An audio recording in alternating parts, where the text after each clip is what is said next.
Chapter 1. The Great Xia's Qinhuang.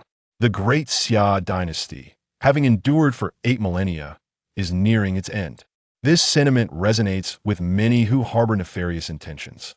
Across the span of 8,000 years, the Great Xia has witnessed the reign of 30 emperors, with nearly one-third of that time dominated by the last 2 centuries.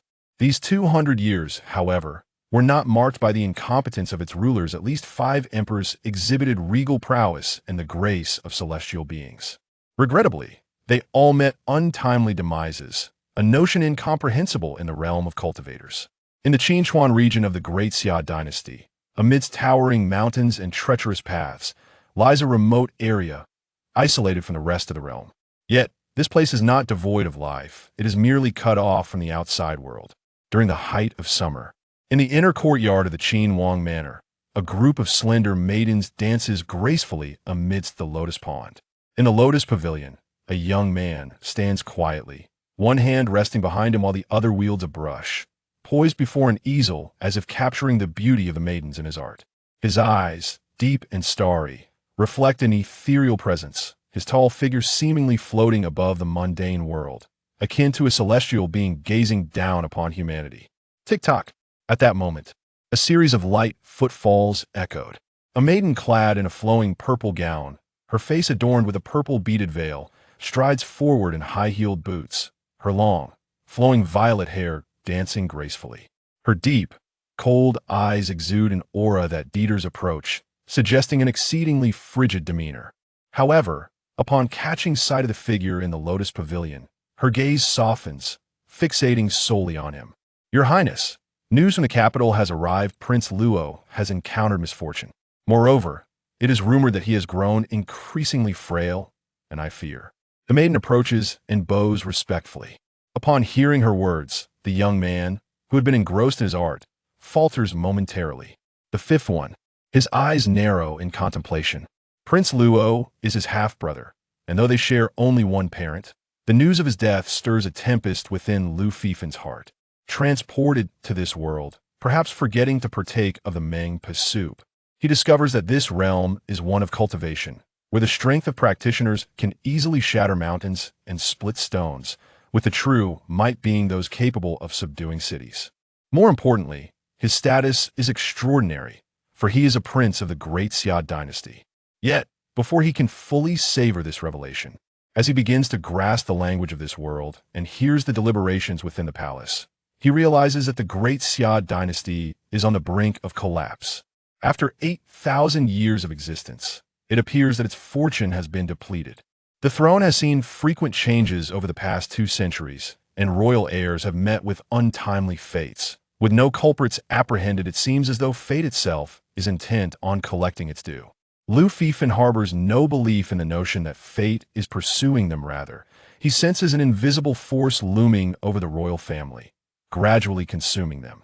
Fortunately, Lu Fifin discovers that his talents for cultivation and comprehension are exceptionally remarkable. He can memorize the secrets within the royal armory with a single glance, demonstrating an ability to extrapolate knowledge effortlessly. His progress in cultivation is nothing short of meteoric. However, due to the issues within the royal family, Lu Fifin, in his weaker years, dared not reveal his true capabilities.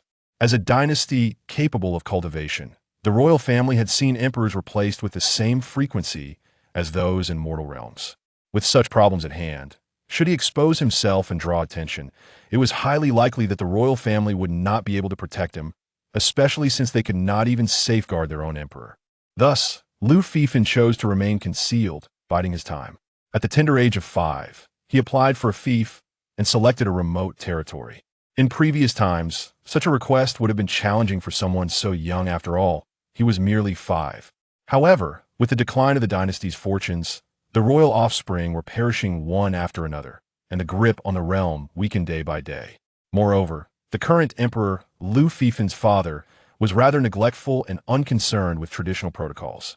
Consequently, Lu Fifin was permitted to venture out at such a young age.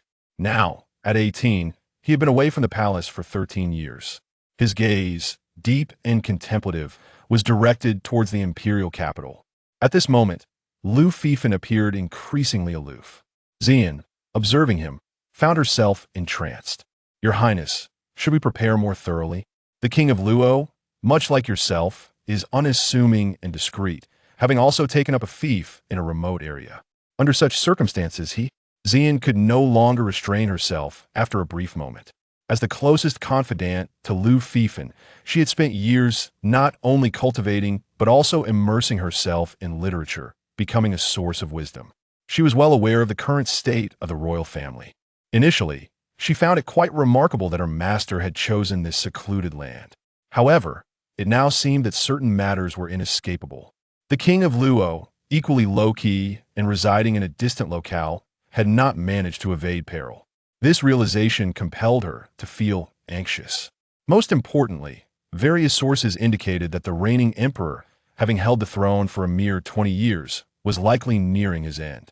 Although it seemed absurd, this was a stark contrast to the longest reigning emperors of the Daxia, with the founding emperor ruling for 800 years and the martial emperor for 1,000. Such brevity was almost laughable. Even an ordinary person with a modicum of martial knowledge would not meet such a short lifespan. It was often said that the royal family of Daxia had exhausted its fortune, and this assertion seemed to hold true. If anything were to happen to him, "Your Highness, you must be prepared." Xian's eyes shimmered with concern. Unlike other princes, Lu Fifan did not form factions, nor did he actively engage with the sects of the martial world. His entourage was minimal. Without her diligent management, it could be said that he would have had almost none. Given this situation, the struggle for succession had not yet commenced, yet it appeared it might already conclude. In truth, considering the current state of the dynasty and the emperor's fleeting lifespan, the throne should be seen as perilous. Yet recent events involving 3 successive generations had unfolded. Specifically, following the emperor's demise, all his offspring, save for the one inheriting the throne, faced dire fates. As it stood, the royal family had not been affected as severely as anticipated. Upon ascending to the throne, one gains dominion over the imperial secret arts. Otherwise, the great Xia dynasty would have long since perished. Yet, even with such power, the realm remains precarious. The future path, however, remains uncertain. At present, for the emperor's progeny, seizing the throne and ensuring their survival is of utmost importance. In truth, some princes do not resign themselves to fate or destiny. They are filled with ambition and believe in their capacity and hope to salvage the great Xia, aspiring to leave an indelible mark in the annals of history. Is it really impossible? Lu Fifan naturally understood whom Xian referred to. A complexity flickered in his gaze. The external world held a rather disparaging view of this apathetic emperor. Yet as a father and a monarch, he can be deemed adequate. Why bother? My relationship with 6th brother holds no significance. After a moment of reflection, a glint of cold light suddenly ignited in Lu Fifan's eyes as he turned to observe the dancers gracefully performing in the pool. At that moment, several of them abruptly broke away from the formation, hastening towards him with urgency. Chapter 2. The Foolish Emperor. With a swift glance, Lu Fifan perceived that time itself seemed to freeze for a brief moment. A sharp crack echoed, and the dancers shattered like fragile glass. In an instant, silence enveloped the scene, save for the strongest among them, whose limbs lay in ruin. Her eyes filled with boundless terror. With a mere gesture, Lu Fifan captured her within his palm. The abrupt turn of events left the onlookers bewildered, as everything had concluded before they could comprehend the unfolding chaos. Xian's eyes sparkled with an enigmatic brilliance, as her master became increasingly inscrutable. His strength was formidable. The dancers, appearing to possess innate abilities, included one who was a master. Yet, under Lu Fifan's gaze, they were effortlessly vanquished. All the innate dancers were reduced to mere remnants. And even the solitary master dancer was rendered incapacitated, her fate sealed had there not been a need for a living witness. The terror was palpable. A grandmaster? Impossible. A grandmaster could not possess such overwhelming power. Could it be? The surviving master dancer was overwhelmed with dread, contemplating a horrifying possibility. From where did he originate? Lu Fifan's demeanor remained impassive, offering no answers to her unspoken questions. I am of the White Lotus sect, sent by the Elder's command. Upon meeting his gaze, the dancer's expression became vacant, truthfully relaying her orders. She knew nothing beyond the execution of her task. Lu Fifan harbored no doubts. This was not a standard interrogation, but rather a secret technique mastered by him. rendering resistance from the dancer impossible. Useless. With a dismissive flick, Lu Fifan discarded her. And with a crack, she too was reduced to nothingness, akin to her fellow dancers. He held no disappointment in this outcome, as it had been anticipated. After all, they were assassins. Those above them would never send someone aware of the intricacies. His sole inquiry was the origin of their faction, not a quest to uncover the root of the royal family's troubles. The issues plaguing the royal house had perpetually eluded resolution, as if dictated by fate itself. Unquestionably, the dancers were assassins, and such overt actions could not be the source of threats to the royal family. This indicated a direct confrontation aimed solely at him. Lu Fifan maintained a low profile. At this moment, the only ones who might recall him were his so-called brothers. It seemed the Prince of Luo was not a victim of some unseen force. The struggle for succession? How mundane. Lu Fifan shook his head. In comparison to the so-called throne, he preferred the pursuit of cultivation. The gradual, ceaseless enhancement of his abilities captivated him. As for those inept brothers, they were unworthy to be considered his rivals. It was not arrogance, but an undeniable truth. In this world of cultivation, the realms are delineated as follows: postnatal body refinement, innate chi refinement, mastery of essence, grand mastery of spirit. In the fusion of essence, chi, and spirit leads to the status of an earthly immortal, with a lifespan extending to a millennium. It remains uncertain whether it is due to his rebirth, having not consumed Mengpo's soup, or if this life was destined to unfold in such a manner. His innate talent for cultivation and his astonishingly keen perception are remarkable. At the tender age of 10, a mere 8 years prior, he had already ascended to the 15th level of the Imperial Sky Emperor's art, a feat accomplished by only 2 sovereigns in 8 millennia, the Founding Emperor and the Martial Emperor. Since their time, no one else in the royal lineage has managed to attain such heights. It is rumored that the Founding Emperor did not solely rely on his own cultivation to reach the 15th level, while the extraordinarily gifted Martial Emperor took a century to accomplish this feat through sheer determination. This illustrates the immense difficulty of mastering the Imperial Sky Emperor's art. Yet, he achieved what his ancestors could not in just a decade, all while also delving into various other martial techniques. His prodigious talent is truly extraordinary. Moreover, after reaching the 15th level, he continued to innovate, extending this martial art by 2 additional levels over the next 8 years, completing his training. Should this news be disseminated, it would undoubtedly send shockwaves throughout the entire Great Xia dynasty. This signifies that he has reached a realm untouched by his forebears. Over the years, he has predominantly resided within the Qinhuang mansion, venturing out only occasionally, and even then, limited to the confines of Qinchuan City. To be candid, upon first learning of the royal family's precarious situation, he felt a sense of trepidation and chose to remain indoors out of fear. However, after mastering the 15th level of the Imperial Sky Emperor's art 8 years ago, such anxieties dissipated, replaced by the confidence that accompanies great power. From that point onward, his reluctance to venture out stemmed purely from a profound affinity for cultivation. Truth be told, had he not suddenly discovered that his father in this life was nearing his end, he would have been disinclined to stir, even in the face of an assassination attempt. After all, the few brothers he had failed to pique his interest enough to warrant a waste of time. Yet, his father in this incarnation evokes a flicker of warmth within him. Although he left at the tender age of 5 and never returned, he has consistently received generous resources from the palace each year. Furthermore, after his birth, his mother vanished without a trace. As a child, lacking any supporting forces in the imperial palace, his survival can be attributed entirely to his father's affection as the emperor. It is worth noting that he has numerous siblings, over 20, to be precise. Historically, royal families are devoid of familial bonds, especially when there are so many offspring. Perhaps it is the absence of his mother, whom he has never seen, that has fostered a unique bond of affection between him and Lu Fifan. He is acutely aware of the delicate balance he must maintain, refraining from overt displays of his prowess. He undoubtedly understands that if he were to shine too brightly, the repercussions he would face as a son would be unfathomable. It is only because Lu Fifan possesses the soul of an adult that he can perceive these subtleties. Regrettably, his father is indeed rather inept. Both among the common folk and within the court, the current assessments are decidedly unfavorable. Whispers abound that the great Siam may perish in this generation. To speak candidly, Lu Fifan believes that even if his father were more sagacious, the circumstances would not markedly improve. It is worth mentioning that his grandfather and great-grandfather both endeavored earnestly and possessed considerable talent. Yet, their reigns were even shorter than that of his father. The emperors of Great Xia have been increasingly short-lived with each passing generation. Initially, during his father's era, there were claims that he would not survive beyond a decade. Now, 2 decades have elapsed, and only now does he show signs of decline, an impressive feat, indeed. Your Highness, His Majesty has issued a decree. Just as Lu Fifan was lost in contemplation, a sword-bearing guard hurriedly approached, kneeling before him at the riverbank to deliver the message. Chapter 3. The Imperial Decree arrives. 2 matters at hand. The first is to summon Lu Fifan back to the palace. The second pertains to a marriage decree, specifically to wed Han Zi, the daughter of General Han Qitian.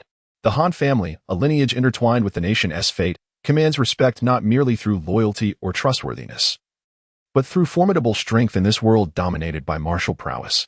While the Lu family of the Great Xia is royal, they have never wielded the kind of unilateral power that was once held by the founding emperor or the martial emperor.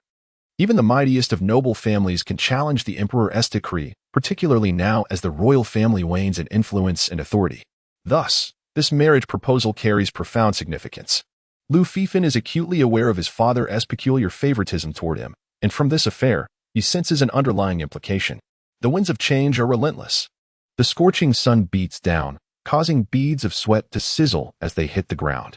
Amidst this oppressive heat, a troop of heavily armored cavalry, mounted on crimson bloodsteeds, advances steadily, the rhythmic clattering of their hooves echoing in the air. Clad in black armor, both the riders and their steeds present a formidable sight, armed with long spears, daggers at their waists, and heavy crossbows on their backs. This elite force would find endurance difficult even in milder weather. Yet, these armored soldiers display no signs of fatigue, maintaining a uniform pace, even synchronizing the strides of their mounts. This exemplifies their extraordinary discipline. At the heart of this formidable cavalry is a luxurious carriage drawn by 8 white horses. This might explain their deliberate speed. They seem not to be hindered by their own equipment, but rather, they are constrained by their duty to escort the noble passenger within. Your Highness, we are about to leave Qinchuan.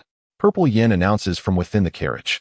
Lu Fifan's gaze shifts from his book, casting a lingering glance at the distant mountains receding from view. Accompanying the imperial decree to return him to the palace is this formidable cavalry. The elite Black Ice Heavy Cavalry, directly commanded by the Emperor and one of the 3 forces under his control. In truth, Lu Fifan has been under the covert protection of the secret martial guards since his arrival in Qinchuan, a fact he only discerned after enhancing his own strength. However, it now appears that there may be issues with the secret martial guards. Just days prior, when he was attacked, they were conspicuously absent. Such coincidences are rare in this world. Whether it was the 2 guards assigned to protect him who encountered difficulties or someone else who managed to divert them through special means, the implications are troubling. Yet, for Lu Fifan, this is ultimately inconsequential. His absolute strength grants him unwavering confidence. The Celestial Emperor's decree of the royal family, perfected to the 15th level by both the founding emperor and the martial emperor, exerts an overwhelming pressure upon the realm. During their reign, there was certainly chaos. Yet dissenting voices were never heard.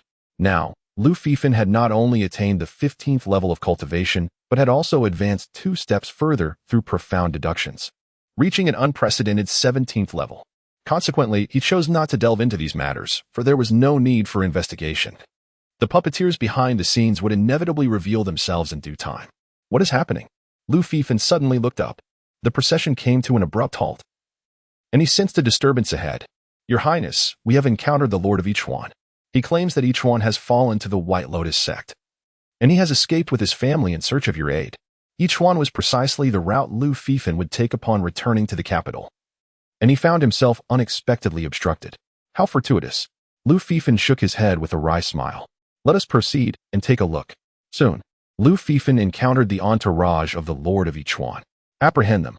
With just a glance, Lu Fifan commanded indifferently. He observed a large family accompanied by a dozen ornate carriages filled with treasures. More importantly, this convoy was escorted by elite cavalry. The scene bore no resemblance to that of a defeated army. It was akin to nobility relocating. Lu Fifan had ample reason to suspect that the Lord of Yichuan had fled at the first sign of danger, willingly relinquishing Yichuan City. My lord, what are you doing? Even if I have suffered a defeat, I must await the decree from the capital. You have no right to act against me. Soon, a corpulent middle-aged man was brought forth. His cavalry attempted to intervene, but against the heavily armored Black Ice cavalry, they were swiftly routed. To flee without a fight is a grave offense. Execute him. Lu Fifan stated matter-of-factly. He had intended to inquire further, but the man's immediate claim of authority extinguished Lu Fifan's interest in conversation. What? Zhao Wujie gaped in disbelief as he struggled. He had not anticipated such decisiveness and ruthlessness from the obscure Qin Wang, who disregarded all conventions. The threat of execution was overwhelming. Your Highness, you cannot do this. I am a court official. Even if there are issues, they must be addressed by the Dali Temple and receive the Emperor's approval for judgment. Your actions are an overreach. Zhao Wujie's mind buzzed, his face paling at the realization of the Qin Wang's mercilessness. What are you waiting for? Take him away and execute him. Do I need to do it myself? Lu Fifan ignored Zhao Wujie, casting a calm glance at the Black Ice Cavalry restraining him. Once assured that Lu Fifan was not jesting, the two Black Ice Cavalrymen promptly dragged him away. Their orders upon arrival had been clear: follow the Qin Wang. And almost heed his command, treating him as if the Emperor himself were present. They had hesitated before, not directly taking action, somewhat bewildered by the command. Now, their reaction was swift and devoid of hesitation. Is this for real? Zhao Wujie felt a surge of fear. This so-called King Qin was no jest. This scoundrel was engaging in sheer lawlessness, devoid of any sense of order. Even if he were the king of Qin, such reckless abandon was unacceptable. As a member of the Zhao family, even if it were His Majesty seeking to bring me down, he ought to deliberate with great care. King Qin, you cannot act arbitrarily. Zhao Wujie, in his urgency, invoked the name of his clan. He had no inkling that the king of Qin possessed such a disposition. Had he known, he would not have ventured forth. Originally, he intended to feign distress upon entering Qin Chuan territory. Moreover, even if he encountered unexpected trouble along the way, he believed it would merely be a minor inconvenience. Little did he anticipate that the wretched King Qin would seek his demise right from the outset. Chapter 4. Shock! I serve the second prince. Qin Wang, you cannot kill me, Zhao Wujie exclaimed, realizing that even invoking his family's name was futile. He hastily mentioned the second prince, who was none other than Lu Fifan's elder brother. The reason he held the title of prince was that he had not ventured out to govern a fief, unlike Lu Fifan, who had willingly sought to leave. Some princes, however, would not even consider departing the imperial capital, even if the emperor commanded them to do so. The second prince was one such individual. It was well understood what thoughts occupied the minds of these princes who remained in the capital. Among them, the second prince had garnered the highest acclaim within the court and was a formidable contender for the throne. It is rather amusing to note that the current emperor had only reigned for 2 decades, by the standards of previous emperors. He was still in the early days of his rule. Yet, it had already come to pass that discussions of succession were underway. This was as ironic as it was disheartening for the imperial family, as their dignity was undermined. Look at how a mere local lord had fled without a fight. And when Lu Fifan sought to punish him, his immediate reaction was disbelief. It seemed as though his escape was trivial. Crack! Zhao Wujie was swiftly executed. His head rolling to the ground, and even in death, he could hardly comprehend that he had met his end in such a manner.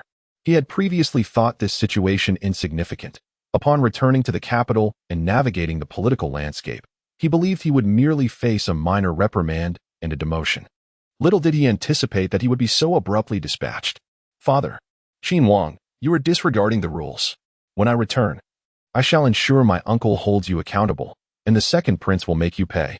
Zhao Wujie had barely been slain, and the Zhao family was momentarily paralyzed, their minds buzzing with shock. They had never imagined that events would unfold so suddenly. After their escape, they believed the danger had passed, only to witness their patriarch's head severed before their eyes. In the aftermath of their astonishment, a young maiden emerged from one of the carriages, rushing towards the lifeless body of Zhao Wujie while directing threats at Lu Fifan. Father, beside her stood a boy of just over 10 years. His gaze towards Lu Fifan filled not only with fear but also with profound hatred. Who was she? Was she out of her mind? Lu Fifan glanced at the girl, finding her audacity bewildering. To threaten him at such a moment was utterly irrational. Her name was Zhao Mei, and she shared a close acquaintance with the second prince. While Lu Fifan had been indifferent to the happenings outside, Xian had remained vigilant, particularly regarding news from the capital. Zhao Mei seemed to possess a certain reputation, which Xian was well aware of. But that was of little consequence now. Zhao Wujie had fled without a fight. He deserved his fate. His possessions would be confiscated, the male members of his family executed, while the women would be taken away to the brothel. As for Zhao Mei, she too would be dealt with. There was no need to spare someone so foolish, for she was not to his liking. As for following their army, I commanded them to accompany me to defend Yichuan City and atone for their sins. Lu Fifan issued a direct order. The Black Ice Heavy Cavalry, undeterred by the consequences, focused solely on executing their mission. Thus, had this been a regular army, hesitation would have clouded the commander's judgment. However, the Black Ice Heavy Cavalry executed the orders without reservation. In an instant, heads rolled. There were no battle cries, only the desperate wails of despair. The Black Ice Heavy Cavalry struck silently, piercing through the chaos. Before long, all the Zhao family men, including Zhao Mei, were executed, leaving only the womenfolk. The cavalry escorting the Zhao family members were taken aback by the ruthlessness displayed by the king of Qin. They readily accepted the notion of atoning for their crimes, expressing their willingness to die for the king of Qin. Whether their intentions were genuine mattered little to Lu Fifan. What was essential was their capacity to act. Should they feign compliance, a swift execution would suffice. These individuals, who managed to flee with the Zhao family, appeared well-equipped and possessed formidable skills, suggesting they were the Zhao family as private soldiers. Eliminating them posed no issue.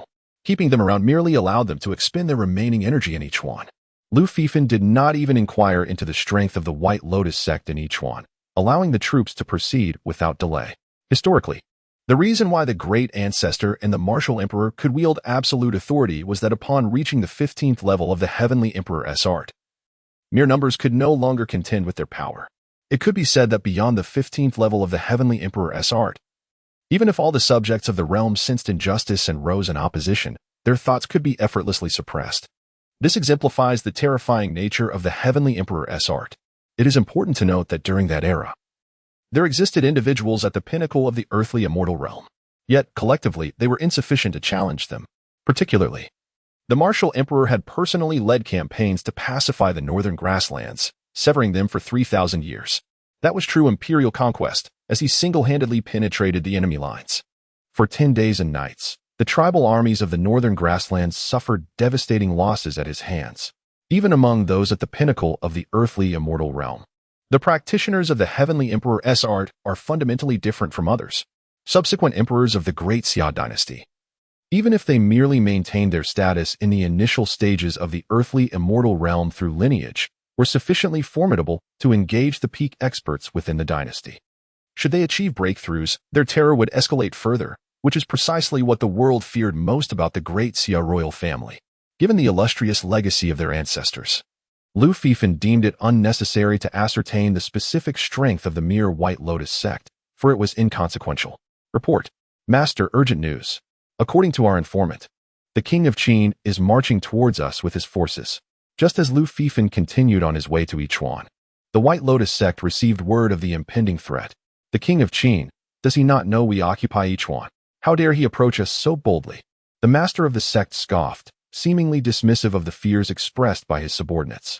Master, according to the information that has reached us, the king of Qin is accompanied by an elite unit of the emperor's direct Black Ice Heavy Cavalry, as well as 1,000 private soldiers from Zhao Wujie of Yichuan Prefecture. Zhao Wujie's 1,000 private troops are quite formidable, had he not taken the initiative to flee. We might not have been able to seize Yichuan at this moment.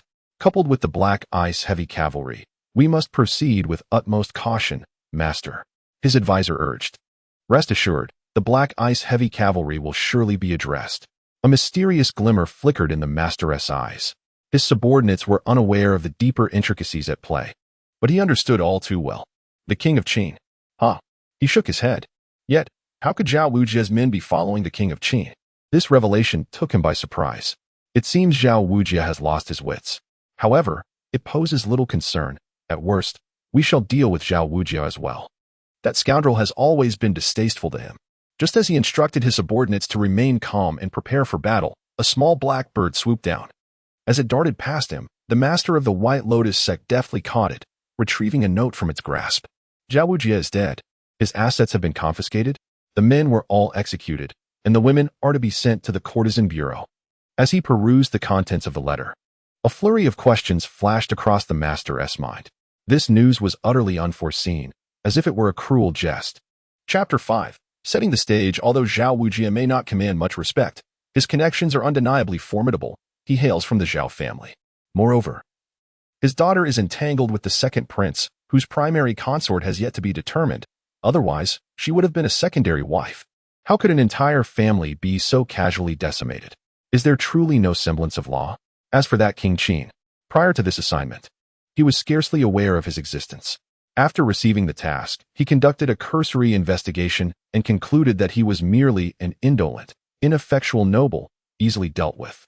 After all, as an externally appointed prince, he has spent the better part of a decade confined to the royal residence, never venturing out to cultivate influence or forge alliances. Furthermore, his maternal lineage appears to lack any significant information or support in the court. This prince is, in essence, a mere shadow. Even if he is aware of the black ice-heavy cavalry, he hardly seems concerned. It has already been stated that this cavalry has someone to contend with it. As for Zhao Wujia, despite his questionable character, he undeniably possesses a certain status. To have him disposed of so hastily, nearly leading to the annihilation of his entire family, is alarming. The remaining womenfolk, though still alive, might as well be considered dead. The leader of the White Lotus sect stared at the parchment in silence for a protracted moment. An ominous premonition began to stir within him. He sensed that this mission would not be as straightforward as it appeared. That King Qin might very well surprise him. Perhaps he was overthinking it. The King Qin, with such reckless abandon, could only be described as lacking in wisdom and possessing a cruel temperament. The leader of the White Lotus sect shook his head, casting aside his distracting thoughts. Regardless of how unexpectedly ruthless King Qin might prove, the intelligence he possessed was reliable. He had not nurtured any formidable subordinates, nor had he established a foundation in Qinchuan, and at merely 18 years of age, he remained just that, a mere youth. No matter how exceptional his talent, it does not exempt him from being inconsequential. Thus, even if he were to be fierce, it would ultimately be of little consequence without strength. Reflecting on the fact that he had felt a chill at the death of such a Zhao Wujia was rather laughable. His resolve was evidently lacking. Therefore, let this King Qin's head serve to bolster his courage. The leader of the White Lotus sect began to feel anticipation swell within him. To eliminate a prince of the dynasty would indeed be a matter of great pride, enhancing his standing within the White Lotus sect. Elder, the King Qin is coming to Yichuan, and he is not only accompanied by the Black Ice-heavy cavalry, but also by 1,000 private soldiers from the Zhao family. Are you prepared for this? After a moment, the leader of the White Lotus sect entered a hidden chamber and bowed deeply to the empty throne. I have come to confront the Black Ice-heavy cavalry. As for the Zhao family's private soldiers, they are inconsequential, mere trifles. Rest assured. Once they reach the outskirts of Yichuan, we shall charge directly. At that moment, I will act, ensuring absolute success. A voice filled with confidence resonated within the chamber. The leader of the White Lotus sect nodded in agreement. The elder is indeed an elder. Strength is paramount. In his eyes, even the Black Ice-heavy cavalry is insignificant. The elder would never jest with his own life. It is a certainty. After all, he is one of the 9 elders of the White Lotus sect. To be frank, this time it is merely a matter concerning a Qin king, yet they have dispatched an elder to assist, which genuinely surprises him. Their elders exist at the realm of terrestrial immortals, albeit at the initial stage. Nonetheless, this represents the pinnacle of power within the dynasty. His personal presence for assistance leaves the leader of the White Lotus sect perplexed. However, with an elder intervening, victory is assured. Although it is rumored that the 3 forces under the Emperor's command could effortlessly suppress ordinary terrestrial immortals, should the complete Black Ice-heavy cavalry be present. Even with an elder, he would harbor doubts. Yet, this iteration of the Black Ice-heavy cavalry is merely a fraction of the whole, rendering their terrestrial, immortal elder insufficient to confront them. In truth, he believes the elder could act directly. However, the strategy of first capturing Yichuan and ostensibly opposing the Qin king, followed by the elder's covert action, seems rather bewildering. Nevertheless, he is bound by the orders from above. A day later, the sky over Yichuan city turned solemn and dim, amplifying the already oppressive heat of the day. Just 2 days after seizing Yichuan and indulging in their desires, the White Lotus disciples had yet to consolidate their newly acquired members when they were informed that the imperial army had arrived. For those who had just enjoyed a victory, this news did not instill fear. Rather, it ignited their fervor.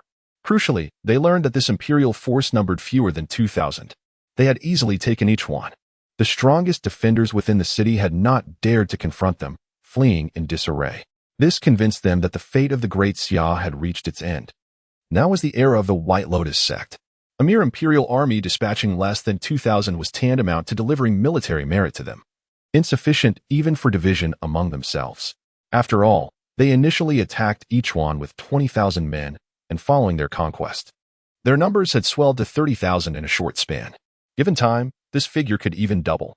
The commanders of the White Lotus sect unanimously advised to exit the city and await the Imperial army, engaging in open battle. They wished to exhibit the might of the White Lotus to the Imperial forces. The leader of the White Lotus sect, contemplating this, ultimately embraced the suggestion.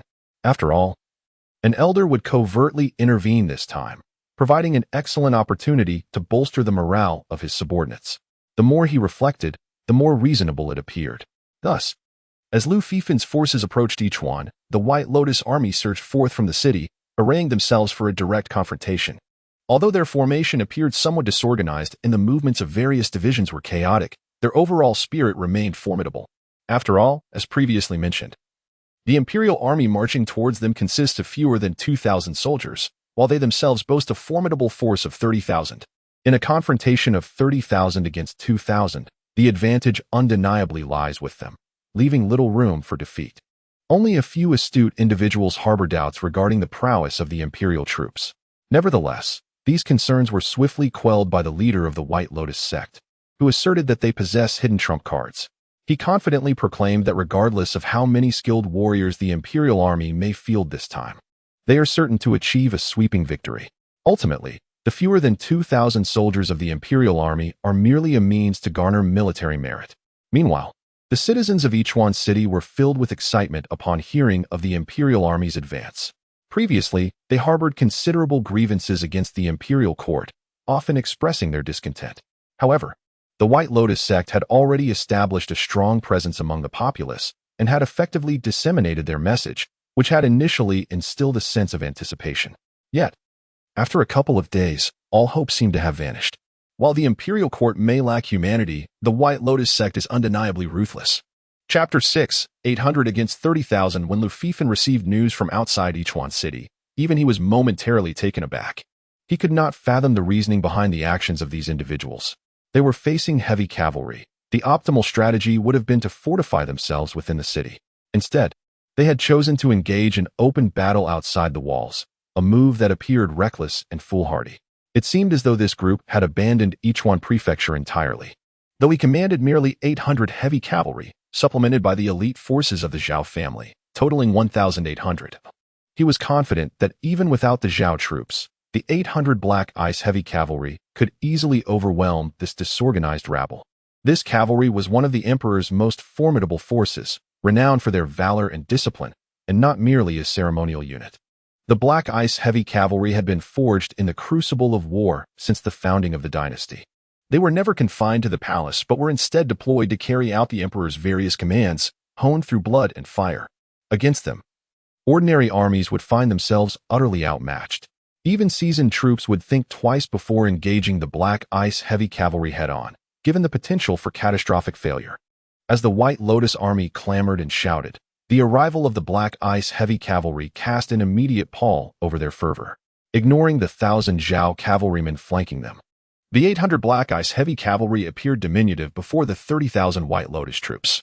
Yet, in that moment, a palpable aura of lethal intent surged forth, instantly quelling the hard-won momentum of the White Lotus forces. Before a confrontation even commenced, some members of the White Lotus army began to tremble in fear, particularly those who had joined in the past 2 days, who even began to retreat. Their formation, hastily arranged, faltered further as individuals began to fall back, causing chaos among the ranks. It was only due to the timely intervention of the enforcement squad, which swiftly executed several, that the army did not collapse before contact was made. The expression of the White Lotus sect leader darkened. This was a disgraceful display. Facing 30,000 with less than 2,000, specifically 800 Black Ice heavy cavalry, and yet their morale faltered. He recognized the root of the problem, the disarray caused by the recently joined recruits. It became clear that sheer numbers did not equate to strength. The combat effectiveness of this army diminished rather than increased with the addition of that extra 10,000. Fortunately, this time the outcome was assured, allowing him to identify the issue early on. With this experience, he would be better prepared for future leadership. Previously, he had primarily focused on preaching, and his brief tenure in command had left him somewhat unaccustomed to the rigors of military leadership. With a swift motion, the long spears of the Black Ice heavy cavalry pointed forward in unison. A chilling atmosphere of impending slaughter rippled through the air, reminiscent of ancient battlefields where countless lives had been extinguished. In an instant, The formation of the White Lotus Army disintegrated once more, as yet another group fell victim to the enforcement squad before any real engagement could take place. Their initial momentum has dissipated entirely. Before even engaging in battle, they have succumbed to trepidation.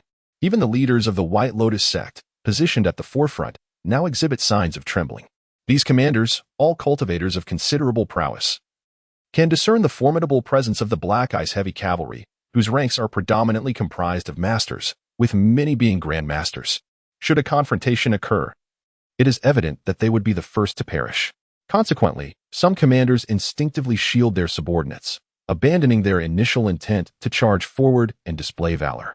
It appears that for the Holy Sect to achieve its ambitions, a long road lies ahead. The leader of the White Lotus sect could not help but lament. The armies of the Great Xia he had previously encountered were utterly inept. He had believed that mere cultivation levels sufficed for assessment. However, upon facing the Black Ice Heavy Cavalry, he has come to understand the stark disparity, even with equivalent cultivation and armament. The sheer numerical advantage of the enemy would likely lead to their annihilation. This adage holds true. The expertise of a seasoned practitioner reveals the truth at a glance. Despite the Great Xia's decline, the elite corps at their command remains extraordinarily formidable. It is no wonder that the Holy Sect's power has burgeoned to such an extent. Yet they have not yet contemplated revealing their strength to obliterate the Xia. Your Highness, might I retain 100 heavy cavalry for you to observe from a distance? As the impending battle loomed, a commander of the Black Ice Heavy Cavalry approached Lu Fifin's carriage, bowing respectfully to seek permission. This was, after all, a charge. They had their own rhythm to maintain. If the prince were to accompany them, their battle efficacy would undoubtedly be compromised. The White Lotus sect outnumbered them significantly and surely harbored numerous adept practitioners. Thus, prudence was paramount. Do not concern yourselves. Proceed at your own pace. I wish to experience the essence of such combat. Lu Fifin gestured nonchalantly. Upon hearing this, even the resolute commander of the Black Ice Heavy Cavalry was taken aback. Was this a matter to be treated so lightly? Had the Prince of Qin lost his senses? A moment's carelessness could spell disaster. While he held absolute confidence against the seemingly disorganized throngs before him, the fear of concealed masters within the White Lotus sect loomed large. Should they falter while safeguarding the prince, exposing a weakness that could lead to the cavalry's disarray, calamity might indeed ensue. This was no trivial matter. Nonetheless, observing Lu Fifin's earnest demeanor, which betrayed no hint of jest, the commander, whose unwavering obedience to orders was ingrained in his very being, ultimately chose to comply without further protest. Remember, forget my presence, adhere to your rhythm. Rest assured, my steed is of the finest caliber, capable of keeping pace. At these words, the spirit of the Black Ice Heavy Cavalry collectively waned. In such circumstances, the condition of the horses was hardly the issue at hand. However, as the Black Ice Heavy Cavalry, having undertaken an excessive number of outrageous missions, they found themselves compelled to obey, despite their inability to comprehend the situation. Kill. Kill. This marked the first instance of the Black Ice Heavy Cavalry uttering a synchronized battle cry. In an instant, the charge commenced, decisive and unwavering. A thunderous roar erupted. Previously, the Black Ice Heavy Cavalry had advanced at a measured pace, their rhythmic hoofbeats indistinguishable from those of a conventional cavalry unit. Yet, even at that moment, they exuded an immense pressure. Now, as they surged forward, it felt as though the very skies above Ichuan City were shrouded in ominous clouds. On the brink of collapse and destruction, this was merely the aftermath of 800 Black Ice Heavy Cavalry springing into action. It is no wonder that it is said there are not 1,000 black armored heavy cavalry in the world, for 1,000 would be insurmountable. Alas, today, I stand in their presence. The Black Armored Heavy Cavalry. Chapter 7. Breaching the city walls upon the ramparts stood a figure cloaked in black. Observing the valiant charge of the Black Ice Heavy Cavalry, he initially expressed his astonishment, but soon a fierce glint ignited in his eyes. The prowess of the Black Ice Heavy Cavalry was indeed awe-inspiring. Should the full battalion be present, even he would have to retreat. Alas, they numbered merely 800. Nevertheless, they posed a certain degree of inconvenience. According to the will of the Holy Mother, he was to act covertly, breaching the defenses of the Black Ice Heavy Cavalry and orchestrating the illusion that they had succumbed to the forces of the Holy Church. He pondered the Holy Mother's intentions. Was it truly necessary to go to such lengths for the mere assassination of a king of Qin? Even in the act of assassination, he was initially restricted from deploying excessive force. However, Despite the convoluted approach, it presented no insurmountable challenge for him, and thus he complied. With a flourish of his cloak, the figure donned the armor of an ordinary soldier of the White Lotus sect, then descended to the front lines, swiftly integrating himself into the fray. This scene went unnoticed by all save one. Is there participation from the realm of terrestrial immortals? How intriguing, Lu Fifan mused, as he observed the elite forces of the White Lotus sect, barely able to advance under the pressure exerted by the Black Ice heavy cavalry. Boom. Just as the two sides were on the verge of clashing, Lu Fifan's aura surged forth, merging with the ominous clouds conjured by the Black Ice heavy cavalry, transforming into a tangible dragon form. The elder of the White Lotus sect, now prepared with two small hammers to deliver a decisive blow, wore a cruel smile upon his lips. To him, those 800 Black Ice heavy cavalry were already as good as dead. His gaze lingered upon the lavish carriage ensconced within their ranks. Such recklessness. Surely, within lay the so-called King of Qin, utterly oblivious to the gravity of his situation. No matter how elite the Black Ice heavy cavalry may be, they would need to exert their utmost in such a dire confrontation. Yet, this nobleman had chosen to charge alongside his troops, ensconced within opulence. The carriage, drawn by 8 horses, occupied over 100 square feet, truly a mobile palace. He could clearly see maidservants attending to their duties and even a songstress performing. Meanwhile, the King of Qin, seemingly oblivious, held a canvas, as if intent on capturing the battlefield's tableau. This was beyond mere folly. It bordered on insanity. Did he believe this was a game? Did he presume that his noble status would render him immune to the consequences of defeat? Who had instilled such a delusion in him? It was no wonder the great Xia had fallen into decline. Those of royal lineage seemed devoid of reason. Yet, just as he savored the prospect of making this pretentious King of Qin aware of true cruelty, he noticed the king lift his gaze, as if locking eyes with him. Moreover, he smiled at him briefly. Yet, in the next moment, an overwhelming sense of terror enveloped him. The elder of the White Lotus sect abruptly raised his head, gazing into the void where a tangible dragon shadow had materialized. Within it, he seemed to perceive the specter of the Qin king. The figure stood atop the dragon's head, hands clasped behind his back, gazing at him with an air of indifference. A profound dread enveloped him. He had conducted some research on the imperial family of the Great Xia, particularly the formidable celestial Emperor Sart, which had once intrigued him. After all, it was reputed to be invincible among those of the same realm, a guarantee of the Lu family's 8,000-year reign over the Great Xia. Thus, the scene before him appeared to align with certain descriptions in the texts. According to legend, when the founding ancestor of the Great Xia charged forth with the Black Ice heavy cavalry, it resembled this very moment. Subsequently, the martial emperor of the Great Xia successfully replicated such prowess. Therefore, the text speculated that to achieve this condition, one must cultivate the celestial emperor's art to the 15th level. In other words, that Qin king. The 15th level of the celestial emperor's art was the hallmark of a terrestrial, immortal-esque zenith. In this era, the pinnacle figures of the Great Xia were merely at the mid-stage of terrestrial immortality. Moreover, this represented the peak of the celestial emperor's art.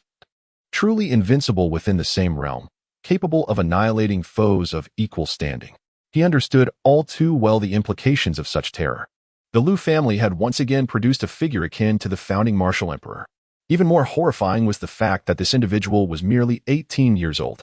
In that instant, he finally comprehended why the other dared to follow the 800 Black Ice heavy cavalry with a cart. It wasn't team madness. It was an abundance of confidence. Damn.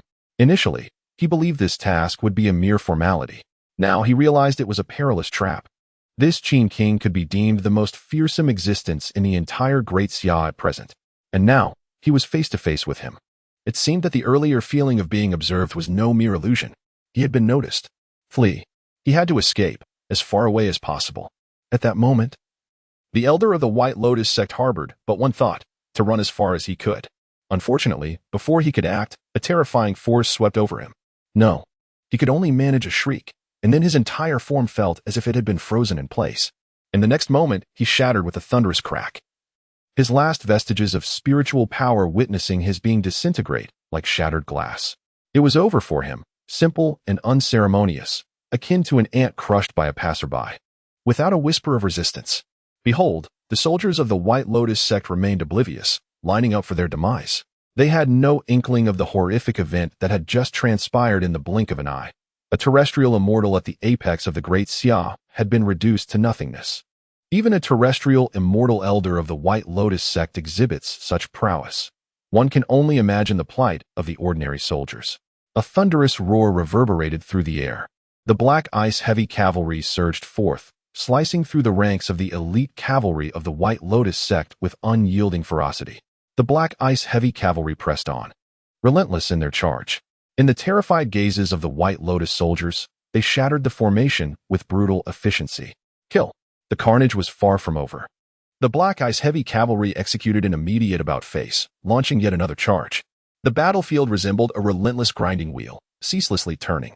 The 800 Black Ice heavy cavalry repeatedly pierced through the ranks, their assaults unending. In mere moments, the heavens and earth were shrouded in a crimson haze. Many White Lotus soldiers wept in terror, overwhelmed by the brutality of it all. This was not war, it was nothing short of a one-sided massacre. Chapter 8. This is not pretentiousness, and moreover, not a single one of them has perished. 800 Black Ice heavy cavalry faced an overwhelming 30,000. Yet their numbers ultimately proved insufficient. Thus, the Black Ice heavy cavalry has made 7 incursions and retreats, yet the White Lotus sect remained largely unscathed. In this moment of realization, they were horrified to discover that their sect had suffered countless casualties, even their elite forces swept away in a single wave. However, astonishingly, not a single one of the 800 Black Ice heavy cavalry had fallen. This was the most terrifying aspect of the situation. They were akin to livestock being slaughtered.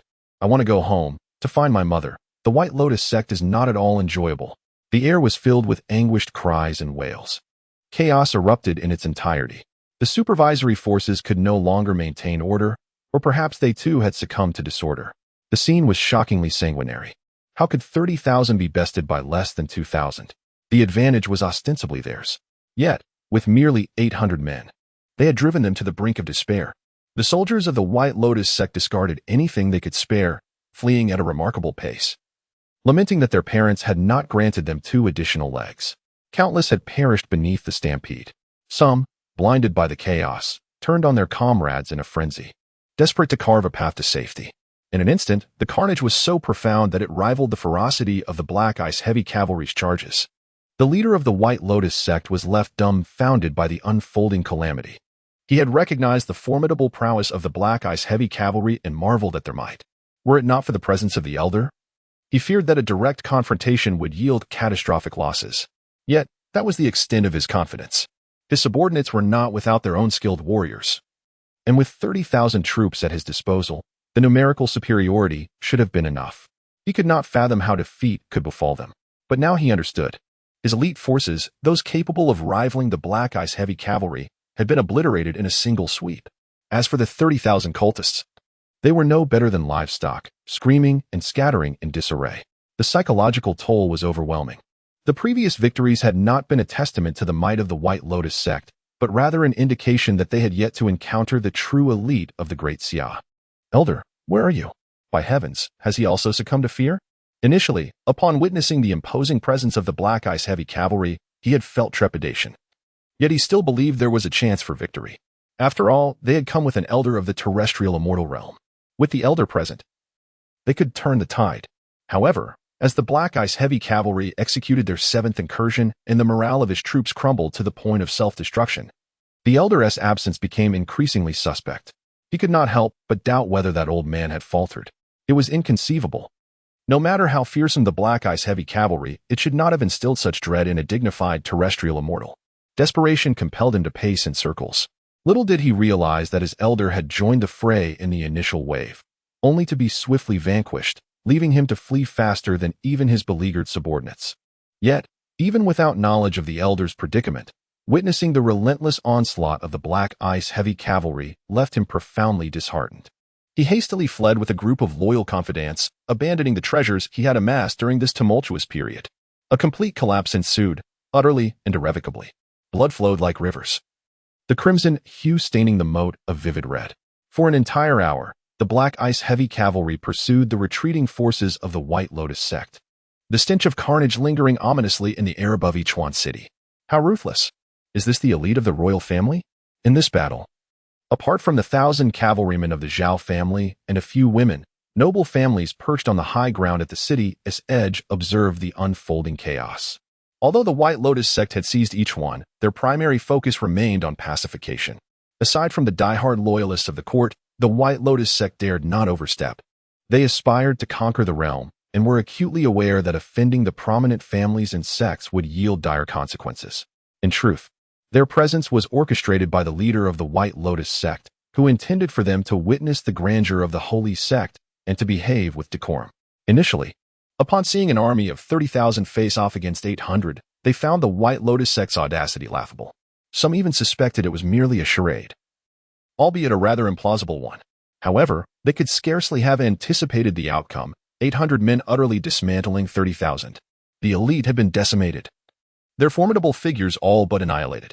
While many common soldiers managed to flee, their advantage lay solely in their numbers, for the imperial forces were scant. Otherwise, they would have been completely slaughtered. At this moment, the intentions of the White Lotus sect's leader had been realized. The noble families were indeed taken aback, though it was the court that left them astonished. Previously, rumors of the impending downfall of the Great Xia had circulated, revealing its vulnerabilities. Their perception of the Great Xia had been somewhat dismissive. Yet, now they understood their previous misjudgment. They had only seen the surface.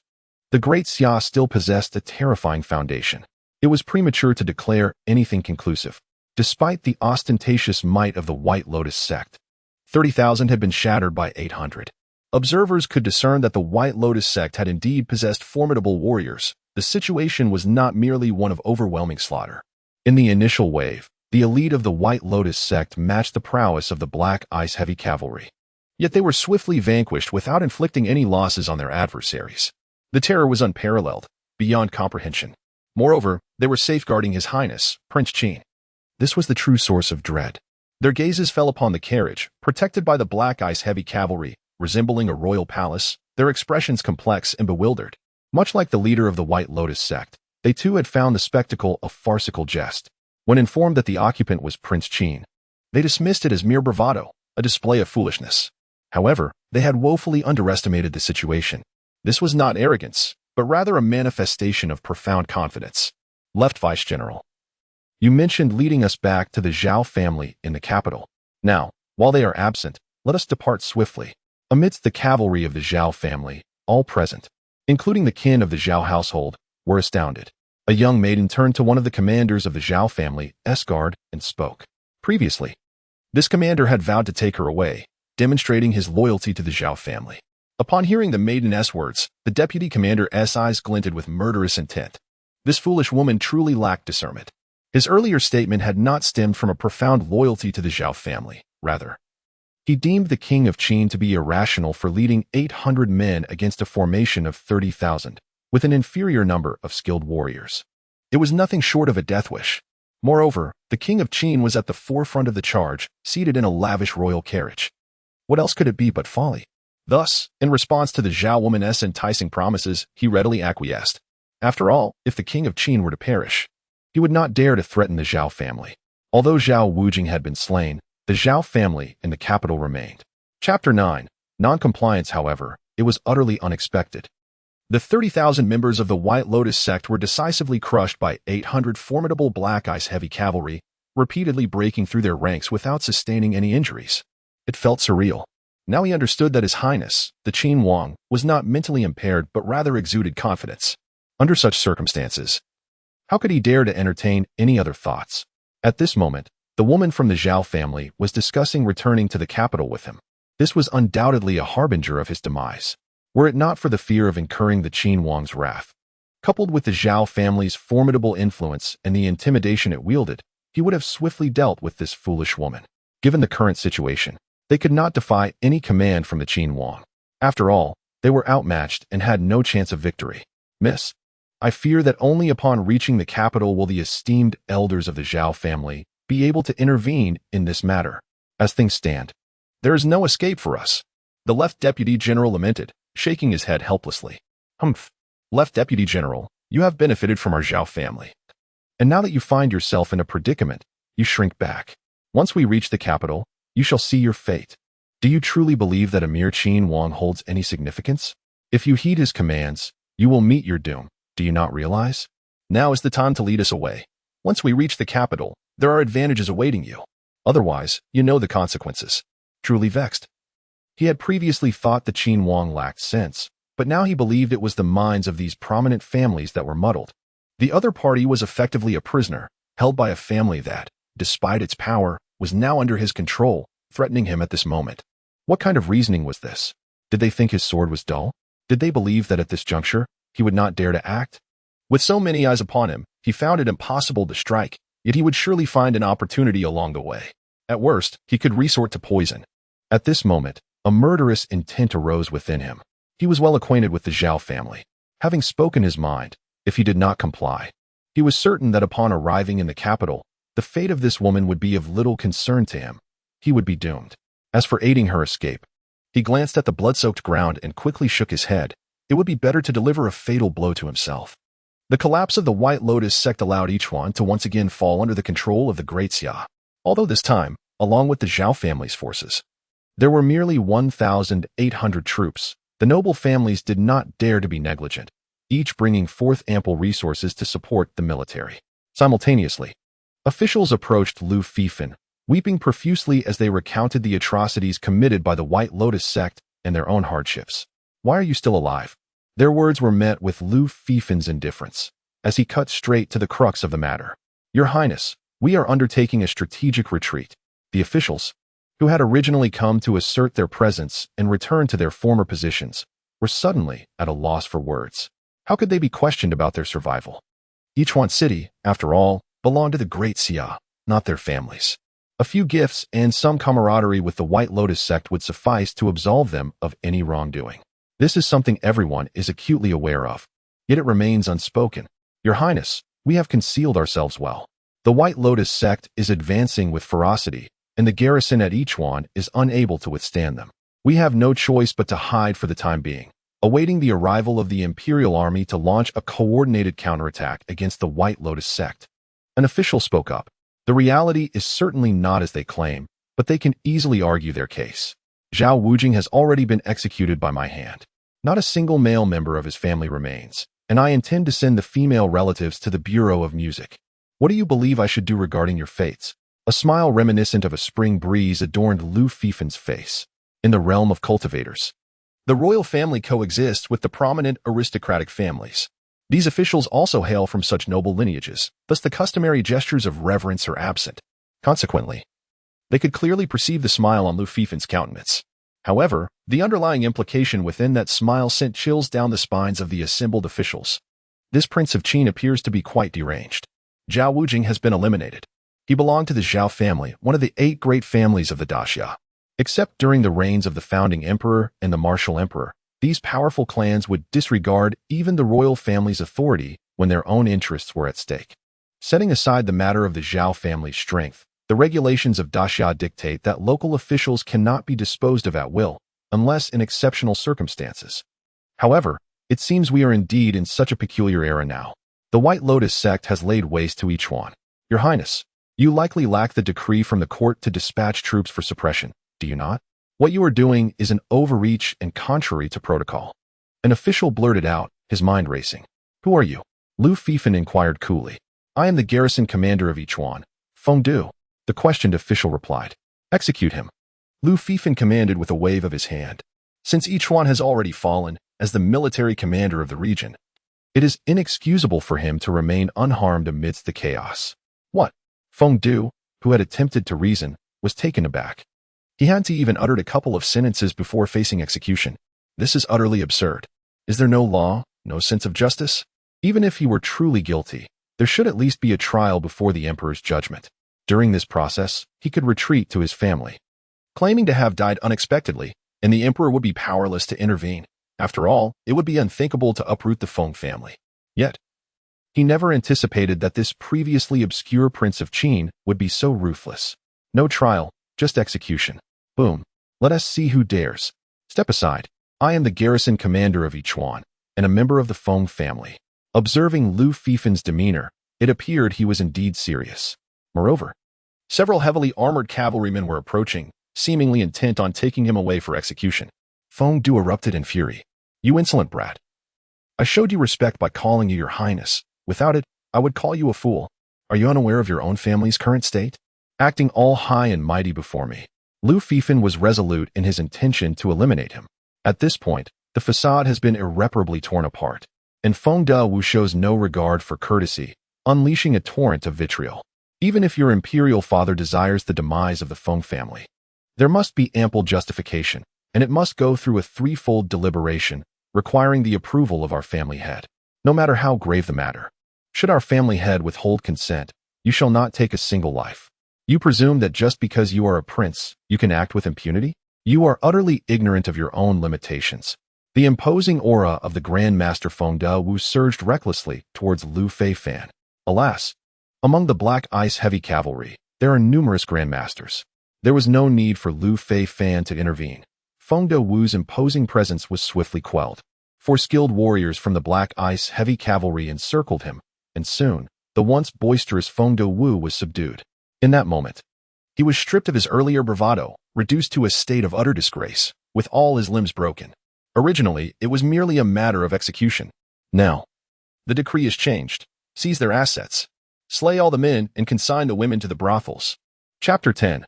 All beheaded Feng Dewu stared in shock at Lu Feifan. It was confirmed he had encountered a madman. It was not enough to merely kill him. His entire household was to be plundered. As heads fell, Feng Dewu remained wide-eyed until the very end. As a grandmaster, his vitality was formidable.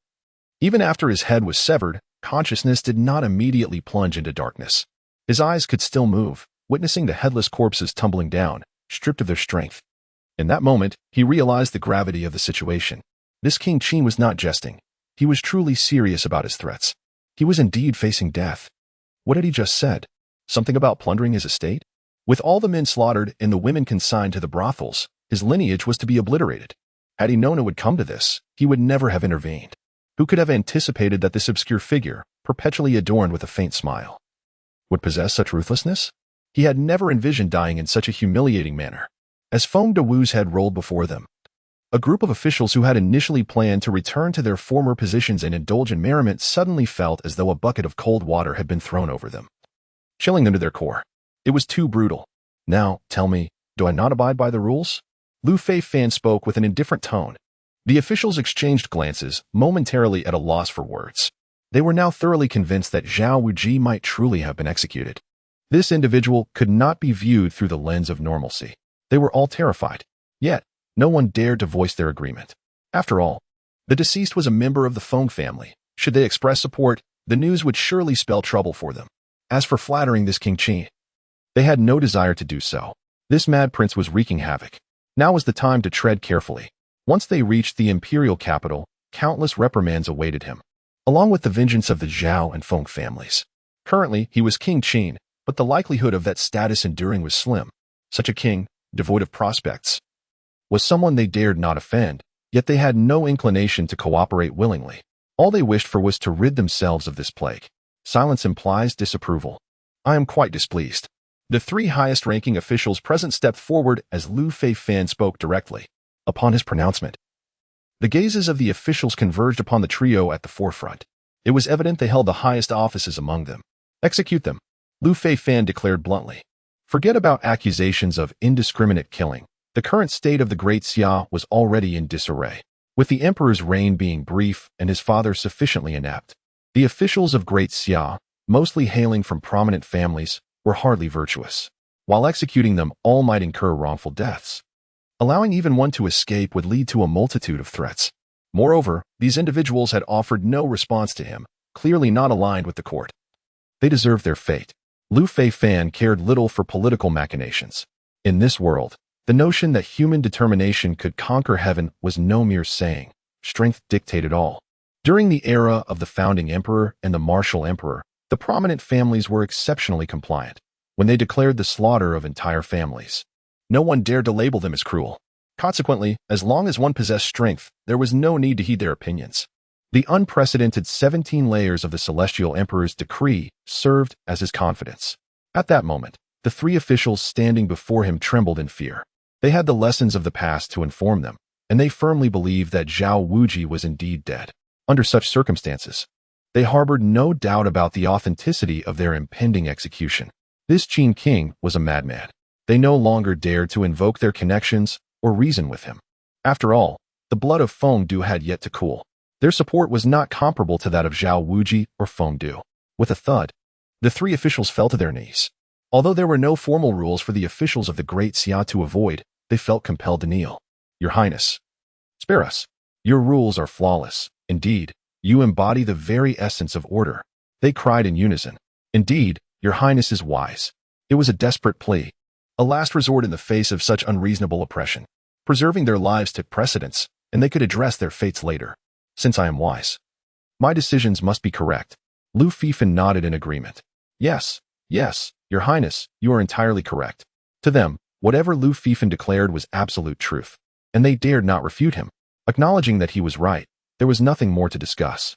Lu Fifan waved his hand, and the black ice heavy cavalry understood, advancing to drag the three away. The rhythm of execution loomed ominously. Pleas for mercy were futile. The three officials, taken aback, were terrified. They did not wish to die. They had already knelt, yet the outcome seemed unchanged. Qin King, you disregard propriety and act with cruelty. Please spare me. I was wrong. The sound of a blade echoed.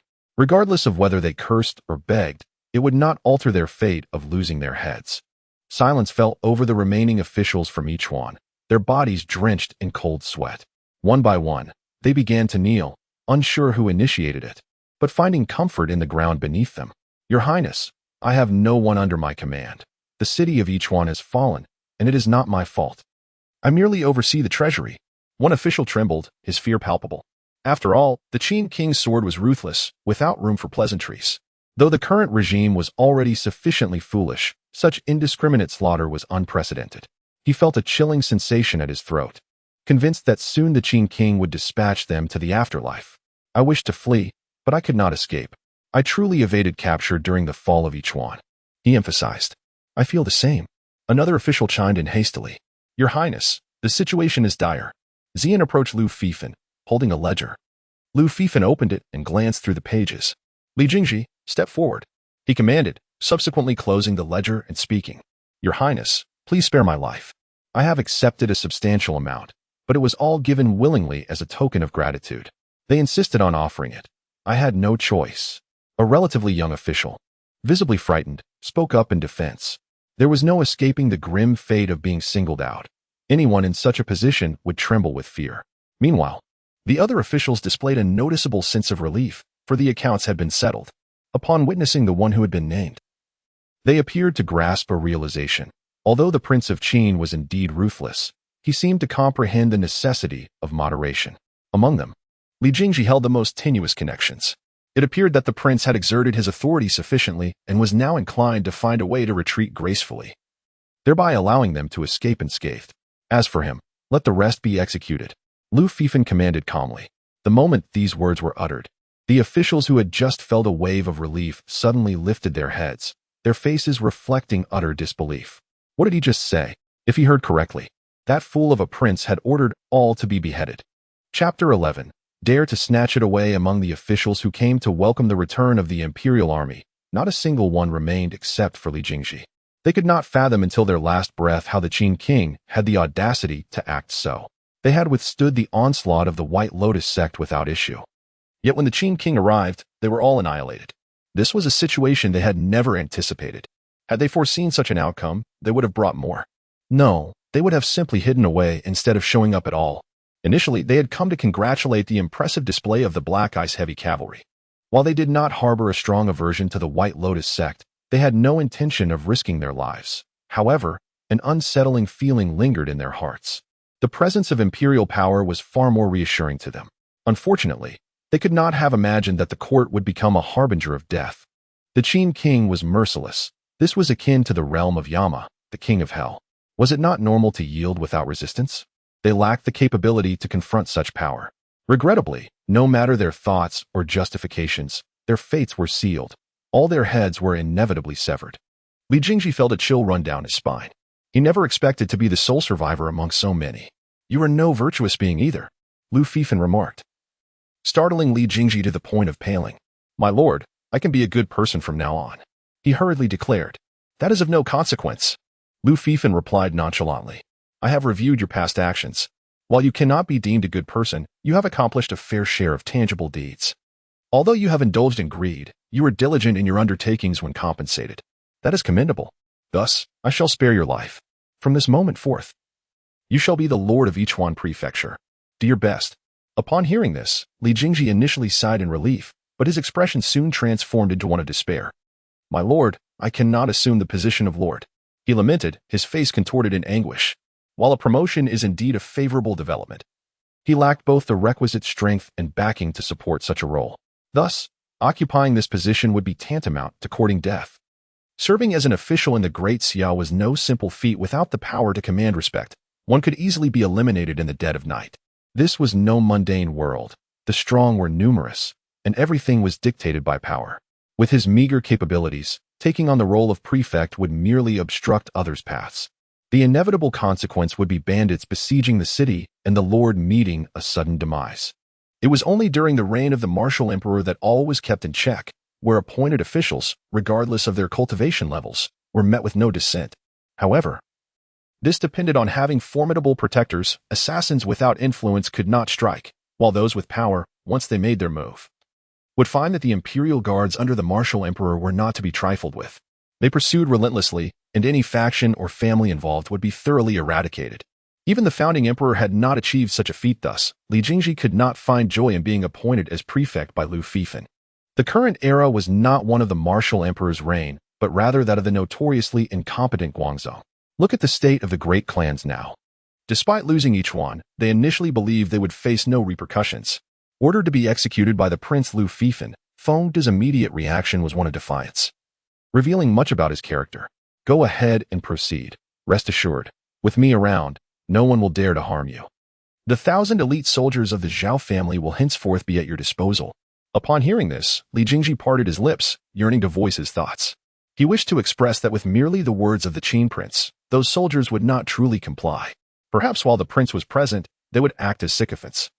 But in his absence, they would transform into ravenous wolves. Regrettably, witnessing the prince's unwavering confidence, he refrained from speaking such dissenting words, fearing the consequences. Prudently, he resolved to endure for the time being, planning to resign gracefully should trouble arise upon the prince's return to the imperial capital. After all, this was merely a verbal appointment by the Qin prince, not a formal one. He was only temporarily overseeing Yichuan, which should not obstruct his safety. With this thought, he felt a measure of comfort. Truth be told, the Qin prince seemed to possess a mindset that diverged from that of ordinary individuals. The actions he undertook were beyond the realm of normalcy. While a prince is indeed noble, that is the extent of it. He is not the founding emperor, and such behavior would lead to ruin upon his arrival in the capital. He commanded the influential families to surrender 70% of their wealth for military support, warning them not to provoke his wrath. This left Li Jingji in a state of shock. He was aware of the prince's madness, but had not anticipated such extreme measures. Demanding 70% of the great family's fortunes was tantamount to looting. How could they possibly acquiesce? It would be far simpler to eliminate them outright. Relay my message. I do not require suggestions. Just do your job. If you cannot, feel free to say so. Before Li Jingji could articulate his counsel, he heard Lu Fifan's command. Instantly, he swallowed his words and, with a heavy heart, went to deliver the news. What is this? The Qin prince demands 70% of our wealth for military support? This is outright robbery. Previously, the White Lotus sect had only asked for 50%. Upon receiving the news, the aristocratic families erupted in outrage. Though the White Lotus sect had not clashed with them directly, they had indeed laid down conditions. After all, aside from the aristocrats, the common folk lacked any resources for cultivation, while they were reluctant to sever ties completely with the noble families. The White Lotus sect could not conquer a city without gaining anything in return. Thus, discussions about resource contributions had been underway, with their bottom line set at a 50-50 split. However, time had been too short for a consensus to be reached. Consequently, when they witnessed Lu Fifan's force vanquish the White Lotus sect's army, they felt both astonished and relieved. After all, with the White Lotus sect driven away, they were spared from making sacrifices. Therefore, they voluntarily offered some resources for military support, genuinely moved, albeit still somewhat intimidated by the Black Ice heavy cavalry. Little did they expect that the Qin prince was even more ruthless than those White Lotus bandits. 70%.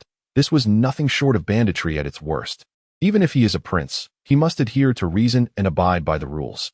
Refusing to comply, not even a fraction, raises the question, could he possibly resort to pillaging? Upon learning of the situation, the noble families boldly declared that they would absolutely not yield. The head of the family exclaimed that this was a grave matter, an urgent crisis. Zhao's household and commander phone had been executed, leaving only one official, Li Jingji.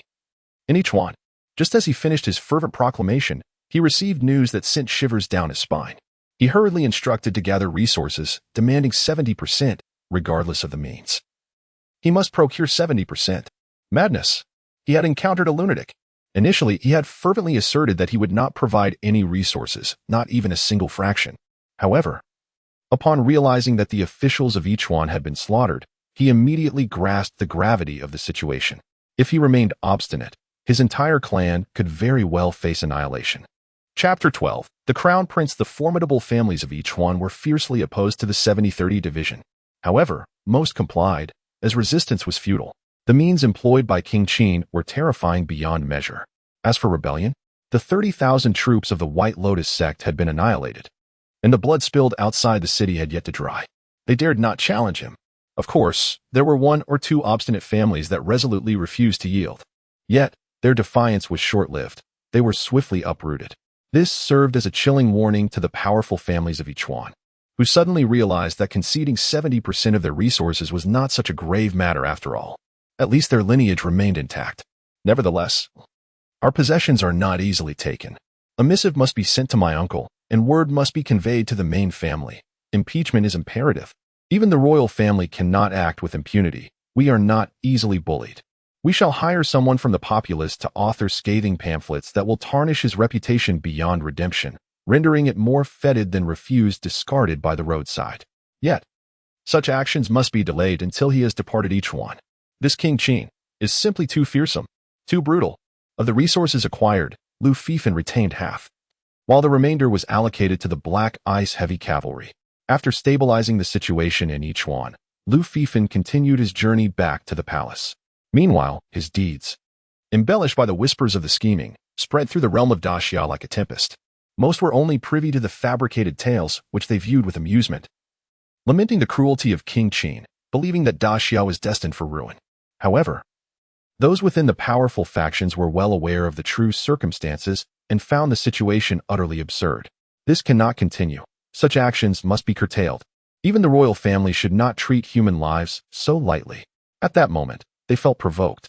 Although it was not their households that faced confiscation or execution, it was an ominous sign. If the royal family could act so recklessly today against the noble families of Yichuan, tomorrow it could easily be their turn. After all, none among them were paragons of virtue. Except for the reigns of the founding emperor and Emperor Wu, none of the subsequent emperors had ever acted so capriciously. Especially a mere prince. If only one or two families were suppressed, they might have remained silent. But the noble families of Yichuan had suffered pillage, and those who resisted were exterminated. Some factions, anticipating King Qin's incursion into their territories, were gripped by trepidation. This King Qin, previously unheard of. How could he strike with such ferocity upon his emergence? Although several inept rulers had emerged from the royal family over the years, none were as foolish as this. Fortunately, there was no news of him becoming the crown prince. Otherwise, in the years leading up to the complete collapse of Daxia, everyone would have been in dire straits. Such a brutal King Qin might not intimidate the great powers who dared to defy the royal family. However, the smaller factions were now in a state of panic. While this reckless behavior could indeed lead to the downfall of Daxia, the realm was already on the brink of collapse, and they might very well be eradicated by this sovereign before the final unraveling. This is no jest. My dear brother, is he truly so mad? Humph. The news of the emperor's intention to designate him as the heir apparent was to be disseminated, allowing the world to be aware and perhaps to voice their dissent. Within the heart of the imperial capital, in a secluded courtyard of the inner palace, a youth with a countenance as refined as jade stood, one hand casually resting behind his back, while the other scattered bait into a lotus pond ahead. Upon overhearing the words of a half-kneeling figure clad in black behind him, he issued a nonchalant command. "Father, why do you favor him so?" He pondered. "I had no idea that my status among my brothers was so diminished. Were it not for, I fear that even I would remain in ignorance." Once the figure in black departed, the youth murmured to himself, and in a sudden fit of intensity, he crushed the jade bowl in his hand into shards, which cascaded from his fingertips with a clattering sound.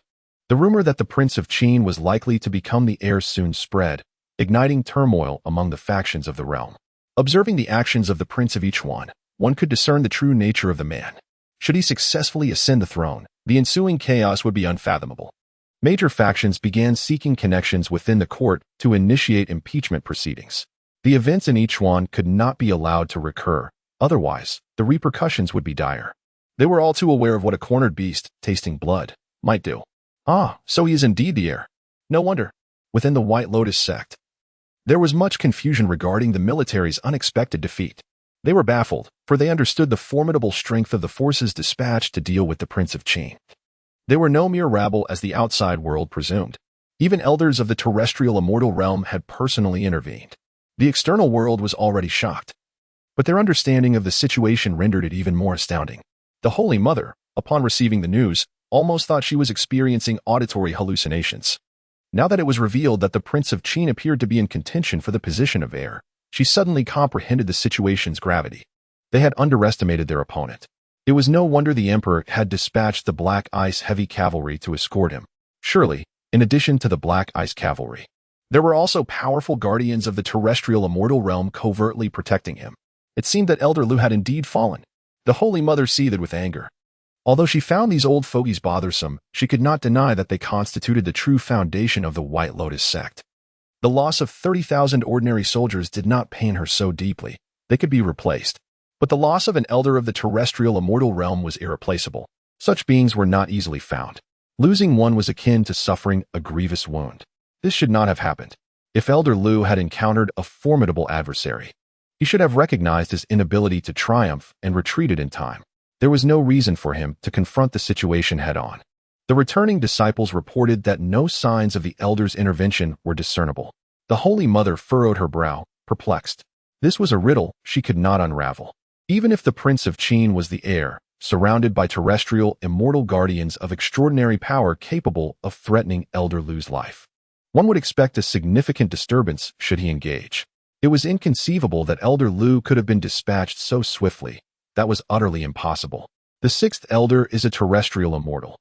Unless the revered Emperor Wu is still among us, it is inconceivable that anyone could threaten his life, let alone extinguish it in an instant. There are indeed significant concerns at hand. Could it be that the royal family possesses some clandestine methods we remain oblivious to? At this juncture, the Holy Mother of the White Lotus Society became acutely aware of the gravity of the situation. If the sixth elder, a being of such exalted status, were truly to be slain, the implications would be overwhelmingly unsettling. It is imperative to uncover the truth. The Holy Mother reached a resolute conclusion, and the higher echelons of the White Lotus Society all nodded in agreement. This matter is undeniably alarming. Should we remain in ignorance? The demise of the sixth elder today could foreshadow the loss of one among them tomorrow. However, the question arises, who would be the most suitable to investigate? This is indeed a dilemma. After all, we are entirely unaware of the capabilities possessed by the Qin King, and a careless misstep could lead to dire consequences. It seems prudent for the Holy Maiden to undertake this mission. Chapter 13. The four great sacred sects. The strategies of the Qin King remain shrouded in mystery. Thus, to unravel the situation, one must refrain from employing sheer force and instead adopt a more subtle approach. Moreover, should the Qin King ascend to the throne, the concealed tactics of the royal clan are indeed formidable and could easily be addressed by the Saintess. A suggestion was put forth by a powerful member of the White Lotus sect. This plan is truly ingenious. Given the Saintess' attributes, she would undoubtedly ensnare the Qin King effortlessly. The members of the White Lotus sect nodded in agreement, expressing their high hopes for this proposal. The expression of the White Lotus Holy Mother, seated in a position of authority, shifted slightly. However, after careful consideration, she ultimately acquiesced. In addition to sending the Saintess, it is prudent to have a contingency plan. Dispatch a message to the Blood Demon sect to enlist their assistance and gauge the outcome. It appears I have been excessively lenient. Lu Fifan soon became aware of the public discourse surrounding him, which was far from flattering. Various rumors circulated wildly. It goes without saying that this is undoubtedly linked to the forces in each one, despite taking 70% of the resources and graciously overlooking their other grievances. He was astonished to find these individuals ungrateful, audacious enough to fabricate slander against him. Next time, none of them will escape. Lu Fifan reflected and concluded that he had not been ruthless enough. In the future, should similar circumstances arise, he would need to strike harder, denying them any opportunity to spread rumors. What lies ahead? On this day, the procession traversed a mountain abundant in spiritual energy.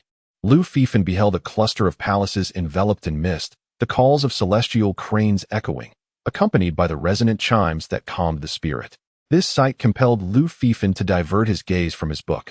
This place exuded an aura surpassing even that of the imperial capital. When he previously journeyed to Qinchuan, he had not taken this route.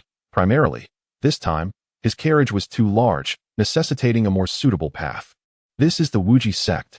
Lu Fifan, engrossed in his cultivation, remained indifferent to worldly affairs, yet Xian was well versed in the various circumstances of the realm.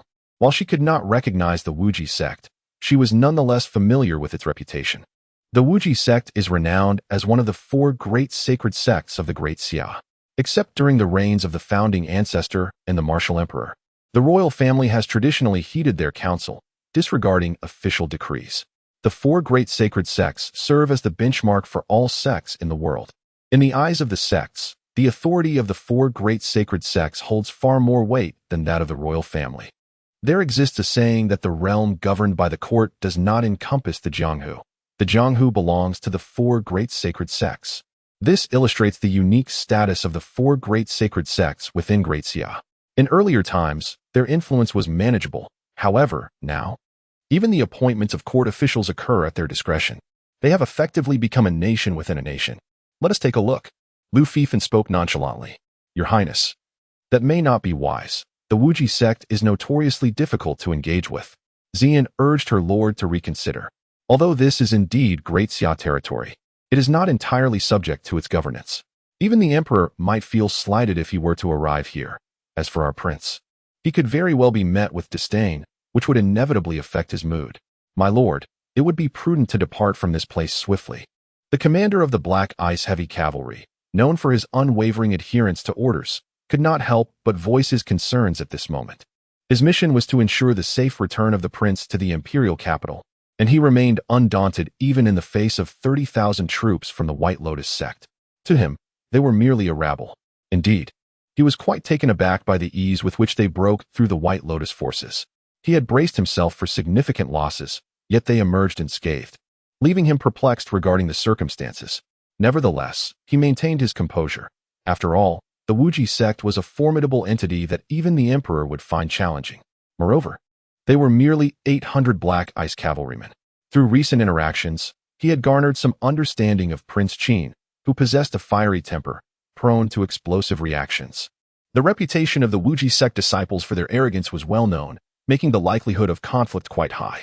While it might be manageable for the prince to deal with a few Wuji disciples in the imperial capital, this was their territory, and should trouble arise, escape would not be guaranteed. Such matters were not to be trifled with.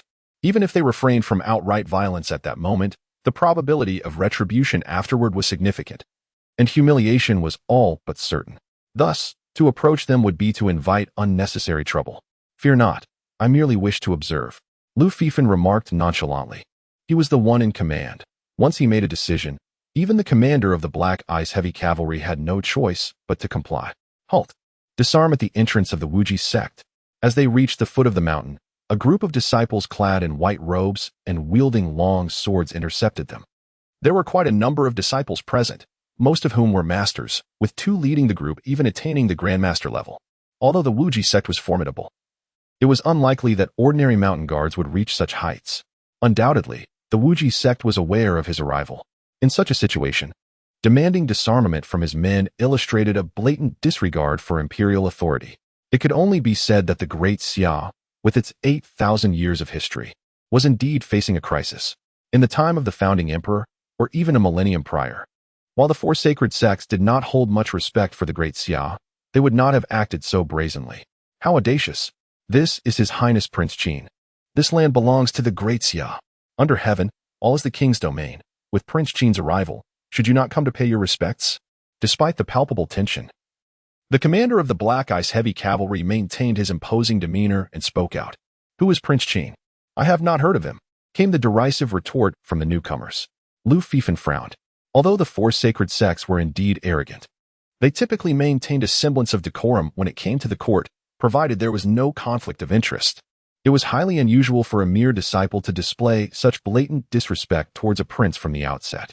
Brother Yuanhao, save me. Woe is me. My father and brothers have perished. You must stand up for me. At that moment, a cry for help echoed from the prison cart behind. Lu Fifan instantly understood. The leading youth appeared to hail from the Zhao family. No wonder he had been so eager for a confrontation. It all makes sense now. This fellow was indeed seeking trouble. Clearly, he aimed to provoke a conflict between Lu Fifan and the Wuji sect, hoping to leverage the sect's power for vengeance. What a pitiful performance. Lu Fifan shook his head. Do you wish for me to clash with the Wuji sect? Very well, I shall render you powerless. With a casual wave of his hand, Lu Fifan commanded the Black Ice Heavy Cavalry, who, despite their unwavering obedience, hesitated for the second time today at his order. It is worth noting that this was indeed the territory of the Wuji sect, to incapacitate their disciples right off the bat, while their own Qin Wang had not even taken to drinking, seemed rather unwise. Chapter 14. 5 centuries of taxation. The sound of a crack echoed alongside anguished cries. Ultimately, despite believing their lord had gone mad, the command was ingrained in their very bones.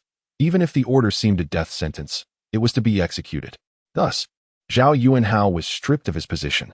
He had indeed attempted to resist, but he and his fellow disciples were unsuccessful in their defiance. However, the directives received by the Black Ice Heavy Cavalry merely mandated the removal of Zhao Yuanhao. Therefore, in consideration of the Wuji sect's reputation, they exhibited restraint, allowing the remaining individuals to be merely repelled. How dare you? How dare you?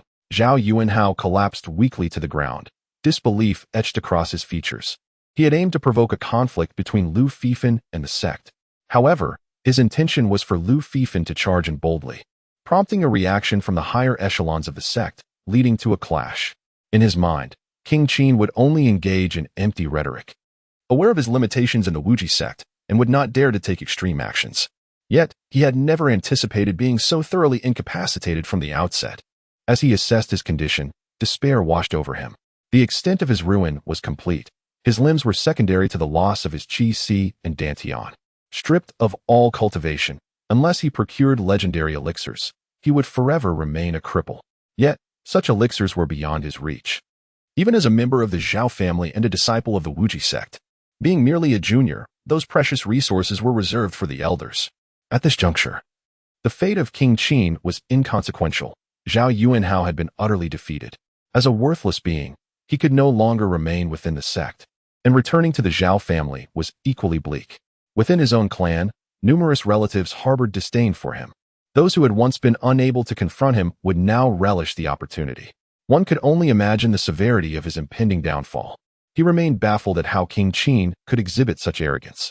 After all, this was the Wuji sect, not the imperial capital of the Great Xia. To so brazenly disable a disciple of the Wuji sect was unfathomable. Even though the event had transpired, he still found it surreal. It was not just him. All disciples of the Wuji sect, including the women being escorted back to the capital for assignment to the imperial brothel, bore expressions of utter disbelief. Although the Black Ice Heavy Cavalry had indeed swept through the White Lotus sect's forces, in their eyes, the White Lotus sect had been reduced to a rabble. While still impressive, it was merely a fleeting spectacle.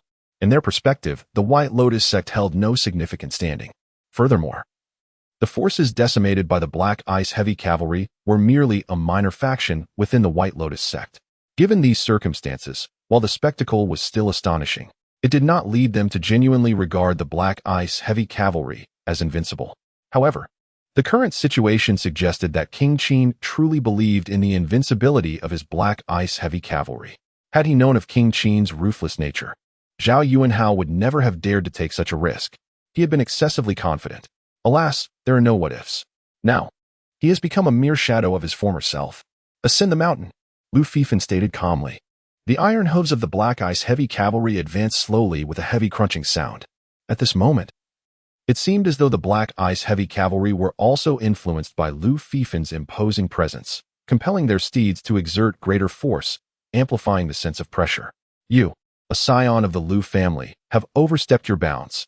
This is not a place for you to act recklessly.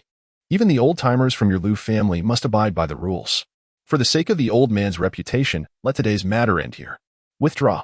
Before the grand white jade pillars that stood amidst the mist, reminiscent of the southern heavenly gate.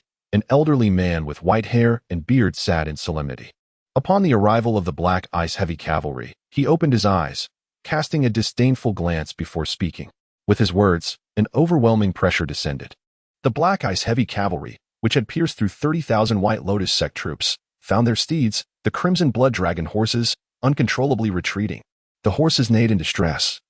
For the first time, the 800 black ice heavy cavalry faltered after receiving Lu Fifin's command. "Why do you not bow upon seeing this, king?" Lu Fifin spoke indifferently. The elder regarded Lu Fifin with surprise. It was not merely the words spoken, but the fact that this young man could maintain his composure in the face of such immense pressure. Most notably, not just he, but even the maidens within the carriage, resembling a small palace, remained unaffected. Recalling the rumors, this Qin Wang is regarded as the favored future heir, which explains the presence of some extraordinary artifact. "Youngster, you are merely a king. Come speak to me again when you ascend to emperor." The elder responded.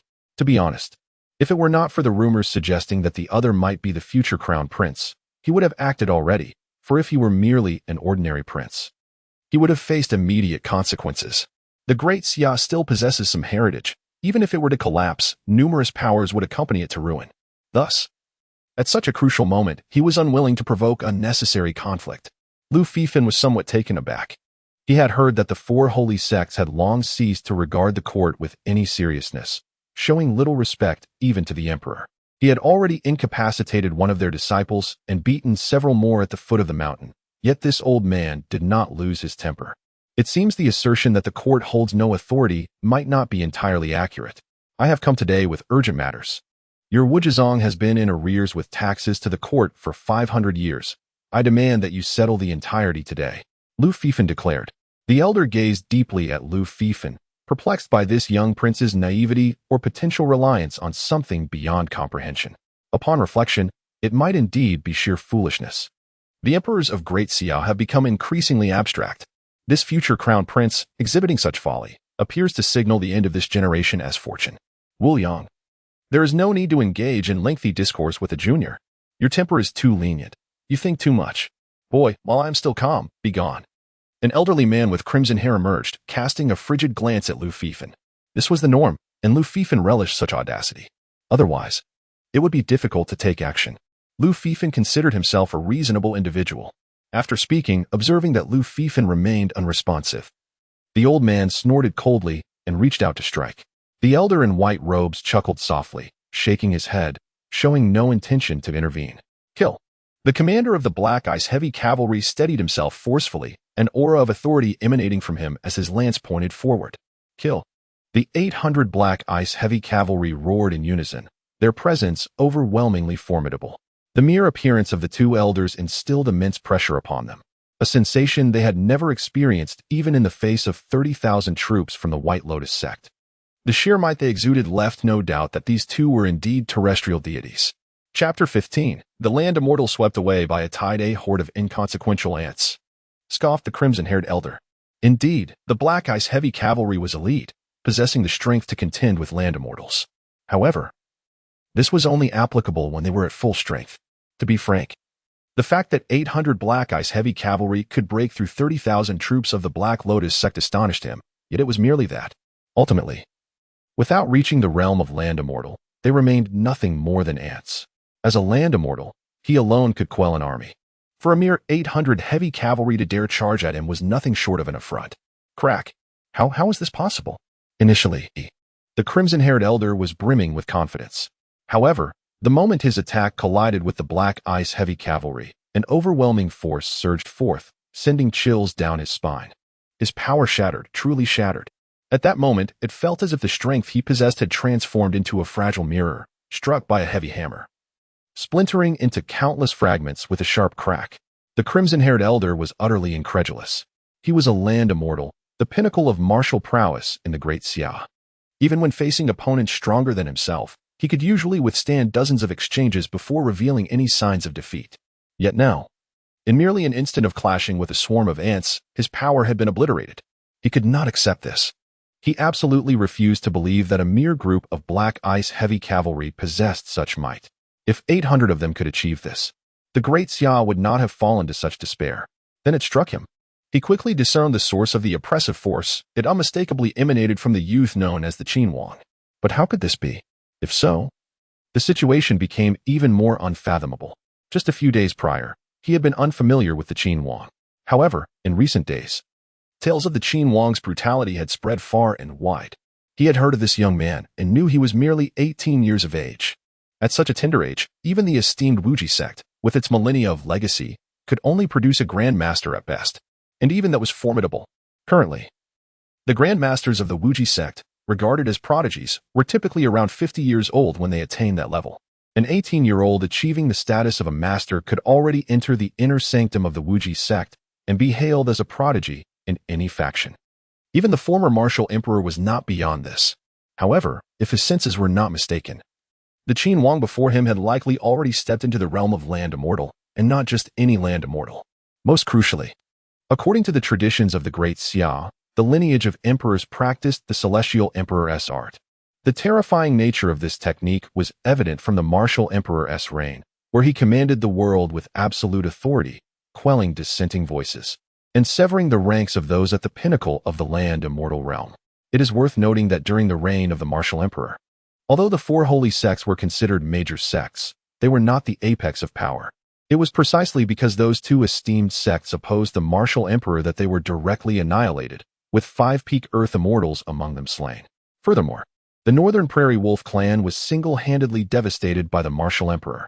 The sheer dominance of the celestial emperor's decree is indeed terrifying.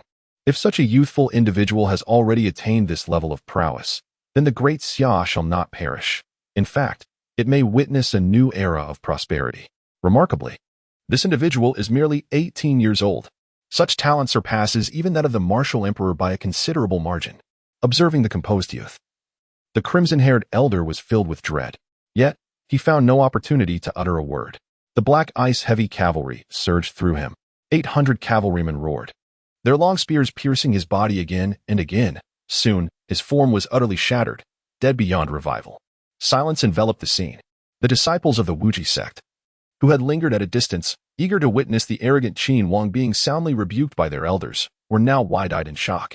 Particularly, the recently carried Zhao Yuanhao blinked rapidly, suspecting he was hallucinating. If he was mistaken, the one reduced to mere fragments was their sect's elder, an Earth Immortal. Was this some sort of jest? An Earth Immortal is among the most elite figures in the Great Xia, capable of maneuvering effortlessly through throngs of adversaries. In short, it is an unparalleled realm. He had originally anticipated that the loathsome Qinhuang would be dealt a few sharp slaps by his elders. Yet now, the Qinhuang remained unscathed while their elder was no more. This was nothing short of absurd. At this moment, it was not only they who were bewildered. Even the black ice heavy cavalry were in a state of disbelief. When had they become so formidable? A single charge had led to the demise of an Earth Immortal. Previously, they had been fearless in the face of death. Particularly for the commander of the black ice heavy cavalry, his mind was racing with thoughts. The sensation he had just experienced bore a striking resemblance to their earlier confrontation with the White Lotus sect's forces. That overwhelming power had emanated from. Suddenly, he turned back, a profound shock coursing through him as a bold idea surfaced in his mind. But it couldn't be possible. His own cultivation was too low. Thus, he could only rely on conjecture, failing to perceive the underlying issues. Primarily, Lu Fifen's cultivation was extraordinarily high. His application of power so divine that it was almost impeccable. Those of insufficient realm were truly oblivious to everything. This was also why the Black Ice Heavy Cavalry had previously breached the White Lotus sect. Although they had felt a touch of dreamlike wonder, they had not pondered too deeply. However, this time was markedly different. They were facing a genuine Earth Immortal, whose significance loomed larger in their minds than that of 30,000 White Lotus troops. Therefore, only after witnessing their opponent be reduced to mere fragments without any resistance did they first sense something amiss. He began to suspect that their lord might be in trouble. Yet, how old was their lord? Merely 18. In the realm of ordinary mortals, this is already adulthood. However, in the world of the powerful, it is merely the beginning stage. Do not speak of the current royal family, even during the reign of the martial emperor, when royal resources were at their zenith. Such an outrageous situation had never occurred. At this moment, among the living present, the only one certain of the assailant's identity was the aged man in white robes. As a gentle breeze swept through, his once mighty hand trembled slightly, a sight both alarming and disconcerting. Even the immortal from the land was taken aback. Just moments ago, he had indeed sensed that something was amiss. He considered intervening, yet merely raised his hand before letting it fall. For at that very instant, it felt as though a sharp sword hovered above him, imparting the grim awareness that any movement would spell his demise. In that fleeting moment, his heart was engulfed in terror, a relentless alarm ringing in his mind, as the specter of death stirred tumultuously within his soul. It was also in that instant that he discerned the truth. The young King Qin, a mere 18 years of age, had previously been shrouded in obscurity. He was the source of terror. Chapter 16. The decision of the boundless sect. The figure before him was undoubtedly a terrestrial immortal. And not merely at the initial stage, he was likely in the middle stage, if not at the pinnacle. The basis for this conjecture lay in the formidable prowess of the Celestial Emperor's divine art, which had not seen a practitioner of its mid-stage within the royal lineage for an extended period. Each emperor of the past had only managed to reach the initial stage through the esoteric methods passed down. Even so, few could contend with them across the vast expanse of the Great Xia. It was said that the true might of the Celestial Emperor's divine art could only be unleashed at its zenith. Otherwise, its potential remained even more terrifying. Despite his disbelief, the elder in white felt a strong likelihood that the Qin Huang before him had indeed attained the pinnacle of terrestrial immortality, having cultivated the Celestial Emperor's divine art to such heights. If this were the case, it would imply that this young man was exceedingly formidable. Could it be that the fate of the Great Xia was not yet sealed? Was the destiny still intertwined with the realm of the Great Xia? One must consider that the prevailing sentiment among various factions was that the Great Xia was doomed. This belief stemmed not only from the declining lifespans of its emperors, but also from a rumor suggesting that the royal family had reached this critical juncture because of the very art that had once granted them power, the Celestial Emperor's divine art. It was customary within the royal family that only the emperor's line practiced this art. Thus, upon failing in the contest for the throne, the next generation would pursue alternative methods of cultivation. The primary reason was that the Celestial Emperor's divine art was exceedingly difficult to master.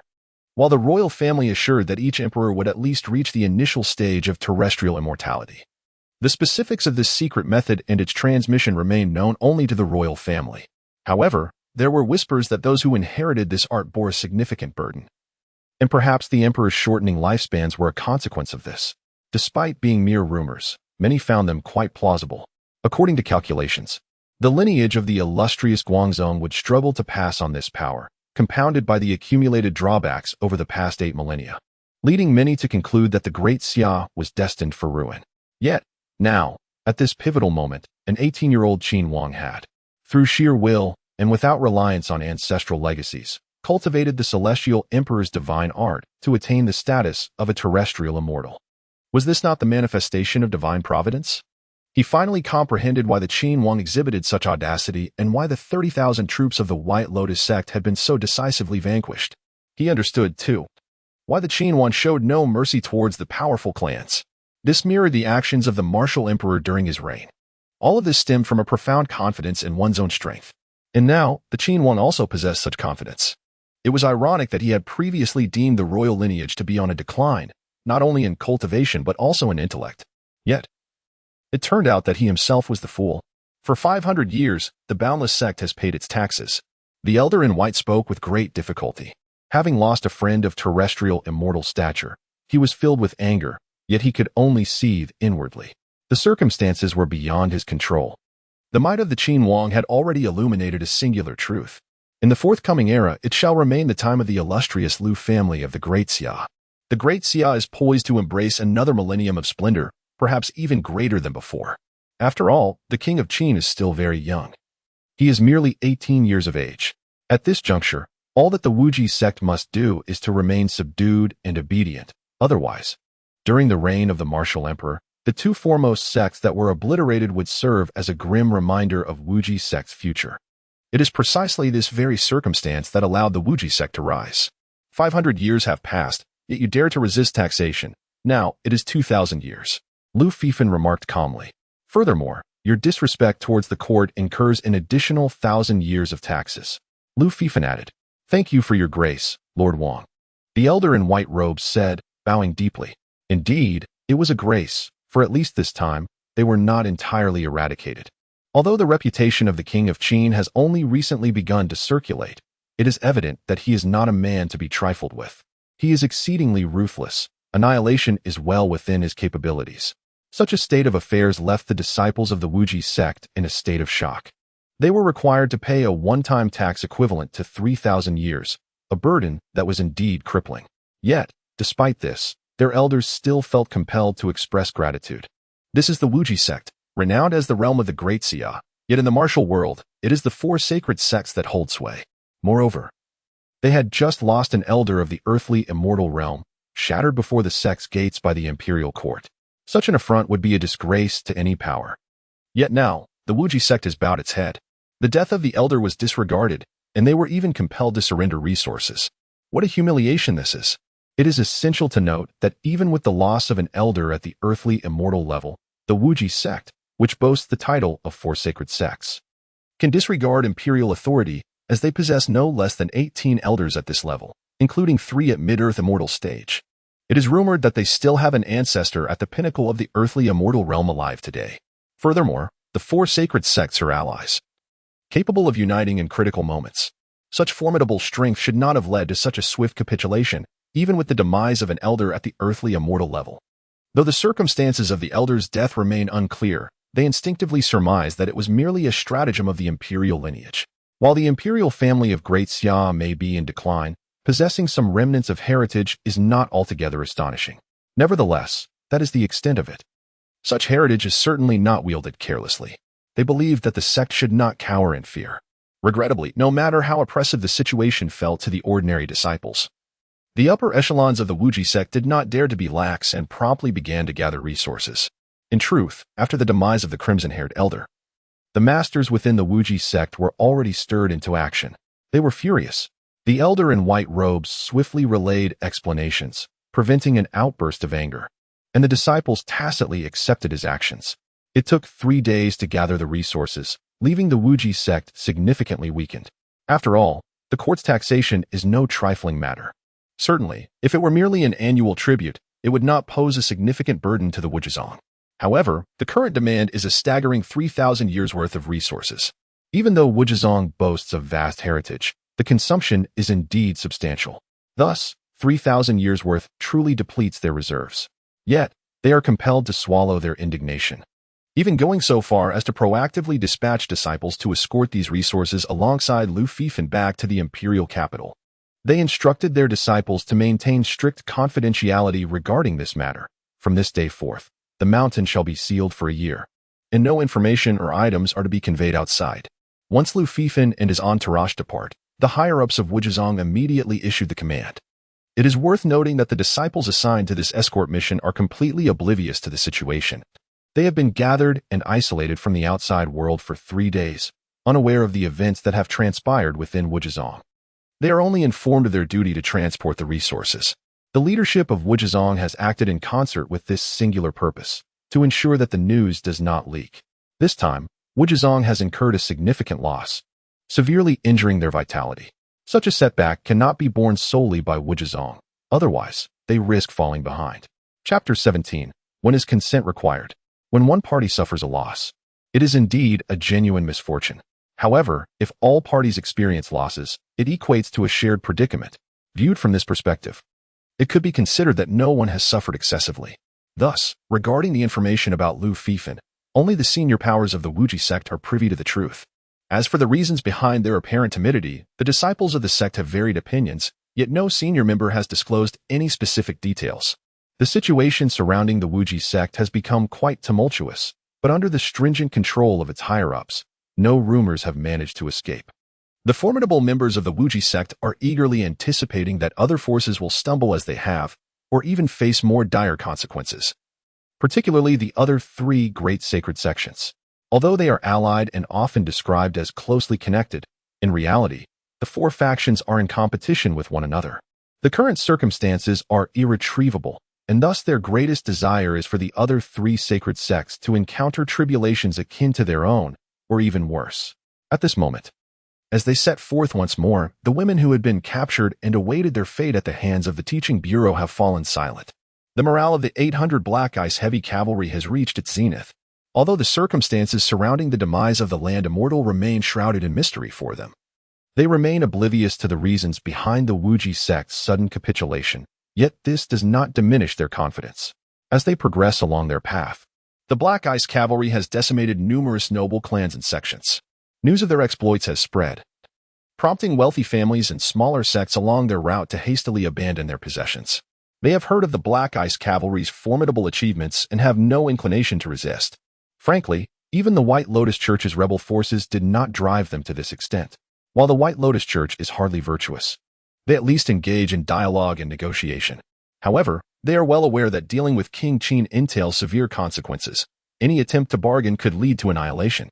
There have been instances of factions uniting in an attempt to ambush the young King Qin, hoping to teach him that being a prince does not grant one the liberty to act with impunity.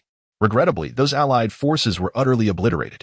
Originally, if they had headed directly to the imperial capital, they would have arrived in about 8 days. Yet now, after more than half a month, they have scarcely traversed half the distance. During this time, the princes within the capital have already gathered. Upon hearing news of their brother, they were left in disbelief, particularly when they learned that he had plundered a substantial amount of resources along the way. Rumor has it that after visiting the Wuji sect, some of its disciples chose to follow him, seemingly defecting to King Qin.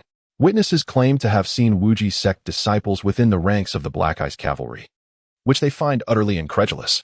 The ferocity displayed is simply astounding. This 14th brother, I almost forgot he existed. In previous years, he rarely attended the royal banquets. How could he be so formidable without making a sound? Presently, among the common folk, there are even those who foolishly compare him to the martial emperor himself. The individuals most concerned with Lu Fifin's news at present are undoubtedly his brothers. Summoned back to the capital, they can easily surmise the reason behind it. In ordinary circumstances, they could comprehend who might ascend to the throne of the Great Xia. However, these are not normal times. Those who fail in the struggle for succession face dire consequences. Thus, the supreme position not only entails unparalleled power, but also directly impacts their lives and fortunes. Regardless of the outcome, they must exert every effort. Initially, everyone was well aware of their brother's situation and recognized who the formidable competitors were. They had devised appropriate strategies for contending for this coveted position. Yet, they never anticipated that a previously overlooked brother, who had remained relatively silent, would emerge with such force. Although his actions may appear reckless and unwise, he has nonetheless succeeded. The noble families, whose subordinates had warned them of their formidable nature, now seem nothing more than ineffectual. Their fear of power rather than virtue indicates that the royal family has been overly lenient. The 14th brother has indeed illuminated a different path for them. Regardless of who ultimately prevails among them, the events orchestrated by him can be regarded as invaluable experience. To the influential families, a more assertive approach is warranted. A few severed heads will surely instill a sense of compliance. The 8th prince, Lu Bo, sat by the window with a wine jug, indulging in self-reflection. In response to his brother's criticisms of the previously inconspicuous 14th brother, he suddenly spoke up. The 800 Black Ice Cavalry cut through those noble families with ease. They are not the impenetrable force they seem, merely making a show of bravado. His words prompted thoughtful nods from those present, as understanding dawned. Amidst the gentle strains of a zither, melodic and clear, akin to droplets falling into a stream, rhythmic harmonies arose. In the midst of a fine drizzle, between the lotus pavilions, a figure in white emerged from the mist, reminiscent of a celestial maiden from the heavens, performing a solo on earth. The Black Ice Cavalry advanced with a rhythmic clatter, and upon reaching this point, even their ironclad resolve softened. Inside the carriage, Lu Fifin glanced upwards, a smile gracing his face. Please invite that young lady inside for a conversation. The attending Xian trembled slightly as she poured tea. Her lord had always been singularly focused on cultivation, indifferent to both men and women, never showing interest in anyone. Today was the first time she witnessed him extend an invitation to someone. Moreover, the young woman in the lotus pavilion, though veiled in a sheer fabric and appearing ethereal in the misty rain, exuded an undeniable beauty that could be recognized at a glance. At 18, her lord had transformed in his demeanor over recent times, displaying a newfound sense of freedom in his actions. If he were to entertain some adult thoughts now, it would not be surprising. This was something she anticipated eagerly, yet she was not the object of his affections. She sighed inwardly, realizing that she was merely a maid. And perhaps her aspirations were too lofty. Xian composed herself, concealing her emotions, and gracefully leaped from the carriage to proceed to the riverside pavilion for the invitation.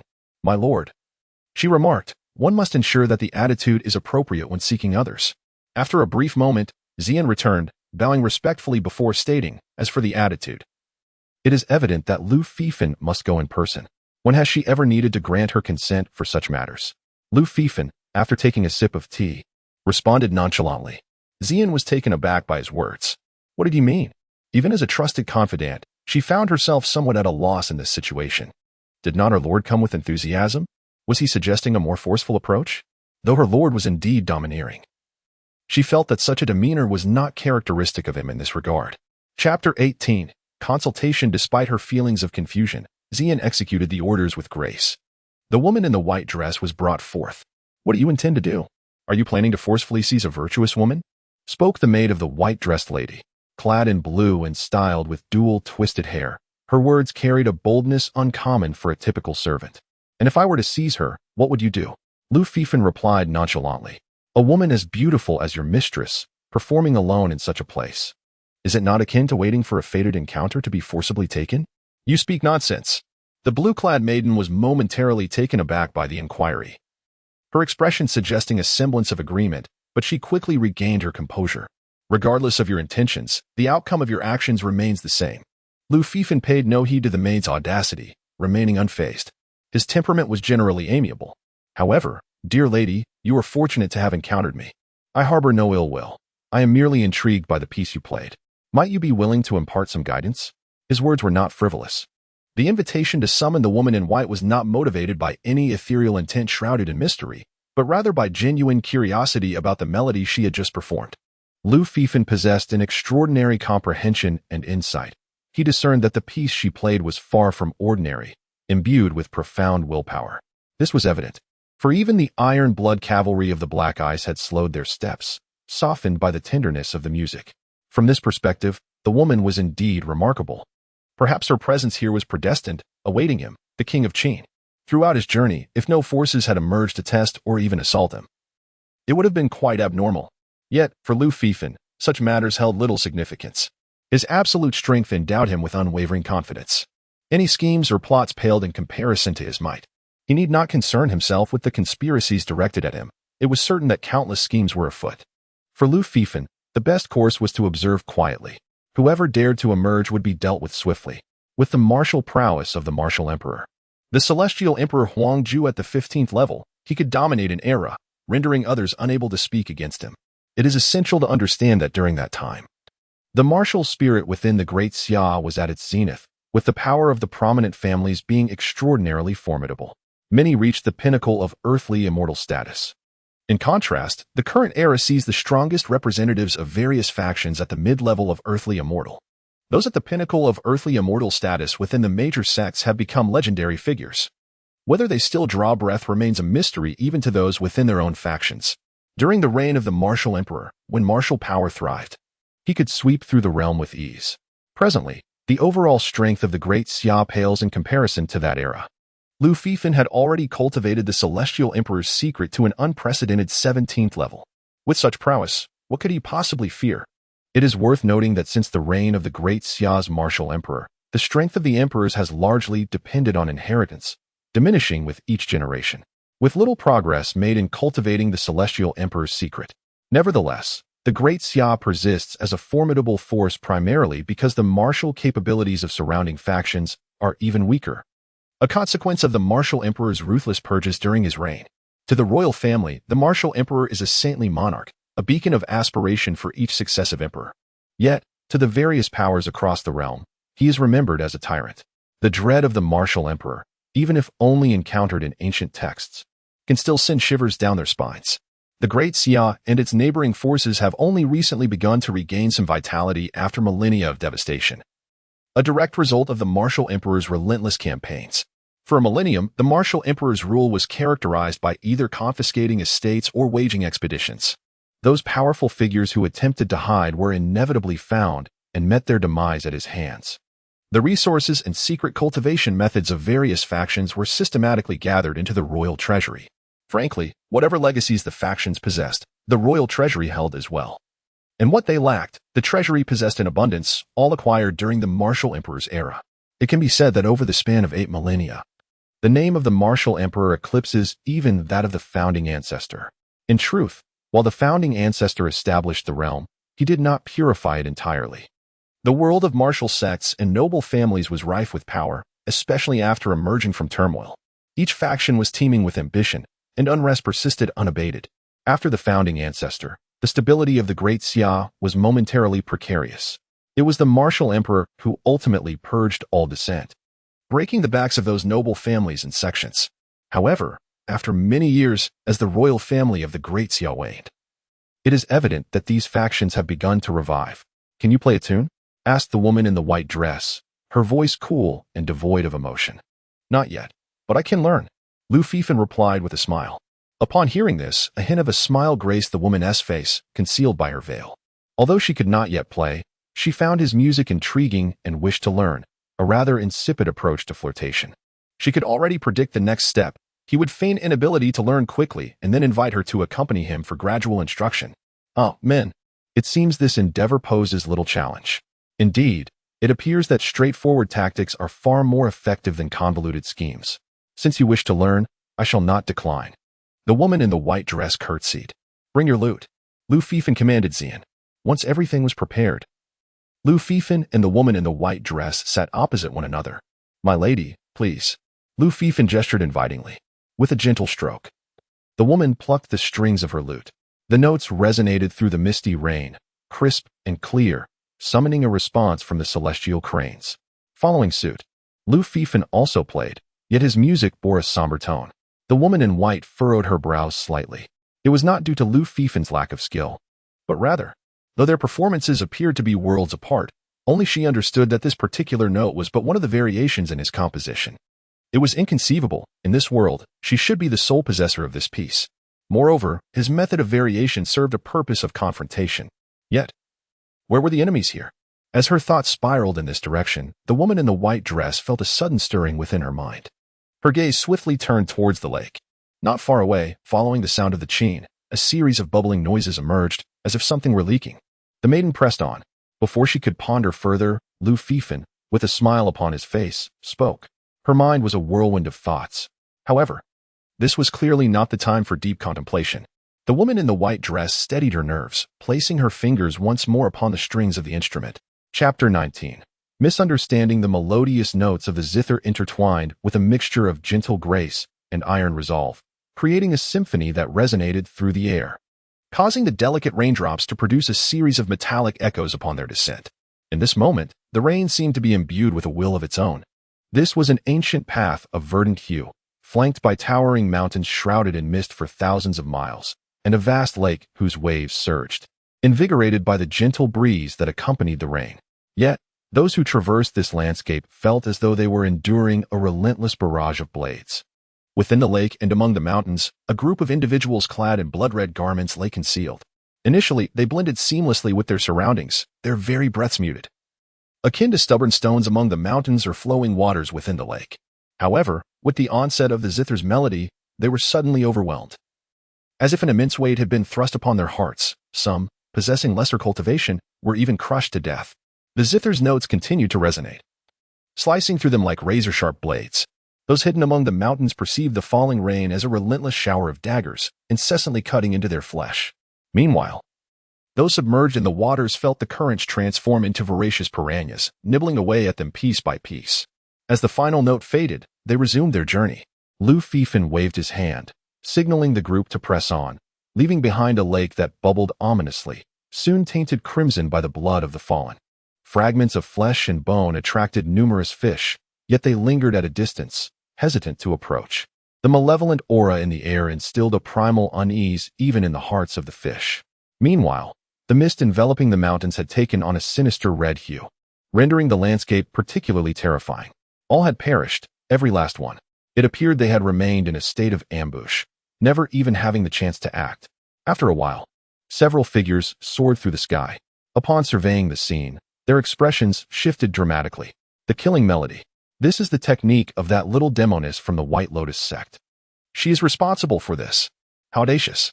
The White Lotus sect dares to strike against us. Do they truly believe themselves to be the supreme sect in the realm? One man, wielding a folding fan, descended swiftly.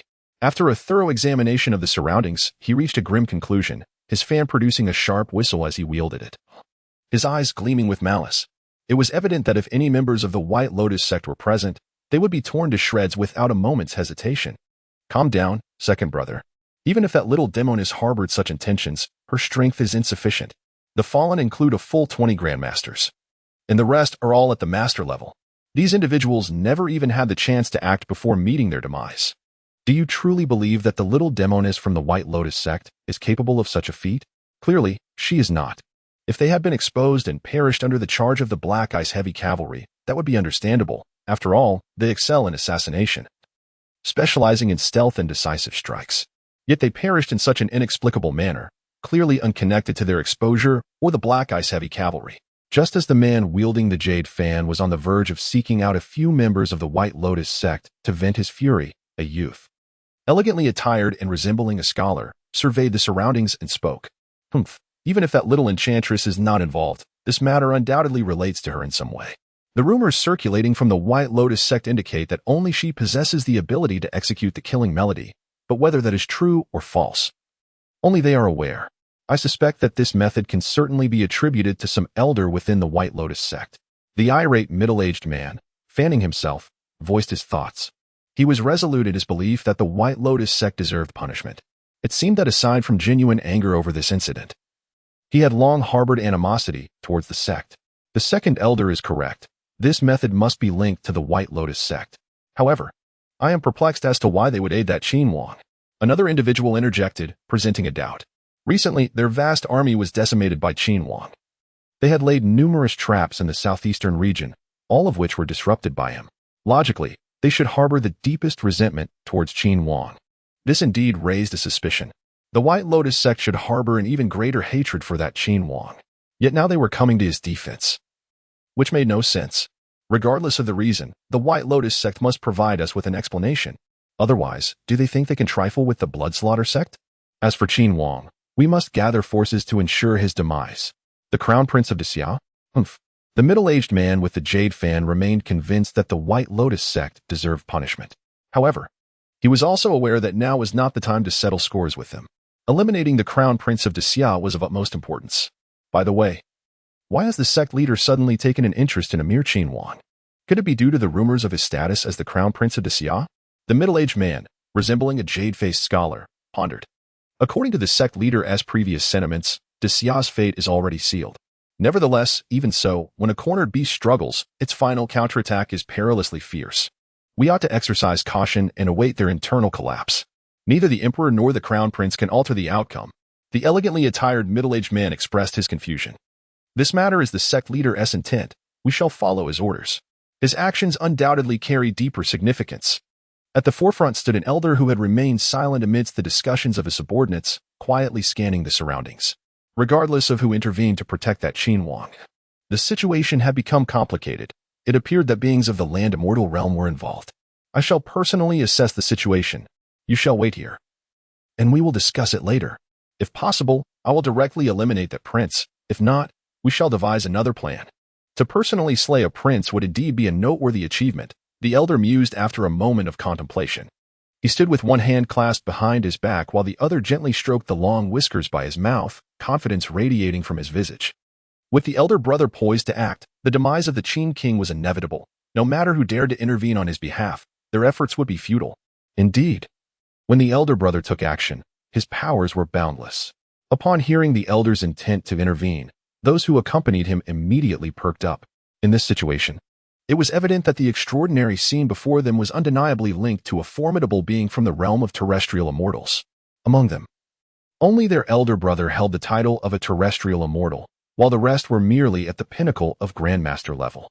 Under ordinary circumstances, this would suffice. Accompanying their elder brother, they would not fear facing a terrestrial immortal, for their role would simply be to assist in the fray.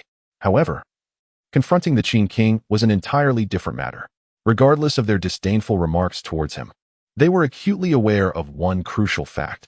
The Black Ice Heavy Cavalry under the Qin king's command had decisively breached the ranks of the 30,000 White Lotus army. Though the White Lotus sect was largely comprised of a rabble, it did possess elite forces.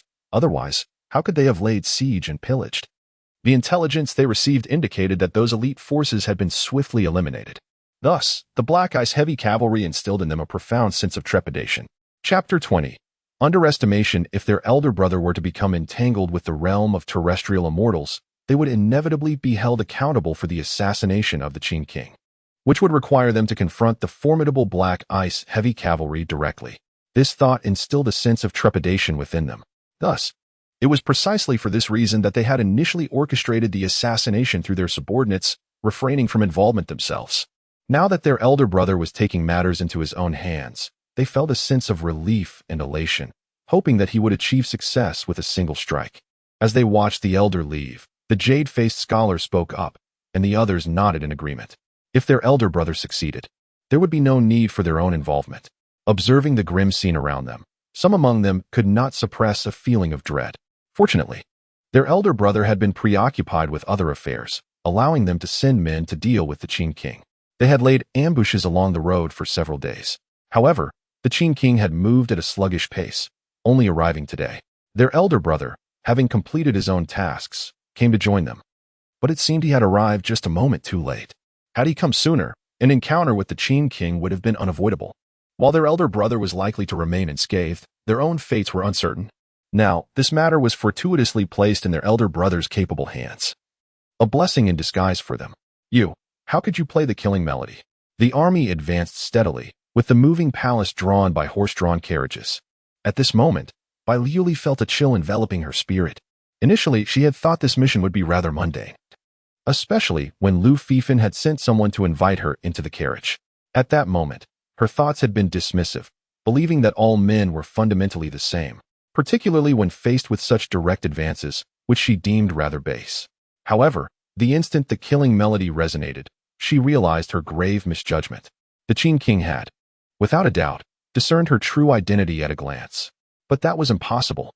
The 8 Extremes demon suppression melody was what she had revealed, and the only piece known to the world was the killing melody.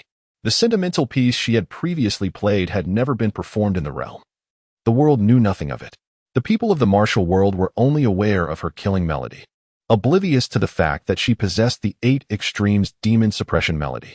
Yet just moments ago, after she had played the sentimental melody, the adversary had countered with the killing melody. This revelation sent her heart racing. Even more alarmingly, she sensed the presence of hidden assassins in her vicinity. It was crucial to note that she had not perceived their presence initially. Clearly, these were professionals, utilizing specialized techniques to conceal themselves so deeply that even those of higher cultivation could not detect them while remaining still. Nevertheless, if her instincts were correct, those assassins should now be no more. The terror of it all was overwhelming. At this very moment, a bold hypothesis began to form in her mind. The previous failures of the Holy Sect, including the loss of an elder from the realm of terrestrial immortals, were not merely the result of some hidden imperial stratagem as they had speculated. Rather, it was the Qin King before her. In this critical moment, the Great Xia faces an unprecedented and terrifying existence. This signifies that the destiny of the Great Xia still endures. It is imperative that this news be conveyed back. The Holy Sect must remain in hiding, for the time has not yet come. Bai Liuli forced herself to regain her composure. She must survive to deliver this alarming message. If the information proves accurate, the man before her, the King of Qin, has only just turned 18. An 18-year-old terrestrial immortal. This was a phenomenon she had never encountered before. Even the martial emperor had not achieved such a feat. The imperial lineage of the Great Xia has produced a being more formidable than the martial emperor. If this is indeed true, even in seclusion, the Holy Sect must brace itself. Historically, during the era of the martial emperor, the Holy Sect had nearly faced extinction, with only a handful of weak practitioners managing to survive in obscurity. It was only now, as the Great Xia has weakened, that they have begun to regain some vitality. Should a similar event occur again, they may find themselves devoid of any opportunity. Seclusion is no simple endeavor. The hardships endured are akin to a blood-soaked chronicle within the sacred texts of the Holy Sect. He appears to have merely stepped into the realm of terrestrial immortals. Thus, might it be possible to take advantage of this moment and eradicate him with full force? Contemplating the arduousness of their seclusion and the trials the Holy Sect has faced to reach this juncture, Bai Liuli conceived a bold idea. She reasoned that even if the King of Qin has indeed reached the realm of terrestrial immortals, he is likely still in the nascent stages. Though he presents a terrifying facade, one must recall that the martial emperor, at the pinnacle of terrestrial immortals, was able to command the reverence of all cultivators across the realm. Therefore, she surmised that Lu Fifin's dreadfulness stems from his mastery of the heavenly emperor's scripture. After all, an 18-year-old terrestrial immortal is already profoundly alarming. Beyond that, it is beyond her imagination. If he is merely at the initial stage of terrestrial immortals, then the cost to confront him is not insurmountable. All of this must be accomplished before he enters the imperial capital. This implies that she must disseminate the news, urging the holy sect to unite with various factions and spare no effort to eliminate him before the king of Qin reaches the capital. Otherwise, should the imperial family of the Great Xia produce another martial emperor, the holy sect would be utterly doomed. The character of the king of Qin can be discerned from prior reports. He is a man whose temperament mirrors that of the martial emperor, one prone to merciless extermination. If word of him spreads, the forces of the realm would undoubtedly rally to thwart him. Although the current prominent families owe their rise to the martial emperor, who eradicated numerous powerful factions, allowing others to emerge, they hold nothing but fear in their hearts. The once mighty forces have been reduced to ashes. Should this individual rise, it may very well be their turn to face annihilation. Just as Bai Liuli pondered how to relay this news, she observed the man she perceived as a demon revealing a faint smile. Then, she witnessed him glide his hand across the strings of his zither. A resonant twang filled the air. As the crisp sound of the reverberated, an invisible force surged forth, akin to a crescent moon soaring through the air. Almost simultaneously, a shadow darted out, colliding perfectly with the arc formed by the melody. And then there was silence. In the distance, amidst the hazy drizzle, a mist of crimson splattered, creating a scene of unparalleled beauty. Gulp. Bai Liuli found no beauty in it at all. The fleeting shadow evoked a familiar sensation within her. Could it be that individual from the Blood Butcher sect? Impossible, utterly impossible. She refused to believe it. Even if one were to cultivate the Celestial Emperor's art to an extraordinary degree, the opponent was merely at the initial stage of a terrestrial immortal. Such a swift and clean kill seemed implausible. Yet, upon further reflection, perhaps it was indeed feasible. However, as she contemplated the true might of the Celestial Emperor's art, her understanding was limited to the accounts of the martial emperor found within ancient texts. Considering that the martial emperor once bloodied the world, it dawned on her that perhaps her imagination fell short, ultimately underestimating the overwhelming power of the Celestial Emperor's art. Chapter 21. The Eldest Brother Shattered.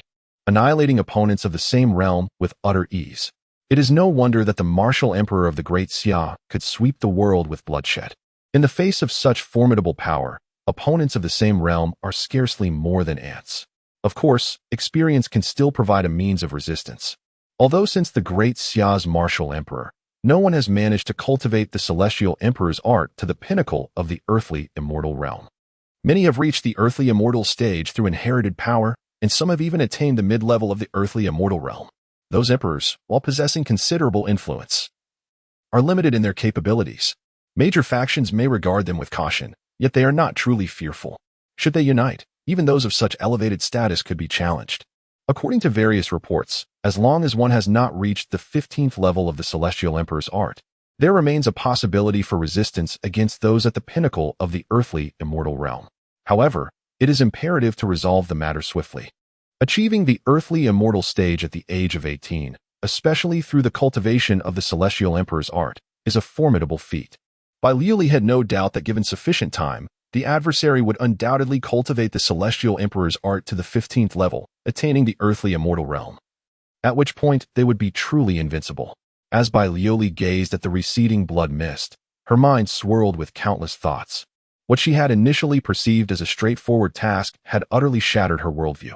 This hazy drizzle felt like the uncertain future of the holy sect, devoid of direction. My brother should return soon.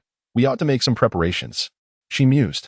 Fortunately, there was a pavilion nearby where they could procure some game and prepare wine, allowing them to celebrate the return of their brother. Previously, within the Lotus Pavilion where Bai Liuli had played, several figures sat in attendance. In the midst of their boredom, one proposed, "This seems fitting." The suggestion was met with unanimous approval, and they swiftly set about their tasks. Some ventured into the mountains for game. Others cast nets into the water for fish. One fashioned a stone pot over a fire, while another retrieved a wine gourd from behind. "It indeed carries a certain poetic charm," remarked a middle-aged man with a refined appearance. We await the triumphant return of our brother. They felt fortunate to be in the brother's company. Whenever a challenging task arose, he would handle it himself without requiring their assistance. This time, having slain the king of Qin, the rewards were plentiful, and they had contributed little, which naturally pleased them, despite the loss of several subordinates. Yet, subordinates can be replenished. As long as they remained unscathed, all would be well. However, as hours slipped by, their anticipation waned, and still, there was no sign of their brother. Despite their attempts to slow their preparations, the food in the stone pot and the meat on the fire inevitably cooked through. The aroma wafted around them, yet this time, what had initially sparked their enthusiasm had utterly extinguished their appetite. Could something have gone awry? The refined middle-aged man furrowed his brow, sensing an ominous premonition. It is impossible. Absolutely impossible. My brother is a figure of the earthly immortal realm. He shook his head, fanning himself with a jade fan. With the prowess and assassination skills of the elder brother, eliminating an 18-year-old youth would pose no challenge, even if the opponent were under the protection of a formidable land deity. Moreover, should the attempt fail, the elder brother's strength would allow him to escape effortlessly. The 800 Black Ice heavy cavalry could be disregarded. Could the land deity truly pose a threat to him? Upon hearing this, the group felt a modicum of relief.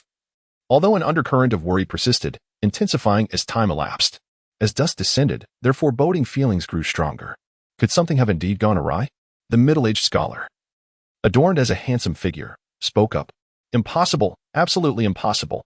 Surely, the elder brother is merely seeking an opportune moment. Perhaps the land deity protecting that Qin Wang is formidable. And the elder brother has yet to find the right timing. After all, it was the Qin Wang, and given the rumors of his status as the crown prince, the task of assassination was understandably challenging, remarked a man fanning himself with a jade fan. Despite his confidence in his elder brother, even he could not suppress the increasing frequency of his fan's movement, betraying his unease. Why don't we follow discreetly? Someone suggested. Agreed, but let us maintain our distance. I sense something amiss with that Qin Wang, replied the middle-aged scholar. They proceeded cautiously along their path. Suddenly, the man with the jade fan let out a startled cry. This is a fragment of my elder brother's silver silk armor. He had spotted a small piece among the tall grasses by the lake, trembling with shock. The moment those words escaped his lips, the expressions of the group shifted drastically. Their fears appeared to be materializing. Search. They leapt into the lake like fish darting through water. After a while, when they regrouped, each member bore a fragment from different locations, and one even held a small piece of flesh marked with a distinct black spot. This is the black spot from my elder brother's neck, the individual declared with certainty.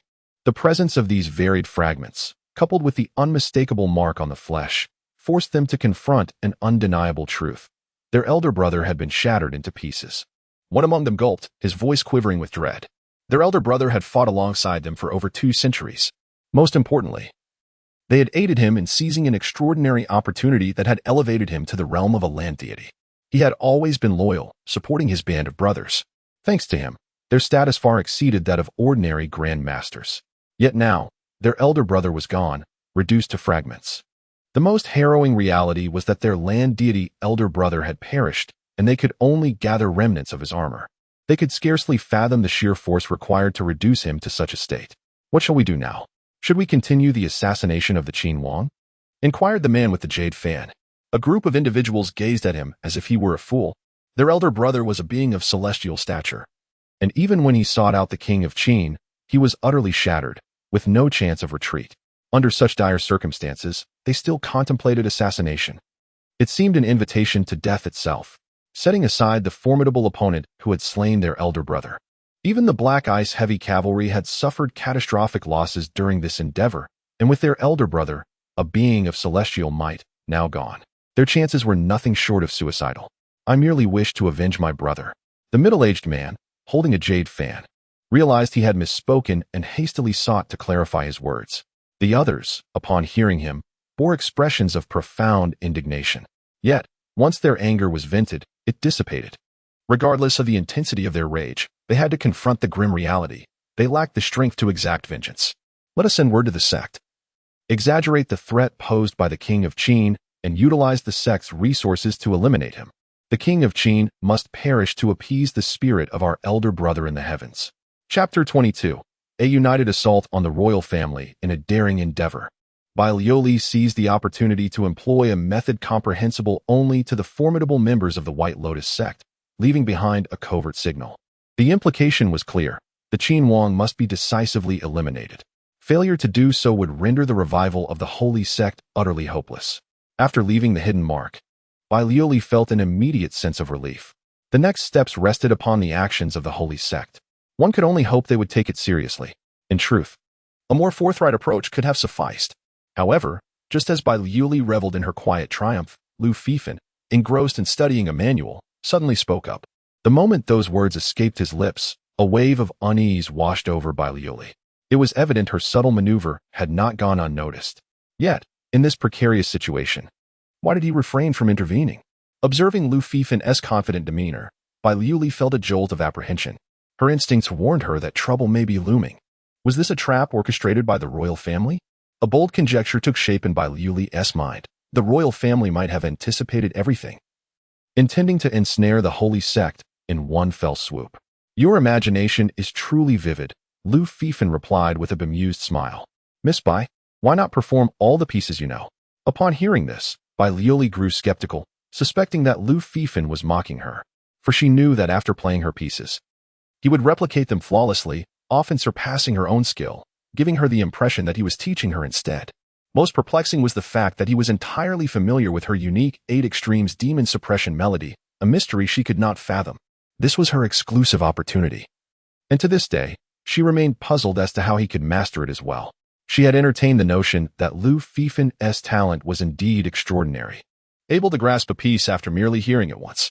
Yet, such speculation seemed far-fetched, bordering on the impossible. After all, her compositions were not mere melodies.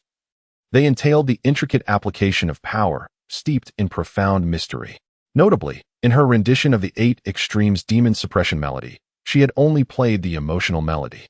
Surely, he could not have extrapolated the entirety of her intricate composition from such a limited performance. As Bai Liuli wrestled with her thoughts, in a secluded stronghold of the White Lotus sect, a congregation of powerful figures gathered. The message from the saintess was clear: the Qin Huang must perish. For his potential was immense, possessing the qualities of a martial sovereign. The White Lotus Holy Mother, seated at the head, spoke up. Martial sovereign potential? Is this a jest? Surely the saintess is too young to comprehend the implications. Does she truly understand what it means to have the potential of a martial sovereign? How could a mere Qin Huang possess such attributes? A voice of skepticism broke through the crowd, dismissing the news as implausible. While the Qin Huang's recent notoriety had garnered attention, prior to that, he had remained virtually unheard of. Had it not been for their collaboration with the White Lotus sect, which prompted them to ensure his demise amidst the chaos of battle, they might never have learned of the existence of such a figure within the great Xia. His demeanor had simply been too understated. So few people are aware of his fiefdom, Qin Xuan. The Qin Huang Fu has remained relatively inconspicuous in recent years. Thus, when such a prince suddenly declares that the other party possesses the potential of a martial emperor, it is hard to garner belief. If the information is accurate, the Qin Huang has indeed stepped into the realm of terrestrial immortals. The Holy Mother of White Lotus cast a fleeting glance at the speaker before articulating her thoughts. Silence. Her words plunged the gathering into a profound stillness. An 18-year-old terrestrial immortal? Is this a jest? At last, someone dared to voice their incredulity. An 18-year-old terrestrial immortal, the likes of which they had never heard before. The saintess would not disseminate false information. Upon hearing this news, the Holy Mother herself found it difficult to accept. However, reflecting on the recent undertakings of the Qin Huang, it began to make a certain degree of sense. The fact that he has yet to perish is an enigma in itself. The actions he has undertaken, not limited to the White Lotus sect, would surely have attracted the ire of various noble families and sections. Yet, he remains unscathed. She could not believe that those powerful clans were merely wary of the imperial court. Such individuals are not easily swayed. After all, they understand that allowing the royal family to act with impunity ultimately leads to their own detriment. This momentum must be curbed. From this perspective, if the Qin Huang is indeed at the terrestrial immortal level, it becomes explicable. Previously, no one had considered this possibility. Hence, the dispatch personnel have been, at most, ordinary terrestrial immortals. This is why they have consistently failed. If the rumors hold any truth, then the destiny of the great Xia still lingers, rendering success exceedingly difficult. An 18-year-old terrestrial immortal, the hearts of the people tremble at the thought. Hearing the Holy Mother express such sentiments, a sense of unease washed over some. It is no wonder his composure falters. The matter is simply too alarming. An 18-year-old terrestrial immortal, given time, could achieve unimaginable heights. This would be an unprecedented occurrence in the last 8,000 years of the Great Xia. If this is the case, the terror of the Qin Huang is unparalleled. Even if he is an 18-year-old terrestrial immortal, I am convinced he is not cultivating the Celestial Emperor's technique. The Celestial Emperor's technique is reputed to be the most arduous method to master. Achieving the realm of terrestrial immortals at 18 is already astounding. If it were through the Celestial Emperor's technique, it transcends mere jest and verges on the fantastical, provided he is not practicing the Celestial Emperor's technique. Even if he reaches the terrestrial immortal realm at 18, he alone cannot save the Great Xia. He cannot alter anything. Humph. On the contrary, he would hasten the demise of the Great Xia. The people will not permit the emergence of another martial emperor. The deeds of the previous martial emperor, despite the passage of years, remain etched in the memories of those factions. If previously they were hesitant to act, merely wishing to observe the unfolding of events, now, upon realizing that another martial emperor may arise from the royal family, they too grow anxious. At that point, the royal family would truly be besieged from all sides. Some issued a cold snort, expressing dissenting opinions. The 18-year-old terrestrial immortal is indeed formidable, with an immeasurable future ahead. However, as long as he is not invincible, there is no need to harbor excessive fear. Talented individuals? I have vanquished many such prodigies. As long as one is not invincible, there are countless ways to eliminate them. The demise of the Great Xia is assured, as I proclaim. Even destiny cannot hinder it. The speaker is the left guardian of the White Lotus sect. Hearing his resolute declaration, imbued with absolute confidence, a group of senior members of the sect exchanged glances and nodded in agreement. It is indeed as he stated. The 18-year-old terrestrial immortal had momentarily stunned them, leaving them in contemplation. Now, upon the left guardian's assertion, a look of realization dawned upon them. After all, the left guardian's reasoning is quite sound. During this period of vulnerability for the Great Xia, most of the major forces remain inactive, not due to a lack of ambition, but rather to preserve their strength, waiting to support whoever emerges victorious. However, should news arise that yet another martial emperor is to emerge from the imperial family, the situation would shift dramatically. No one would be able to remain complacent. We must reach out to the various factions, with the Qin King being so formidable. This matter transcends the interests of the White Lotus sect alone. Chapter 23. The aggrieved second prince within the profound confines of the esteemed mansion. A youthful visage of a man stood with his hands clasped behind him, gazing at the letter in his grasp, his complexion reddening visibly. Why? Why has he achieved the status of an earthly immortal and not I? At 50 years of age, I remain merely a grandmaster. What justifies his elevation to such heights? We share the same father. Despite his youthful appearance, he is indeed over 50. His royal lineage and abundant treasures, coupled with formidable cultivation, grant him an air of youthfulness. At this moment, fury consumed him. He had meticulously orchestrated his plans for many years. In his eyes, his elder brother was nothing more than a trifling fool, and while a few younger siblings possessed merit, he was confident in his ability to secure the throne. Just a month prior, he believed the imperial seat was assuredly his, with no uncertainties. He merely awaited the demise of his father to ascend. He harbored grand ambitions and had been diligently plotting. He was certain that once he claimed the throne, he could rectify the current plight of the Great Xia. Yet, fate had other plans. At the zenith of his confidence, he discovered that his father had already favored another for the position. All those years of nurturing, affection, and supposed support had been mere facades, an elaborate ruse to place him in the line of fire against various adversities. For years, he had tread carefully, especially after the old emperor's health began to wane, with his brothers vying for his life.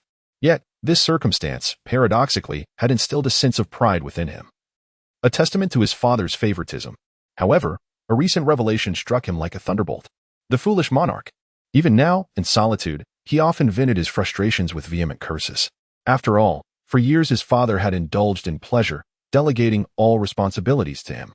He had borne the brunt of the arduous tasks while the emperor wielded no actual power, leaving him overwhelmed and hindering his own cultivation. In the past, despite the exhaustion, he found joy in his toil, believing it to be a sign of his father's regard and investment in him. It was only recently that he realized the old man merely sought leisure, desiring someone to shoulder his burdens. In truth, he had never entertained the notion of making him the crown prince. The 14th brother, previously a figure nearly forgotten by him, had departed at the tender age of 5, leaving no significant news behind. It seemed he had been estranged from royal lineage. Who could have known that he was the favored child, the one intended to inherit the throne? Upon receiving this information, he nearly lost his sanity. And now, an even more maddening revelation had emerged. His own 14th brother had ascended to the status of an earthly immortal. No wonder. He now comprehended why this suddenly re-emerged sibling was a candidate for the throne. Yet, to attain the rank of earthly immortal at merely 18 years of age required not only exceptional talent, but also ample resources to support such an achievement. Upon contemplating this, he felt a gnawing resentment.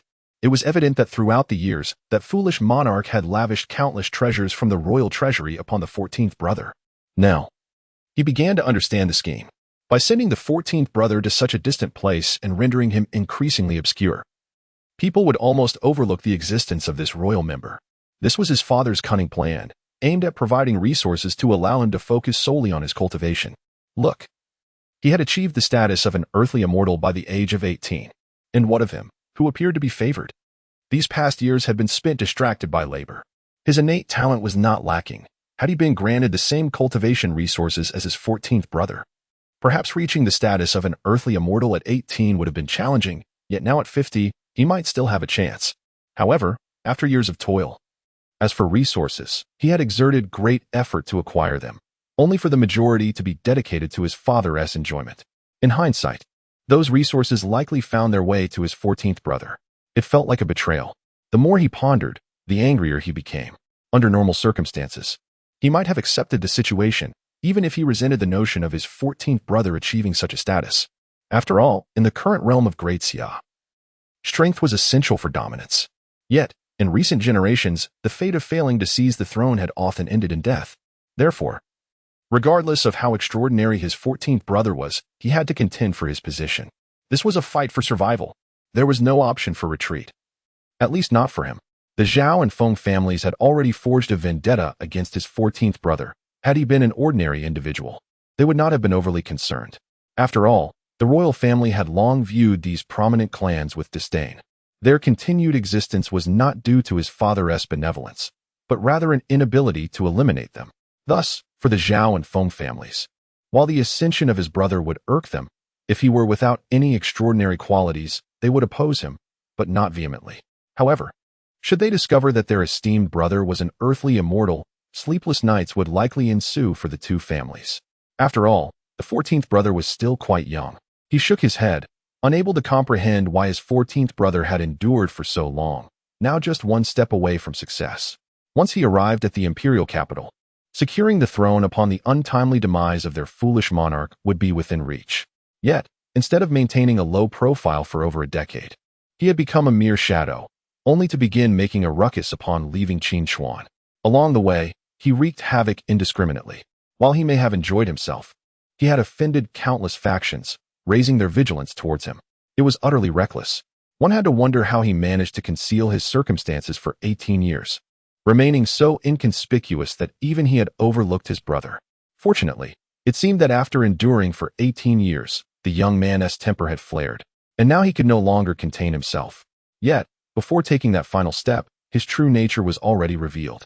Perhaps he believed that having achieved the status of an earthly immortal, he was secure and no longer needed to remain restrained. Little do they know, being a terrestrial immortal does not signify invincibility. Foolish monarch, I shall make you realize that your choice is misguided. I am the most suitable one. As he spoke, the paper in his hand was crumpled into shreds, eventually igniting with a sudden flare, reducing it to ashes. The news regarding Lu Fifan potentially attaining the realm of terrestrial immortality swiftly circulated among the powerful factions, although the authenticity remained uncertain. Lu Fifan's ruthless demeanor throughout his journey had undeniably struck a chord, evoking memories of the records concerning the martial emperor within their clans. Undoubtedly, he was a figure capable of being compared to the martial emperor. For the formidable factions, this was the most undesirable scenario. They were all too aware of the current state of the Great Xia. Should the royal family produce another martial emperor, the implications of his actions could easily be imagined. Hence, the Qin king must perish. Even if he is a terrestrial immortal, it cannot be allowed. Chapter 24. The creation of the great sun by bare hands in this capricious season. Just days ago, the heat was unbearable. Yet, in a blink, ordinary people found themselves shivering from the cold, needing to don additional layers. Snowflakes danced in the air above. Do you recognize it? Lu Fifan delicately pinched a snowflake between his fingers and gazed at Bai Liuli. I do, it is a snowflake. Bai Liuli nodded, seemingly oblivious to the deeper implications behind Lu Fifan's words. Over the years, apart from my cultivation, I have scarcely involved myself in matters beyond. However, I have perused a myriad of texts. It is said that the sacred land of snow, once erased by the martial emperor, had within it strong warriors capable of stirring the grand forces of heaven and earth, freezing vast expanses of land. In this season, fluctuating weather might be expected. But snowfall is decidedly abnormal. Yet, judging by the current situation, the snowfalls are limited to just 1,000 miles. The successors of the sacred snow sect have indeed faltered. Lu Fifan remarked with a hint of indifference. Prince Qin, your erudition is truly commendable. You seem to know everything. Bai Liuli observed, disappointed not to see any concern etched upon Lu Fifan's countenance. During their encounters over these days, she had only perceived confidence radiating from him, an unwavering assurance as if he held mastery over all circumstances. I have heard that the sacred land of snow has now become intertwined with the White Lotus sect. I wonder if this is true? Lu Fifan said with a cheerful demeanor once more. As a humble woman of ordinary origins, I have never engaged with such matters. I apologize for my inability to enlighten you, Your Highness. Bai Liuli bowed respectfully. It is of no consequence. I merely spoke casually. This snow is indeed splendid. Yet the inversion of seasons brings grave repercussions for the populace. Though the scenery is delightful, it must align with the seasons. It would be best if it ceased to fall. Lu Fifan casually grasped a copper brazier ignited by a nearby maid. In an instant, the pure copper brazier was crushed effortlessly in his palm, its temperature rising rapidly until it glowed like fire. Moments later, he hurled it into the sky. Boom! A resounding explosion echoed. In that fleeting moment, the surrounding temperature began to rise incessantly. The descending snowflakes were swiftly dissolved into nothingness. At that moment, it seemed as though a great sun was ascending from the earth, rising ever higher. With its ascent, the warmth emanating from the sun intensified. In the blink of an eye, the snowfall across 1,000 miles vanished without a trace. Finally, with a thunderous roar, the sun, having reached its zenith, erupted above the firmament, bursting forth in a radiant display. Bai Liuli stood speechless, her delicate veil falling from her face unnoticed. In this moment, her heart trembled with astonishment. Even having cultivated the celestial emperor's art to the level of an earthly immortal, such a spectacle was beyond comprehension. She was aware that the sacred land of snow, capable of encasing 1,000 miles in ice, was not solely a matter of strength. It also required a unique treasure belonging to the sacred snow sect to complement its power. The current sacred land of snow, therefore, could only achieve 1,000 miles, not merely due to diminished strength compared to its peak period. It was during the time when the Emperor Wu annihilated the clan that the holy land of the snowy region fought fiercely in resistance, even to the extent of shattering their treasured relics. Now, the treasures they have produced are the result of years of significant investment and imitation. Even so, utilizing this method requires the collaboration of at least 3 terrestrial immortals. However, the tactics of the holy land of the snowy region have merely begun, yet they were swiftly dismantled. Moreover, they had only employed a single furnace. Had she not witnessed it with her own eyes, Bai Liuli would have certainly scoffed had someone told her this. Yet now, the events unfolded before her, and she bore witness to the entire spectacle.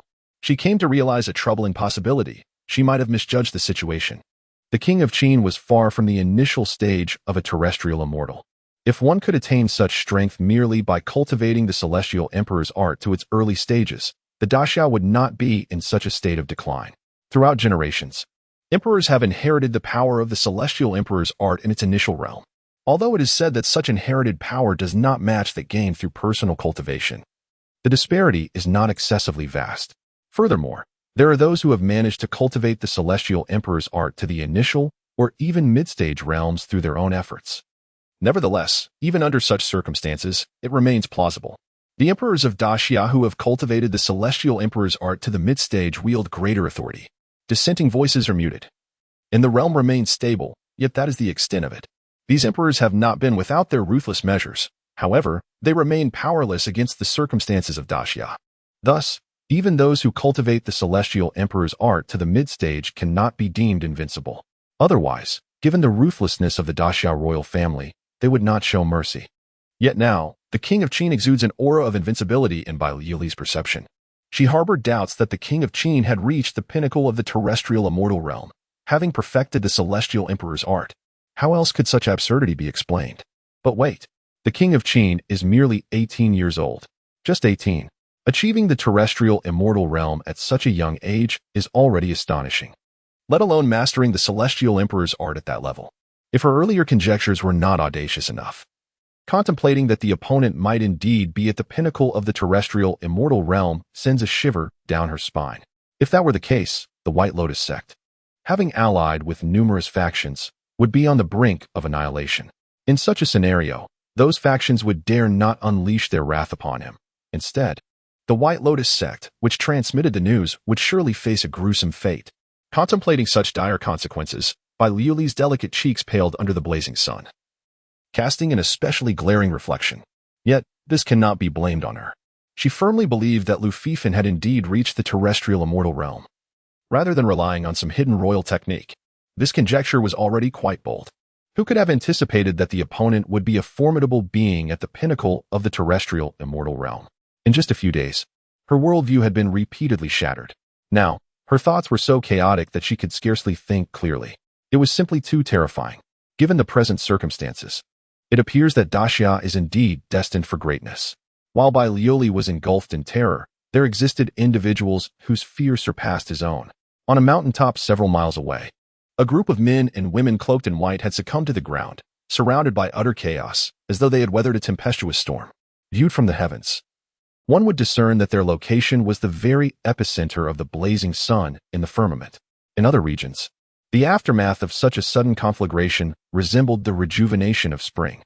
However, in this place, it appeared as if the sun had plummeted to the earth within mere moments. This mountaintop had become barren, the soil rapidly transforming into dust. As the wind swept through, the particles danced, enveloping those who lay upon the ground in a shroud of despair.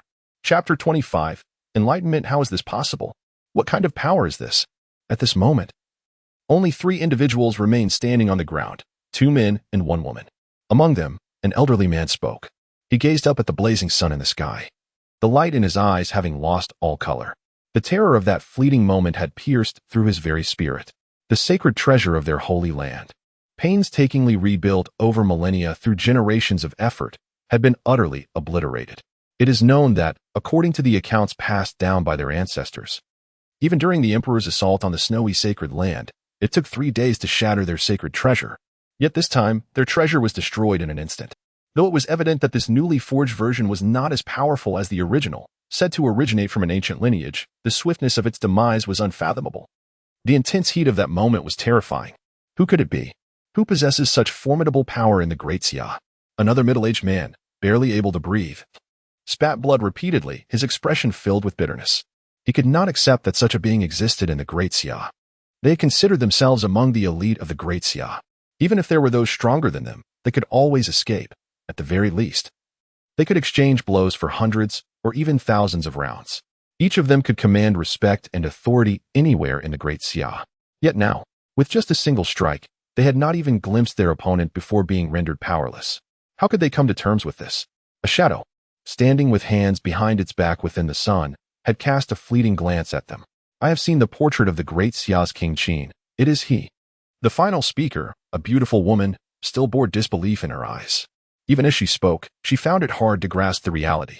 The King of Great Xia, their intended target. Although they had received word from the White Lotus sect that he had likely attained the realm of earthly immortals, could such a technique truly be wielded by one at the initial stage of that realm? Even the peak earthly immortal emperor of the past would not have been so formidable. Is that truly the King Qin? The other 2 individuals had also caught a glimpse of a figure within the sun before its eruption, but they did not recognize him since they had not seen the portrait of King Qin. Now, upon hearing their companion's assertion, they were left dumbfounded. The King of Great Xia was only 18 years old. Initially, when they had heard from the White Lotus sect that he had achieved the realm of earthly immortal at 18, they had harbored doubts. Nevertheless, the past emperor had nearly eradicated their snowy sacred land's lineage, a grievance passed down through generations, with the belief that if King Qin were indeed an earthly immortal, their actions to suppress the Great Xia's hopes would serve as retribution for their ancestors. Yet, They never anticipated that instead of avenging their forebears, they themselves would face annihilation. This was a situation they had never contemplated prior to their arrival. It is essential to note that they were 3 terrestrial deities, accompanied by a cadre of masters from the sacred snowlands, armed with a reforged treasure. Their foremost consideration had been that if they were unable to slay the Qin king of the Great Xia with their own hands, they could temporarily retreat and unite with other forces. Yet now, there was no opportunity left. No, they must leave a message, conveying to Howard and the others that they should not seek vengeance for them, for the mandate of heaven still resided with the Great Xia. This was not the time for revenge. The sacred snowlands still needed to remain in hiding. The elder spoke, acutely aware of his life force rapidly waning. Realizing that his time had reached its conclusion, no matter how reluctant he felt, there was no room left for redemption. At this moment, they needed to convey their message, ensuring that those remaining in the sacred land understood they could not continue to oppose the Great Xia, nor dwell on the notion of retribution. The mandate of heaven still belonged to the Great Xia. The Great Xia Qin king. The army passed through, the caravan moving as languidly as a royal palace. Bai Liuli raised her gaze towards the towering mountains that starkly contrasted with their surroundings. Bare and lifeless, the entire area had succumbed to desertification. The blazing sun, once visible elsewhere, was now obscured, yet a small fragment still lingered atop that mountain. Even from a distance, she could feel its oppressive heat. More crucially, just moments ago, there had been cries filled with unyielding resentment echoing forth. A bold hypothesis emerged in her mind. She glanced at Lu Fifan, whose entire being trembled at that moment. Doubt crept in. She suspected he was no longer human. At last, she began to comprehend what Lu Fifan had once told her about undertaking small maneuvers openly rather than in secrecy, declaring that it was of no consequence. Now she understood. Indeed, it was of no significance. Such terrifying power rendered any schemes or alliances utterly defenseless in its presence. Concealment was the only path forward. Even though this path was fraught with hardship and entailed passively confronting death, it still held a flicker of hope. Everyone was acutely aware of the Great Xia's frailty. However, they understood something more profound. Should another figure of martial emperor caliber emerge within the Great Xia, the situation would shift in an instant. The major factions were acutely aware that the emergence of such a figure would make a thorough cleansing inevitable. The imperial family needed to exert greater control over the Great Xia's realm. If the Qin king did not mature, even if he were merely at the initial stage of a terrestrial deity, all factions would band together against him, unwilling to yield easily. Yet, if he truly ascended to the pinnacle of terrestrial deities, then uniting would be tantamount to courting death. At last, she understood. She finally grasped why such a gifted Qin king had not been heard from in 18 years. Why he had managed to remain low-key for so long, only to suddenly become ostentatious at this pivotal moment, without any attempt at concealment. It turned out it was not due to youthful impatience. Rather, he had already reached the pinnacle of terrestrial deities, possessing the strength of a martial emperor. He could indeed afford to be high-profile. Bai Liuli experienced an epiphany. At the age of 18, the earthly immortal peaks. At 18, the sovereign's decree of the heavens reaches the 15th tier. 18. The Great Xia not only seeks to prolong its life, but also aspires to usher in yet another era of brilliance, perhaps even ascend to a loftier realm. The White Lotus sect may never have another opportunity. With the age and cunning of the Qin emperor, the sect stands a genuine chance of being entirely eradicated. In just a few short days, she has witnessed the profound and ruthless thoughts of the Qin emperor before her. Even more terrifying is his formidable strength. Your Highness, this humble woman can serve you faithfully by your side for all eternity, never to betray, if only you would grant me one request. After a torrent of thoughts, Bai Liuli gritted her teeth and, with a thud, knelt upon the ground. After much contemplation, she felt there was only one path left to tread.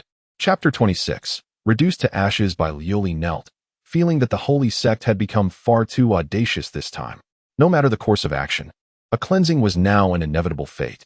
With the formidable might of the Qin Wang and the ruthless tactics she had witnessed in recent days, it was foreseeable how the holy sect would be mercilessly slaughtered. Even though they were acutely aware of the Qin Wang's overwhelming power, resistance was futile. The disparity in strength was absolute. After much contemplation, Bai Liuli concluded that the only chance for survival lay in offering herself to the demonic forces. She needed to seek a glimmer of hope for the holy sect. Miss, her maid, Shaoqing, was incredulous. How could their once proud saintess suddenly kneel? Their purpose for coming was to confront the Qin Wang, yet now it seemed as though their saintess was willing to submit. Her expression shifted dramatically, caught in a tumult of emotions. What did this mean for Bai Liuli? Lu Fifan chuckled softly as he twirled the teacup in his hands. Your Highness, I am guilty. Bai Liuli bowed deeply. Xiao Qing's face changed drastically. It appeared her saintess had truly lost her mind. Her hands clenched tightly. Speak. Then, Lu Fifan responded nonchalantly. I hail from the White Lotus sect. With that declaration, Bai Liuli's maid could no longer contain herself and abruptly attacked, not at Bai Liuli, but directed toward Lu Fifan. Xiao Qing. No. Was their saintess infatuated with that dog of a Qin Wang? She dared to strike at him, and yet admonished her maid not to intervene. Such folly! The saintess had become so trivial, boasting that all men would bow at her feet. Yet, here she was, refusing to unite against the Qin Wang and instead attempting to thwart her own maid. It was utterly laughable.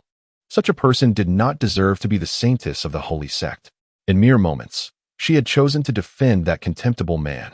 No sooner had her thoughts crystallized than a wave of terror washed over her. At that moment, the Qin Wang cast a fleeting glance in her direction. Just that one look plunged her into a disorienting abyss, her body seemingly solidifying into a glassy stillness. Then, as her consciousness thawed, she could only watch in horror as if a small stone had struck her, shattering her existence with a crack.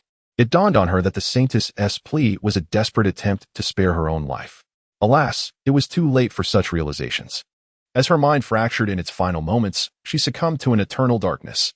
She witnessed her maid's disintegration, crumbling into nothingness, swept away by the wind, scattering into the void. Though it may seem that everything unfolded slowly, in truth, from the moment Xiao Qing struck, it all transpired in an instant. As Bai Liuli cried out in vain, her maid shattered, dispersing into a fine dust. Within the carriage, one individual was conspicuously absent, yet the atmosphere remained unchanged, as if this person had never existed in the realm at all. Even the diligent maidens with their heads bowed and the guards stationed outside failed to perceive this sudden alteration. It was only the formidable warriors of the Black Ice Cavalry who sensed something amiss. However, by the time they gathered their wits, believing an assassin was attempting to breach the princess' protection, they discovered nothing was awry. All that met their eyes was Bai Liuli kneeling on the ground, her visage a portrait of panic and fear. This compelled them to hastily offer their apologies, for the situation bore a striking resemblance to their lord preparing to take some action, and their reaction had indeed dampened the mood. Ziyin had merely stepped away for a brief moment to attend to certain matters. Upon her return, she was taken aback by the scene before her. Although her acquaintance with the fair maiden was brief, it was evident that Bai Liuli possessed a cool and aloof demeanor. Even when aware of her lord's esteemed status, she had consistently maintained an air of dignity. The abruptness of her kneeling was astonishing. Had her lord managed to impart some wisdom to her in the short time she was gone? This was indeed a perplexing development, for even without royal lineage, the prince's personal charisma was unparalleled in this world. Miss Bai, please continue, Lu Fifan said, reclining languidly on a chaise, engrossed in his book, his demeanor composed and unperturbed. Throughout the unfolding events, whether it was Bai Liuli's prostration or Xiao Qing's sudden intervention, they appeared to him as mere trifles of little significance. A chill crept into Bai Liuli's heart. Had Lu Fifan shown her even a modicum of mercy upon hearing her call, she would have had faith in her own allure. Yet, he had not wavered in the slightest. Her loyal maid had become but a speck of dust in the vast universe, and the prince, as evident as it was, held her in little regard. If she could not protect her maid, how could she hope to shield the rebellious sect of the Great Xia? However, faced with the formidable presence of Prince Qin, she found herself devoid of alternatives. As a humble woman of the White Lotus sect, I approach you with ulterior motives. Thoughts swirled in her mind, but at this juncture, there was no opportunity to retract her words, and she could only proceed. The moment her declaration was uttered, Ziyin's expression shifted dramatically, and she swiftly drew her soft sword. Calm yourself. Cannot you see she is kneeling as she speaks? Lu Fifan gestured dismissively at Ziyin. Your Highness, we must not underestimate her. The White Lotus sorceress is exceedingly cunning. Although Ziyin obediently sheathed her weapon, her vigilance towards Bai Liuli remained unwavering, ever ready for action. Humph. Bai Liuli raised her gaze, coldly regarding Ziyin, though she had knelt in submission to Lu Fifan. It was solely in deference to him. Your Highness, the White Lotus sect is willing to serve you, to ride at your side, only beseeching that you overlook past grievances and forgive our disrespectful transgressions. At this juncture, Bai Liuli paused, then continued with determination, I too belong to your Highness. In Ziyin's eyes, an unusual expression emerged, She harbored deep suspicions that Bai Li had originally come to assassinate their esteemed prince. However, their recent interactions had evidently caused her to succumb to the allure of their noble lord. In her quest for his favor, she contemplated betraying the Bai Li sect. It was not surprising that she thought this way. She genuinely believed her prince was worthy of such devotion. Were she in a similar position, she would undoubtedly act likewise. Regardless of one's standing within the Bai Li sect, one's prowess could only represent oneself, not the sect as a whole. Lu Feifan glanced at Bai Li and remarked in a rather indifferent tone, "Your Highness, I can return and persuade them." Bai Li hastily exclaimed, "Your Highness, the Bai Li sect possesses formidable strength. If they were to submit, they could become your sharp blade in sweeping the realm. It is of no consequence." Chapter 27. Ambush unimportant. Once again, the term seemed trivial. Previously, when Bai Li had heard the Qin King's words, she dismissed them as mere arrogance.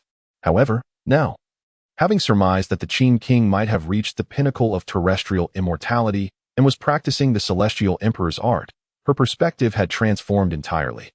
She felt that the Qin King was, in fact, correct. For someone as formidable as him, such matters truly held no significance.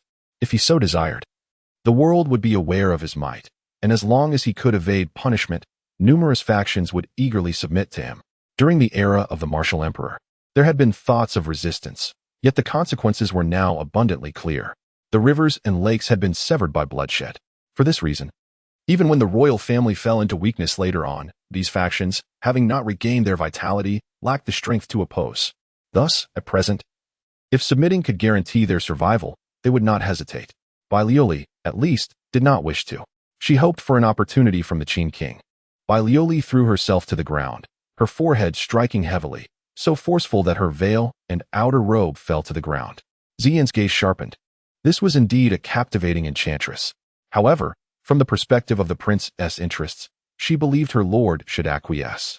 If they could gain the support of the White Lotus sect, the chances of her lord ascending the throne would significantly increase. Yet, her lord seemed indifferent to this matter. Over the years, she had contemplated striving for success. Regrettably, the little power she had amassed was dismissed by her lord as child's play, not worthy of serious consideration. In truth, it was merely a means to gather information from the outside world. Primarily, she had not dedicated enough time to strategizing for her lord. Who could have foreseen that the Guangzhong, after merely 20 years in power, would soon be no more? The royal family had become astonishingly short-lived. Even ordinary folk did not perish so quickly.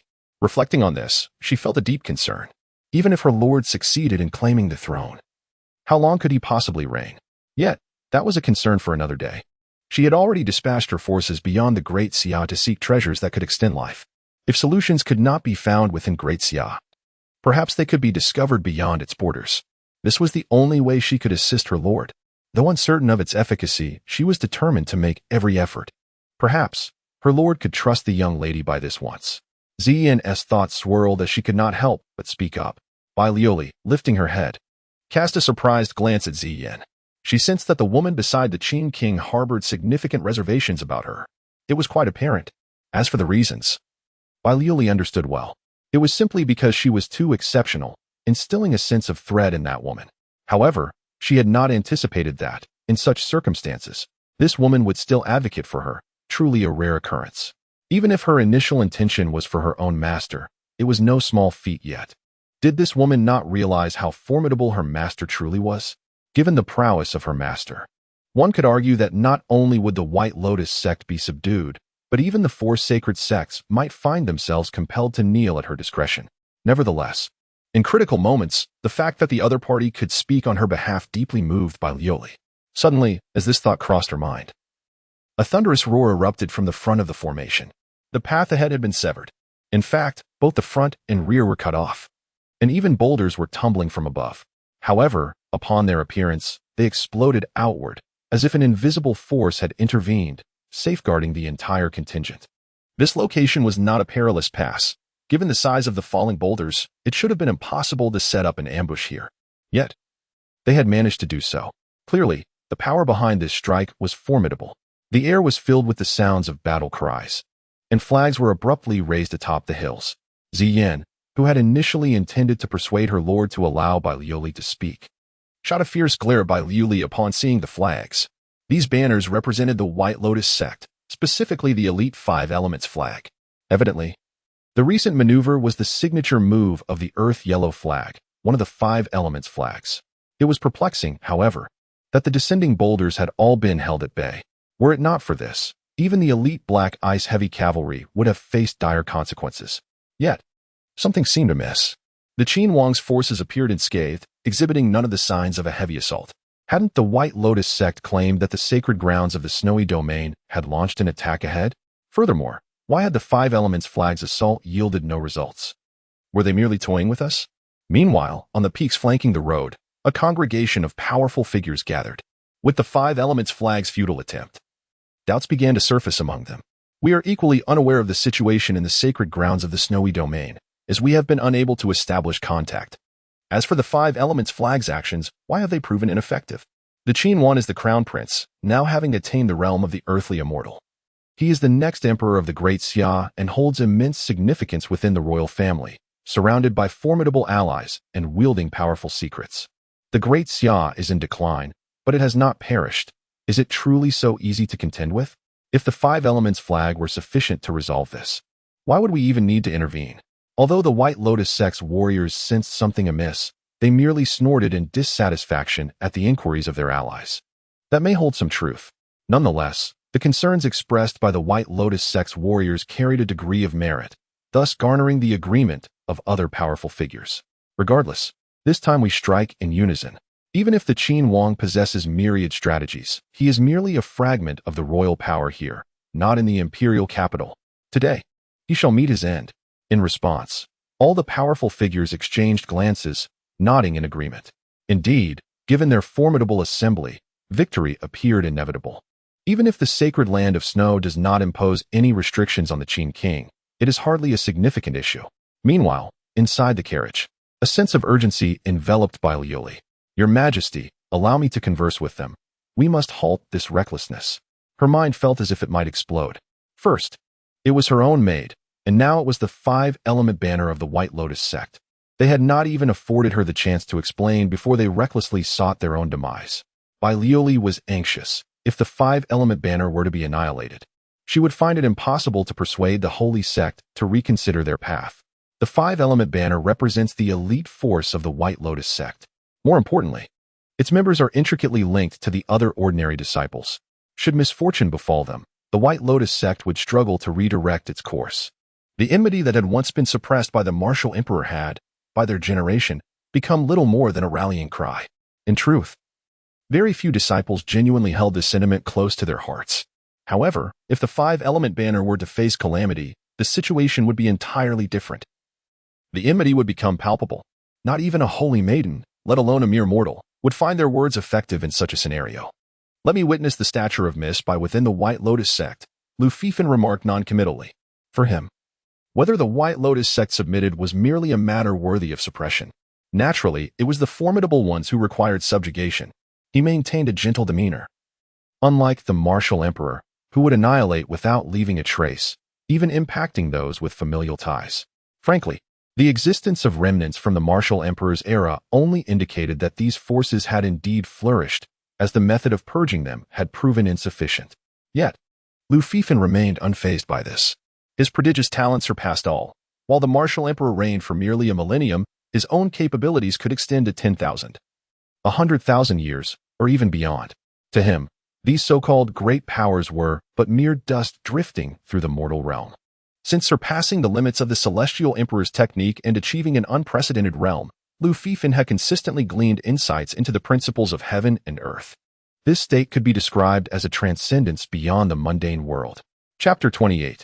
Action and restraint. Cease your actions. All of you withdraw at once. After receiving Lu Fifan's approval, Bai Liuli did not hesitate. She soared into the air, standing suspended as she gathered her energy, and her voice resonated throughout the area, echoing in everyone's ears. Who is this? A mere pinnacle master dares to command us to retreat? Have the younger generation become so brazen? A group of formidable beings, previously poised for combat, were taken aback by the sudden appearance of Bai Liuli. Isn't that the saintess of the White Lotus cult? Some recognized her identity. Indeed, she is Arsanis. It was she who conveyed the news of the Qin king. A strong figure from the White Lotus cult nodded in affirmation. You of the White Lotus cult are quite amusing. You claim that the Qin king possesses the potential of an emperor, and yet you lead the charge against him. Now you wish for us to halt. A powerful individual scoffed.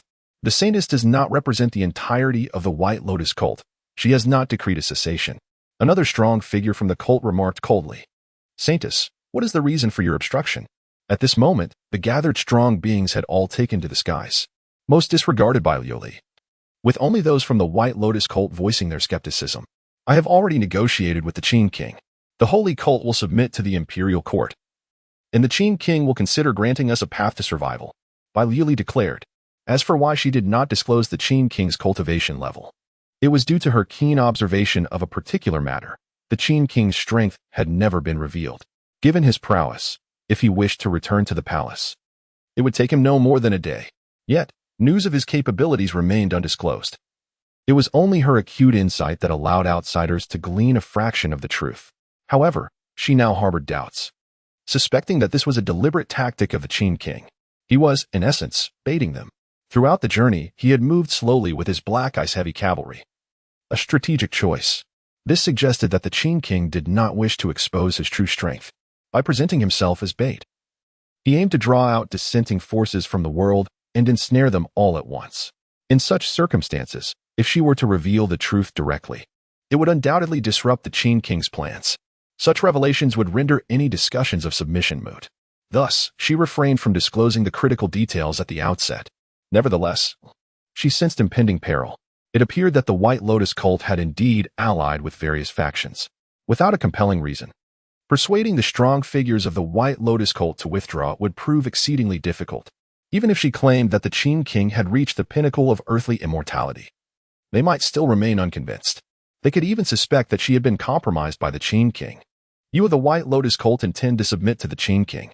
As soon as Bai Liuli's words escaped her lips, the expressions of the strong beings present turned hostile towards the representatives of the White Lotus cult. It was crucial to note that they had come at the invitation of the White Lotus cult. If the cult had indeed reached an agreement with the Qin king, what would that make them? The formidable individuals distanced themselves from the White Lotus sect, remaining vigilant. Some even chose silence, retreating behind the crowd, concealing their aura to the utmost, vanishing into the void, swiftly escaping unnoticed. Only Lu Fifan observed this, but finding the others' cleverness intriguing, he refrained from intervening. Had he chosen to act, none would have been able to flee from him, given his formidable power. Absolutely not, Bai Liuli. Have you lost your mind? I instructed you to seduce the king of Qin, and yet, you have allowed yourself to be seduced instead. This situation left the White Lotus sect's practitioners feeling humiliated. Despite the saintess's elevated status, the seasoned warriors among them were not inclined to offer her undue respect. If displeased, they would not hesitate to voice their disdain. Upon hearing the elder's words, Bai Liuli's expression turned ashen. While she anticipated that these individuals would not heed her advice, she did not expect to be openly scolded in such an unrefined manner. I am not mad. Trust me just this once. Though infuriated, she recognized that the elder's tirade represented his personal sentiment, not the consensus of the entire sect. It was inconceivable that Bai Linglong would disregard the sect's welfare based solely on one individual's opinion. Trust you? I would sooner believe that I am the reincarnation of the martial emperor. The elder dismissed her with disdain, convinced that Bai Liuli had developed an infatuation with the king of Qin. In his view, women often acted irrationally, capable of extraordinary folly in the name of purported love. This woman's lapse in judgment not only endangered herself, but also threatened the honor of the White Lotus sect. Upon returning, he vowed to bring this matter to light and seek her dismissal from the position of saintess. In truth, his own junior had been qualified to assume the role, only to be vetoed by the Holy Mother, resulting in Bai Liuli's elevation. He had long harbored resentment over this. Now, with this woman's apparent folly, he saw an opportunity to rectify the situation. Let the White Lotus sect deal with its internal matters later. We must first eliminate the king of Qin to prevent any unforeseen complications. While the turmoil within the sect was indeed riveting, some were disinclined to indulge in the spectacle and sought a swift resolution instead. Elders Zhou and Zhang, heed my words. Do not involve yourselves in this matter. It is for the sake of the sect. As they prepared to take action, Bai Liuli, in a state of urgency, turned to the two elders she was familiar with. Saintess, do not be foolish. This is not the time for personal entanglements. Saintess, you are the holy maiden of the White Lotus sect. Have you forgotten that you cannot indulge in romantic affairs? At this moment, Both elders began to concur with the earlier speaker. Bai Liuli had indeed lost her senses, having succumbed to the king of Qin's allure at such a critical juncture. How could she utter words that suggested submission to the court? Did she believe this was merely a game? Let it be noted that if even the Holy Mother of the White Lotus dared to make such a decision, she would cease to hold that title by the next dawn. Although they were elders aligned with the Holy Mother, it was not the case that they would acquiesce to every absurd demand. All right, Saintess, why don't you go play on the side? We shall discuss your matters once we return to the White Lotus sect. For now, let us first deal with the King of Qin. The elder of the White Lotus sect, who had spoken earlier, nodded in satisfaction as he noticed the elders from the Holy Mother's faction siding with him. I apologize for the spectacle, everyone. Such rebellion within the sect is indeed laughable. Now, let us unite and unveil the truth behind this rebellious figure, the King of Qin, who is rumored to possess the potential of a martial emperor. As he spoke, he unleashed his aura, forcefully pushing Bai Liuli away. His gaze then shifted towards the opulent carriage at the center of the military formation. The royal family truly indulged in extravagance. Damn it! With that exclamation, he was the first to strike. Chapter 29. Upon meeting His Majesty, why do you not bow? Although it was well known that Lu Fifan had attained the realm of earthly immortals and had cultivated the celestial emperor's secret art, he remained undaunted, even eager to experience the challenge. His cultivation had reached the mid-phase of the earthly immortal realm, and with numerous formidable beings from various factions present, the prospect of so many earthly immortals converging to confront a single individual seemed improbable, unless the martial emperor himself were to intervene. Hence, he felt secure in taking action. Moreover, it was evident that the Qin Wang was accompanied by protectors of the earthly immortal realm. Engaging them would indeed provide him with worthy adversaries, allowing him to delegate the task of dealing with the Qin Wang to others. Under such pressure, the 8 white-black ice heavy cavalry still dared to raise their spears, although a sense of tragic valor began to permeate their ranks, setting aside the formidable presence of the earthly immortal beings hovering in the void. Even the elite of the 5 Elements banner from the White Lotus sect posed a challenge that the 800 black ice heavy cavalry could hardly surmount. This elite force of the White Lotus sect was far superior to the 30,000 disorganized rabble they had previously dispatched. Only with the full complement of the Black Ice Heavy Cavalry could they hope to contend against such an elite. As for the disciples from the Wuji sect tasked with escorting the women destined for the teaching bureau, they were utterly disregarded by the Black Ice Heavy Cavalry. In the context of such a high-stakes confrontation, they were deemed insignificant. To be candid, even they could not comprehend the madness of the situation. Was it truly just a mere Prince Qin that could summon such a multitude of powerful adversaries to surround him? This was an unfathomable circumstance, one they had never heard of in their lives. What right did the Qin Wang possess to command such attention? Of course, for them, pondering these matters held little significance in the face of impending battle. They could only fight to the death. Let him in. Just as they contemplated resisting the advancing elder, a calm voice reached their ears. It was the voice of the Qin Wang, imbued with a peculiar essence that inexplicably inspired trust and prompted instant obedience. Consequently, the White Lotus sect elder encountered no resistance as he soared into the carriage. Inside, Lu Fifan was leisurely savoring his tea, seemingly unconcerned by the multitude of powerful adversaries converging upon him. How indulgent you are, drinking tea while death approaches. The elder was taken aback by how smoothly he had entered, initially anticipating opposition from the earthly immortals of the court. Regarding Lu Fifan, whose reputation as an earthly immortal and practitioner of the celestial emperor's secret art preceded him, the elder felt a twinge of apprehension. Upon meeting His Majesty, why do you not bow? The teacup in Lu Fifan's hand spun gracefully, and a drop leaped forth, tracing an exquisite arc through the air. Your confidence stems from your belief in your own lord's status, does it not? Utterly absurd.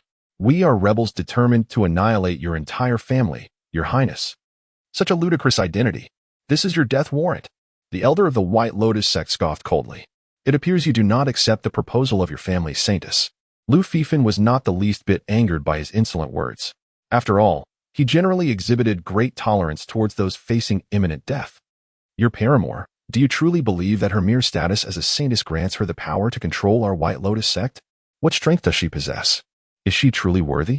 The elder of the White Lotus sect expressed his disdain bluntly. He was straightforward. As a top-tier powerhouse of the White Lotus sect, he possessed undeniable strength without the need for subterfuge. Is your confidence derived from those outsiders? Lu Fifan's teacup shook more violently in his grasp. So what if it is? There are more than 28 earthly immortals here. Slaying you would hardly be a challenge. Can you truly escape? The elder of the White Lotus sect did not conceal his certainty. After all, if the opponent were truly at the initial realm of an earthly immortal, especially one cultivating the sovereign of heaven's emperor technique, merely relying on his words would indeed fail to subdue the opponent. However, the circumstances had changed. Here, experts were abundant. To be frank, we owe the influx of powerful individuals to your paramour, who claimed you possess the potential of a martial emperor. The terror of a martial emperor is such that all major factions tremble at the mere mention of it. I too was astonished that in such a brief period, so many strong individuals have joined. You likely did not foresee this, did you? Those masked figures hail from the imperial families. They desire your demise even more than we. The so-called traitors. The elder of the White Lotus sect mocked. It matters not. Lu Fifan shook his head. Since they are your source of confidence, I am curious to see what you will become when that confidence is stripped away. A question mark appeared on the elder's forehead, perplexed by the meaning of his words. Then, in the next moment, he beheld the king of Qin before him suddenly jostle his teacup, causing all the tea to spill forth in a tempestuous surge. The elder's gaze instinctively followed the cascading liquid. In an instant, boom, boom, boom. The sound of crashing waves reverberated. There, suspended in midair, were 23 earthly immortal-level powerhouses. Like tofu confronted by tumultuous waves, they exhibited no resistance, instantly reduced to mere fragments. Truly shattered, beyond recognition. Buzzing. Such a scene caused the elder of the White Lotus sect's mind to explode in disbelief. 23. Wait, why are there only 23?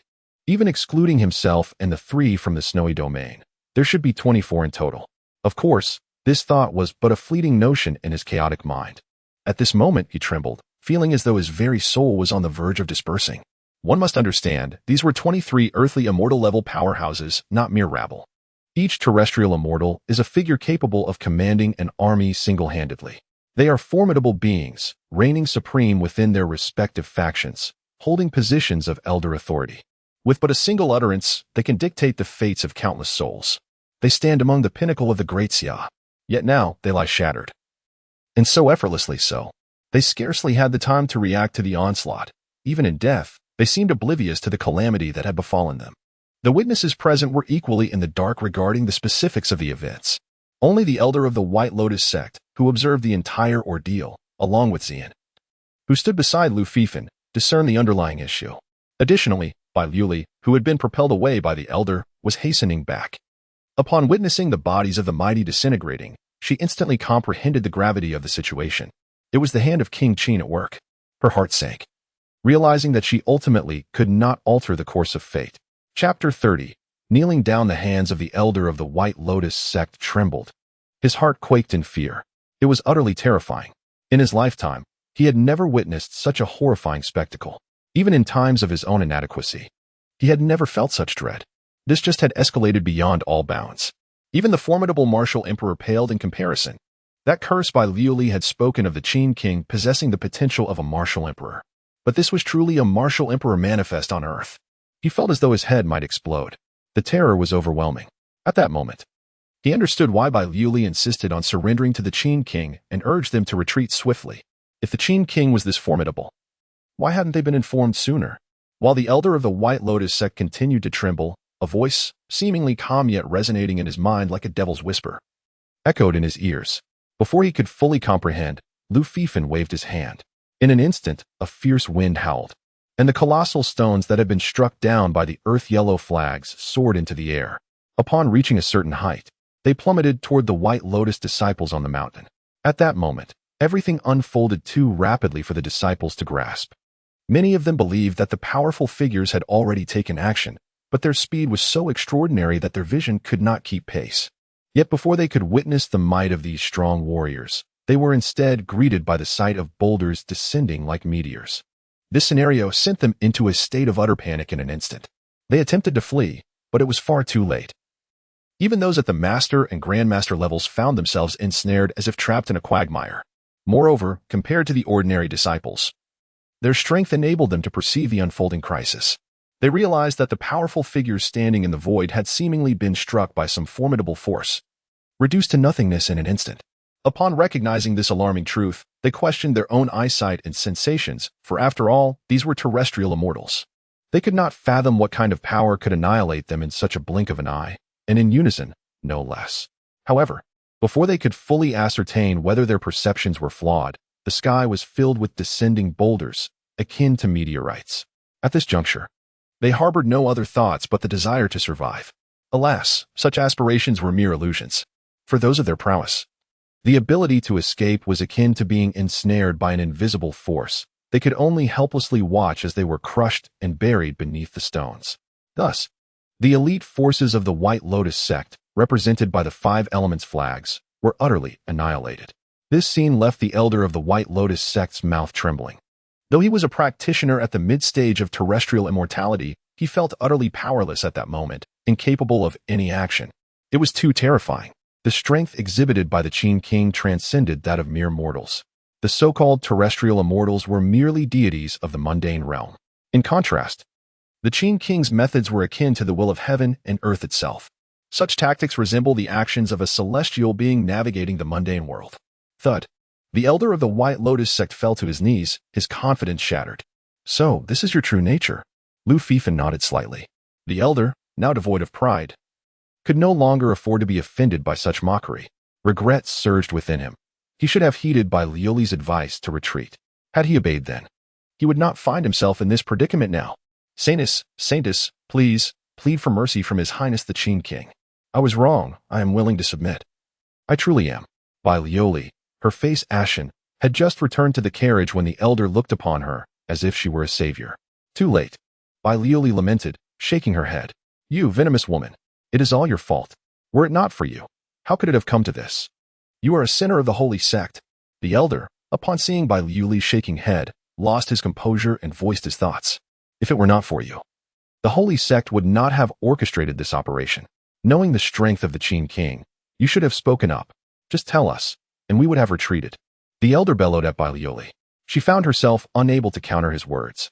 At this juncture, she bore significant responsibility. Yet, who could have anticipated that the 18-year-old Qin King could be so formidable? Previously, she had boldly speculated that he had merely entered the initial realm of terrestrial immortals. Alas, she had grossly miscalculated. Indeed, the accusation of being a sinner of the holy sect was not unfounded. It appears your status within the White Lotus sect is not as elevated as you claim. Saintus, merely a title. Lu Fifan shook his head. Bai Liuli clenched her teeth, unable to refute his assertions. The title of Saintus held great prestige among ordinary followers, yet among elders of the realm of terrestrial immortals, it bore little weight. Qin King. My status within the White Lotus sect is high. I am not merely a figurehead. I am the first elder. Grant me the opportunity, and I shall seize it. The elder of the White Lotus sect thudded his head against the ground in submission. For someone of his standing, such an act was a disgrace, yet at this moment, survival eclipsed all else. Lu Fifan shook his head. Qin King, I speak the truth. Within the White Lotus sect, not even the Saintus carries as much weight as I do. The sect now fundamentally listens to my directives. Those close to the Saintus are now my allies. If I so desire, I could eliminate the Saintus at any moment. The entire White Lotus sect is mine. No, it is yours, Qin King. The elder believed Lu Fifan skeptical, hastily affirming his claims with fervor. He even divulged a series of intricate plans he had orchestrated within the sect. Yin Chao, you insidious schemer. Bai Liuli was taken aback upon hearing this. She had not anticipated that he had established such extensive machinations within the holy sect. Had his words held true, the holy sect could very well change hands at his behest. No wonder her mother lamented the decision to allow her to become a saint of the White Lotus sect. It seems her mother has sensed the disquiet as well. Your Highness, the Prince of Qin, I am truly invaluable. My cultivation is on the verge of breaking through, and soon I shall reach the pinnacle of terrestrial immortality. At which point I will be able to fight for you across the realm. There are numerous rebels within the Great Xia and beyond who would greatly benefit from my abilities. Yin Chao disregarded Bai Liuli's words and continued to emphasize his significance to Lu Fifan. You are mistaken. It is not that I lack faith in you. Rather, both your claims and your very essence hold no significance. The last drop of tea in Lu Fifan's hand danced upon his fingertips, eliciting a gasp from Yin Chao. He had always suspected that drop was intended for him. Thus, upon witnessing that droplet launch forth, he instinctively prepared to unleash his full power in response. Chapter 31. Doubt with a resounding explosion. The elder of the White Lotus sect was merely a precursor, In the next instant, his body disintegrated, scattering into particles akin to dust. An elder, once poised to reach the pinnacle of earthly immortality, vanished just like that. Even though Bai Lioli had witnessed Lu Fifin's prowess on multiple occasions, she was still overwhelmed with a profound sense of trepidation. Her gaze towards Lu Fifin was laden with complexity. The demise of several elders, while significant, was secondary. They were indeed the core of the holy sect. However, their unwillingness to heed counsel rendered their fate justly deserved. Yet, the thought of those disciples of the Five Elements banner weighed heavily on her heart. The image of those who had been buried beneath the massive stones, now devoid of any trace of existence, caused her immense sorrow. At that moment, she lamented her earlier hesitations, wishing she had spoken out. Perhaps those disciples might have had a chance to survive. But alas, there were no ifs left. Those disciples were now lost. Amidst the turmoil, Xian stood in a state of numbness. She had never anticipated Lu Fifin's extraordinary strength. Despite being by his side, she had remained oblivious to his true capabilities. It was no wonder he exuded such unwavering confidence. Along their journey, she had sensed an uncanny aura about many events. Now, everything fell into place. All of this was the result of her lord's might. The army continued its march, seemingly unaffected by the recent events. Yet, the hearts of countless individuals were tumultuous. While it was true that only Xian and Bai Lioli were aware of Lu Fifin's involvement, the sheer magnitude of the White Lotus sect's elite forces, earthly immortals, vanishing before them was undeniable. They speculated about the nature of the formidable individual by the Qin King's side, capable of such feats. The most despairing were the women of powerful families like the Zhao clan, who had been taken after Lu Fifin's raid, now destined for the Ministry of Rights. With the Qin King wielding such immense power, the question of whether their families could rescue them upon reaching the imperial capital loomed large. As days passed since the assassination, just before Lu Fifin's return to the imperial capital, news spread swiftly across the land. The White Lotus sect had allied with the Qin King, colluding with the court to massacre over 20 powerful figures of earthly immortality from various factions. Upon this revelation, the world was thrown into turmoil. Initially, most were incredulous, dismissing it as an outrageous rumor. After all, the White Lotus sect had long been a staunch opponent of the court, with grievances too numerous to count. The campaign against the Qin King had originated from the White Lotus sect. Thus, the notion of their alliance seemed abstract, particularly to the larger factions. However, as various powers began to announce their intentions to hold the White Lotus sect accountable, even those previously ambiguous in their relations with the sect turned hostile. Areas where the White Lotus sect had thrived began to erupt in a sweeping wave of purging efforts against them, leaving the court in a state of unrest. Undoubtedly, this serves to illustrate that the seemingly absurd rumor may indeed hold a kernel of truth. In this instance, with such a multitude of formidable warriors dispatched, only one individual from the Wang family has returned alive. And he dares to assert that our holy sect colluded with the Qin Wang to eliminate the powerful figures of various factions. Are those factions truly dim-witted? Our own esteemed members of the White Lotus sect have yet to return, and even the Five Elements banner has gone silent. The Holy Mother of the White Lotus sect is incensed. For us, this calamity is akin to a bolt from the blue. Who could have anticipated that a mere ambush against the Qin Wang would summon such an overwhelming number of powerful beings? Initially, they were filled with astonishment, regardless of whether those warriors' factions feared the emergence of another martial emperor. Externally, they could boast of the formidable charisma of the White Lotus sect. Plans were already in motion to orchestrate a larger scheme following the ambush on the Qin Wang. Alas, before they could fully formulate their strategy, an unforeseen disaster struck. Aside from the Wang family's terrestrial immortal, none of the other participants in the ambush returned. Their fate remains uncertain. They have scoured the site of the ambush, yet no clues could be unearthed. It was as if everyone had simply vanished. The sole survivor, the terrestrial immortal from the Wang family, insists vehemently that our holy sect's saints conspired with the Qin Wang to orchestrate the downfall of those powerful figures. Such claims are utterly preposterous. The greatest loss in this debacle is undoubtedly borne by our holy sect.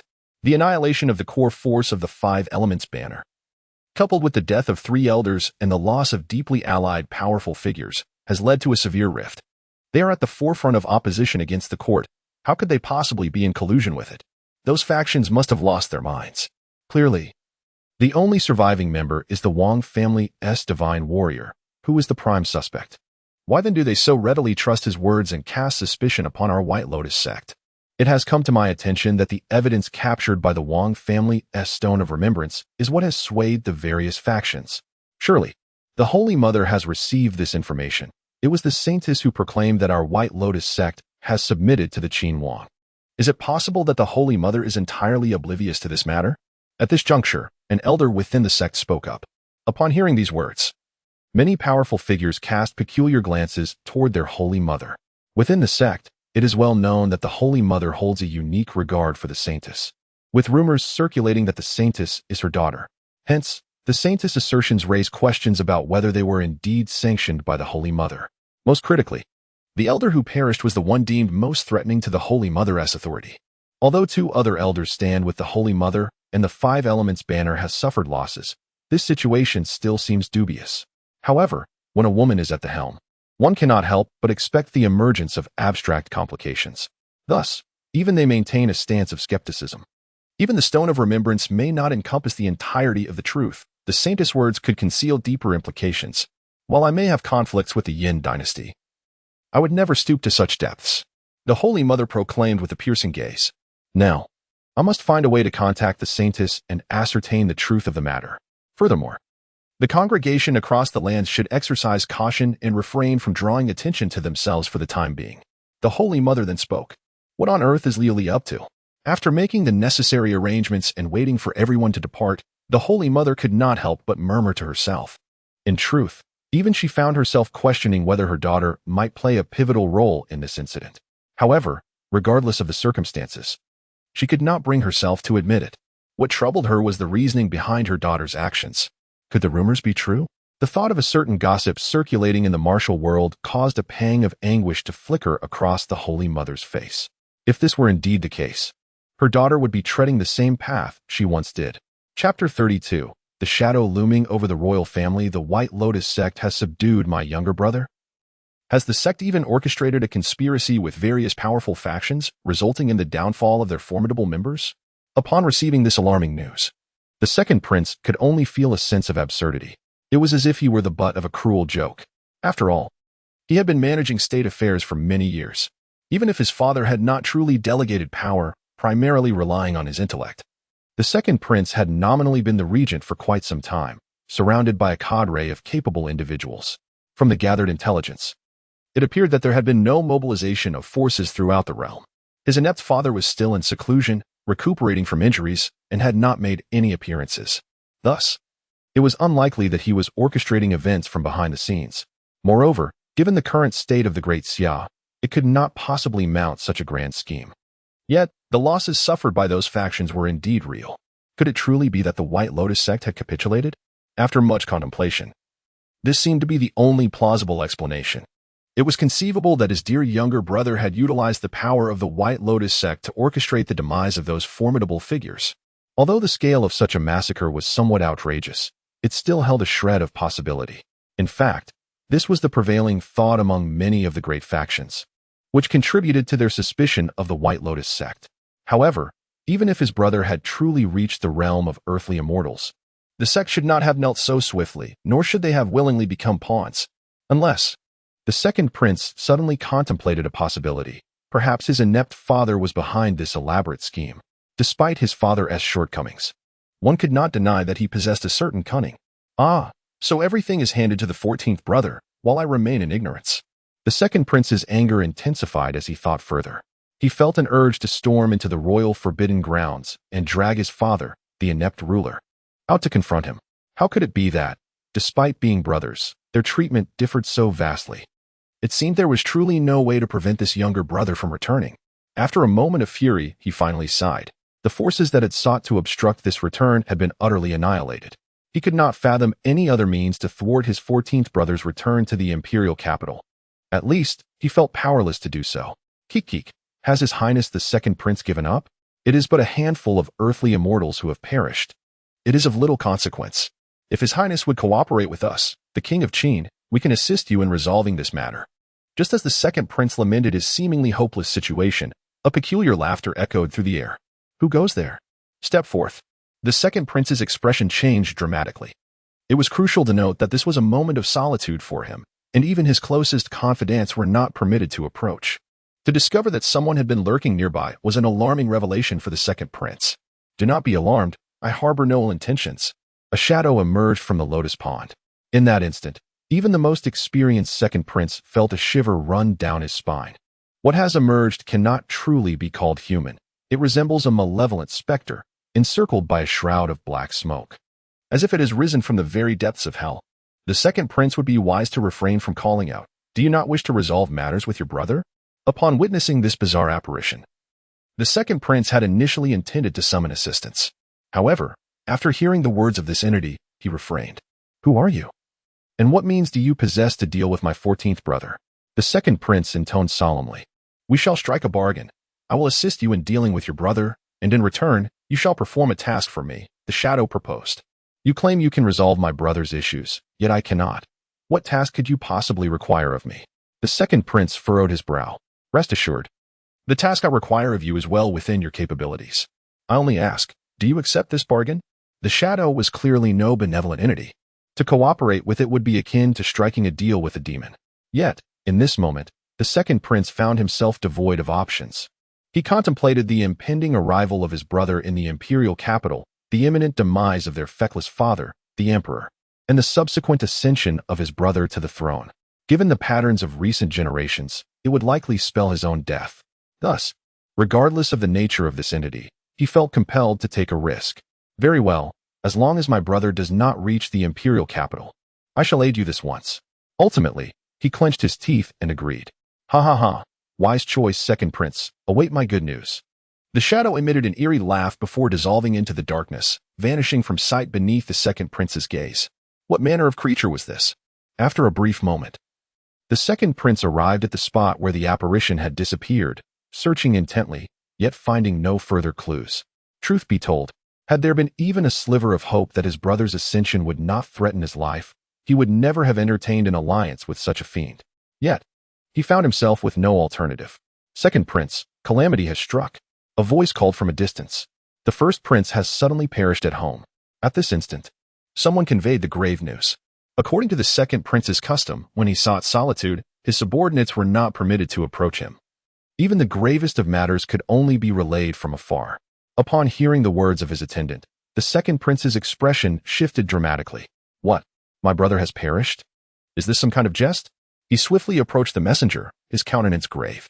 "Indeed, this news has just arrived from the first prince's residence," the attendant stammered. The second prince, who had been deep in thought regarding his 14th brother, felt as if his head were about to explode. Perished. Such a familiar term. It was well known that in recent generations, when a new emperor ascended, his brothers would often meet untimely ends, much like the first prince. Yet the critical issue was that their inept father had not yet died, and the throne had not yet passed down. The news left him profoundly shaken. This situation was decidedly amiss. Either an unknown force has assaulted the residence of the elder brother, fabricating the illusion of a sudden demise. After all, many factions are well aware of the circumstances surrounding the royal family over the generations, and the notion of a sudden death carries a degree of credence. Alternatively, it could signify that the elements leading to the turmoil within the royal lineage have been hastened. If it is the former, it is somewhat manageable. Though such occurrences within the imperial city are utterly absurd, they can still be resolved to some extent. However, if it is the latter, the second prince shudders at the thought. For the royal lineage, this matter has been the most daunting source of trepidation in recent years. He must summon the powerful figures from the ancestral hall to address this issue and urge them to hasten the emergence of the father, the emperor, from his seclusion. Once the attendants have departed, he cannot help but ponder, what is it truly? The second prince gazes skyward, sensing that invisible hands seem to manipulate the fate of the great Xia royal family from above. Chapter 33, The Sacred Clan. The Zhang family of Fengmen Mountain. They have inherited their legacy for millennia. However, despite their long-standing lineage, their strength remains rather mediocre. Their endurance through the ages relies solely on a principle of non-confrontation. The resources available to their family are scant, and the younger generation seldom engage in significant enterprises. Their pursuits are invariably of a lesser caliber than their capabilities. Ensuring absolute control. The outcome of this strategy is that, while the family enjoys security, their strength diminishes with each generation, and the resources they can acquire dwindle accordingly. Nonetheless, the Zhang family is relatively fortunate. Their prudence, if applied to an ordinary faction, would have led to their demise within 2 or 3 generations. In the realm of cultivators, lack of ambition and resources equates to a lack of survival space. Moreover, this does not guarantee absolute safety. Unforeseen circumstances could easily draw them into peril. The younger members of the family, brimming with youthful ideals, may inadvertently provoke trouble if not properly guided. The larger the family, the more challenging it becomes to maintain a low profile. Yet, the Zhang family stands as an exception, having remained inconspicuous for millennia. Of course, youthful exuberance has not been entirely absent among the Zhang disciples. Nearly every generation exhibits it. However, such aspirations tend to dissipate upon their emergence from the ancestral grounds, transforming them into replicas of their forebears. Thus, the Zhang family has endured through the ages. On this particular day, the once serene Zhang family of Fomin Mountain was visited by a group of uninvited guests. Cloaked in dark robes, they ascended the mountain, disregarding the inquiries of the Zhang disciples and proceeding directly onward. Naturally, the Zhang family members were indignant at such behavior. First, the ordinary disciples, followed by the core heirs, then the elders, and ultimately the patriarch. By the time these robed figures reached the ancestral hall of the Zhang family, the entire clan had been breached. With casual strikes, the assailants forced the Zhang family to expend their utmost efforts in defense. Inside the ancestral hall, a group of formidable Zhang family members lay sprawled on the ground, clutching their chests in despair. They were bewildered. Having maintained such a low profile and possessed no treasures of worth, how could they have fallen victim to such an unwarranted calamity? Esteemed guests, may I inquire the purpose of your visit to our humble Zhang family? Please, speak freely. We shall endeavor to accommodate any matters within our capability, the patriarch implored. He surveyed the scene. Although their family had been penetrated, no clan member had been slain. This indicated a lack of malicious intent on the part of the intruders, suggesting they had come for a specific purpose. This was the most favorable outcome. As long as they remained of use, it implied a chance for survival. The greatest fear would be their redundancy, which would herald true ruin. Yet, the impertinence of these assailants was disheartening. If they had matters to discuss, they ought to state them outright. The Zhang family had always been perceptive and would certainly acquiesce upon recognizing their strength. Instead, they were met with a brutal assault, and given the severity of his injuries, the patriarch pondered how many medicinal pills would be required for recovery this time. Originally, he believed he had the opportunity to break through, but now, such thoughts were utterly futile. Has the Zhang family truly become so inept? The leading figure in the black robe scoffed derisively. What nonsense is this? Hasn't the Zhang family always been powerless? What do they mean by now? No, the Zhang family, according to whispers that could only be passed down upon reaching a certain level, was once formidable 8,000 years ago, before the land was under the control of the Great Xia. However, with the fall of the previous dynasty, the Zhang family could only cling to survival. Their former glory now but a distant memory. In fact, in the beginning, they even changed their surname. It was only after the storm had passed that they dared to reclaim it. Who are you? The voice of the Zhang family ancestor trembled with unease. Their family's past prowess was a closely guarded secret, even unknown to the younger generation. Now, having it revealed by another left him in a state of alarm. It is essential to recognize that, even though the entire Great Xia has seemingly erased all information about the previous dynasty, he alone knew that the royal family of Great Xia had long harbored a hidden force seeking them. Even after 8,000 years, the royal Lu family of Great Xia had never ceased their pursuit. Even when faced with issues among successive emperors, their search persisted. Do you still recognize this? The leading figure in black tossed a token into the air. The sacred fire token. Upon seeing this token, the Zhang family ancestor's eyes widened in disbelief, a look of terror flashing across his face. He was acutely aware of his family's secrets. To put it plainly, the Zhang family was a remnant of the previous dynasty. Though not of royal blood, they could be regarded as half-royal, having shared the realm with the imperial family.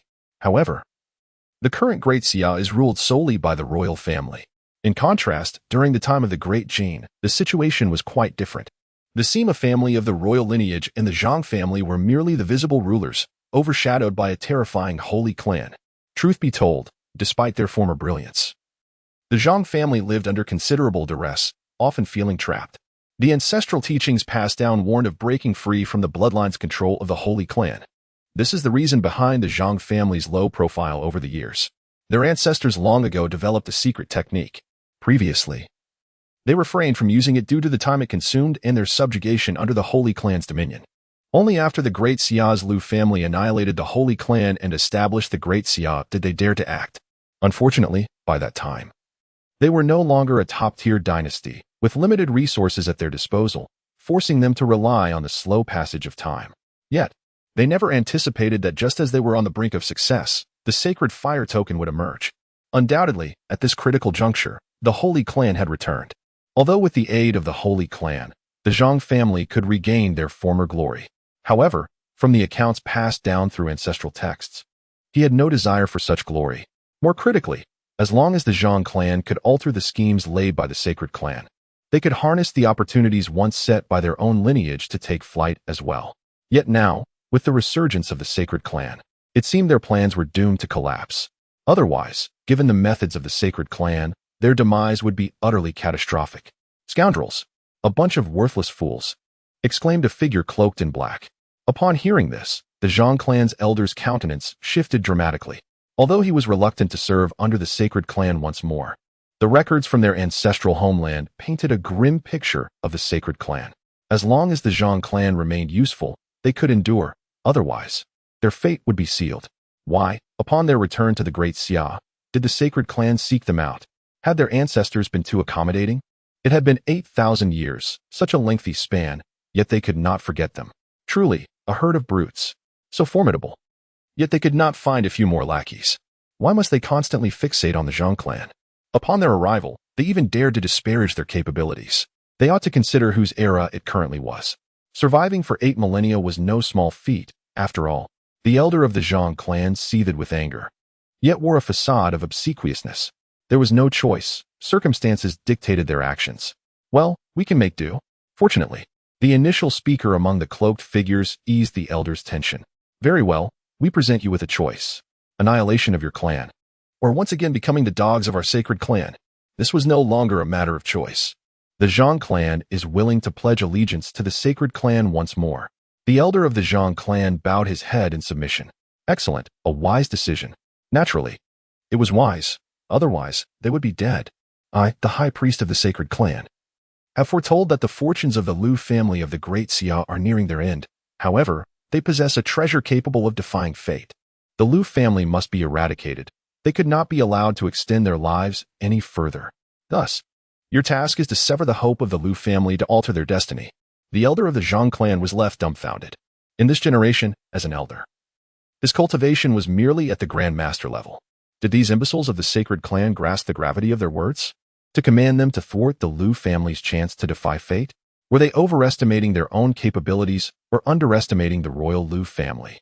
In the entire Great Xia, any first-rate force could accomplish this task more reliably than they could. With the strength of the Zhang clan, such an endeavor would be pure folly. The expressions of the Zhang clan's strongmen also darkened. Previously, they had struggled to comprehend the words exchanged between the cloaked figure and their elder, given their ignorance of the clan's past. However, the final instruction to confront the royal family was clear. It was tantamount to instigating rebellion, and they were to be the vanguard. This was indeed a path to ruin. No matter how weakened the royal family may be, they were not something the Zhang clan could confront. If the royal family can afford to experiment with their Zhang clan, the nation would have long since fallen. How could they possibly endure through generations of decline? This is akin to casting them as mere cannon fodder. No, given the formidable strength of their Zhang lineage, they lack even the qualifications to be cannon fodder.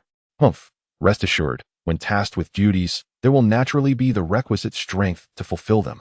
To serve the Holy Clan is a blessing bestowed upon you by your ancestors through their cultivation. You wretches should be content.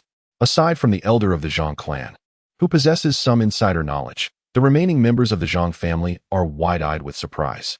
They had thought they would merely be reduced to beasts of burden, but it seems they might actually partake in the bounty. These enigmatic figures in black robes, exuding an air of authority, declare their intent to confront the Great Xia royal family, and they refer to themselves as the Holy Clan. The name alone suggests immense power and commendable virtue. Instantly, they bow in reverence, expressing their willingness to serve. The elder of the Zhang clan lets out a deep sigh. Ultimately, their lineage cannot escape its fate, destined to tread the path of their forebears once more. However, if evasion is impossible, then let it be so once again. At the very least, they can maintain a facade of grandeur. Chapter 34. Remnants of the Former Dynasty, Anding City. This location serves as the gateway to the imperial capital of the Great Xia. It is merely a day's journey from the capital. Following the unsuccessful attempt by the White Lotus sect to unite various powerful factions in the realm of terrestrial immortals, they found themselves at a loss and ceased their advance. Consequently, the journey has become significantly more tranquil. However, it has not hastened. Even in the face of an ambush, it does not impede progress. For Lu Fifan, the presence or absence of troublemakers bears little distinction. During this period, the name of the Prince of Qin has resounded throughout the realm. Today, it is widely acknowledged that the prince is the crown prince, the likely successor to the throne. More importantly, there are rumors of his possessing the potential of a martial emperor. If the former were true, it would not pose much concern for the various factions. In recent years, the emperors have changed too swiftly. Even if one ascended, their demise would not be far off. Thus, the emperor holds less significance for them. However, the potential of a martial emperor is a different matter entirely. Regardless of the challenges faced by the royal family, should the prince reach the level of a martial emperor, all issues would be resolvable. Therefore, the Prince of Qin holds a unique position in their eyes. Although the emergence of another martial emperor in the Great Xia is unwelcome to most factions, they find themselves compelled to accept it in the face of inevitability. Given the current circumstances, the royal family is undoubtedly aware of the prince's exceptional talents. He is shielded by numerous protective measures, evidenced by the demise of over 20 terrestrial immortals. The various factions remain watchful, hoping that another force will reveal the prince's hidden cards. Regrettably, in light of the significant loss of terrestrial immortals, the deterrent effect is substantial, and no one is willing to take the initiative. Once they pass Anding City, the prince will be on the verge of entering the imperial capital, at which point opportunities for action will be nearly non-existent. The royal family has been entrenched in the capital for 8 millennia, possessing an unfathomable wealth of resources. The potential of the prince as a martial emperor is of paramount importance to the current royal family. It is certain that they will spare no effort to protect him until he cultivates the celestial emperor's art to the 15th level. Therefore, Anding City represents their final opportunity. As such, the powerful figures from various factions, who have been observing, can no longer restrain themselves and begin to gather with a shared purpose. The royal family must not produce another martial emperor. This is absolutely imperative. An elder takes the floor to speak, and all present nod in agreement, acknowledging the purpose of their assembly. Yet, the nature of the prince's hidden cards remains elusive, and no one has been able to articulate it clearly. If they do not comprehend this, and fail to prepare appropriate measures in advance, it poses a perilous situation for them all. Upon hearing these words, a heavy silence descends. The reasoning is understood by all, yet the dilemma lies in who would dare to test the waters. It is evident that the prince has access to some ancient power of the Great Xia royal family that they have yet to comprehend. To embark on such a test would undoubtedly be fraught with danger, likely resulting in death. Hence, in this context, no one dares to take the lead. Today a decision must be made, for the Qin king shall depart from Anding City to the imperial capital on the morrow, and the opportunity shall be lost. Someone spoke up. Yet, this statement remained unacknowledged by the others. They found themselves ensnared in a dead end. To discern the Qin king's capabilities, it was imperative that someone among them take action. The usual subordinates would merely be sacrificed, and if they acted, the likelihood of their demise was significant. Naturally, no one was inclined to take on such a perilous role. The earthly immortals were not grand masters. They could not impose force. We have a solution to this predicament. Just as a multitude of formidable beings wrestled with their dilemma, a group of individuals clad in black robes materialized unexpectedly. Who are you? It is essential to note that those gathered here were all acquainted and had invited one another. It was not a mere coincidence. After all, they had to remain vigilant against the court. The sudden appearance of several uninvited individuals, especially those exhibiting suspicious behavior, naturally aroused their wariness. They were acutely aware that the court had previously conspired with the White Lotus sect to slaughter over 20 formidable earthly immortals. The court's ruthlessness compelled them to exercise caution. You need not concern yourselves with our identity. The leader of the black-robed figures spoke in a hushed tone. Begone, you furtive rodents. You do not even dare reveal who you are. If you do not leave at once, we shall end your lives. A temperamental strongman retorted. They could not align themselves with those whose backgrounds were unknown, as this was no trivial matter. A misstep could cost them their lives. At that moment, should they continue this charade, they would undoubtedly be driven away. Were it not for the potent auras the black-robed figures displayed, a confrontation would have already ensued. We are the Zhang family of Fomin Mountain. Faced with the situation, the few black-robed figures reluctantly unveiled their identities. What Zhang family of Fomin Mountain? I have never heard of such a name. From which obscure corner do you hail to bear such a title? The announcement drew derision. The expression of the Zhang family members darkened instantly. However, the opposing party was correct. If it were the Zhang family of Ur, they would indeed be insignificant, lacking even the qualifications to attend such an assembly. But times had changed. They were now aware of their lineage.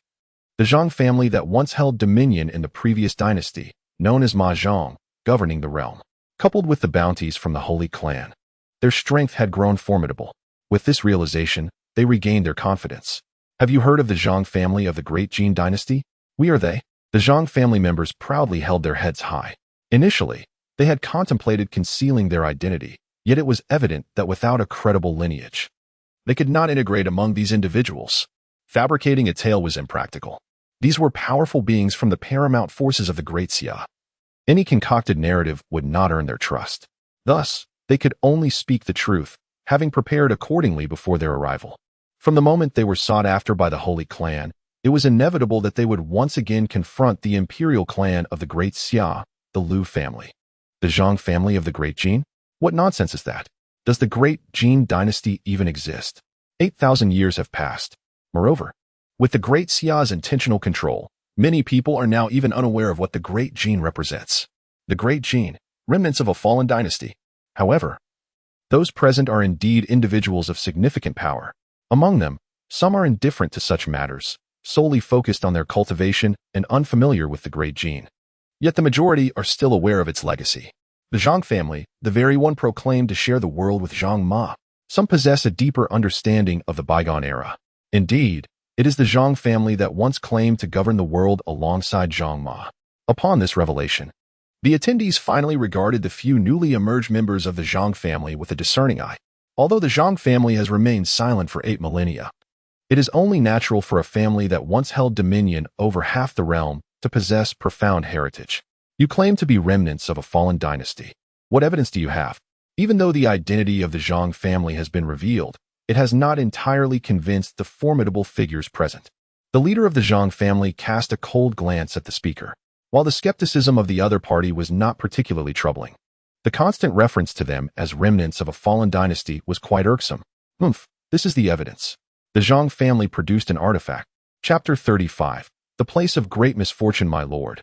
We are so close to the imperial capital. Why must we linger here for another night? Within the governor's mansion of Anding City, Lu Fifan reclined in a chair, one hand cradling a cup of steaming tea while the other perused an ancient tome. Beside him, Xian gazed at him in perplexity. It was incomprehensible that, with the imperial city within reach, their lord chose to remain here for an additional night. I observe the celestial signs. This place bears ominous portents. Lu Fifan remarked, casting a glance skyward. Xian was taken aback by his words. If this location was indeed fraught with danger, shouldn't their lord have departed immediately? Why choose to stay instead? Was he merely seeking excitement and idleness? Your Highness, you possess knowledge of divination? Liuli interjected, unable to suppress her astonishment. At this moment, she found herself utterly bewildered. Recent events had stripped her of her status as the holy maiden of the White Lotus sect, and she was now the target of a manhunt. Accusations proclaimed her a traitor to the sect, implicated in the demise of over 20 celestial beings. In all honesty, while she was tangentially involved, the blame was hardly hers to bear. Who could have anticipated such absurdity from Prince Qin? Moreover, even in her absence, Prince Qin would have eventually purged them all, leading to inevitable demise, whether swift or delayed. Now, however, the fault lay squarely upon her shoulders. To make matters worse, even the sect she had devoted herself to was now pursuing her. In this vast world, there was no sanctuary for her, except in the presence of Lu Fifan, where she found a semblance of safety. These esoteric arts, I occasionally study alongside my training, possessing a modicum of understanding, Lu Fifan humbly asserted. Liuli was rendered speechless by his declaration. The sheer terror of his prowess coupled with his mere 18 years of age was staggering. For any prodigy dedicating their entirety to the pursuit of cultivation, it would be nearly impossible to achieve such a level at this age. Yet here he was, not only excelling in cultivation but also possessing the leisure to explore various other disciplines. Were anyone else to claim such feats, Liuli would undoubtedly dismiss them. Yet, with Prince Qin, the situation was different. He had mastered her own 8 extremities demon-subduing melody, even surpassing her in its application. The implication was clear. He had learned it from her. However, after merely performing a single piece of sentimental music, he was able to reconstruct the entire 8 extremities demon-subduing melody. Liuli found this utterly inconceivable. To achieve mastery of the 8 extremities demon-subduing melody, she had devoted all her mental energy. If Prince Qin could learn it so effortlessly, merely by listening to a single composition, what did that render her years of arduous effort? Nonetheless, even if Prince Qin had indeed grasped the secrets of the 8 extremities demon-subduing melody, the fact that he could cultivate to such a formidable degree while simultaneously mastering this intricate technique was indeed terrifying. As she delved deeper into her understanding of him during this time, she felt increasingly amused by her previous self-assessment of her own prodigious talents. She could scarcely fathom how one person's potential could reach such terrifying heights. It was not merely his cultivation that astonished her. She has also cultivated numerous other esoteric skills. The levels she has achieved are so formidable that any one of them would be unattainable for an ordinary genius even after a lifetime of effort. Once, she believed that the king of Qin possessed the potential of a martial emperor, but such a notion was a grave insult to him. Even if the martial emperor were alive, he would scarcely be a match for the king of Qin. The only aspect in which he surpasses is his lineage. Had the king of Qin revealed his talents at a young age, the world would have been thrown into chaos. The various factions would have exerted every effort to extinguish him. However, after 18 years of seclusion, the king of Qin has now reached a level of cultivation where no force can impede his progress. With his innate gifts, at the age of 18, he has attained the pinnacle of terrestrial immortality, having cultivated the celestial emperor's scripture to the 15th level. In the future, he may well have the opportunity to advance further. And at that time, the Daxia will undoubtedly be more prosperous than during the reign of the martial emperor. Currently, those factions within Daxia that have developed ulterior motives are undoubtedly quite anxious. The so-called Great Calamity in Inding City is likely directed at the king of Qin. Had the royal family produced a figure of his caliber a few years earlier, there might have been room for reconciliation. However, during these years of frequent changes in the Daxia imperial throne, revealing their weaknesses, those factions have already begun to assert themselves, irreparably at odds with the royal family, akin to the White Lotus sect raising the banner of rebellion. Under such circumstances, not only would the emergence of a figure like the king of Qin be a threat, but even a martial emperor would not be tolerated by the royal family. It is only natural that the major factions are in a state of trepidation. Presently, the outside world remains unaware of the king of Qin's true circumstances. They still harbor hopes of making a final stand in Inding City. This time, they are undoubtedly preparing a force far stronger than before, and it is not impossible that a peak terrestrial immortal may take action. These old masters have not shown themselves for many years. Currently, the Daxia is dominated by individuals at the mid-stage of terrestrial immortality. There are even rumors that many of those old masters have perished. However, this is certainly not the case. At least 2 peak terrestrial immortals are known to be alive. As far as Liuli is aware, other factions must also have their share of such figures. Those old masters are likely most fearful of the emergence of another martial emperor, for the original martial emperor was responsible for the deaths of many of their kind, effectively decimating their ranks. Moreover, the forces outside Daxia are unable to act quickly enough. Had they been aware that the royal family might produce another martial emperor, they would undoubtedly have sent strong individuals to intervene. After all, in the past, the surrounding factions suffered great losses, with bloodshed rampant. For 8 millennia, they have acknowledged Daxia as their suzerain, once paying tribute annually. It is only due to Daxia's recent weakness that they have severed ties, and in these years, they have begun to entertain ulterior motives. The primary reason for this is the rich resources found within Daxia, surrounded largely by harsh, inhospitable lands. The envy directed at Daxia has deep historical roots. In recent years, they have even initiated several conflicts with Daxia, further constraining the power of the royal family. One can easily imagine the turmoil that would ensue should the Great Xia produce another martial emperor. Thus, if the royal family harbors any potential for the emergence of another martial emperor, it would indeed incite chaos throughout the realm. Alas, they remain oblivious to this fact. The current king of Qin has already established his dominion, and they have lost any chance of thwarting his ascent. The influx of formidable beings from Inding City will ultimately prove futile.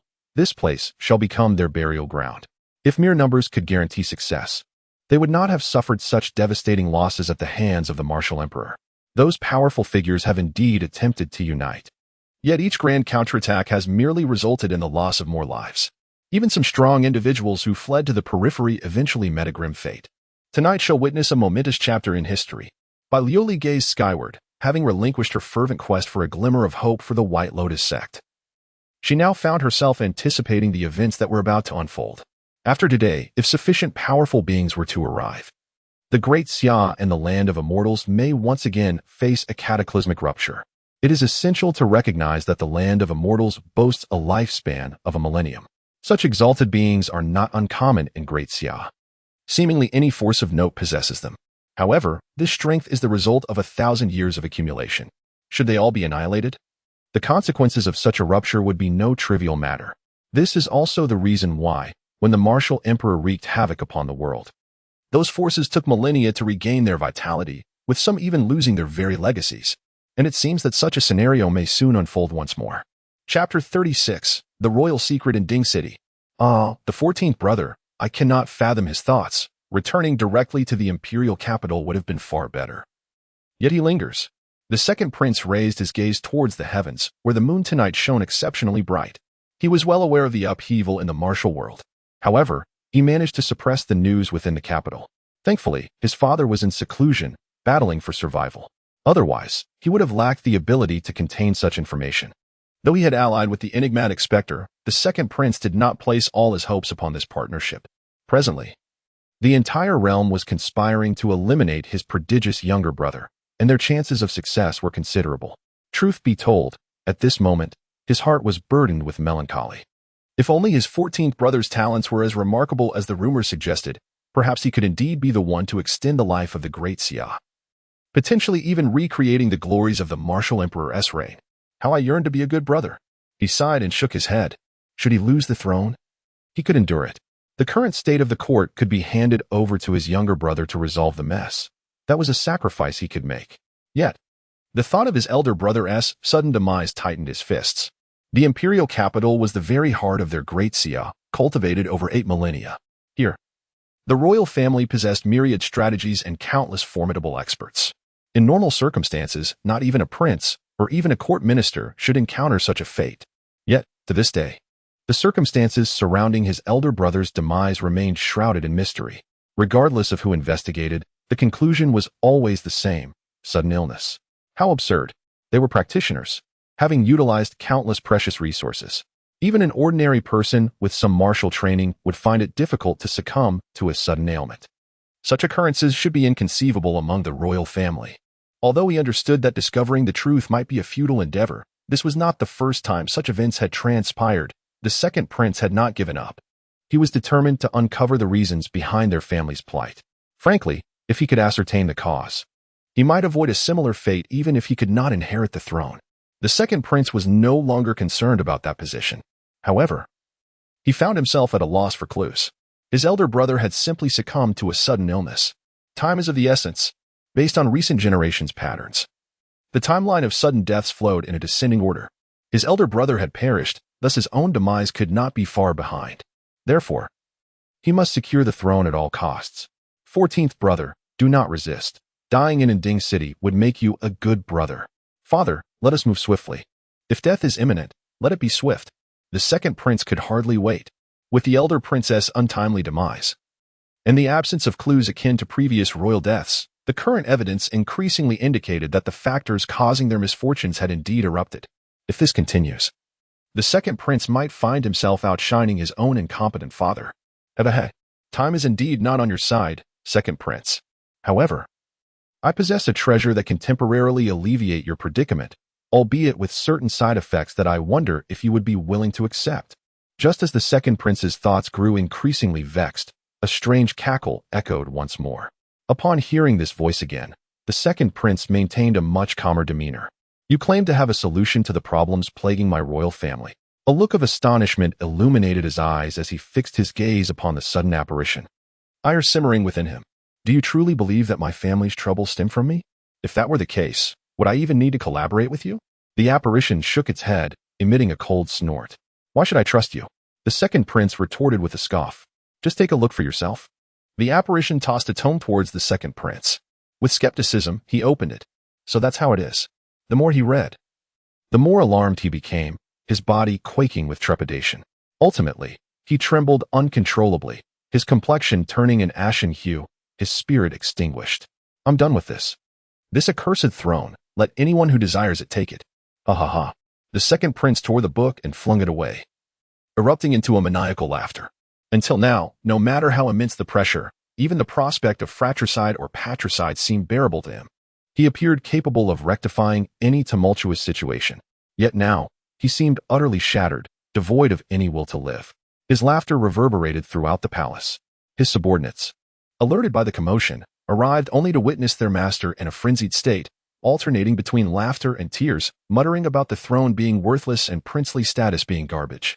The guards exchanged bewildered glances, unsure of how to respond. "Begone, all of you." The second prince barked, prompting them to retreat. None could comprehend how the second prince, once composed, had suddenly descended into madness. Perhaps the death of the first prince had deeply affected him, evoking a profound sense of brotherly bond that left him disoriented. This was merely speculation, of course, as they dared not engage in excessive discussion on the matter. Is this enough? If so, calm yourself, if you're unable to. I can seek another partner. Once the guards departed, the previously vanished apparition reemerged. Seek whoever you wish. I'm done. The second prince stated bluntly, clearly indicating that the news from the apparition had completely shattered his composure. Are you certain I possess a definitive solution? You truly have no interest. The apparition's form began to waver. What? The second prince, who had been prepared to resign himself to despair, felt a jolt of energy at these words. You really have a way. He fixed his gaze intently on the phantom. I can spare you from a swift demise for now. Once your third brother meets his end, you will realize the veracity of my words. The phantom emitted an eerie laugh. However, the second prince, now beyond the brink of sanity, found himself captivated by the enchanting sound. If you truly possess the means to resolve this, then we shall collaborate. Previously teetering on the edge of madness, the second prince grasped this prospect like a lifeline, invigorated by a newfound sense of hope. There is no need for deceit on my part. If you cannot provide a solution, seeking your assistance would be utterly futile. The phantom cackled once more with a sinister mirth. The second prince nodded in agreement. Initially, he had perceived the phantom as a nefarious entity, decidedly abnormal, and harbored no desire to entangle himself in any form of alliance. In fact, he had contemplated enlisting the aid of royal experts to find an opportunity to eliminate this foe. Yet, upon uncovering the truth behind his family's untimely demise, and with the phantom possessing the means to address it, he recognized that this would henceforth be his most advantageous ally, an immutable reality. Very well, now await my message. Your 14th brother shall not witness the dawn of tomorrow. Chapter 37. The encirclement begins in the midst of the night. An unusual atmosphere enveloped the ancient city of Anqing. Even the chirping of insects had grown sparse.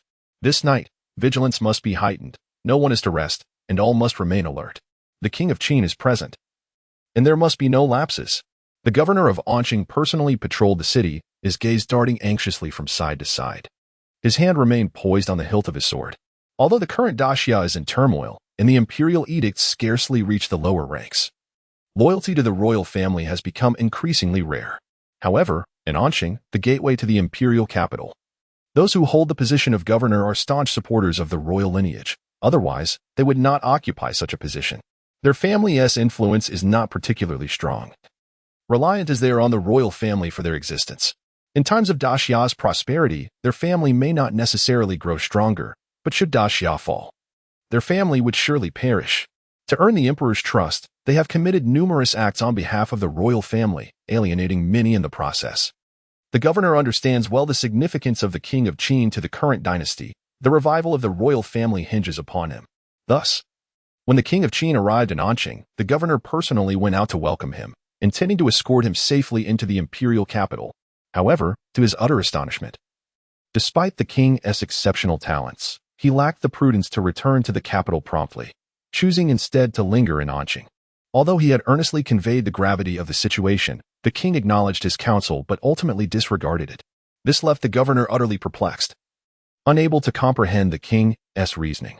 Yet, with the king choosing to remain, the governor could not forcibly take him away. Consequently, he resorted to sending 12 urgent requests for assistance to the capital. Logically, given the king's importance to the royal family, It would be expected that even a single request would prompt a contingent of powerful figures to come forth. Yet, in stark contrast, there was no response, no powerful allies, nor even a single ordinary soldier. Having navigated the corridors of power, Li Yuzhu realized that there might be individuals in the capital who were opposed to the king's return. This left him contemplating the mindset of those high-ranking figures in the capital. Were their minds clouded? In the current state of Daxia, even common folk sensed the impending crisis. After the emergence of a figure like the king of Qin, who possessed the potential of a martial emperor, it was unfathomable that they would squander such an opportunity with petty machinations. Such folly would be their undoing. Yet while those individuals may seek their own demise, the Li family did not wish to follow suit. Regardless of the insignificance of his efforts, Li Yuzhu was determined to protect the king of Qin. Therefore, he resolved to send another message to the capital, reaching out to all dignitaries, the imperial clan court, and every possible contact. The atmosphere within Anqing made it evident to Li Yuzhu that forces conspiring to assassinate the king of Qin were likely gathering strength. The forces within Anqing alone were insufficient to pose a credible threat. Thus, he could only pin his hopes on the capital, praying that those with clouded judgment might regain their clarity. Such a state of affairs was truly maddening. In the capital, there seems to be a lack of intelligence. The Prince of Qin is no exception. Li Yuzhu finds himself in a state of helplessness. He perceives the situation clearly and contemplates it deeply. Unfortunately, his power and influence are insufficient, leaving him in a state of anxious frustration. Lord, His Highness the Prince of Qin invites you to witness a performance. Just as Li Yuzhu was nervously making arrangements, a subordinate approached with this announcement. Upon hearing these words, Li Yuzhu felt as though his mind would explode. At such a critical juncture, the Prince of Qin is still preoccupied with a performance. Is he truly oblivious to the danger, or does he possess some hidden assurance? Even if he has some form of leverage, such nonchalance is unwarranted. Should things go awry, it could cost him dearly. The Prince of Qin likely remains unaware of the sensitivity surrounding the royal family's potential emergence of another martial emperor. The magnitude of the peril is such that it would not be an exaggeration to say the entire realm is united against him, regardless of his apprehensions. The prince's invitation necessitated his attendance. Soon, Li Yuzhu found himself brought to a towering structure overlooking the entirety of Anding City. As he glanced around, he found no performers. The Prince of Qin sat at the window, one hand meticulously polishing a piece of bronze while the other swirled a cup of tea. Li Yuzhu was perplexed. Wasn't he summoned to witness a performance? What was happening? However, he dared not inquire further and stood silently by. As midnight approached, most individuals had retired for the evening. Even cultivators took this time to focus on their inner practices. The entire city of Anding descended into a serene silence, as if it had fallen into a deep slumber. Standing to the side, Li Yuzhu felt an unsettling tension in the atmosphere. He wished to descend and make arrangements, but the prince had summoned him here for reasons unknown. Despite the claim of a performance, there were no actors present, only an empty space. Each time he attempted to voice his concerns, he was met with reassurances to remain calm, that the stage was prepared and the performers would soon take their places. The Prince of Qin's composure seemed excessively tranquil. Li Yuzhu felt compelled to inform him that while he possessed the potential to become a martial emperor, he was not one in the present. Such confidence was ill-advised. Trouble was brewing. It was now certain that the realm's strongest individuals had converged here. Regardless of their intentions, should an opportunity present itself, they would undoubtedly act without hesitation.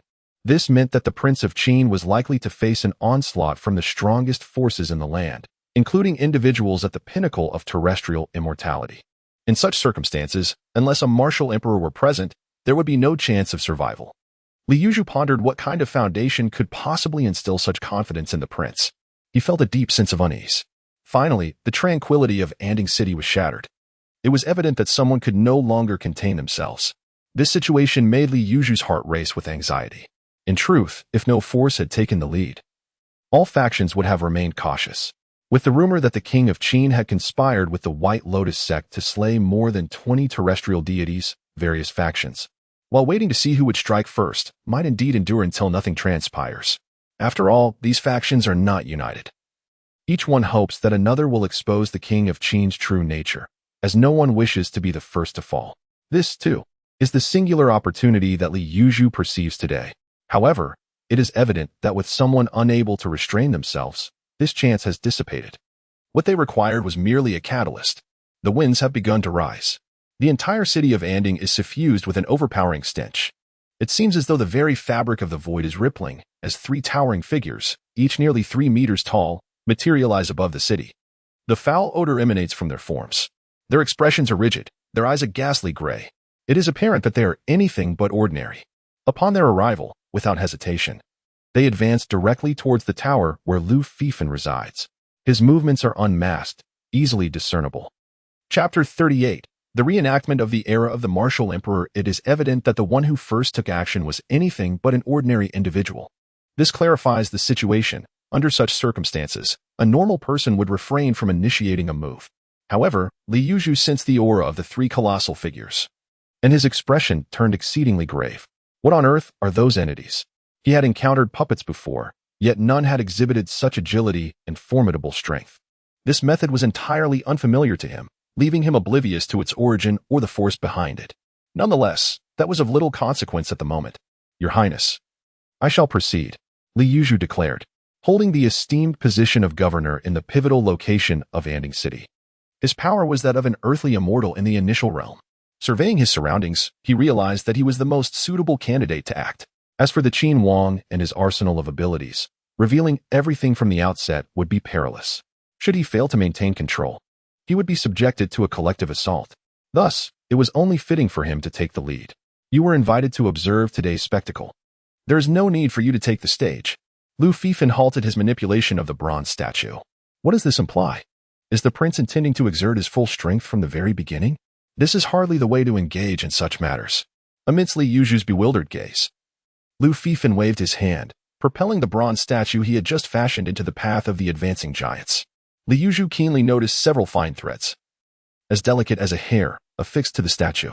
It was apparent that the Qin Wang was controlling the statue with those slender threads. This revelation left Li Yuzhu utterly astonished. He recalled that upon entering, the statue had merely been a collection of ordinary bronze pieces, which the Qin Wang had molded into shape. Those bronze fragments were undeniably mundane, devoid of any remarkable qualities.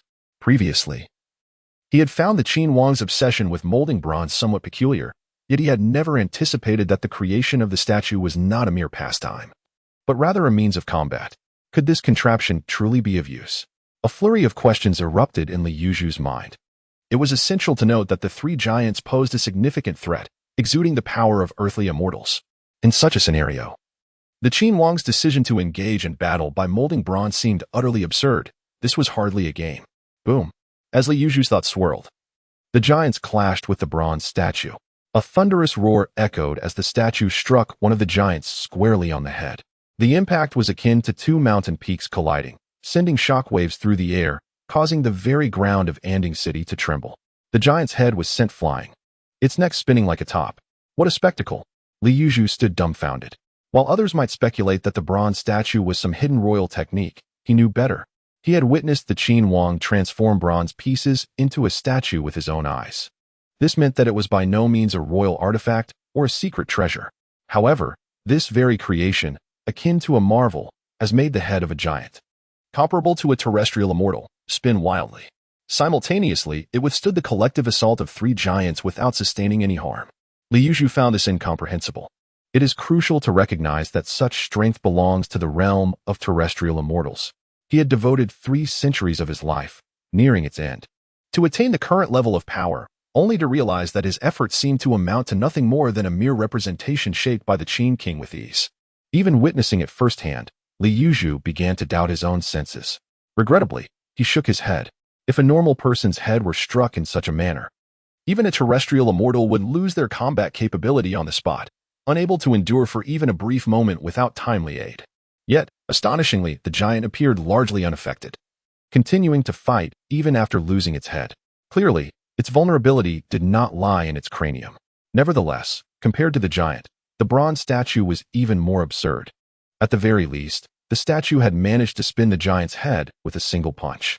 Yet, the combined attack of 3 giants had no discernible impact on the statue. This was entirely unreasonable, driving Li Yuzhu to the brink of despair. He could not fathom it. The statue, in the hands of the Qin king, behaved like mere clay, indicating it was indeed an ordinary bronze statue, untainted by any other treasures. Yet, such a seemingly mundane statue could withstand the combined efforts of 3 terrestrial immortal giants without so much as a tremor. Li Yuzhu's eyes were open to new possibilities. If the statue were truly ordinary, devoid of any peculiarities, its immense power could only be attributed to the Qin King himself. If that were the case, the external narratives surrounding him would surely be an understatement. Recalling the earlier rumors of over 20 terrestrial immortals being deceived and slaughtered, Li Yuzhu pondered as the lord of Anping City, a core force of the court. He had not heard of any significant troop movements. Previously, he had found this strange. Now, it appeared that the so-called slaughter might have been a direct suppression by the Qin King. It was simply because they were no match for him, devoid of any convoluted schemes. Contemplating this, Li Yuzhu drew in a sharp breath. The more he thought about it, the more plausible it became. If this were true, it would imply that the Qin King was not merely gifted in martial prowess, but had already reached the realm of a martial emperor. Achieving such a level by the age of 18 would surpass even a martial emperor. If this were indeed the case, it would elucidate why, despite being clearly advised, the Qin King nodded in acknowledgement yet chose to disregard the counsel. It was not arrogance nor the ignorance of the fearless, rather, it was confidence born of possessing absolute power. If that were the truth, Li Yuzhu abruptly turned his gaze towards the shadows of the night, where hidden currents stirred restlessly. Those forces remain oblivious to the fact that the statue was a mere fabrication of the Qin King, and they are utterly incapable of fathoming the notion of slaying over 20 formidable beings of the earthly immortal realm, which was merely a unilateral suppression. Primarily, their worldview and experiences prohibit them from contemplating such possibilities. Even Li Yuzhu, who had ventured a bold conjecture upon witnessing Lu Fifan's prowess, now found it hard to believe. After all, the Qin King is merely 18 years old. Prior to this, the speculation that he had already attained the earthly immortal realm was, for the majority, utterly astonishing. Many even dismissed it as implausible. It is only now, as the great Xia grows feeble and the fear of another martial emperor arising from the royal lineage looms large, that they have acted with a mindset of better to wrongfully kill than to let escape. Only after the demise of over 20 earthly immortals did all factions across the realm awaken to the gravity of the situation, beginning to confront the reality of it. Yet, they are likely unable to conceive, regardless of their efforts, that the 18-year-old Qin King is not merely endowed with the potential of a martial emperor but possesses the actual strength of one. The tragic narrative of the martial emperor era, where powerful factions suffered a severance of their might, may well be poised to repeat itself. Following this audacious conjecture, a chilling thought flashed through Li Yuzhu's mind. Chapter 39. The Annihilation of the Zhang clan after the accomplishment. Is this the method of the royal family? I have never witnessed such a thing. The bronze figure, which appeared rather ordinary, possesses such formidable power. It is truly astounding. One cannot help but wonder how much power the royal family possesses. In secret, a group of individuals from various factions exchanged thoughts. They expressed their astonishment at the bronze figure. Surely, there cannot be too many of them. Otherwise, why would the royal family maintain a low profile? If they held a considerable amount of such power, they would have long since swept through the realm. The royal family is not to be underestimated. Therefore, there is no need for panic. If this is all they possess, then leave the Qin King to me. Someone declared outright. Indeed, that is true. The creation of such a bronze figure must come at a significant cost. I am more concerned about the puppets of the Zhang clan. Those entities seem to be forged from real individuals, and not just any individuals, but those at the land immortal level. They are indeed perilous. Upon hearing this, the land immortal experts cast wary and dangerous glances at several Zhang clan warriors. After all, they too are masters of the land immortal realm. If the Zhang clan's puppets are indeed crafted from land immortals, there is no doubt they pose a great threat. Just imagine, if this situation escalates, how terrifying it could become. The thought alone sends a chill down the spine. Once the Qin King is dealt with, we shall turn our attention to these remnants of the previous dynasty, seeking them out one by one, leaving none behind. Agreed. It ought to be so. As they communicated telepathically, the Zhang clan members suddenly felt a chill down their spines, yet they could not comprehend the situation. The Qin King's methods have yet to be fully tested. Zhang clan, do you possess any more puppets? If so, bring forth a few more. Let us recreate the scene where the Qin King slaughtered more than 20 of our comrades, with the determination to eliminate the Qin King and extinguish the Zhang clan afterward. Someone boldly suggested that the Zhang clan should continue to exert their strength. Ideally, the Zhang clan would engage the Qin King in a mutual destruction, allowing them to reap the benefits. Indeed, you Zhang clan have claimed the responsibility of drawing out the Qin King's tactics. What you have done thus far is insufficient. Continue onward. At this moment, the various factions had unified their stance, and thus they were in accord to discern the Zhang clan's true capabilities. We possess only these 3 puppets, and previously we had merely agreed to take the lead. We never stated that we would force the Qin King's trump card to be revealed. Now, as you can see, that bronze statue is likely a tool of the royal family, and perhaps there are more than one, aided by the White Lotus sect, which led to the demise of those 20 comrades. The situation is quite clear now. It is imperative that we all act together to swiftly deal with the Qin King. The Zhang clan has already dispatched 3 puppets, and naturally, they are reluctant to exert further effort. It is impossible, with over 20 comrades perishing. The only survivor was one who fled before the confrontation, sensing something amiss. If even land immortals could not escape, their methods must surely be perilous. And we must ascertain the truth. Someone voiced their concern. This is not an excuse, but rather a fact. Over 20 terrestrial immortals were ruthlessly slain, and none escaped when the real confrontation began. This is truly terrifying. Despite their fears of another martial emperor emerging from the Great Xia, they hesitated for an extended period before taking action. Were it not for the Zhang family stepping forward, they might have deliberated for an entire night without reaching a decision. They yearned to eliminate the king of Qin. However, the means at his disposal remained unclear, leaving them unsettled. You could employ some strategies, even sending forth the younger generation. I am aware that outside in Ding City, each of your families has prepared a substantial number of personnel. This can serve as a contingency plan for each family. If negotiations fail, we could collectively dispatch our forces, utilizing a multitude of masters and grandmasters to encircle the king of Qin outside the city. Though these younger individuals represent the backbone of their respective factions, they have witnessed countless prodigies throughout the long years, witnessing generations of promising youths falter before them. Consequently, they have grown somewhat desensitized to such losses. For them, self-interest reigns supreme, followed by the preservation of legacy, with the younger generation relegated to a distant third. Furthermore, those they consider expendable are either deemed unlikely to break through to the realm of terrestrial immortals or are subordinates from their affiliated factions.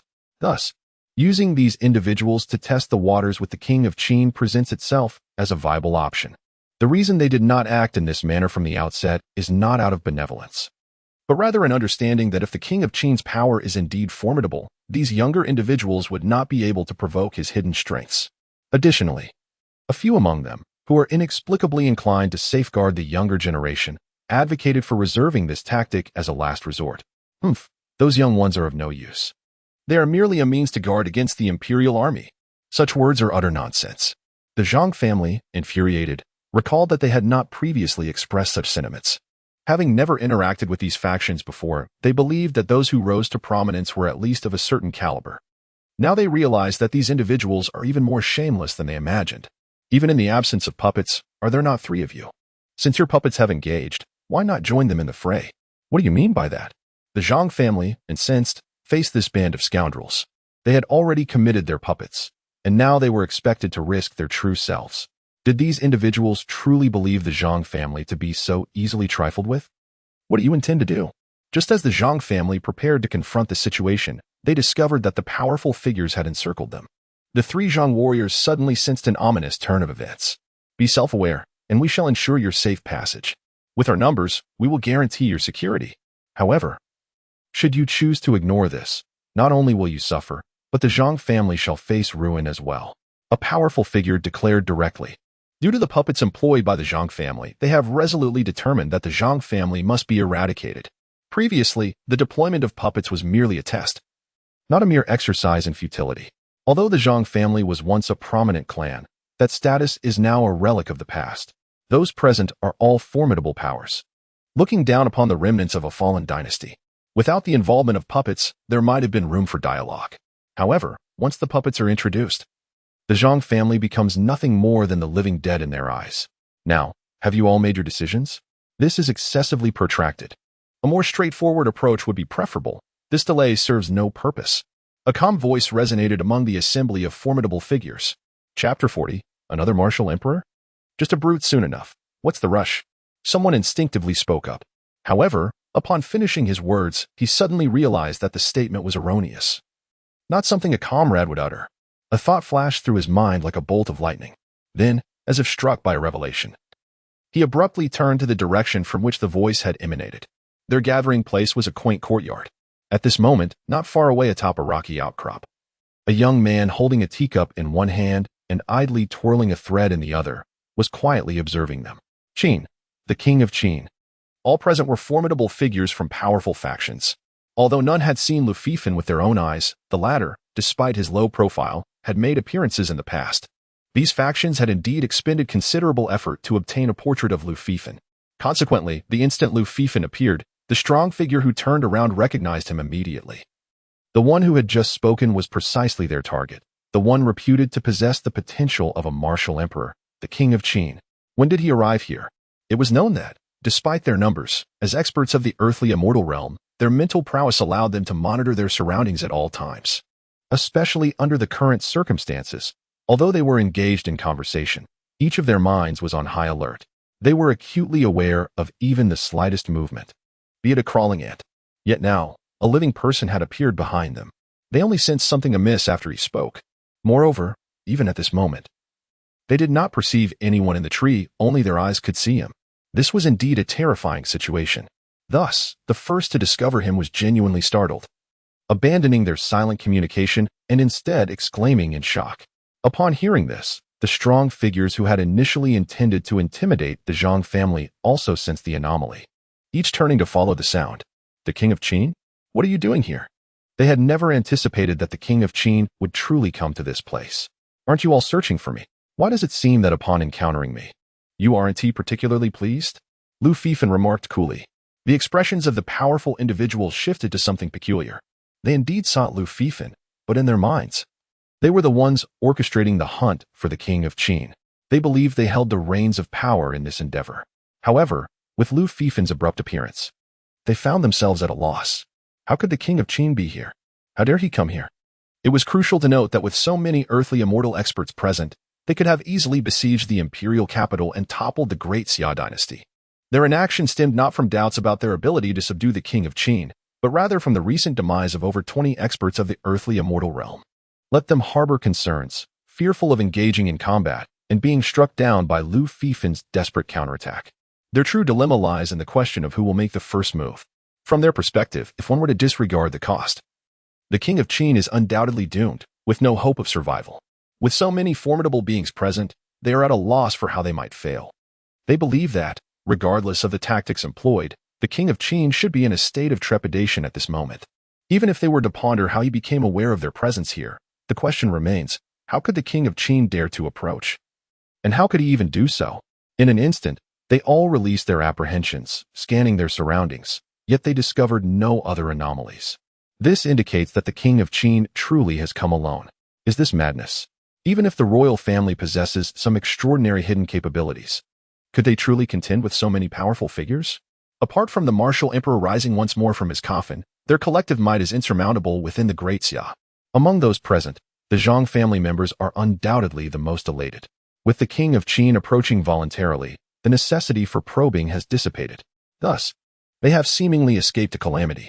These wretched beings exhibit an utter disregard for martial ethics. They have already sacrificed their puppets, yet they still expect them to march to their deaths. Ah, the puppets. The puppets have exploded. A cry of astonishment echoed from a member of the Zhang family.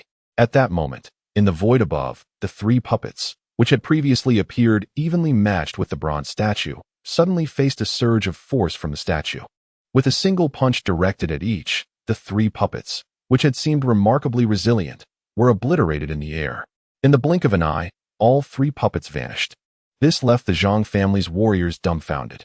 Meanwhile, the other powerful figures, although momentarily distracted by Lu Fifan, were still of the terrestrial, immortal caliber. Their perceptive abilities surpassed mere sight. Their failure to notice Lu Fifan was merely a reflection of their disparity in strength. However, they were acutely aware of the battle between the puppets and the bronze statue.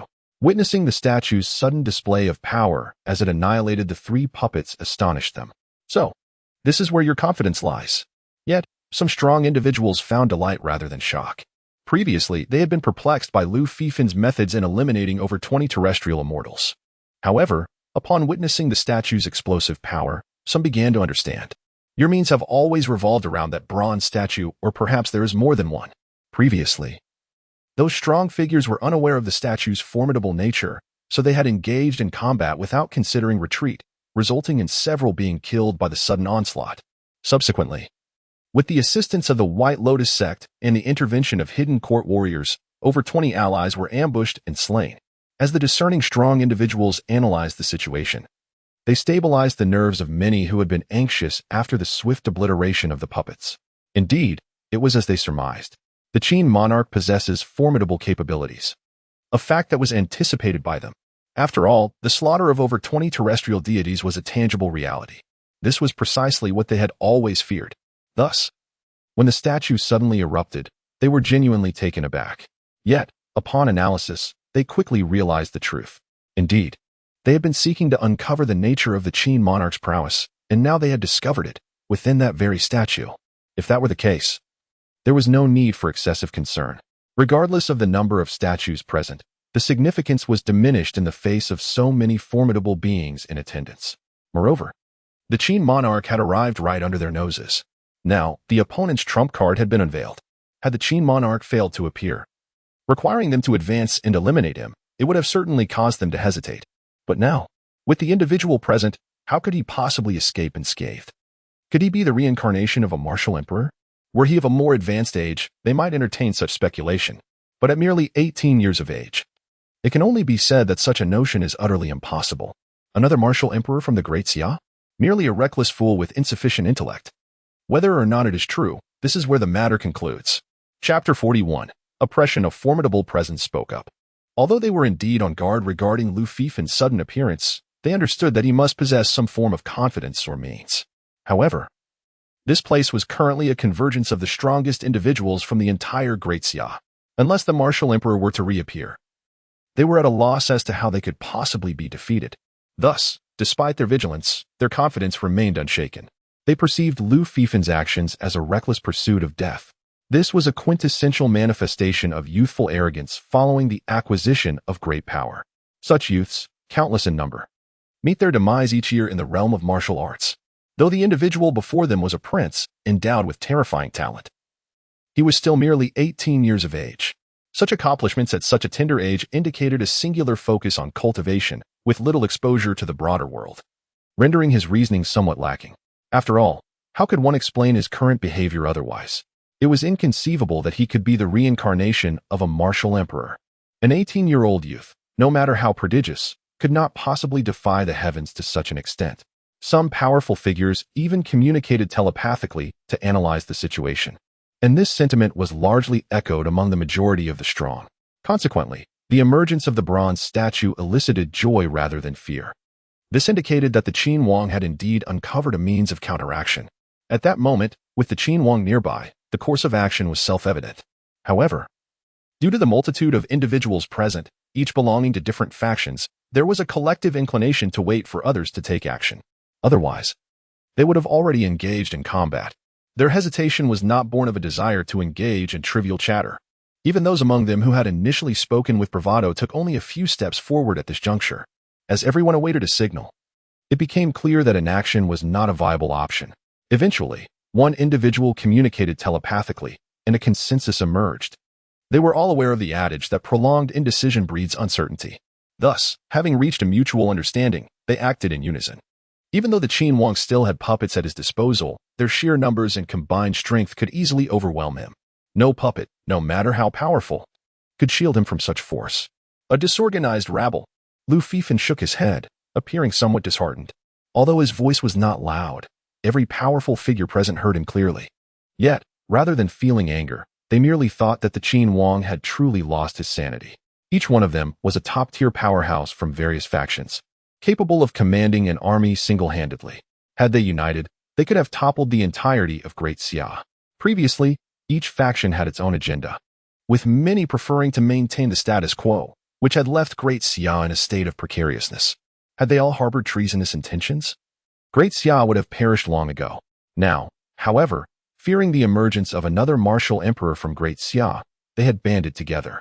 At this very moment, their collective strength inspired confidence that they could seize the imperial capital. Yet, the Qin Wang derided them as a disorganized rabble. Such a declaration could only be explained by madness. Did he believe himself to be a martial emperor returned to the world? No, wait. Before they could fully process their thoughts, after Lu Fifin concluded his statement, A group of formidable warriors from the great Xia dynasty felt as though the dark canopy of the heavens had been lifted. Dawn had arrived. An overwhelming pressure descended upon them. In an instant, those who had already engaged in combat found themselves stripped of all capacity to resist. They gazed in astonishment at the figure of King Qin, who rose from the treetops, hands clasped behind his back, stepping through the void toward them. The source of that oppressive force emanated from King Qin himself. With each step he took, it felt as if an additional mountain's weight bore down upon them. Their knees turned weak, and even those of their prowess could scarcely resist the urge to kneel. This situation left their minds buzzing in disbelief. They could hardly trust their own eyes. The 18-year-old King Qin, the target of their encirclement, merely exuded an aura that subdued them all. The sheer magnitude of this revelation was staggering. Had they not been present, anyone suggesting such a notion would surely be deemed a jester. 18 years old. Those standing before him were all prodigies of their era. Yet, at the age of 18, they had scarcely begun their own journeys. Even the once feared martial emperor, at that age, had merely begun to reveal his potential. Yet now, the 18-year-old King Qin stood alone, having subdued them all. For them, this was nothing short of a nightmare. At that moment, many began to grasp a terrifying possibility, cold sweat streaming down their backs. The King Qin before them was not merely endowed with the potential of a martial emperor. He had already attained that level of mastery. This suggested that at the age of 18, he might very well have reached the pinnacle of the earthly immortal realm, perhaps cultivated through the celestial emperor's art to achieve such heights. If this were indeed the case, the previous rumors of over 20 earthly immortals being betrayed by the court and the White Lotus sect were utterly unfounded. The White Lotus sect's cries of injustice were justified. They had done nothing wrong. For, with just King Qin alone, he was more than capable of resolving the matter. This meant that those 20 or so earthly immortals had been vanquished by King Qin. The elaborate schemes they had previously concocted regarding royal machinations were mere figments of their imagination. Such a terrifying King Qin had no need for such petty stratagems. They were utterly mistaken, grossly mistaken. King Qin had already reached the pinnacle of his potential. "I understand now. I truly understand," exclaimed one individual. This sentiment resonated in the hearts of all present. They had been deceived. The royal family had orchestrated a grand scheme. They had lured them out merely to ensnare them all. The royal family was ruthless. Many felt they had unraveled the truth. The reason King Qin returned triumphant this time, despite previously being overlooked, was that he had made a resounding statement. This is how the royal family orchestrates its influence, ultimately proclaiming to the world that the King of Qin possesses the qualities of a martial emperor, thus drawing many to their side. Indeed, the royal lineage has proven incapable of producing another figure akin to a martial emperor. Observe how, upon their emergence, thoughts of purging their adversaries arise. They seek to resist, unwilling to surrender meekly. Regrettably, they are unable to muster any strength, having been thoroughly subdued. At this moment, they appear as mere ants. The disparity between both sides is so vast that it defies imagination, though both are terrestrial immortals. The gap in their smaller realms is more pronounced than that of greater realms.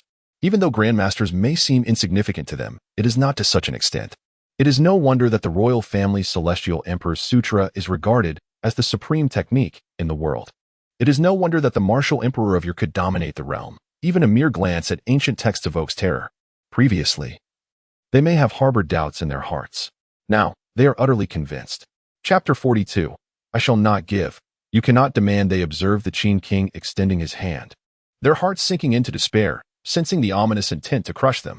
Yet, they soon realized that the Qin king was not targeting them, but rather reaching towards a certain area within the city. It became evident that someone was attempting to flee, implying the presence of a formidable force lurking in the shadows, separate from their gathering. Upon sensing the impending danger, the individual sought to escape.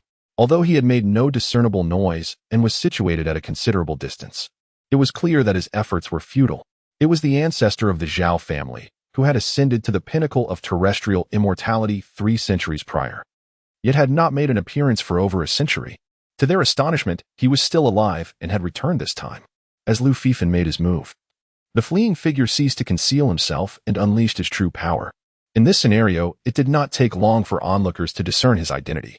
If those ancient figures took action, coupled with their own strength, there might still be hope. Someone voiced their anticipation, though they were unaware of how many of those old masters were present. Nonetheless, their apprehension regarding the emergence of another martial emperor from the royal lineage was palpable, stronger than anyone else's. Surely, many had come to this place. Boom.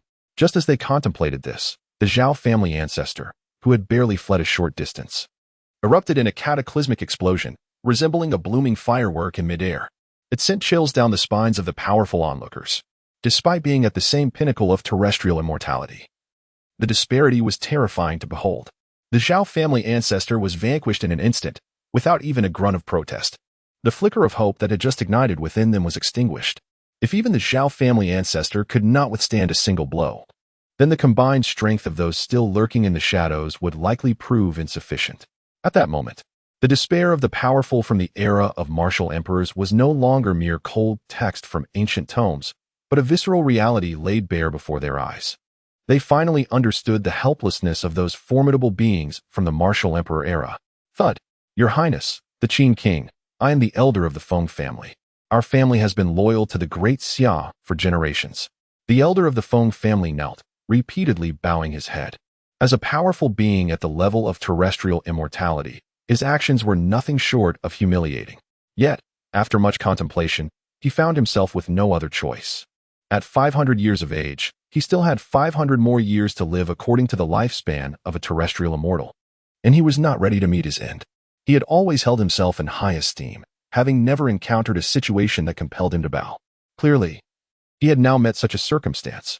Observing the unfolding events, many powerful figures stirred restlessly.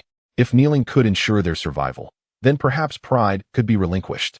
However, just then, a sharp crack resounded. Lu Fifan cast a fleeting glance at the kneeling ancestor of the Feng family, and in that instant, he was obliterated. The other formidable beings, who had also contemplated bowing down, felt a chill run through them. To think that kneeling would offer no mercy, and indeed lead to a swifter demise. Moreover, witnessing such an explosion was utterly astonishing.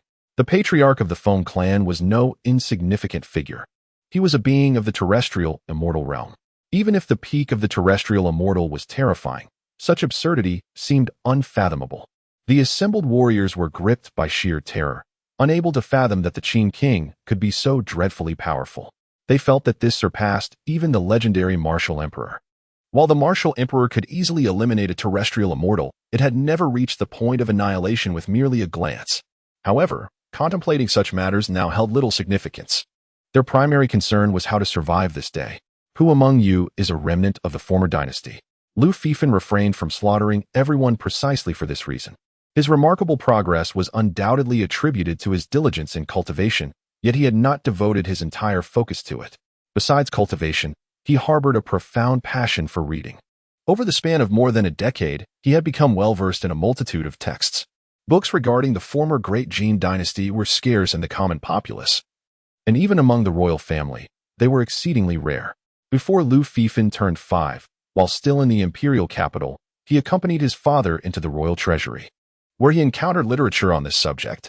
He had read in one of those texts that the Sima and Zhang families of the former dynasty posed a significant threat. These two clans possessed peculiarities that made them particularly dangerous. Moreover, the founding emperor's ability to overthrow the Great Jin was not solely due to the might of the celestial emperor's decree. It was also because issues had arisen within the Sima and Zhang families. The royal family had deliberately concealed information about the former dynasty, likely due to the unique nature of these two clans. If such information were to spread, it could potentially lead to catastrophic consequences. Lu Fifan had gleaned from ancient texts that the founding emperor had consistently emphasized the need for future generations to remain vigilant against the resurgence of these threats. Thus, upon hearing of the remnants of the former dynasty, Lu Fifan felt a rare curiosity to inquire further. He understood that, although he had only perused a fraction, the nuances of the text revealed the founding emperor's deep-seated wariness regarding the two families of the former dynasty. Even as a practitioner of the celestial emperor's decree, he had relied on a degree of fortune to ultimately establish the Great Xia. In truth, the later martial emperor's campaign to purge the martial world was also influenced by this concern, not solely for future considerations. To be candid, severing the lineage of terrestrial immortals was merely a secondary objective.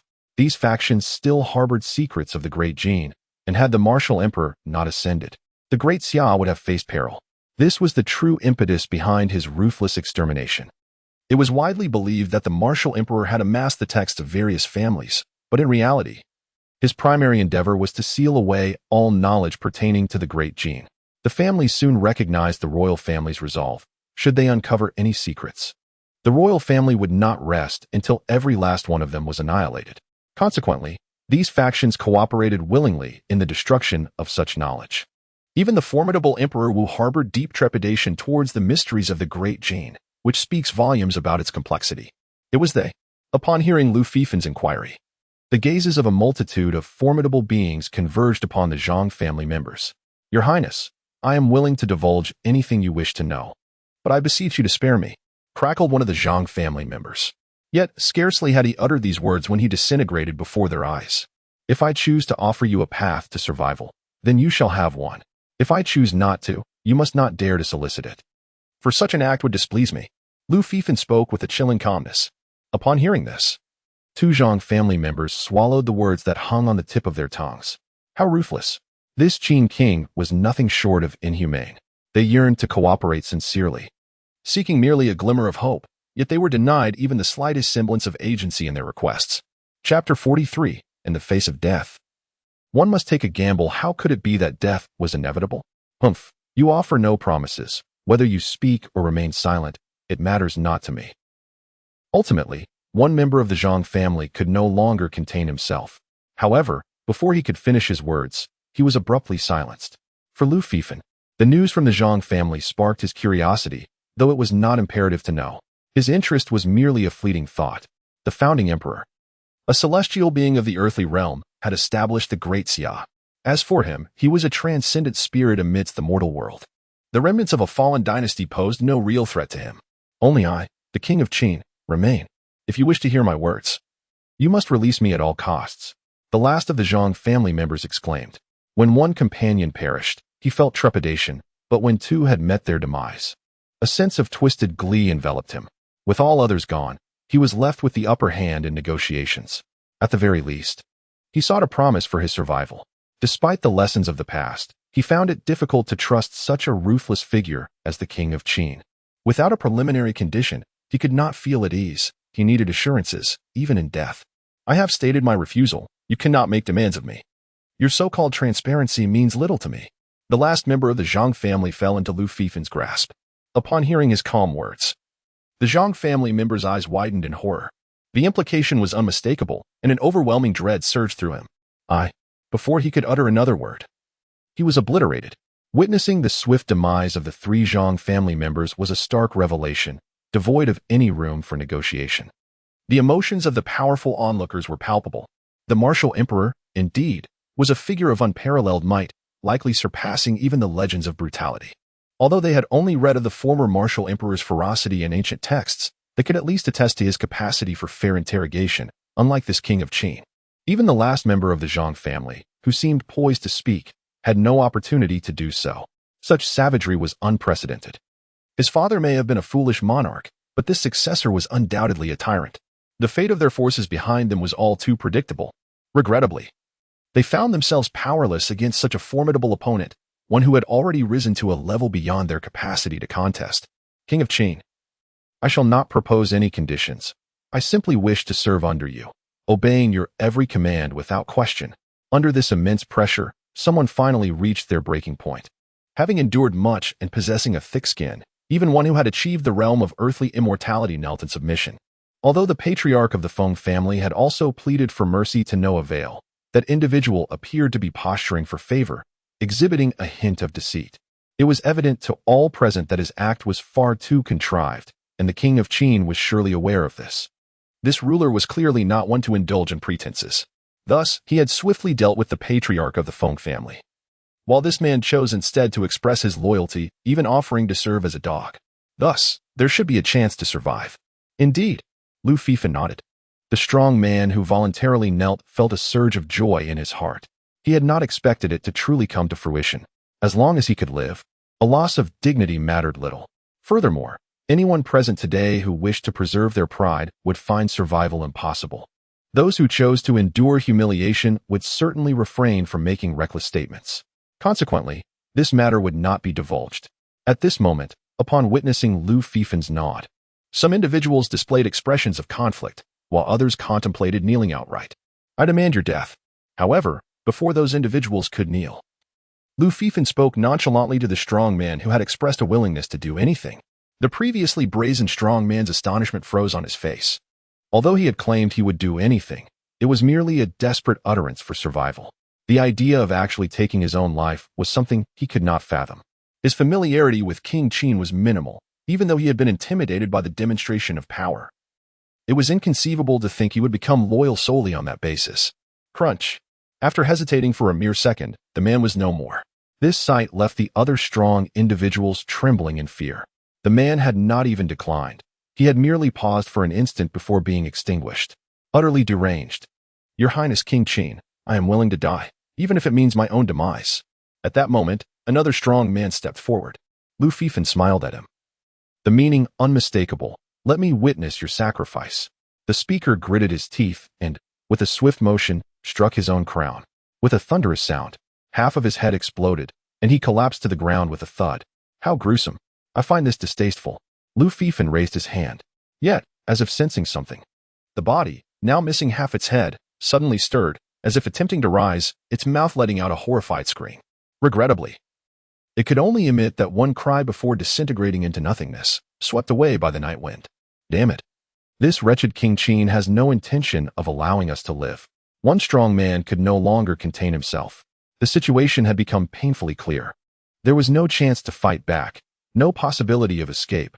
Pleading for mercy, offering secrets, or reasoning were all futile. King Qin was simply too ruthless. With this determination to annihilate them, some strong men, driven to madness, began to curse. You are quite astute, and your words ring true. Lu Fifan cast an appreciative glance at the speaker. Then, with a crack, the man shattered into countless pieces, ultimately meeting the same fate as those who had perished before him. We cannot await our doom. We are bound to die regardless. Let us fight with all our might. Esteemed elders hidden in the shadows, you may strike as well. We shall cooperate fully. With King Qin's might, you cannot remain concealed. If we perish, your chances will diminish even further. A strong man declared, showcasing the wisdom befitting one who had attained the realm of earthly immortality. The disparity between them was insurmountable. And Lu Fifan, instead of eliminating them at the first opportunity, allowed them a flicker of hope, as they clung to the notion that perhaps negotiation was possible. Yet, the current circumstances could not be more evident. Today, the Qin King was resolutely determined to annihilate them. Though he did not strike directly, he toyed with them, subjecting them to humiliation. There exists a limit to what one can endure. In such dire conditions, there was no recourse but to fight back. Resistance might still hold a glimmer of hope. To remain passive would surely lead to their demise. Several formidable figures at the pinnacle of the earthly immortals lurked in the shadows. Upon hearing this, they deliberated and found common ground. Coupled with the death of the Zhao family's elder and the formidable power displayed by Lu Fifan, they realized that their concealment was futile. In this context, as articulated by their younger kin, only rebellion could offer a shred of survival. Thus, once one voice rose, the several peak earthly immortals in hiding swiftly reached a consensus and, with a resounding crash, launched their fierce assault. Chapter 44. Why me? 4. There are 4 esteemed predecessors. We still have a chance. As 4 powerful auras rose from various directions in a Ding city, a group of formidable beings from different factions felt a wave of excitement. They had initially anticipated the arrival of only 2 or 3 peak Earth immortals. However, one of them, the ancestor of the Zhao family, sensing the ominous shift, attempted to flee but was instantly slain. Under such circumstances, if there were only 1 or 2 peak Earth immortals, their prospects would be exceedingly bleak.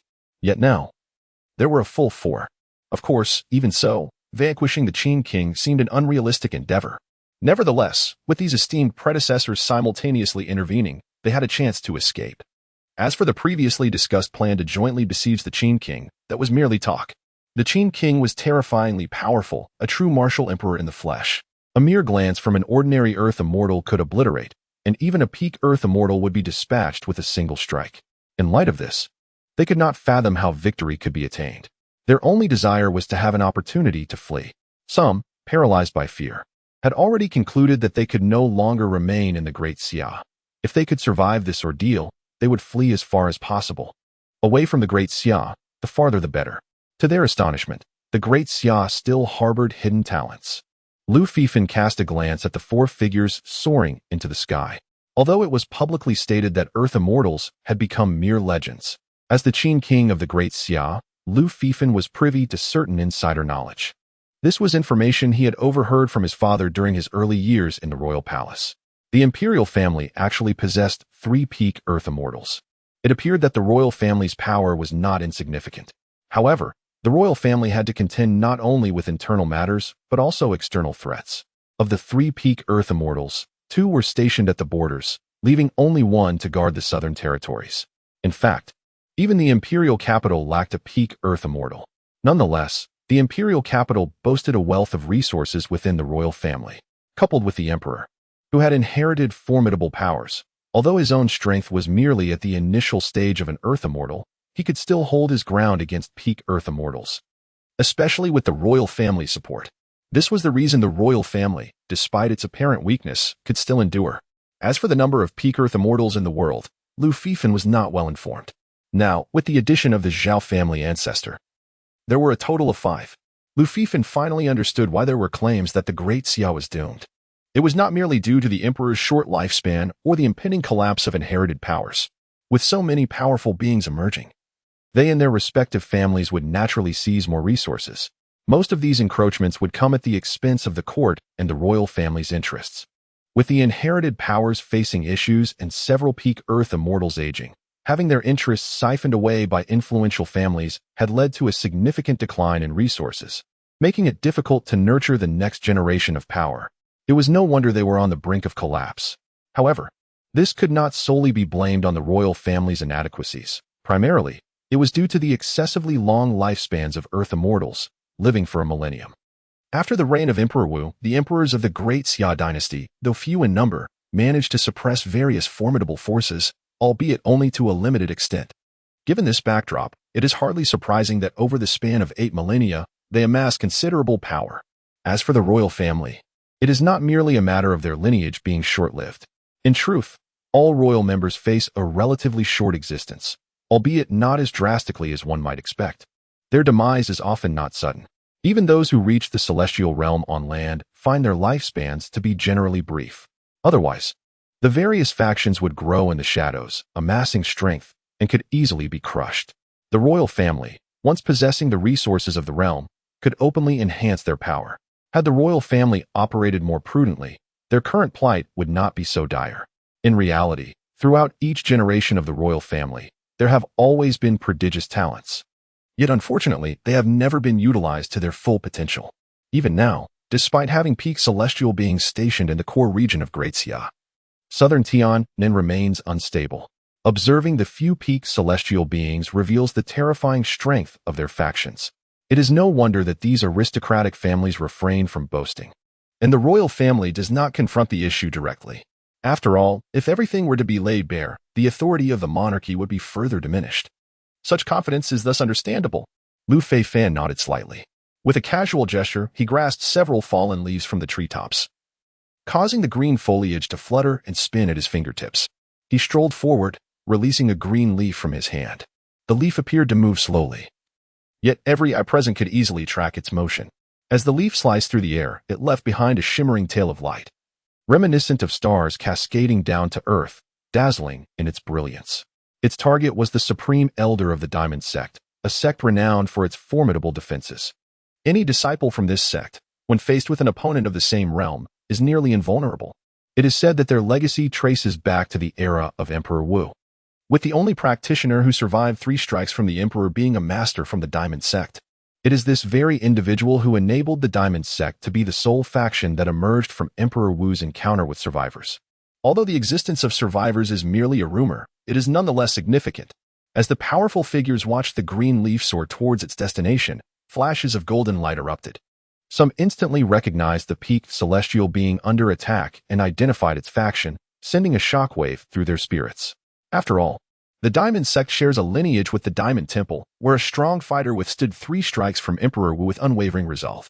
Moreover, there were sects that managed to have survivors even when confronted by the emperor. Undoubtedly, this presented them with an opportunity. If the Diamond Temple's stronghold could withstand a few strikes, allowing the Qin Wang to exert his full strength, even for mere instance, the force suppressing them would undoubtedly weaken. At that moment, they would be able to seize the opportunity to flee. Given their capabilities, a few fleeting instants under full exertion would be sufficient to escape from Ending City. With so many present, If they dispersed and fled, their chances of survival would only increase. Even the three formidable beings at the pinnacle of the terrestrial immortal realm, who had originally surged towards Lu Fifan with full force, now found themselves momentarily faltering. Clearly, they were grappling with similar thoughts. The methods employed by King Qin instilled a greater fear in them than that evoked by ordinary terrestrial immortals. The higher their realm, the more acutely they could perceive the terror of King Qin. Particularly, the instantaneous defeat of the Zhao family's ancestor left them utterly breathless. They were all too aware of the strength possessed by the Zhao family patriarch. Among them, he was considered quite formidable. Yet, in that moment, he could only utter a despairing cry before being extinguished. If they could escape, they certainly would, but despite their decisive actions, it was evident that they were filled with trepidation. Why must it be me?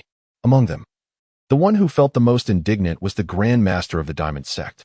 His composure shattered, leaving him in a state of profound distress. Chapter 45. Despair. The Grand Master of the Diamond Sect was utterly perplexed as to why he was the first target. Most importantly, he wondered why they had ceased their advance. Were they planning to take him down one by one? His heart brimmed with indignation.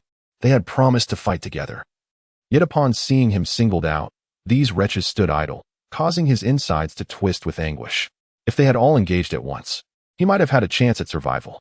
However, facing the likes of the Zhao family's ancestral patriarch alone, he felt certain of his demise. Though he possessed a certain resilience, it was of little use against a formidable adversary like the King of Qin. At best, he could only hope to buy his sect's disciples a fleeting opportunity to escape. Much like the once mighty masters of the Bi Temple had done in their final moments against the martial emperor. Yet, those masters had fought for their successors. He had no desire to extend such mercy to these despicable beings. Nevertheless, he could not simply yield without resistance, which left him in an agonizing predicament. As he observed the seemingly leisurely approach of the green figure, he contemplated retreat. However, it dawned on him with horrifying clarity that the figure had already locked onto him, rendering any attempt to evade futile. The sensation sent shivers down his spine. He briefly considered surrendering altogether, thinking that if he were to perish, he might as well do so alongside others. Yet, this fleeting thought vanished as he instantly resolved to unleash his full power. In that moment, his form radiated golden divine light, transforming the night into a scene reminiscent of a sun suspended in the sky. The searing energy enveloped the entirety of Ending City, instilling an oppressive heat. The reason why the earthly immortal was so designated was due to the extraordinary power he possessed, surpassing the comprehension of mere mortals. The earthly immortals that Lu Fifan had vanquished previously had not demonstrated such prowess, not due to any inferiority in strength compared to the Grand Master of the Diamond Sect, but rather because they had been dispatched before they could reveal their true capabilities. At this moment, the Grand Master of the Diamond Sect was the sole individual unleashing his full potential.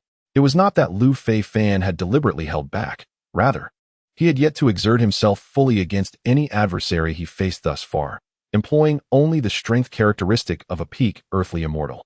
In other words, the intensity of his power aligned with the 15th tier of the Celestial Emperor's decree. Yet, even with such restraint, those so-called earthly immortals had been dispatched without resistance, including the patriarch of the Zhao family. Now, the Grand Master of the Diamond Sect was the only one to have broken free from Lu Fifan's overwhelming aura and to truly explode with power. In this instant, he revealed the full extent of his earthly immortal capabilities. The atmosphere of Ending City became thick with tension. The night was anything but tranquil. However, for most, this unsettling reality remained unnoticed. Consequently, as the Grand Master of the Diamond Sect unleashed his might, the inhabitants were struck with profound terror. Many individuals were originally indulging in a delightful nightlife when, in an instant, it felt as though the happiness of their remaining years had been extinguished. Nonetheless, even in such dire circumstances, they dared not voice their concerns, left only with an endless sense of trepidation. Suddenly, with a thunderous roar, a verdant leaf pierced through the fabric of space, leisurely arriving before the supreme elder of the Vajra sect. There was neither a deafening explosion nor any violent clash. The leaf effortlessly sliced through the golden light, entering the body of the Supreme Elder as if it were a knife gliding through tofu. The Supreme Elder's eyes widened in disbelief, the golden radiance emanating from him dimming rapidly, much like a deflated balloon. How could this be? He could scarcely comprehend it. Not a single strike could he muster to counter, although he had never hoped to contend with King Qin. The senior members of the Prajna Temple had at least managed to withstand 3 blows, creating quite a commotion. Yet this time, he was unable to fend off even one attack, and it was done in utter silence. That leaf seemed to be the sharpest weapon in existence, capable of cleaving through anything. This insignificant leaf dismantled the proud defenses he believed invulnerable, defenses that none in the great Xia could breach. And it did so with such simplicity, devoid of any ostentation. The disparity in power between the two was staggering. Yet, he could discern that the opponent's strength was merely that of a peak terrestrial immortal. If that were the case, what did that make him? In the same realm of cultivation, he felt as insignificant as an ant. The chasm between them was utterly despairing. Even if those others had joined forces, they would have been nothing more than refuse. Renowned for his defenses, he had failed to withstand even a single strike. As for the so-called opportunity to escape that those individuals had hoped for, it would undoubtedly be non-existent. Perhaps this was his only solace. At least everyone would meet their doom. The fate of those individuals was nearly predictable. After expressing his unwillingness to accept his fate, the Supreme Elder's eyes widened as he plummeted from the void. It was not that he wished to remain awake, but rather to witness the demise of those scoundrels. In his final moments, he loathed not Lu Fifan, but rather those who hesitated at critical junctures, seeking to escape. Regrettably, as his body descended through the void, it began to dissolve, akin to snowflakes meeting a fierce blaze, turning to dust before even touching the ground, dispersing into the cosmos. Silence. Observing the Supreme Elder's tragic fate, all the formidable beings remained motionless, rendered speechless. At that moment, they could scarcely glimpse any hope. It was utterly terrifying. Similarly skilled in their cultivation, the former warriors of the Prajna Temple had withstood 3 strikes from the martial emperor, while the Supreme Elder of the Vajra sect, heralded as surpassing his predecessors, could not endure even a single blow. They had not been afforded even a moment's respite, let alone an opportunity to escape. It is uncertain whether the Supreme Master of the Vajra sect has not perfected his cultivation, or if the King of Qin is truly terrifying. Initially, upon seeing 4 ancestors at the realm of terrestrial immortals, those formidable beings believed there was still a chance to escape today. However, after witnessing the so-called invincible Supreme Master of the Vajra sect, whose defenses were said to be unbreakable in Great Xia, being effortlessly felled by a mere fallen leaf, their hopes of fleeing dwindled to nothing. A palpable atmosphere of despair began to rise. It is important to note that these individuals are among the elite of Great Xia, capable of determining the fates of countless lives with a single word. In the past, they were the harbingers of terror and despair for others. Yet now, terror and despair have taken root within their own hearts, and this is under the circumstance of their collective confrontation against a single individual. Watching the green leaf dance and spin between the opponent's fingers, at this moment, it appeared to them as the scythe of death. Chapter 46. Under the radiance of sun and moon, all is the land of Great Xia. That solitary figure, merely standing in midair, instilled within them a trembling fear, rendering their knees weak. Had kneeling been of any consequence, none among them would have hesitated at this critical juncture. Alas, they were bereft of the power to choose. They found themselves ensnared in a dire predicament. Your Majesty, grant me a chance. I aspire to serve as a loyal minister to Great Xia. Allow me to venture to the borders, to expend my final drop of blood in safeguarding our realm. A powerful figure, targeted and trembling, spoke as another green leaf soared from Lu Fifan's hand, with the cautionary tale of the Supreme Elder of the Diamond Sect in mind. He had no faith in the seemingly tranquil green leaf. In fact, even those who had initially agreed to unite in their assault now dared not make a move. Though aware that pleading for mercy was futile, he found himself devoid of any alternative. Regrettably, at the borders, with this king present, there are no borders for Great Xia. Under the radiance of the sun and moon, all is the land of Great Xia. There is no need for protection. As Lu Fifan's words fell, the green leaf sliced through his body. Despite his utmost struggle to resist, he had not even reached the level of the Supreme Elder of the Diamond Sect. O tyrant! Even upon ascending the throne, you shall remain a tyrant. Great Xia shall ultimately be devoured by your own actions. I curse you to meet an untimely demise in your later years, much like your royal ancestors. I curse Great Xia, that after you, the royal family shall perish, leaving not a single soul. Your royal lineage shall face retribution. Confronted with the green leaf, the powerful figure, knowing that pleading was in vain and escape impossible, proclaimed a curse. Moreover, this was not mere bluster. A black tome materialized in his hands, emanating an ominous force.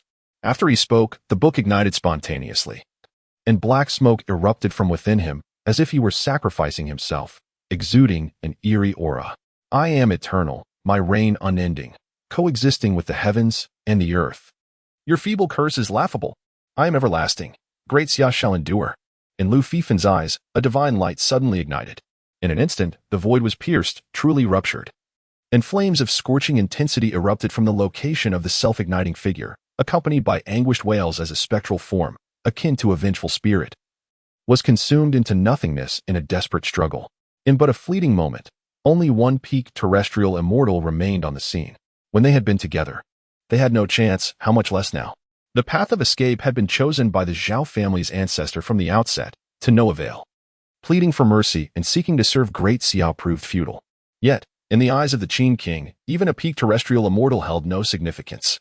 Even curses bore no effect. He effortlessly incinerated the very essence of the curse from the void. What a terrifying display of power. Is this the Celestial Emperor's decree? Your Majesty, my coming here pertains solely to myself. I am willing to take my own life. Might I request that my family be spared from this calamity?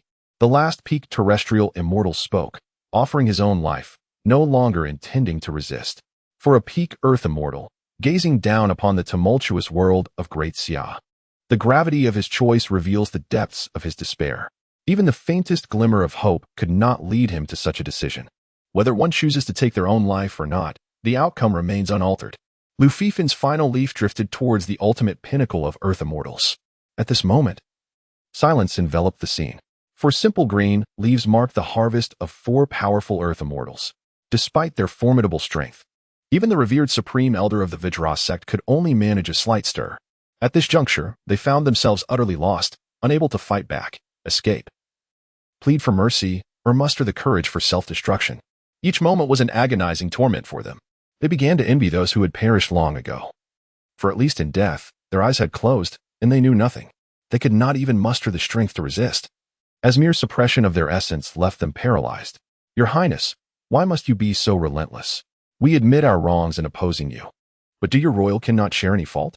Had it not been for the tempestuous nature of your royal family during the era of the martial emperor, leading to the calamity of Tianwu, would we have dared to act against you, believing you merely possessed the potential of a martial emperor? If we had known of your true strength, we would have been loyal subjects of Great Xia, and such events would never have transpired. A female earth immortal spoke up, fully aware that her words could seal her fate. Yet, in the current dire circumstances, silence would yield the same result. It was better to voice her thoughts before the end. Until now, she had held her tongue, hoping for a glimmer of opportunity. The reality was painfully clear. There was no chance left. In her heart, she felt that the greatest fault lay with the Qin Wang. Had he revealed his power sooner, allowing the world to recognize it, peace would have reigned, and all would have been loyal subjects, devoid of treachery in Great Xia. Everyone had assumed he merely possessed the potential of a martial emperor and sought to extinguish such a threat. Yet who could have anticipated that at the tender age of 18, he had already achieved such mastery?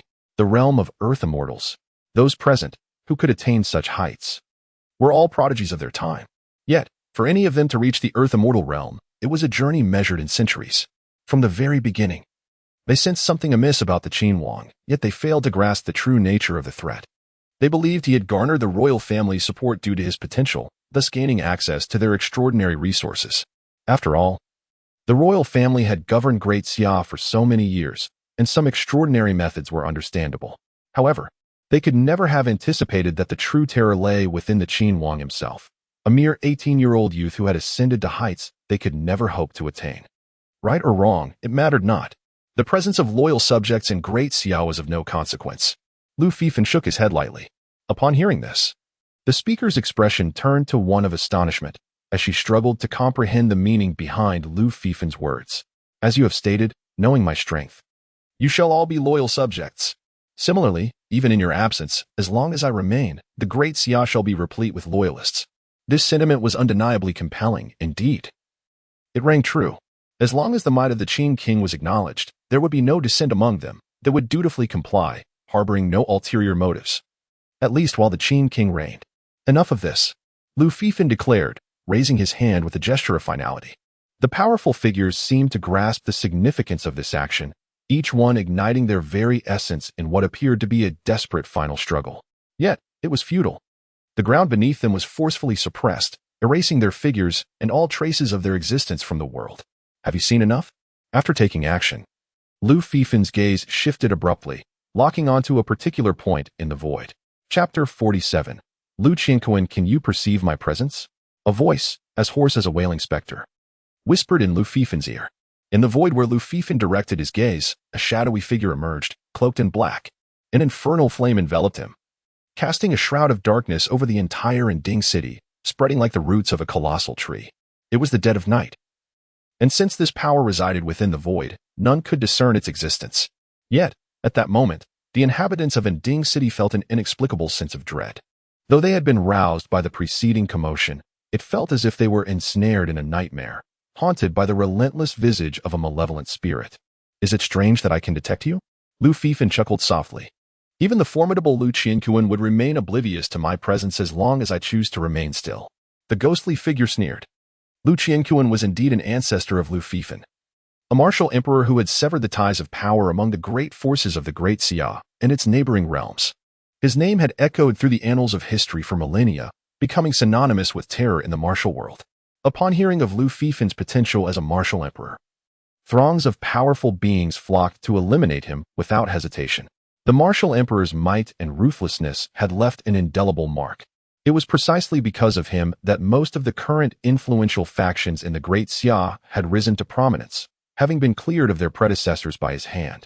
They could express gratitude towards the martial emperor, yet their fear of him was ingrained to the core, unyielding even after generations. They could not bear the thought of another martial emperor emerging from the royal lineage. A figure capable of instilling terror across the realm, one could only imagine the extent of the martial emperor's power. Even such a formidable martial emperor could remain undetected, standing before his adversaries. The ghostly figure was indeed prideful. You seem incredulous. The specter's voice grew darker, as if poised to devour at any moment. Noticing Lu Fifan's indifference, it continued, you do not appear to be afraid. Why should I fear you? Just because you have lived for so long? Lu Fifan retorted.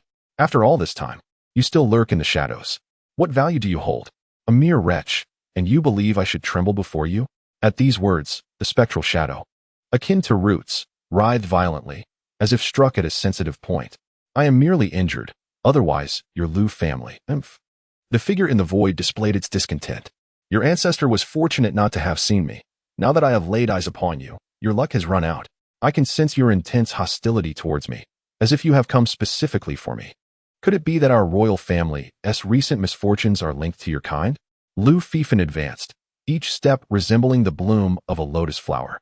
The blossoming lotus merges with the void, dissolving or rather devouring the shadowy forces that envelop the entirety of Yinding City. A ghostly wail emanates from the depths of the void, its piercing sound cloaking the entire city. However, this sound merely reverberates in the air.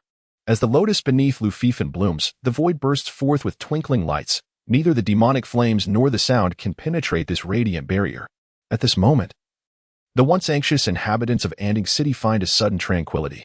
It is as if divine light descends, not only dispelling the haunting specters in their minds, but also healing the injuries inflicted by the upheaval caused by the supreme elder of the Diamond Sect, with some even recovering from hidden ailments. What is this? The Celestial Emperor's decree is not like this. The anguished ghost cries out in confusion. I am merely indulging in a trivial skill I have researched, nameless.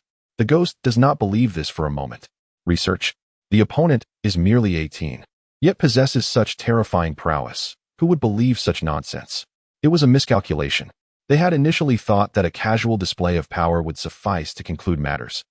But they did not anticipate the formidable nature of the young king of Qin. Previously, witnessing the opponent crush those in the land immortal realm like mere ants had signaled danger, yet they were relieved to have held back and not acted impulsively. However, they never expected the king of Qin to perceive them. Compared to thousands of years ago, they had regained much strength, and yet, this 18-year-old from the Lu family could detect their presence with a single glance. The sensation they evoked was even more formidable than that of Lu Qianquan. Now, they feared that they would have to pay a steep price once again, rendering centuries of cultivation futile. More importantly, the emergence of such a terrifying figure from the Lu family at this critical juncture must be dealt with swiftly. Otherwise, this would pose a grave threat. To be so fearsome at just 18, surpassing Lu Qianquan at such a young age, such talent, even without further advancement in techniques, could likely reach new heights. The Lu family's fortune is indeed remarkable. Every critical moment seems to summon extraordinary figures. In this land, the Great Xia, free from any controlling forces, has persisted for 8,000 years, a true marvel. Yet, it appears that this may soon come to an end. It seems you are reluctant to answer my questions. Lu Fifan extends a hand behind him. Your family's short lifespan is not our concern. It is a problem of your own making. The ghost retorts. I have indeed come for you. I did not intend to oppose you, but rather to fulfill your brother's request. It was your third brother's intention. The ghost continues, trying to stall for time while being insincere. Lu Fifan shakes his head. Young one, next time we meet, I will certainly slay you. The ghost, indeed, is merely attempting to buy time in this moment. His power suddenly erupted. The black magical energy, hidden within the void like the roots of a great tree, exploded with a deafening roar. Even his body was detonated in that instant. Simultaneously, a wisp of black mist slipped into the abyss, vanishing in the blink of an eye. The small creature, ultimately too inexperienced, chose to engage in idle chatter instead of confronting me directly. How presumptuous of the human race to think they can fathom the methods of my kin. Even if another Lu Qianquan were to emerge, it would make no difference. The times have changed, and our clan is poised to return once more. At this moment, a single Lu Qianquan cannot alter the course of events. The shadow that slipped into the void emitted a chilling cackle. This time it was perilous, yet fortunately, just as before, he managed to escape once again. Is that so? Chapter 48. Returned to the capital, the eerie laughter of the specter abruptly ceased. He had utilized the unique abilities of his clan to flee. And in the blink of an eye, he had not only exited Inding City but was nearly at the imperial capital. Yet, why did that young scion of the Lu family persist like a haunting shadow? The specter had no time for contemplation. An overwhelming sense of life and death crisis enveloped him, as if an internal fire were igniting within. With only one thought racing through his mind, he urged himself to burn brighter, to accelerate, to hasten his escape. It was over. At a certain moment, he broke free from the frenzied thoughts that had consumed him. However, it was at this very instant that he realized his fate was sealed. In a flash of clarity, he exploded into nothingness. His final thought was that the Qin King was far more formidable than merely a pinnacle Earth immortal. Even if the Celestial Emperor's techniques were mastered to that level, it was inconceivable that he could be so easily vanquished. He was not comparable to those worthless human Earth immortals, were it not for his injuries. Even the former Lu Qianquan would not have been a challenge for him, though he was wounded now and not a match. It should not have been so simple for him to be subdued. In his last moments, a shocking realization flickered in his mind. Alas, it was but a fleeting thought. This revelation would never reach the world beyond, vanishing without a trace into the void, as if he had never existed.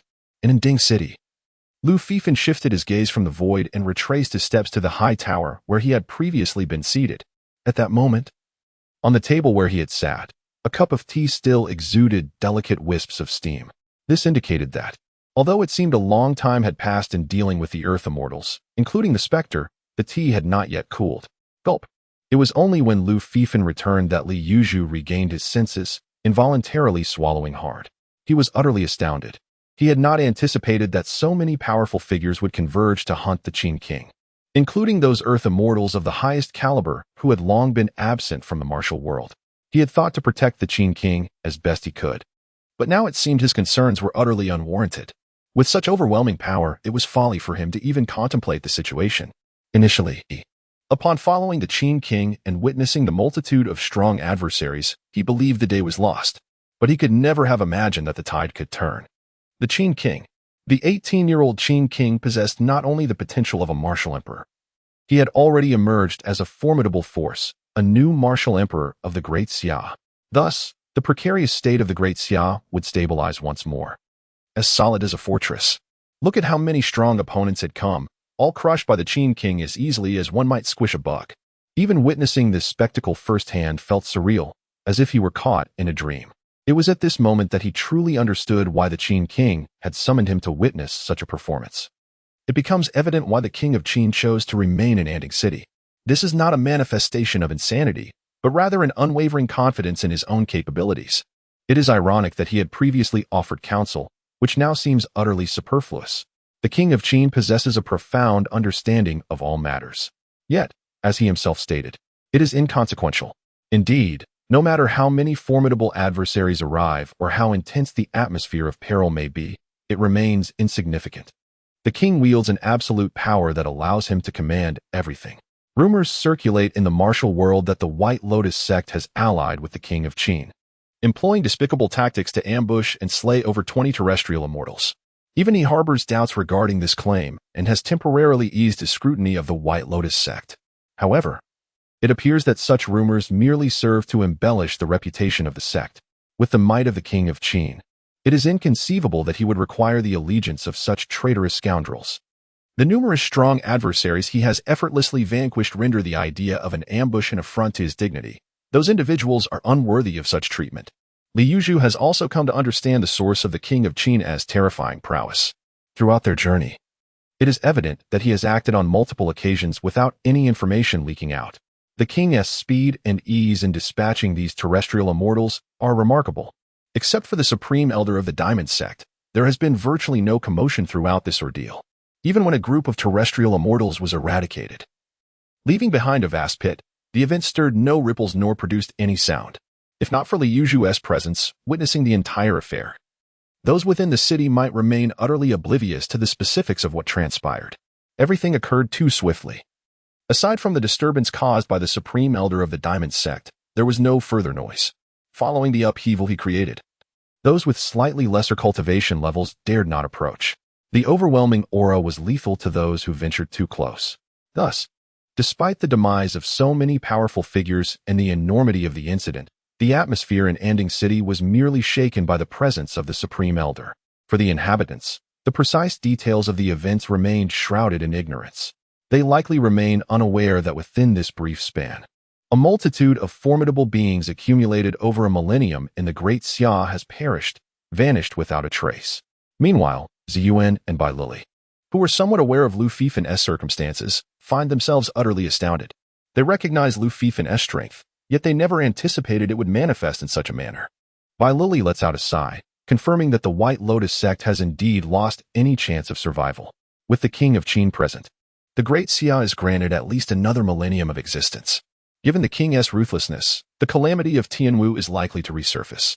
No, it is already well underway. After this wave, the number of powerful figures across the various factions in the world has dwindled significantly. The era of absolute dominion by the Lu royal family is poised to return. She can hardly muster the energy to ponder how to connect with the White Lotus sect or to prove her innocence. It is futile, at least in this age, utterly useless. Given the terror of the Qin king, any feeble struggles or petty actions are laughably absurd. Just as the Qin king stated, they are insignificant. As dawn breaks, the city of Anding gradually transforms into a scene of bustling activity. Citizens engage in discussions regarding the bizarre events that transpired the previous night. Their minds no longer haunted by remnants of fear, allowing for normal discourse about the occurrences. None possess knowledge of the precise happenings, leading them to fabricate wild theories, speculating about battles among powerful beings. Yet, within the confines of their worldview, they could scarcely conceive that just yesterday, a throng of terrestrial immortals were extinguished like ants, one by one, in a matter of moments. With the arrival of dawn, the eastern gate of Anding City echoes with the rhythmic clatter of armored hooves as the black ice heavy cavalry slowly departs the city. It is time to return. The imperial capital, long unseen for 13 years. Chapter 49. News from the palace come forth. The second prince's voice resonated sharply in the secluded courtyard, atop the Lotus Pavilion. According to reports, my dear brother is returning today. Did you not assure me that I should await good news? Is this your interpretation of good news? Calm down. I am yet to ascertain the exact circumstances. However, rest assured, the Qin king will not be returning to the imperial capital. Furthermore, please understand that we are in a collaborative relationship. Next time, show a modicum of respect, or I shall not hesitate to seek another partner. Your father has plenty of offspring. From the shadows, a sinister presence emerged, its voice dripping with malice. The second prince furrowed his brow. In that fleeting moment, he felt as though this specter were poised to pounce, ready to devour him. Such a sensation was profoundly unsettling. Once he resolves matters with his brother and comprehends the remedy for the royal affliction, he must summon a formidable figure from the royal lineage to eliminate this menace. It cannot be allowed to linger. As the second prince, destined to be the future sovereign, he must not be threatened. Yet, for the time being, he must rely on this entity's power to eliminate his brother. I hope you do not disappoint me. My brother has already departed from Anding City. You must act swiftly. or he will reach the imperial capital tonight. The second prince cautioned. Those esteemed families are utterly inept. The mere thought incensed the second prince. It is essential to note that he regarded the specter merely as a backup force.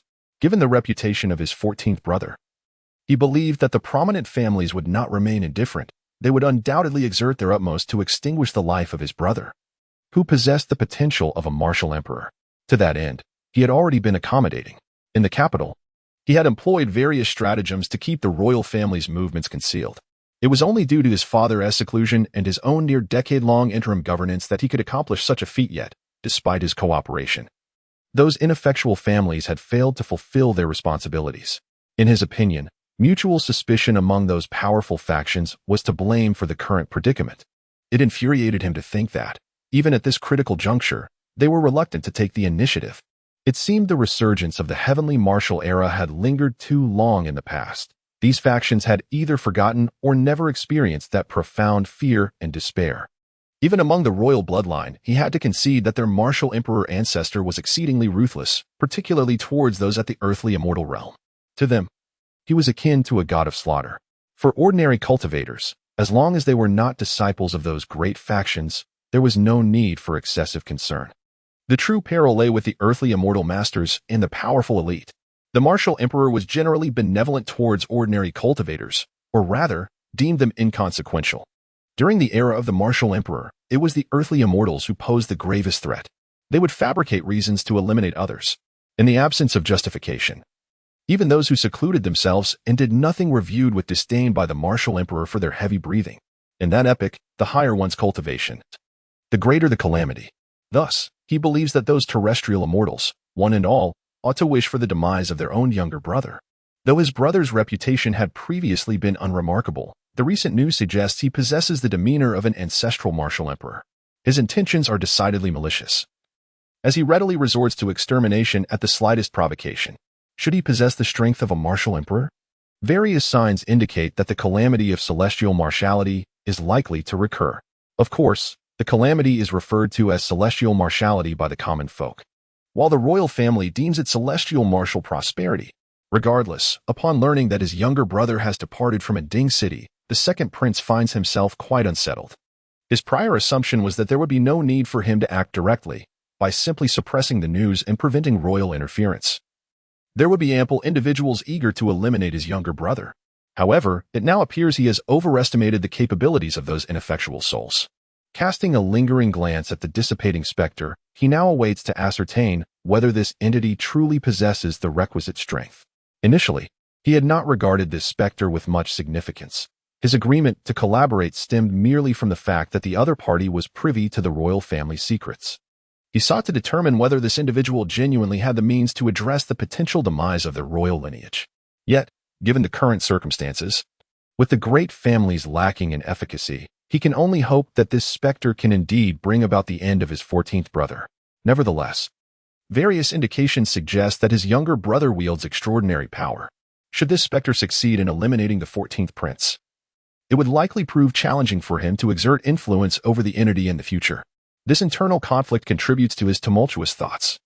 He desires the specter to possess the power to vanquish his younger brother, while simultaneously fearing that the specter's strength might become unmanageable. Primarily, he harbors a sense of wariness towards the specter, suspecting ulterior motives towards their royal family. Had the specter not possessed a method to avert their untimely demise, he would have acted long ago. One day, just one more day? The second prince gazes deeply into the distance, as if piercing through the fabric of space to glimpse beyond the imperial capital. At this moment, his emotions surge with heightened intensity. In this final stretch of time, he is uncertain whether he will receive the message he so desperately seeks. "My lord, there is news from the palace." At that instant, a voice calls out from afar.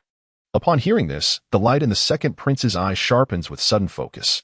The thoroughfare connecting Ding City to the imperial capital is notably wide, paved entirely with adamant and stone. The resounding hoofbeats of the black ice-heavy cavalry's crimson blood steeds create a crisp cadence upon it.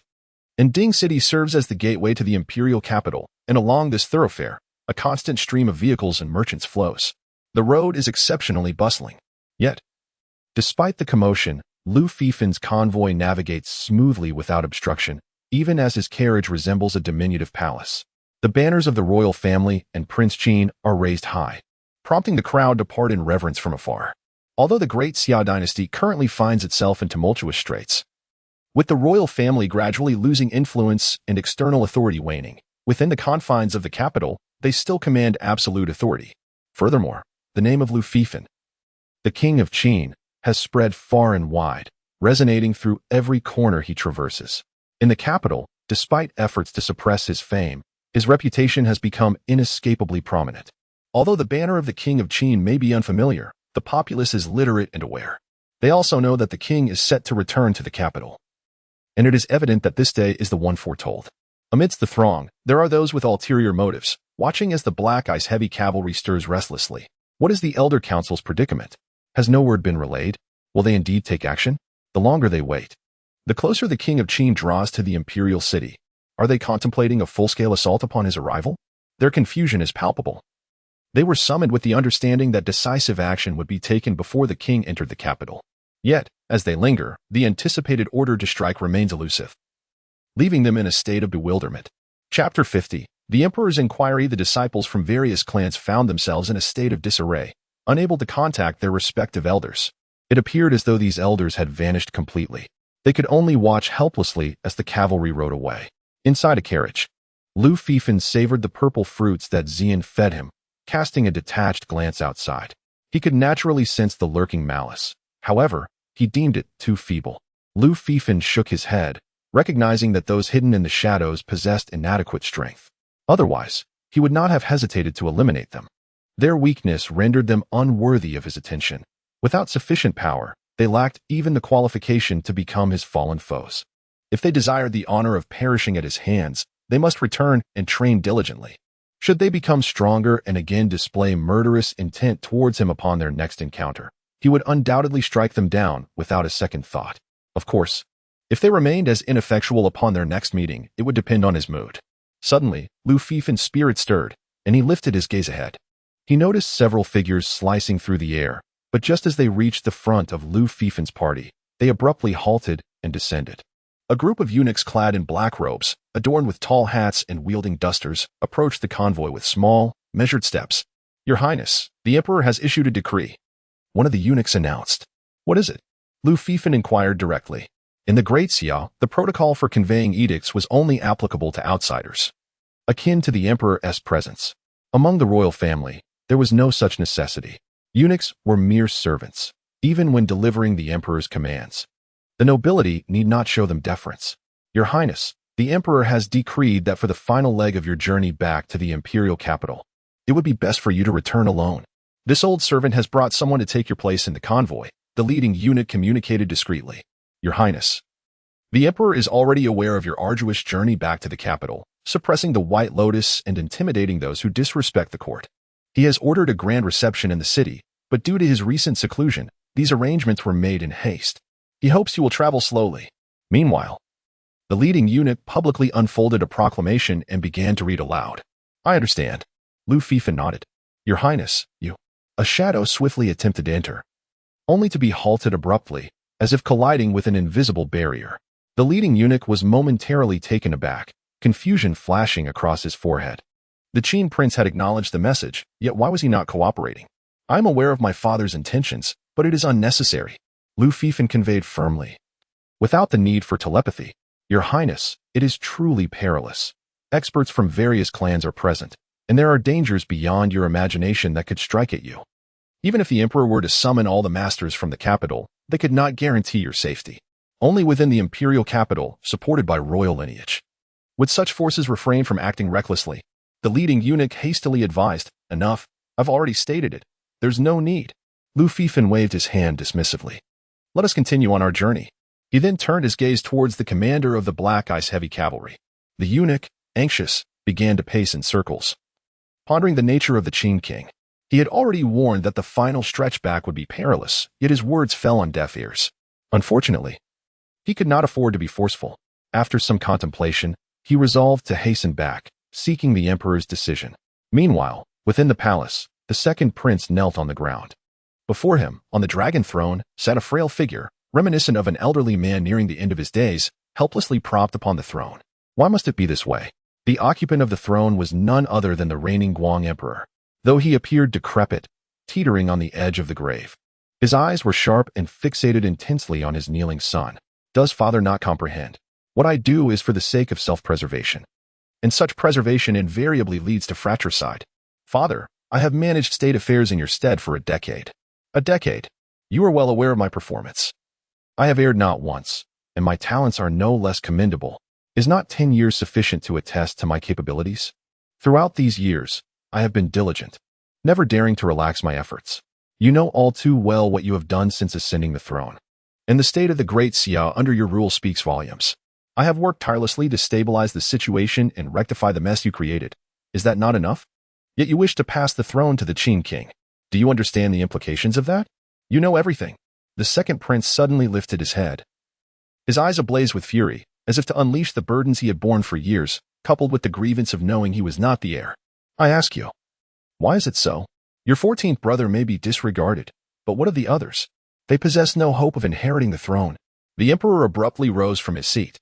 Why must it be so? Aha. Father, when you ascended, I was 18. I was fully aware of everything. Are you oblivious to how you came to occupy this throne? So, might I inquire of you why? Can you elucidate that to me? The second prince suddenly stood, releasing the pent-up frustration within him. You have done so much, yet grandfather still bestowed the throne upon you. What you can achieve. Why can't I? If I am at fault, then what of you, your majesty? Have we not, as the Liu family, endured this manner of existence for years? When has success or failure ever warranted an inquiry into the why? When have we needed to concern ourselves with right or wrong? In the silence of the aged emperor, the second prince continued, I know, father, you have emerged from your seclusion. I have yet to complete my tasks, and my chances are dwindling. I am doomed. Whether you choose to kill me now or allow me to await my fate, the decision is yours. This position, to whom you bestow it, is for you to determine. But I fear old 14 may never have the opportunity. He shone brilliantly, and even if I did not take action, there were plenty who sought his demise. Furthermore, aside from the 14th brother, any misfortune that befell my other brothers is of no concern to me. Recently, a ghostly figure approached me, possessing knowledge of the affliction that plagues our royal lineage. After uttering these words, the second prince disregarded the potential reaction of the old emperor and turned to leave. The old emperor stared blankly as his son exited the grand hall, the flickering lights within casting a profoundly sorrowful hue upon his countenance. Have those ghostly beings emerged as well? Has the Liu family truly reached its end? As the silhouette of the second prince faded from view, the old emperor suddenly slumped in the dragon throne, releasing a heavy sigh. To be honest, he was quite astonished by his son's extraordinary talents. Yet, alas, it was simply too late. There was no more time to wait. Chapter 51. A smile your demeanor suggests a chilling indifference. Are you not inclined to continue the contest? In the depths of the secluded courtyard, the second prince returned to the Lotus Pavilion, his favored refuge of solitude. Rarely indulging in alcohol, he now clutched a flask of potent liquor, consuming it unabated, without the moderation of his cultivation, as a haze of inebriation began to envelop him. A spectral figure emerged once more, laced with mockery. How tedious, how exhausting. The second prince's voice resonated with ennui.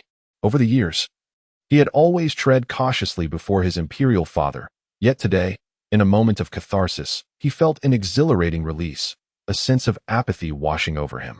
It was as if he had unburdened years of pent-up frustration, leaving him feeling hollow. You are not dead yet. Opportunities still abound. Should your brothers perish, who else could lay claim to the throne? The ghostly figure cackled. My father has emerged from seclusion. Though he is a foolish ruler, he possesses cunning. While he was in retreat, I could still exert some influence over the capital, but now that he has returned, the city will once again fall under his dominion.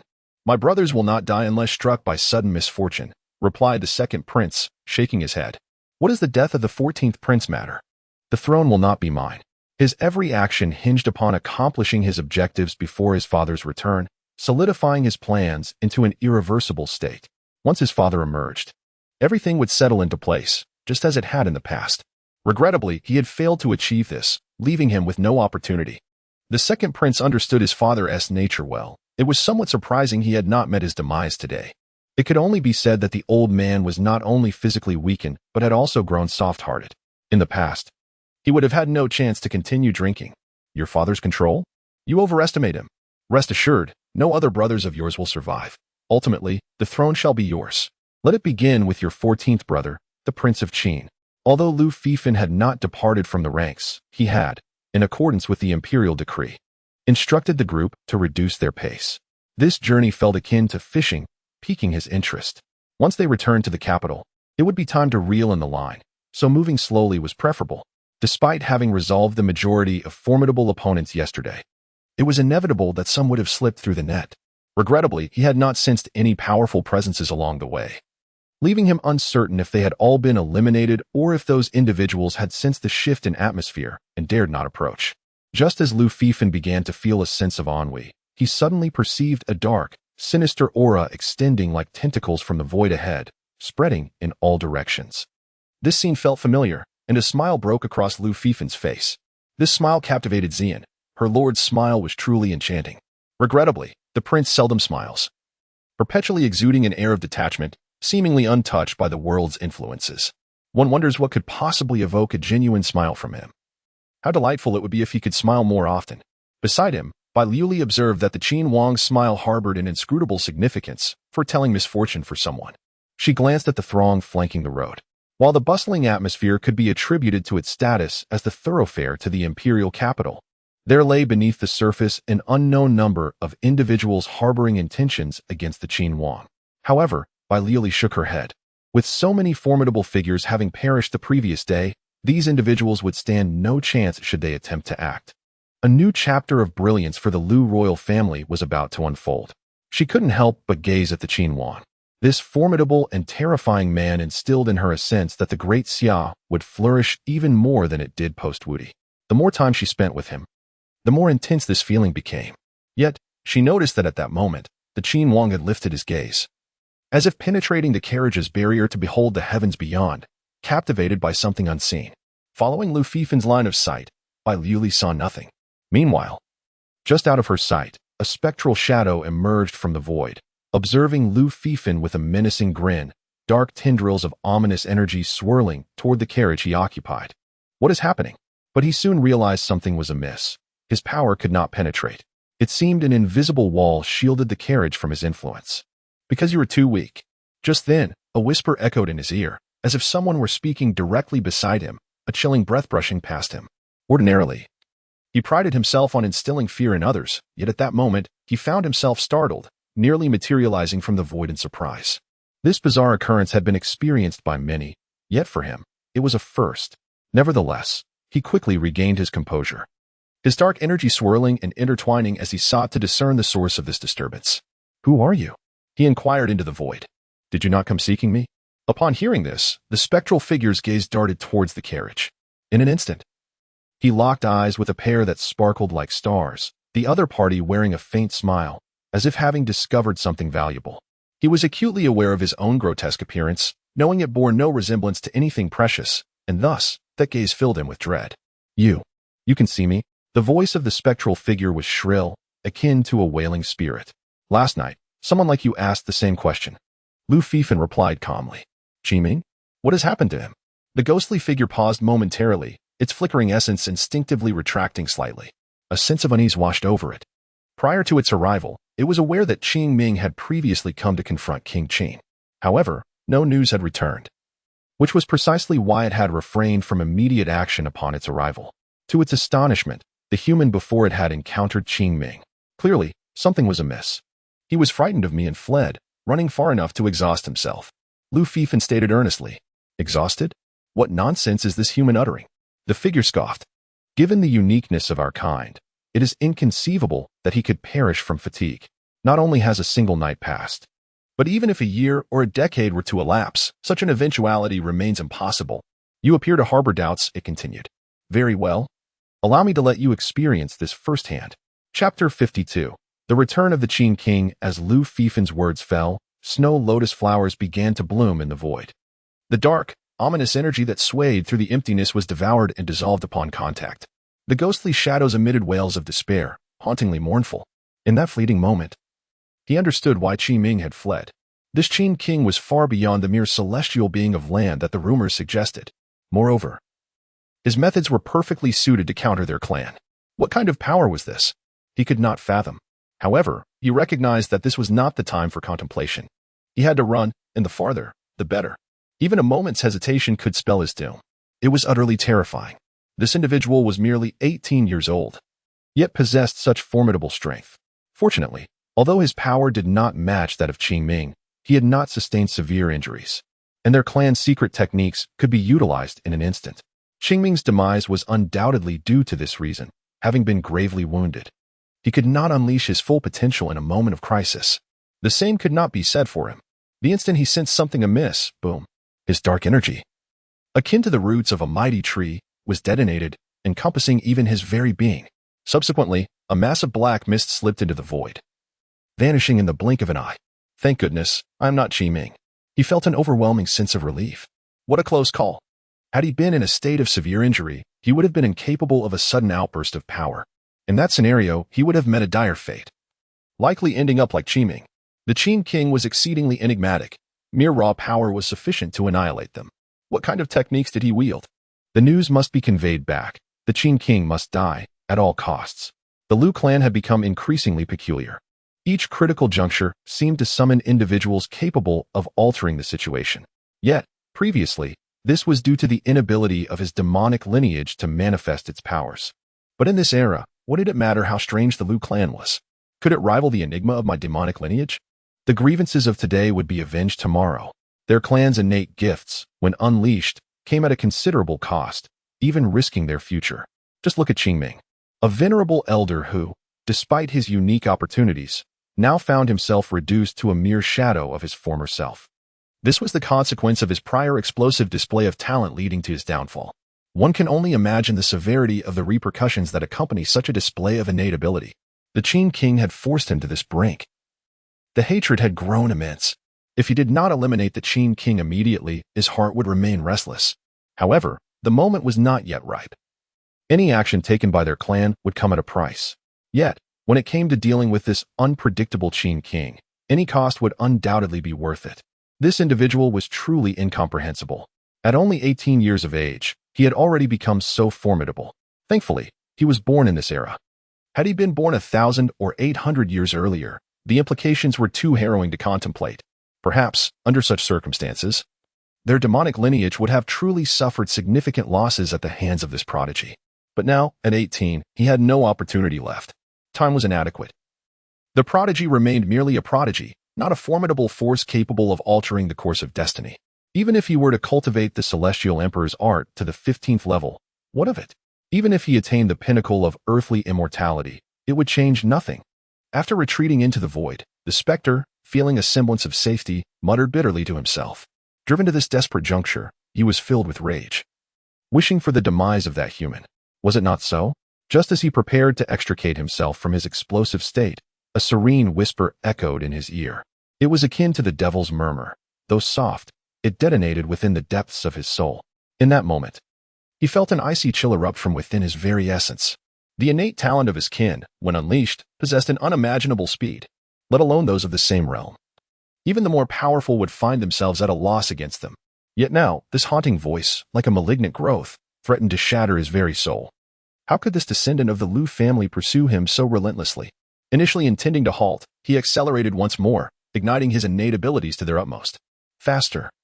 Even faster, he urged himself. The voice lingered, inescapable. The master of terror now found himself on the brink of being terrified. He kept accelerating. But that whisper clung to him like a shadow. At a certain moment, he sensed that his very essence had been utterly consumed by his talent, leaving not a drop behind. It was then that he finally comprehended the significance of the words spoken by the king of Qin, realizing why he had said that Qing Ming was ultimately exhausted to death. Now, he was treading the same path as the predecessors. No, upon halting, he felt as though something within him had been detonated. He realized that, unbeknownst to him, he had already fallen victim to the king of Qin's scheme. Compelled to keep moving, and at great speed, halting would result in annihilation. In these final moments of his life, a flash of insight struck him as he recalled the first moment their gazes had locked, the other's starry eyes. He understood that it was then he had been ensnared by the opponent's ploy.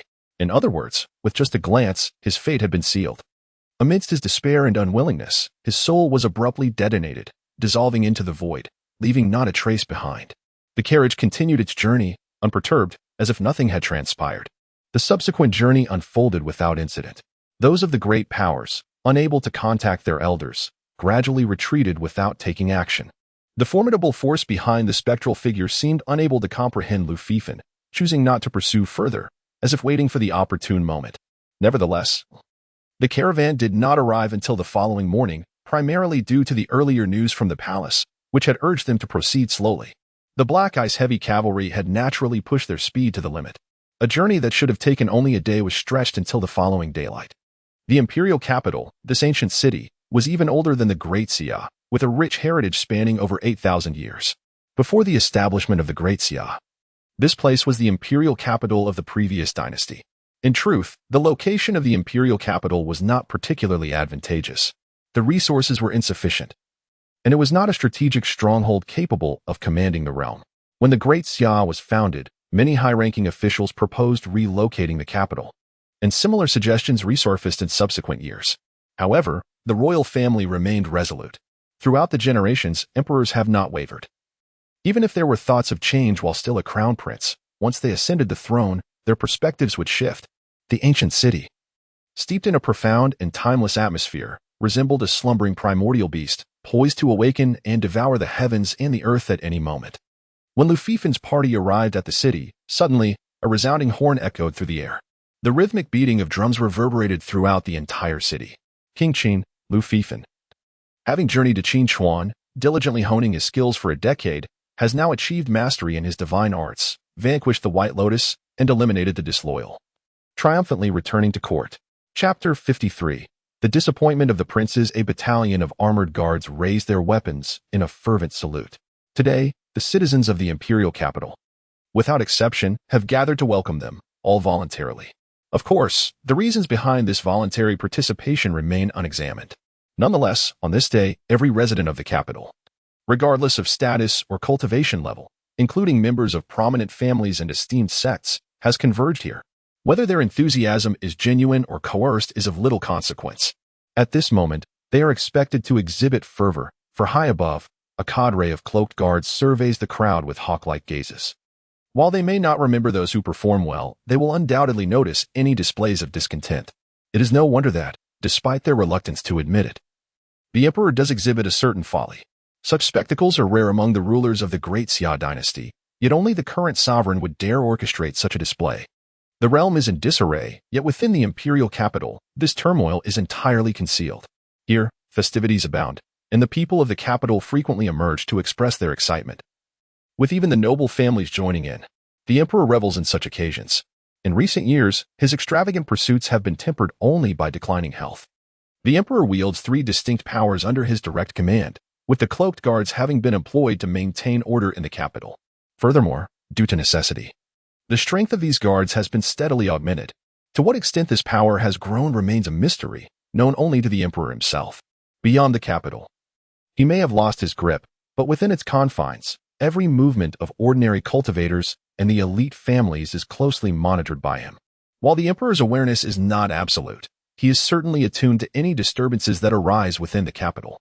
Lu Fifan perceives his father's actions as an indulgent escapade, a self-contained revelry, indifferent to the chaos beyond the capital's borders, as long as he can savor the experience of being emperor. In this regard, his father is adept at both posing and enjoying the role. He recalls a few years past when his father sent him letters boasting of such matters, subtly urging him to adopt a similar mindset and learn from his example.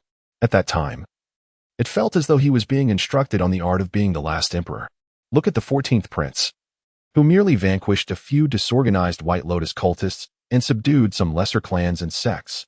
Those unaware of the context might mistake the emperor's favoritism for genuine merit, believing that the 14th prince has achieved great deeds in saving the nation. At the forefront of the welcoming procession stood a group of young lords, their expressions decidedly grim amidst the jubilance surrounding them. Their sullen demeanor starkly contrasted with the excitement of the crowd, yet the hawk-eyed guards seemed to overlook them entirely, as though blind to their presence.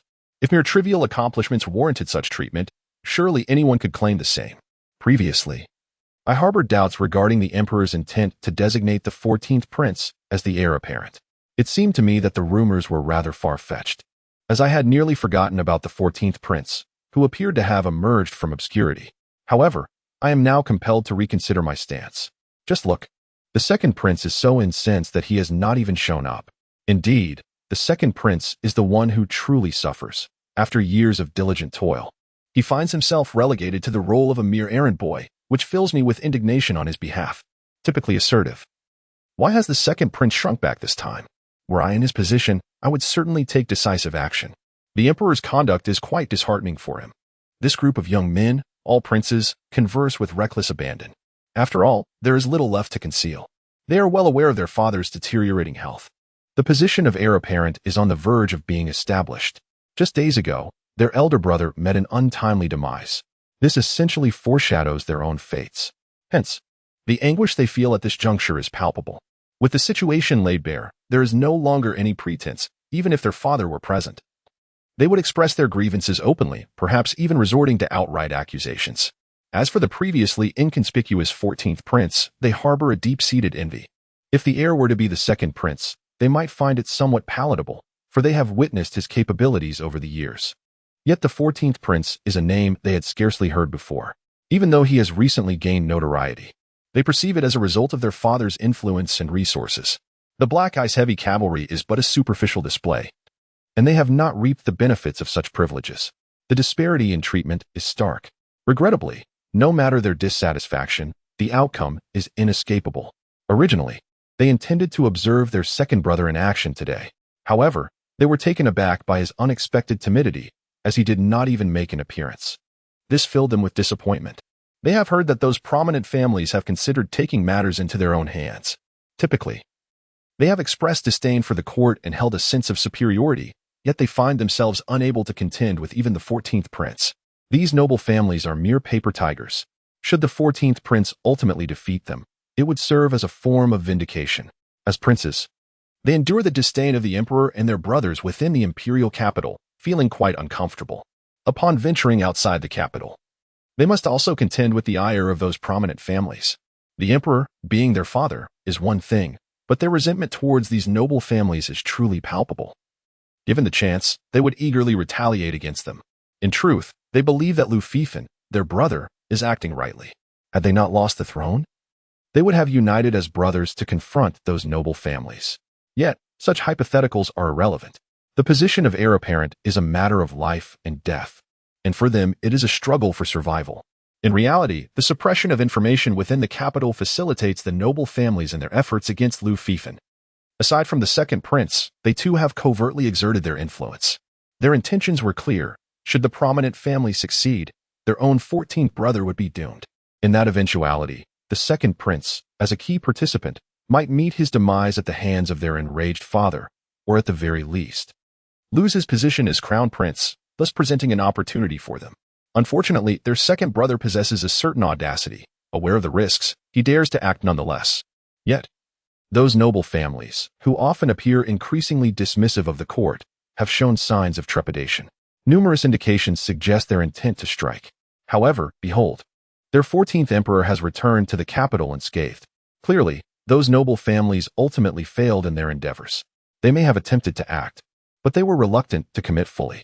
Such behavior is utterly beneath contempt. Chapter 54.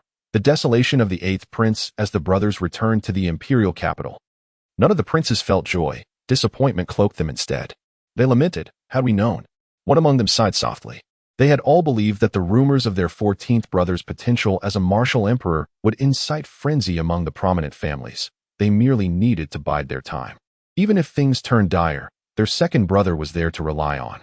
Yet now, with Lufifen back in the capital, both the esteemed families and their second brother had lost their opportunity. In their view, it was not that their brother possessed overwhelming strength. Rather, it was the reluctance of those noble families to exert themselves. If only our 14th brother truly had the gifts of a martial emperor. If he could decisively vanquish those noble families, I would die in peace, exclaimed one prince, expressing the long-held disdain for the aristocracy. It's likely only rumors propagated by our second brother, another added. All of this is falsehood, a ploy to eliminate the 14th brother. Those families may have sensed this. And with our father providing numerous means for the 14th brother, they chose to withdraw. I have heard that yesterday several commanders of the secret martial guards went outside the city to escort the 14th brother. They are all formidable beings of the land god realm. remarked one prince with a cold snort.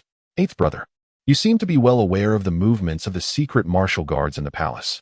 It appears you have made quite a few clandestine arrangements over the years. Observed another prince with a peculiar gaze directed at the eighth prince. What of it? In the end, they remain oblivious. Our father's utmost concern is for the 14th brother, and they have miscalculated, sighed the eighth prince. At this juncture, he no longer wished to feign ignorance. He had grown weary over the years, yet had kept a watchful eye on his second brother, for in his estimation, he held the greatest potential for ascension. He possessed the means to eliminate his second brother, yet their father, the obtuse monarch, played by no known rules. Even he had failed to perceive that the father's greatest concern lay with the 14th brother.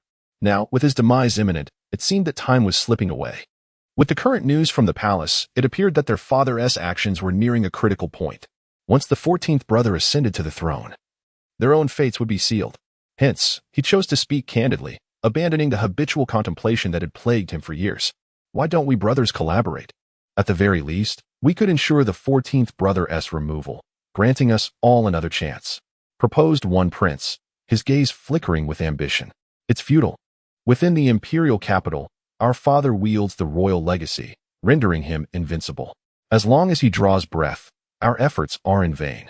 The eighth prince sighed once more, aware that with the return of his brother to the capital, their fates had been irrevocably sealed.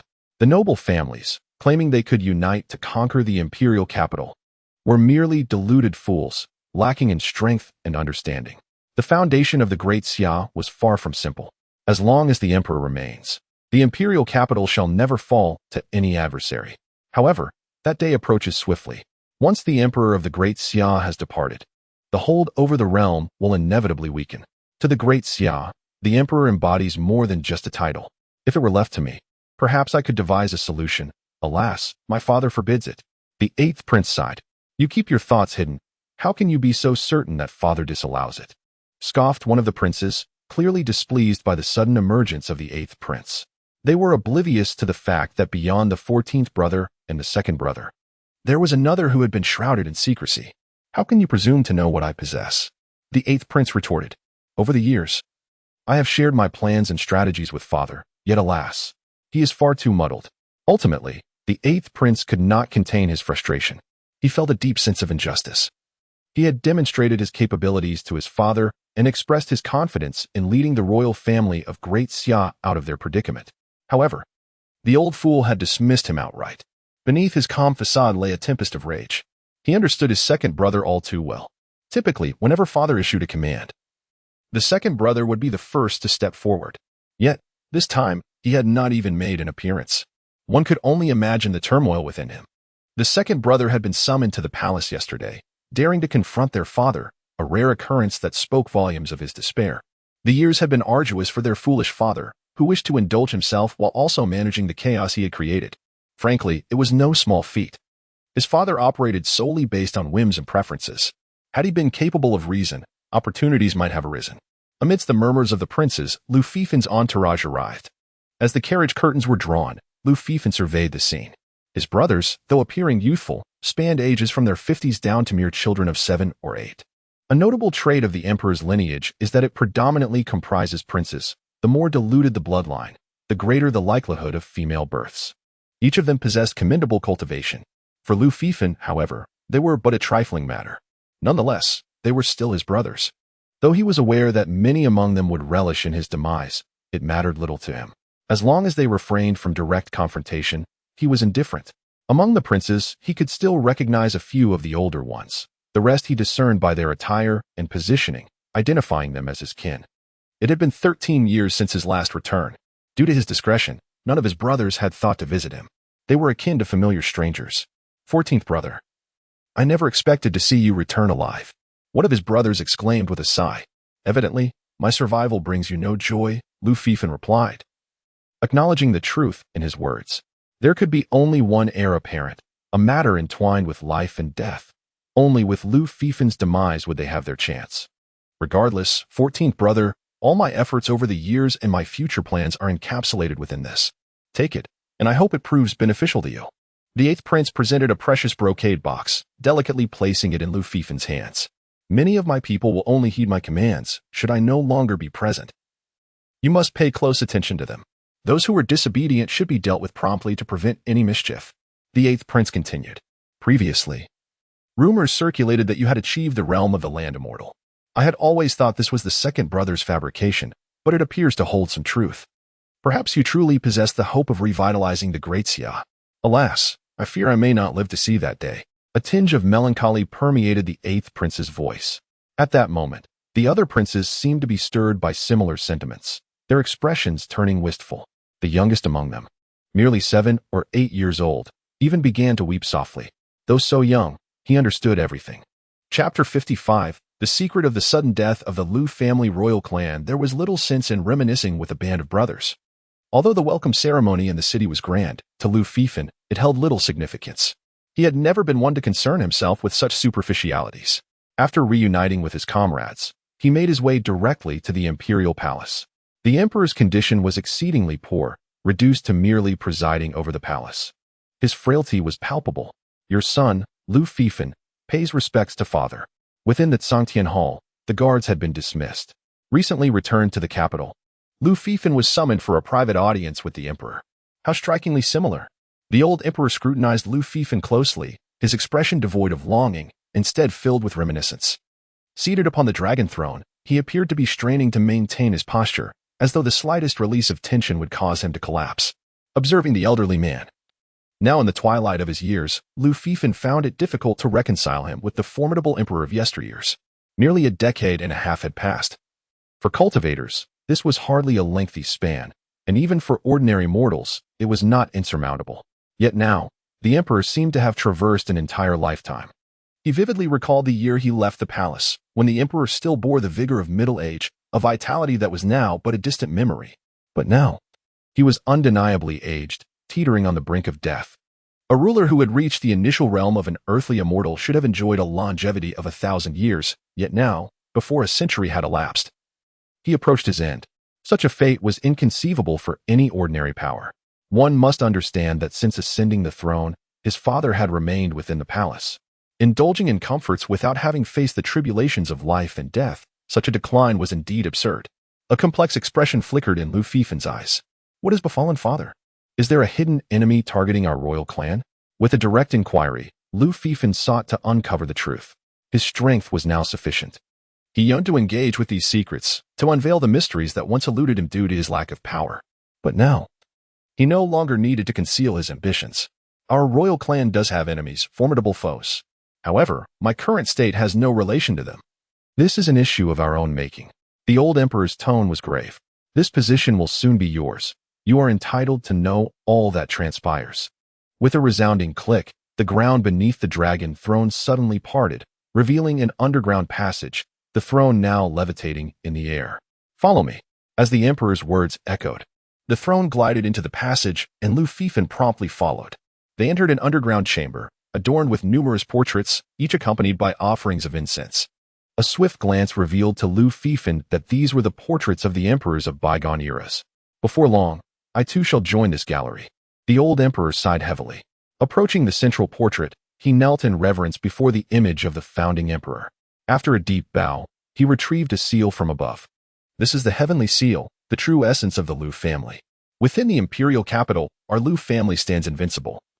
And it is precisely due to this seal that our family's cultivation method, the heavenly emperor's art, originates. The old emperor spoke, his gaze fixated on the seals, his expression revealing a complex array of emotions. Our royal lineage suffers from brevity of life, and this is the reason why. Lu Fifan's expression shifted. He had previously believed that the royal family was under the scrutiny of some terrifying entity, only to discover that the truth lay in this very matter. In every generation, even if the heavenly emperor's art is not cultivated to the 13th layer, achieving the initial realm of earthly immortals, every emperor who ascends the throne begins at this initial realm. The external rumors of power inheritance stem from this. The emperors of the Lu family, upon their ascension, are always earthly immortals. Even in recent generations, despite the frequent changes in the throne, this remains true. Thus, it is widely acknowledged that the Lu family's power can be inherited. However, the specifics of this inheritance remain unclear, known only to the emperor himself. Unbeknownst to other family members, the heavenly seal and the heavenly emperor's art embody both the fortune and the calamity of the Lu family. The general inability of our family to attain longevity is a consequence of the drawbacks left by the inheritance of the Heavenly Emperor's art. This explains why. Despite the overwhelming dominance of the Heavenly Emperor's art, the Lu family members practice it as the primary lineage. As time progresses, the latent dangers intensify, manifesting more rapidly, and the inherited power within the bloodline grows stronger. The reason why each emperor from our main lineage has many offspring, even when aware of the potential for their sons to perish, is that having more children allows the latent dangers within the bloodline to dissipate over generations. In other words, the younger the offspring, the weaker the latent dangers within their bodies. Although the dilution is minimal, it serves as a precarious means of survival. At this point, the old emperor sighed, pondering that if not for this reason, why would the royal family endure the burden of having so many children? The latent dangers, when fully unleashed, lead to sudden demise. Initially, those who do not reach the innate realm face the risk of sudden death, followed by masters and grandmasters. And now, if the Heavenly Emperor's art is not cultivated to the realm of earthly immortals by a certain age, sudden death is inevitable. This explains why princes who do not inherit the imperial position perish in succession. The imperial physician has diagnosed that our royal offspring suffer from sudden ailments. In a sense, this is indeed true. The closer their bloodline is to ours, the shorter their lifespans, which is precisely the reason. Now that you are 18, while cultivating, you should have felt inexplicable bouts of irritability at times. This is the manifestation of the latent dangers of the Heavenly Emperor's art, the old emperor continued. Lu Fifan blinked. Not at all. He felt completely at ease.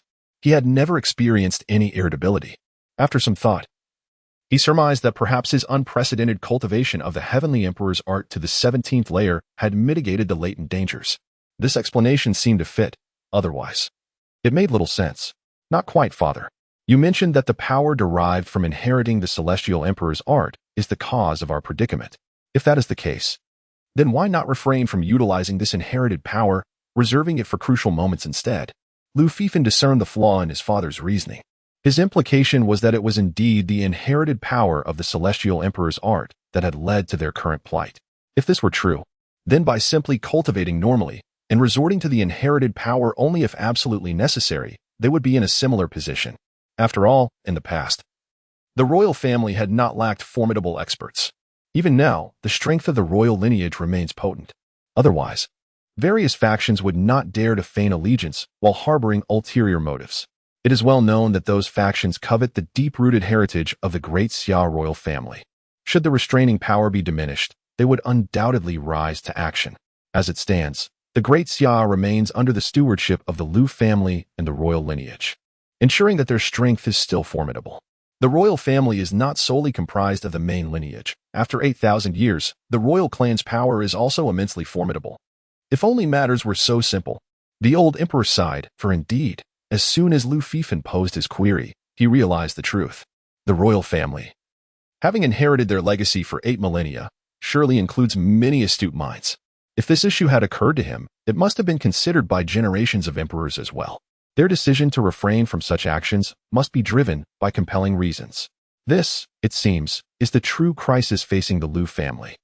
Chapter 56. The old emperor's decision. The founding emperor overthrew the great Jin and established the great Xia, relying on the celestial seal.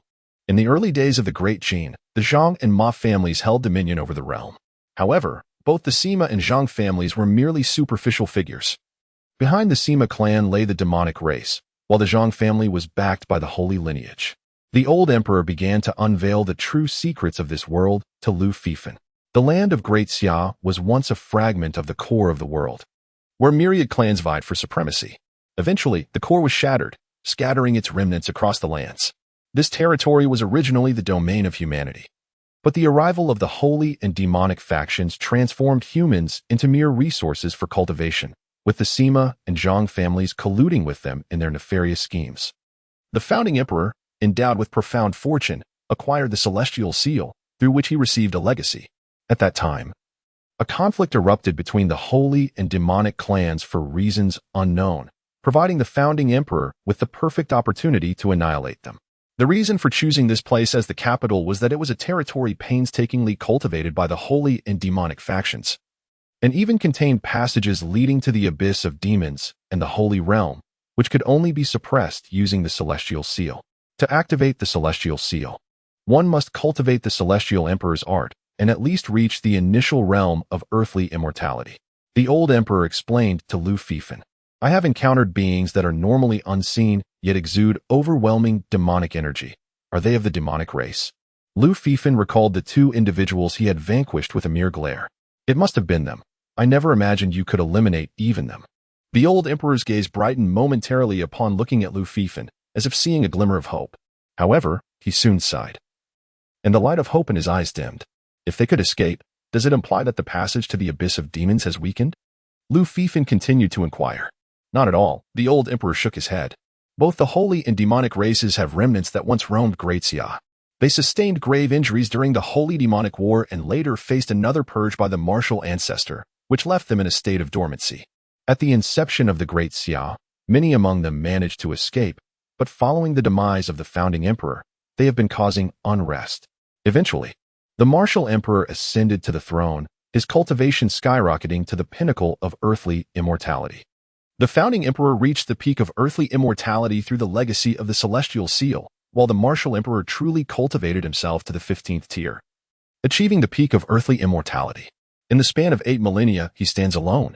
In truth, he is the sole individual to have broken through to the realm of earthly immortality without reliance on the celestial seal. The emperors of previous dynasties all depended on the celestial seal for their breakthroughs. To attain the realm of earthly immortality through the celestial emperor's art alone is exceedingly difficult. It was also due to the martial emperor that our bloodline's injuries have been alleviated. Otherwise, based on calculations, our Lu family would only endure for 5 millennia. While the power of inheritance is indeed formidable, it has also exacted a heavy toll. The old emperor spoke, his eyes reflecting reverence and yearning. It seemed too long for the charisma of the martial emperor. In truth, when he first ascended the throne, he was not inept. He genuinely desired to accomplish great deeds. However, ultimately, perhaps realizing his limitations, he chose to resign himself to inaction. The martial emperor, known for his ferocity, primarily sought to eradicate the holy and demon clans, and his rampages in surrounding areas were not without purpose either. The old emperor remarked, does this imply that the rumors of the martial emperor slaughtering the martial world and the formidable forces nearby are somewhat exaggerated? Lu Fifan inquired. Not entirely. The old emperor replied, displaying a peculiar expression. When the martial emperor pursued the holy and demon clans, he inadvertently dealt with those masters too, as they were, to some extent, entangled with the clans. Lu Fifan sensed that the martial emperor was driven by a desire to kill. Yet, regrettably, despite this, members of those two clans still managed to escape. With the decline of the Great Xia's fortunes over the years, their injuries should have healed significantly, and they may very well be poised for a resurgence. More critically, the power of the celestial seal has been excessively depleted in recent years and is nearing its breaking point. Without the celestial seal, even if the martial emperor were alive, he could not seal the pathways of the holy and demon clans. The old emperor regarded Lu Fifan with a look of regret. His son indeed possessed the potential of the martial emperor, but he was born in the wrong era, lacking the conditions that existed in the time of the martial emperor. Back then, the power of the celestial seal was at its zenith. The martial emperor could even step beyond the palace's confines without needing constant coordination to suppress the pathways of the holy and demon clans. Yet now, since his ascension, he has not once ventured from the imperial capital. It is not for lack of desire, but rather an impossibility. Should he step outside, the pathways to the holy and demon realms would likely be opened wide. At that moment, the Great Xia would face ruin. Moreover, the holy and demon clans harbor an intense hatred for the Lu family. It is certain they would pursue them from the very roots of their bloodline.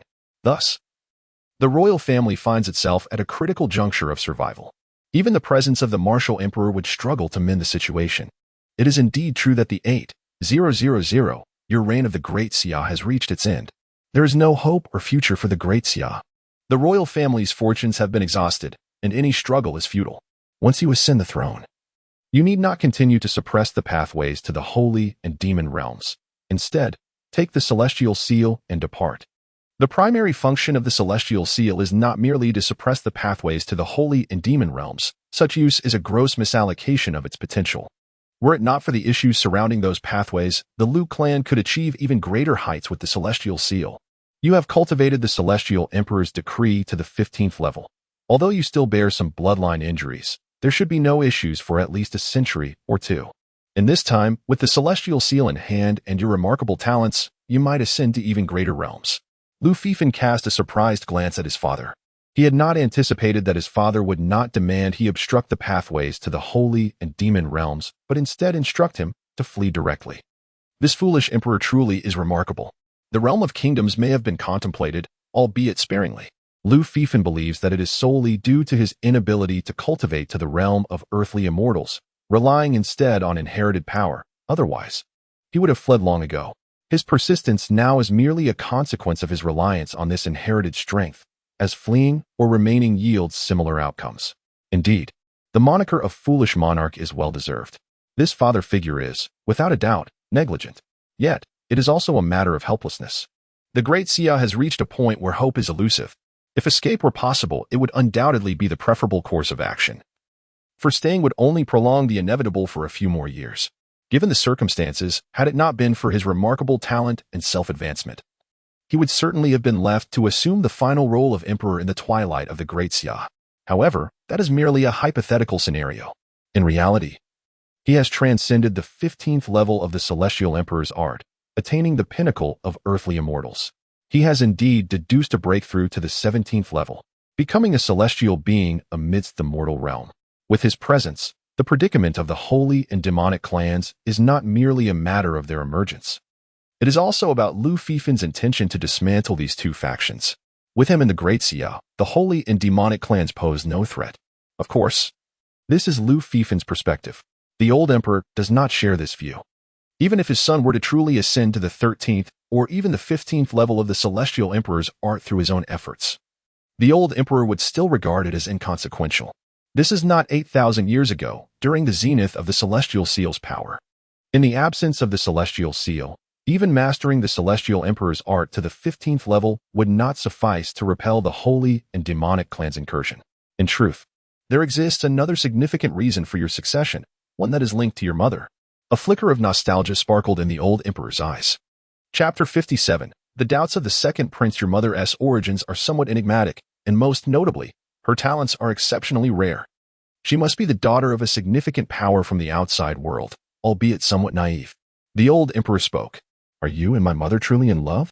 A daughter of a great power falling for the last emperor of a fallen dynasty, one must admit, this foolish father of mine possesses a certain charm. Not at all. The old emperor's expression turned peculiar. Your mother initially held me in disdain, he confessed. Such a revelation carries considerable weight. Otherwise, how could one label her as naive? With her noble lineage and extraordinary talents, such matters should be kept concealed, yet she brazenly showcased them. Perhaps she believed that the great Xia posed no real threat to her. The old emperor shook his head. Well, Lu Fifan began to comprehend. His mother's exceptional qualities had caught the eye of others. Back when your grandfather reigned, he saw in her the hope for the revival of the great Xia. Possessing the heavenly seal, the emperor of the imperial capital was invincible. The power he wielded was beyond the imagination of the ignorant. Thus, after he took action, this marriage was arranged. Soon after, your grandfather passed away. At this point, the old emperor let out a sigh. Initially, he had thought his father somewhat excessive, perhaps even contemptuous. In the preceding 2 years, he believed he could resolve the issues of the great Xia solely through his own merits. Reality proved him mistaken. Ultimately, he realized that his father had a keen eye and foresaw much. Lu Fifan found himself at a loss for words. His lineage was indeed explosive. I have arranged a marriage for you with Han Zi of the Han family. Her talents are commendable. However, that girl is quite disobedient. While I was in seclusion, she ventured to the borders. Originally, I intended to have the secret guard retrieve her. But given your unique circumstances, let that matter rest. The old emperor continued. So it appears that the arrangement of this marriage hinges not on the Han family's power, but rather on her innate abilities. At this moment, Lu Fifan could not help but suspect that each emperor of their lineage must possess some unique talent. Thus, it seems that the ascension to the throne was predetermined. After all, they, the Lu family, were in a peculiar situation, born as princes. If not, that would certainly cast a shadow of doubt. It seems that the poor reputation of the great Xia royal family cannot solely be attributed to the martial emperor. It is merely that the actions of the martial emperor draw more attention. Nevertheless, once your strength has increased, you must return here. Whether to restore the great Xia will depend on your own inclinations. Primarily, there lies a great secret here. The founding ancestor acquired the heavenly seal as inheritance in this very place, and as for the holy and demon clans, Their strength ought not to be so fixated on the great Xia, yet they persist in their schemes here, likely for this reason. As for the nature of this secret, I cannot say. You must seek it out yourself. In this underground chamber, the old emperor imparted everything he knew to Lu Fifan, and the more he spoke, the weaker he appeared. Observing the situation, it appeared that he could collapse at any moment. Lu Fifan gazed at the portraits of emperors from various dynasties. Here, for 8,000 years, each generation of the Lu family emperors must have embraced this legacy. However, father, I believe you can still hold your position a while longer. My 14th brother has already begun to accept the imperial inheritance. You claimed he would not return, did you not? Such grandiose assertions are utterly futile. In the depths of the mansion, amidst the lotus pavilions, the second prince scoffed. Although he possessed nothing, he felt certain that the specter still lingered. Your brother poses a problem. Furthermore, I suspect that your father may secretly be protecting him. The ghostly figure manifested, and for the first time, its voice lacked the usual arrogance. If he truly had no issues, he would undoubtedly have returned by now. As for my father remaining in the palace, how could he possibly offer protection when he appears on the verge of death himself? Doubting my father's guardianship over him is less plausible than believing my dear brother has already become the current martial emperor. The second prince, now belatedly aware, fell silent. According to the information he received, disciples from the Wuji sect had accompanied them this time, bringing an abundance of resources, seemingly in payment of overdue taxes owed to the court.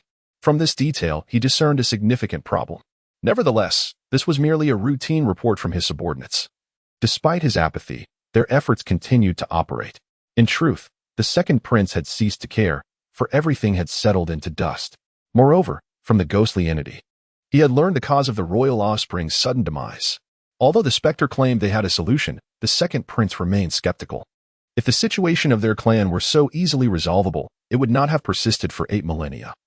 With the ancestors of the royal family helplessly witnessing the decline of their own lineage, now it had become irrevocable. Previously, he had believed it was merely due to a lingering breath of defiance, a desire to fight back. Yet that breath had dissipated following a confrontation with his father in the hall of the celestial heavens. I need you to assist me with a task. The ghostly figure spoke. You have yet to accomplish anything, yet you ask for my help. Go play somewhere else. The second prince scoffed coldly. He now found a certain satisfaction in his resignation, feeling utterly at ease. Life had been too burdensome before. If you refuse to act, the news of our collaboration. The ghostly figure threatened. Feel free to tell whomever you wish. It matters not to me. I have already clarified everything with my father. The second prince was truly unafraid of threats. After all, he was already facing death. Furthermore, he had also confessed the matters concerning the ghostly figure to his foolish father. Are all members of the Lu family mentally challenged? The ghostly figure stammered. He had not anticipated that such matters could be disclosed so openly. And to conclude the conversation without any repercussions. How astonishing. This is precisely how we, the Lu family, operate. We focus solely on the outcome. Does the process truly matter? Does it matter with whom we collaborate? The second prince felt no shame whatsoever. Even if it meant turning against his own kin, the Lu family acted with utmost integrity. Were it not for his inadequate strength, his father would have long since been dethroned by him. Do you wish to court death? The ghostly figure found himself at a loss. Why must it be me? The second prince suddenly exclaimed. What? The ghostly figure was taken aback, unable to comprehend the deeper implications of the second prince's words. I ask again, why must it be me? You have mentioned numerous times that it would be easy to select another. I have many brothers. Yet, given the current circumstances, it appears you have consistently chosen only me. Despite my dire state, you have not sought a replacement. Though I have lost a few brothers, I still possess a sufficient number for you to choose from. The second prince lamented. Until now, he had not recognized this issue. Yet, he had resigned himself to fate, adopting an attitude of waiting for death. Strangely, the ghostly figure had not yet ended his life.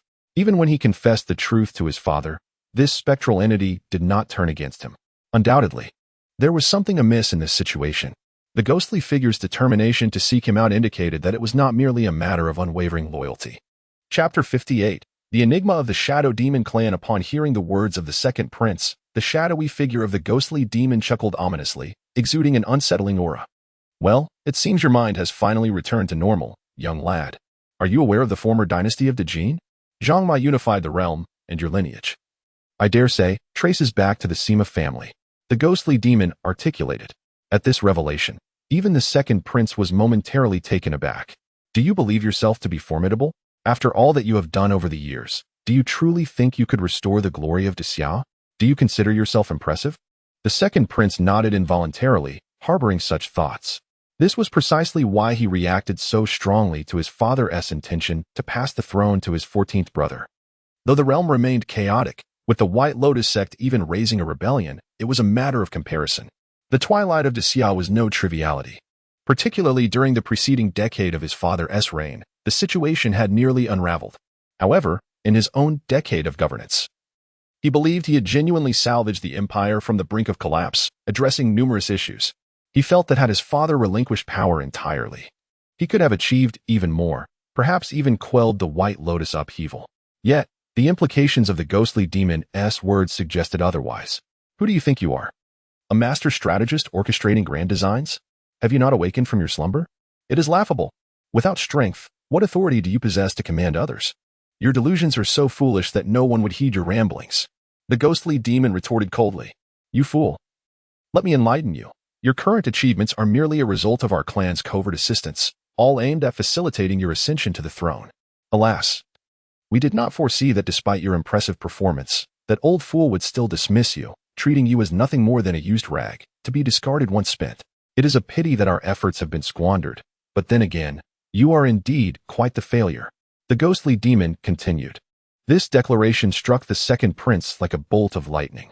He had always considered himself impressive. However, he had never anticipated that his adept handling of political affairs might have been influenced by dark forces, although he had already been feeling despondent. This revelation made him feel as though he might collapse on the spot. No, it cannot be true. The moment the words were spoken, he could sense the oddities of recent years, yet he was loath to accept them. If this were indeed the case, it would imply that his father, the foolish monarch, had made the right choice. He could not reconcile with this reality. Your faltering confidence reveals that you harbor doubts. The bloodline of the Sima family is inherently subservient to our shadow demon clan. Since you have come to understand your true identity, why not kneel? The ghostly demon's voice sharpened abruptly. Kneel? What are you? What of the Sima bloodline? I too possess the blood of the Lu royal family. You wretched creature, do you think I would submit to you? Upon hearing the demand for him to kneel, the second prince, who had already been struck down, was jolted and erupted in fury. The Lu royal family would kneel to no one but their imperial father. Without hesitation, he launched an attack against the elusive specter. Although he was acutely aware of the formidable strength of the specter and the likelihood that he was no match, it mattered little to him. As a man with mere days left to live, the question of seeking death held no significance. The specter, too, was taken aback. His intention had been to invoke the bloodline of the Sima family within the second prince, instilling fear, yet it only served to ignite his wrath. The bloodline of the Lu family was disturbingly potent. The specter recognized the complication. His attempt to draw upon the Sima bloodline inadvertently awakened the power of the Lu lineage, rendering the second prince volatile. This was characteristic of the Lu clan, unyielding and quick to anger. To the specter, the second prince was akin to an insect, easily manipulated, and he possessed numerous means to ensure complete submission. However, this was predicated upon the condition that the confrontation occurred outside the imperial capital. Within the confines of the capital, even he dared not act. The foundation of the Lu royal family was too formidable. Any action he took, especially against the royal bloodline, would undoubtedly alert the latent powers of the Lu clan. To date, they had yet to comprehend the true nature of the Lu family's underlying strength. All they knew was that this power was waning, which was why they could enter the capital now. Millennia ago, they would not have dared to show their faces. Yet, that was the extent of their advantage. They could enter, but to act within the capital was tantamount to courting death. Thus, after the second prince struck out, he was furious, yet his ire quickly subsided, leaving him no choice but to retreat. Something was amiss. In the dark recesses of a deep well within a shadowy courtyard of the capital, the specter returned to his companions and spoke. What is amiss? His companions found his words perplexing. The Sima bloodline we expended great resources to send in is not right. The Lu bloodline is overwhelmingly strong. Suppressing it, this wretched creature is beyond our control. Our plans have all gone awry. He expressed his frustration. It was well known that the Lu royal family possessed means to investigate bloodlines. Their effort to send the Sima bloodline was not merely a strategic maneuver, but one that incurred significant costs. Yet now, it seemed they had labored in vain.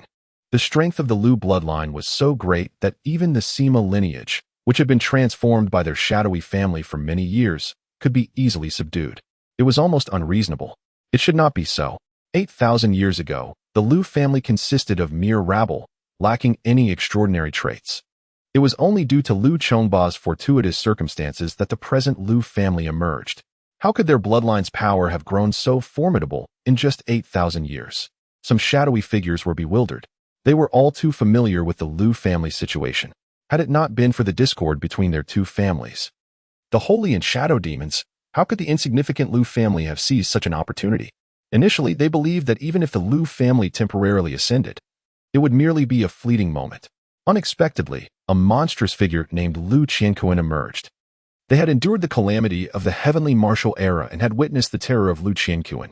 Had it not been for their clan's exceptional talents, they would have been utterly annihilated by him. The Lu family, a lineage of despicable beings, has stubbornly persisted for 8 millennia. Although the emperors of the Lu dynasty may not have been able to see us, they possess an uncanny ability to sense our general whereabouts, launching indiscriminate assaults upon us. This peculiarity is indeed perplexing.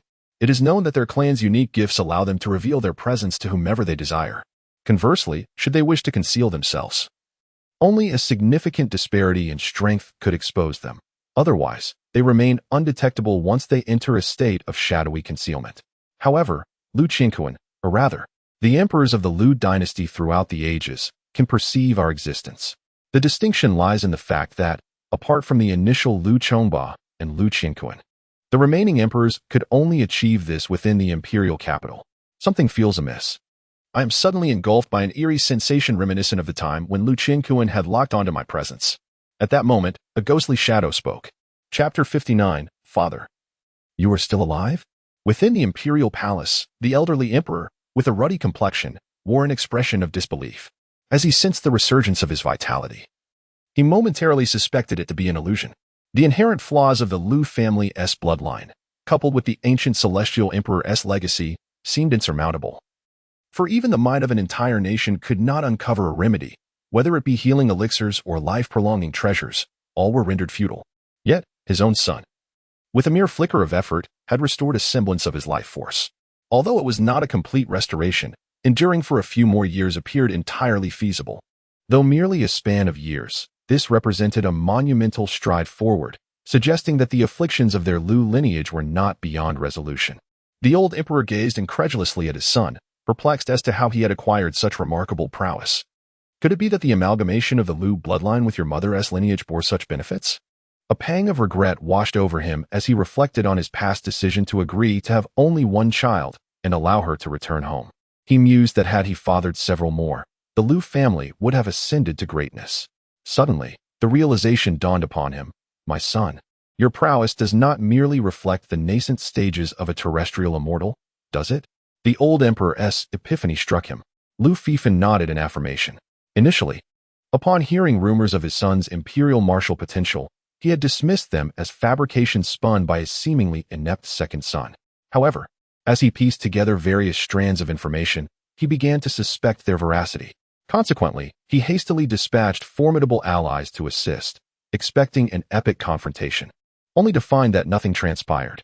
It appeared that members of noble families and sects had merely gathered to observe, doing nothing of consequence. Previously, he had found the entire situation rather peculiar, but upon witnessing his son's return, he had chosen to set aside his suspicions. Now, however, it struck him that those noble families had likely already taken action. Yet, the rumors circulating in the outside world were erroneous. His son was not simply endowed with martial potential, but had indeed become a living embodiment of the martial emperor. Furthermore, the methods exhibited by his son seemed to surpass the legendary accounts of the martial emperor from yesteryear. For even the martial emperor had been powerless against the weaknesses of their bloodline. A sharp intake of breath escaped him, followed by a wave of frustration. The old emperor lamented the lost opportunity. Had he acted sooner, the formidable nature of the opposing bloodline would have rendered the birth of 10 or 8 heirs inconsequential against the holy and demonic races. If this matter were to reach his ancestors, particularly his father, he would surely face grave consequences. Once the opposing party departed, he would have no further opportunities. Surely, She was acutely aware of the dread associated with the great Xia imperial capital and would never return. However, should she choose not to come back, he could send his son in her stead. With such a powerful lineage, they could devise a means for a formidable alliance. The old emperor's mind buzzed with possibilities, as he had always presumed that the other party merely possessed exceptional talent and superior aptitude. To his astonishment, the son he had fathered turned out to be utterly outrageous. Just as the old emperor was about to utter further words, he suddenly shifted his expression. What was that rebellious child approaching for? If this were a time of succession, he would certainly have disregarded him. However, circumstances had changed.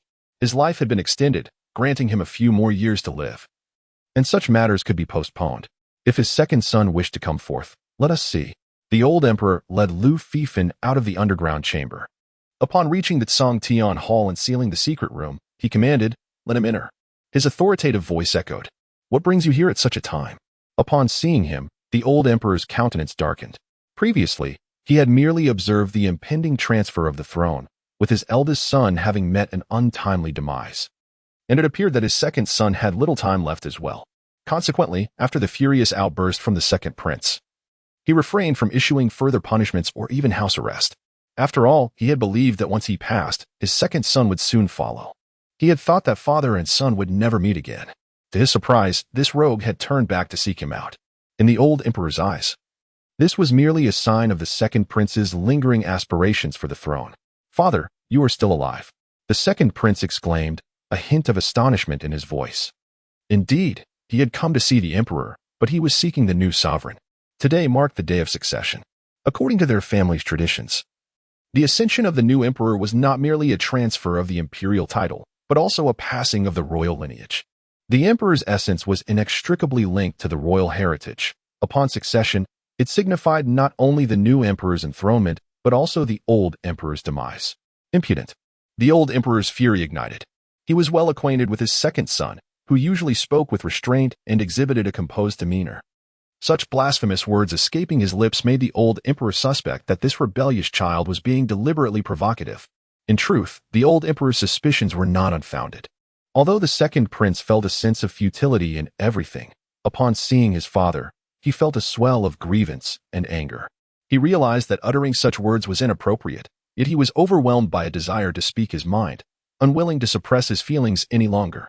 He had endured enough over the years, being treated like a mere pawn. The incompetent ruler had never considered his ascension, relegating him to menial tasks while feigning confidence in his future reign. Each time, he portrayed himself as exceedingly weak, as if he were about to pass the throne to him the very next day, invigorating him with false hope. The mere thought of it filled the second prince with frustration. He found himself to be nothing more than an unpaid laborer, or rather, one who paid to work. In his attempts to please his father, he would rush to deliver any treasures he acquired directly to the palace, never daring to indulge himself. The weight of these thoughts brought tears to his eyes. Lu Fifan glanced at his second brother. Compared to the last decade and more, his visage had not changed significantly. Yet Lu Fifan could still recognize him from the depths of his memory. Regarding the reputation of the other party, even in the land of Qin Xuan, it is often heard, he has always been regarded as the crown prince, universally acknowledged as the heir of the next generation, supported by formidable forces. Observing his current demeanor, it is evident that he harbors deep resentment over the loss of his inheritance and is quite indignant. State your business, perhaps encouraged by a glimmer of hope. The old emperor's mood remains relatively good, and thus he chooses not to hold the second prince's defiance against him. That wretched creature has come to me again, claiming I possess the bloodline of the Sima family. It seems they have orchestrated quite a bit within the palace. I have come to caution my 14th brother to be wary, the second prince declared bluntly. His irritation towards that malevolent entity is palpable. The task was not completed.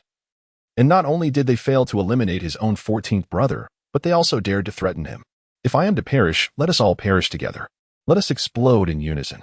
Thus, after driving away the ghostly specter and consuming several jugs of wine, the increasingly agitated second prince made his way into the palace. Chapter 60. Radiant Light. The old emperor was taken aback by the bloodline of the second prince, which traced back to the Sima family. The celestial seal, a symbol of the Lu royal bloodline, was not something just any woman could qualify to merge with. However, this was not the time to dwell on such matters. After the second prince had disclosed the situation, the old emperor dismissed him, leaving only Lu Fifan and himself in solitude. The secrets of the royal family have always been the exclusive domain of the emperor. Although he could continue to live and the throne could remain unpassed for the time being, the old emperor regarded Lu Fifan as the unequivocal heir. Thus, the distinction was negligible. No matter how much he trusted his other sons, these matters were not for them to partake in. It was a tradition of the Lu family. Presently, those individuals had begun to roam the imperial capital without restraint. Yet, this time, they would face misfortune. The old emperor's gaze fell upon Lu Fifan. The celestial seal could locate them. The Shadow Demon clan possessed unique abilities that allowed them to hide from even a martial emperor. Yet the celestial seal could still be employed to track their general whereabouts. After a profound glance at the celestial seal, the old emperor handed it to Lu Fifan. "Father, you should take your time to recuperate, and it is best if you retain the royal inheritance," Lu Fifan remarked. This was not merely Lu Fifan's sentimentality. The royal inheritance was intrinsically linked to the emperor's life. Accepting the inheritance would signify that his father was nearing his end. "Do not worry. The emperor's legacy of the celestial seal can be preserved. When my time comes, returning the power will be a viable option." The old emperor chuckled. Upon hearing these words, Lu Fifan accepted the celestial seal. Whether it was for detecting bloodline talents or locating those elusive entities, the celestial seal could serve both purposes. This was merely a fraction of its capabilities. The martial emperor had managed to unleash a portion of its might, while subsequent emperors had largely neglected its potential. Now, entrusting it to you would allow it to manifest the power it was meant to wield. The old emperor sighed in contemplation. The Lu family acquiring the celestial seal was a stroke of fortune. Although issues had arisen in subsequent generations' bloodlines, these concerns paled in comparison to the benefits gained. After all, an 8,000-year dynasty had been passed down. Furthermore, it was a shortcoming of their own kin. If more of their lineage could cultivate the celestial emperor's technique to the 15th level, the Lu family could bask in eternal glory. Regrettably, the celestial seals might have diminished significantly. Otherwise, in your hands, it might have been possible to witness a resurgence reminiscent of the martial emperor's era. As soon as the celestial seal was in Lu Fifan's grasp, with the old emperor's assistance, it was quickly passed down through bloodline connection, formally inheriting its power. In an instant, he had mastered some of the celestial seal's fundamental abilities. These insights did not stem from the seal itself, but were the cumulative wisdom of the emperors of the Lu family throughout the ages. In that fleeting moment, Lu Fifan understood how to utilize the celestial seal to seek out the Shadow Demon clan. With his power ignited, a hum resonated. At this moment, it is indeed daytime. However, the weather today is rather gloomy, casting a shadow over the ancient imperial capital. Yet, in an instant, two radiant suns appeared in the sky, illuminating the world with divine brilliance. Although not scorching, they exuded an unparalleled majesty. But these were not mere suns. They seemed to be the eyes of a sentient being. Powerful cultivators discerned the truth. What hung high above the capital was not a celestial body, but rather a terrifying entity gazing down upon the mortal realm. Some among them, possessing formidable strength, could vaguely sense that behind those radiant eyes, akin to two suns, lay an ethereal figure. At that moment, this spectral presence, arms crossed behind its back, was enveloped in a resplendent aura, resembling a sovereign of the heavens surveying the world's transgressions. Simultaneously, deep within a shadowy courtyard of the imperial capital, the Shadow Demon clan sensed something amiss. It felt as though they had been singled out in an instant. No, this sensation was more terrifying than that evoked by Lu Qianquan. Previously, Lu Qianquan could not see them. He merely targeted their general vicinity with indiscriminate strikes. This time, they felt as though they were being watched. Someone had seen them. It is noteworthy that they had gathered to confer, all having awakened their innate abilities. Except for one another, as long as they chose not to be seen, no one else could perceive their presence. Yet now, they felt the unsettling sensation of being observed. Today marked the day of the Lu family's imperial succession. The useless old man should be gone by now. And the new emperor has ascended, none other than Qin Wang Lu Fifan, the ruler of the Xia dynasty. No, this is Dyer, Qiming and He Yao, whom I dispatched to assassinate Qin Wang, have yet to return. There is something peculiar about him. The legends may indeed hold truth. The Shadow Demon, previously at odds with the second prince, suddenly spoke as if struck by a revelation. Why didn't you say so earlier? The remaining Shadow Demons were momentarily stunned, realizing the gravity of the situation. In an instant, each of them darted away. As they emerged outside, upon looking up, they felt their souls nearly shatter from terror. It was horrifying and unspeakable dread that even the presence of Lu Qianquan had never manifested. Furthermore, the moment they stepped outside, they distinctly felt that the divine light suspended in the heavens was now focused upon them. They quickly comprehended the truth. It was a pair of eyes they had been locked onto. Flee, without a moment's hesitation. When they faced Lu Qianquan, their clan had not immediately fled, believing their numbers could withstand the encounter. Subsequently, many among the shadow demons perished, relentlessly pursued by Lu Qianquan. Only a few, possessing considerable strength, managed to ignite their innate talents to survive. Yet here they were, thousands of years later, still not fully recovered from their injuries. The damage to their innate abilities was too severe, compounded by the fact that their environment was unsuitable for healing. The earlier encounter with Lu Qianquan had already inflicted such wounds upon them. Now, an even more terrifying presence had emerged. It was merely a sensation. They had completely lost the inclination to even attempt. A singular thought consumed their minds: to flee. As far as possible. The haunting terror instilled by the former martial emperor had shattered their courage. Consequently, during their years of returning to the Great Xia, they had secretly nurtured their strength and stirred trouble. However, as they gained a deeper understanding of the situation in the Great Xia, and through cautious probing, they discovered that they could infiltrate the imperial capital without encountering any issues. Their audacity grew increasingly bold, leading them to believe that the Great Xia was undeniably doomed. Yet, just as they began to regain their confidence, a sudden blow struck them. It appeared that a presence more terrifying than Lu Qianquan had emerged in the Great Xia. It felt as though they were the victims of a cruel jest. Nevertheless, regardless of how incredulous they found it, their foremost priority now was to escape. Thus, upon sensing the encroaching dread, each of them unleashed their innate abilities in a surge of desperation. Chapter 61. It is imperative for the Qin King to recognize his own inadequacies.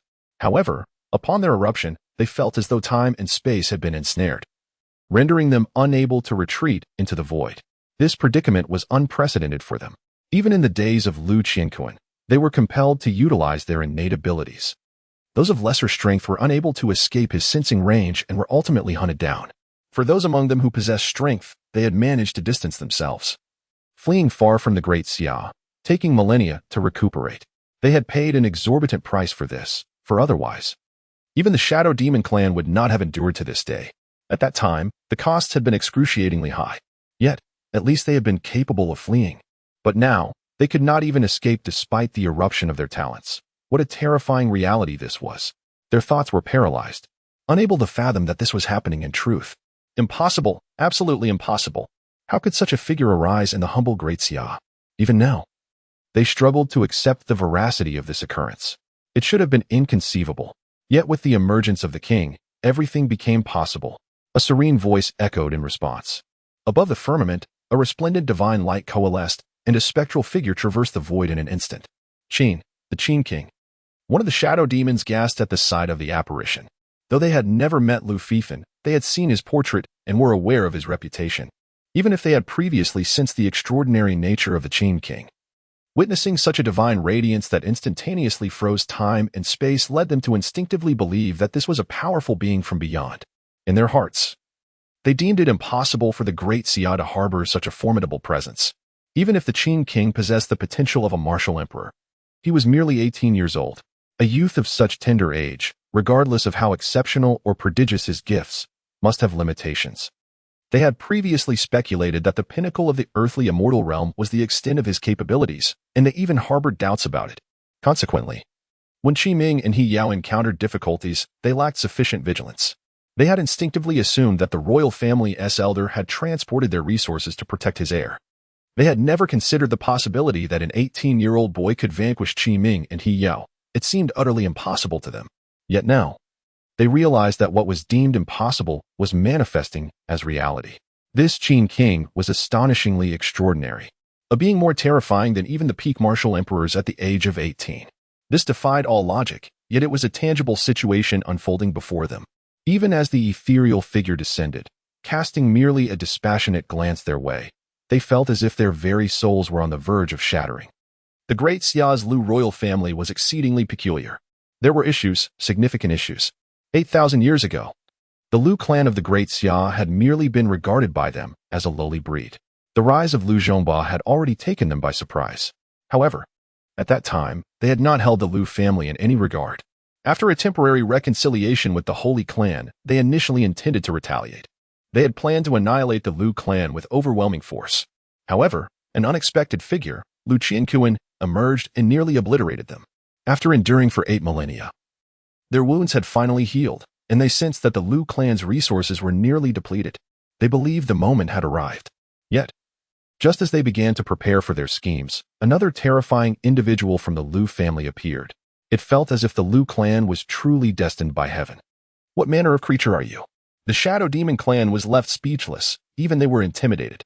Although they were not human, they now felt that the opponent was even less human. Even with their vast experience, they had never encountered such an outrageous situation. Lu Fifan's ethereal presence cast a cold glance at them. King Qin, with such talent, you are worthy of collaborating with our Shadow Demon clan. Violence is not the answer. The Shadow Demon who had previously met the second prince spoke. This world is vast, far beyond your imagination. The Great Xia is but a drop in the ocean. We, the Shadow Demon clan, are among the pinnacle of races in this realm. By collaborating with us, you will not suffer, but instead reap immense benefits. His voice carried an enticing allure. The Great Xia is ultimately too small. Your extraordinary talent is wasted in such a confined space. You should venture into broader horizons. Only then can you soar higher and further. In the Great Xia, no matter how monstrous your talent, you will inevitably falter. Regardless of your prowess, you will become mere bones after a millennium. Only by leaving this place can you continue to oversee the world's tides even after millennia. That is your rightful destiny. As he continued, his voice grew more fervent, as if a magnificent world were about to emerge from his words. It seemed that if Lu Fifan were to cooperate with them, he would achieve instant ascension. A group of worthless beings who cannot emerge from the abyss dare to call themselves the elite. They even attempt to seduce me, Lu Fifan retorted.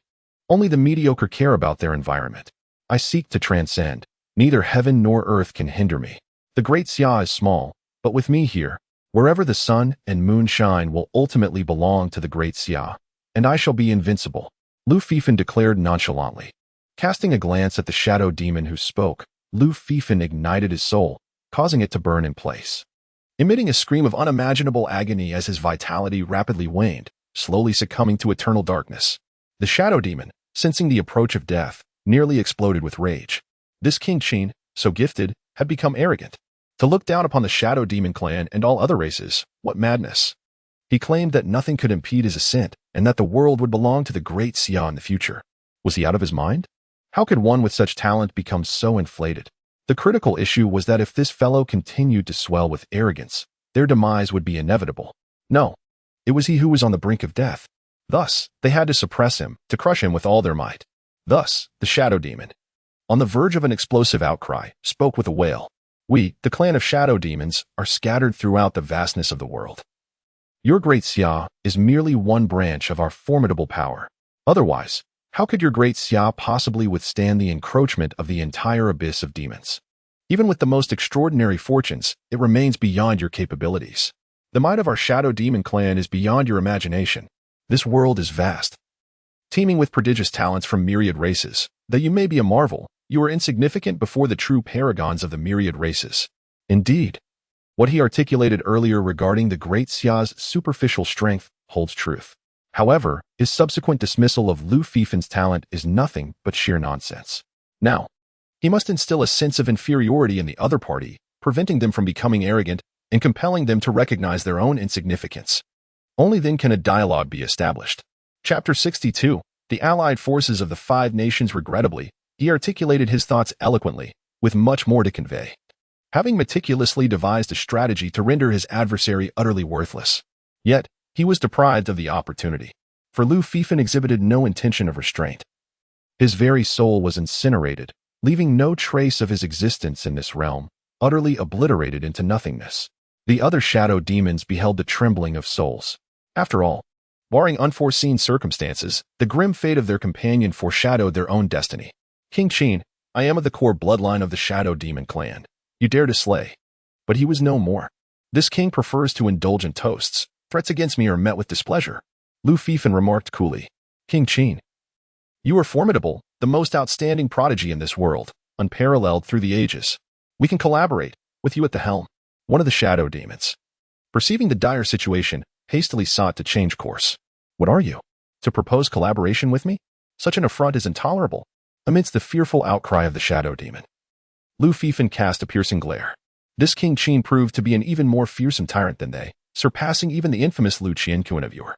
While Lu Qianquan at least offered them a merciful end, this individual seemed intent on instilling terror before their demise.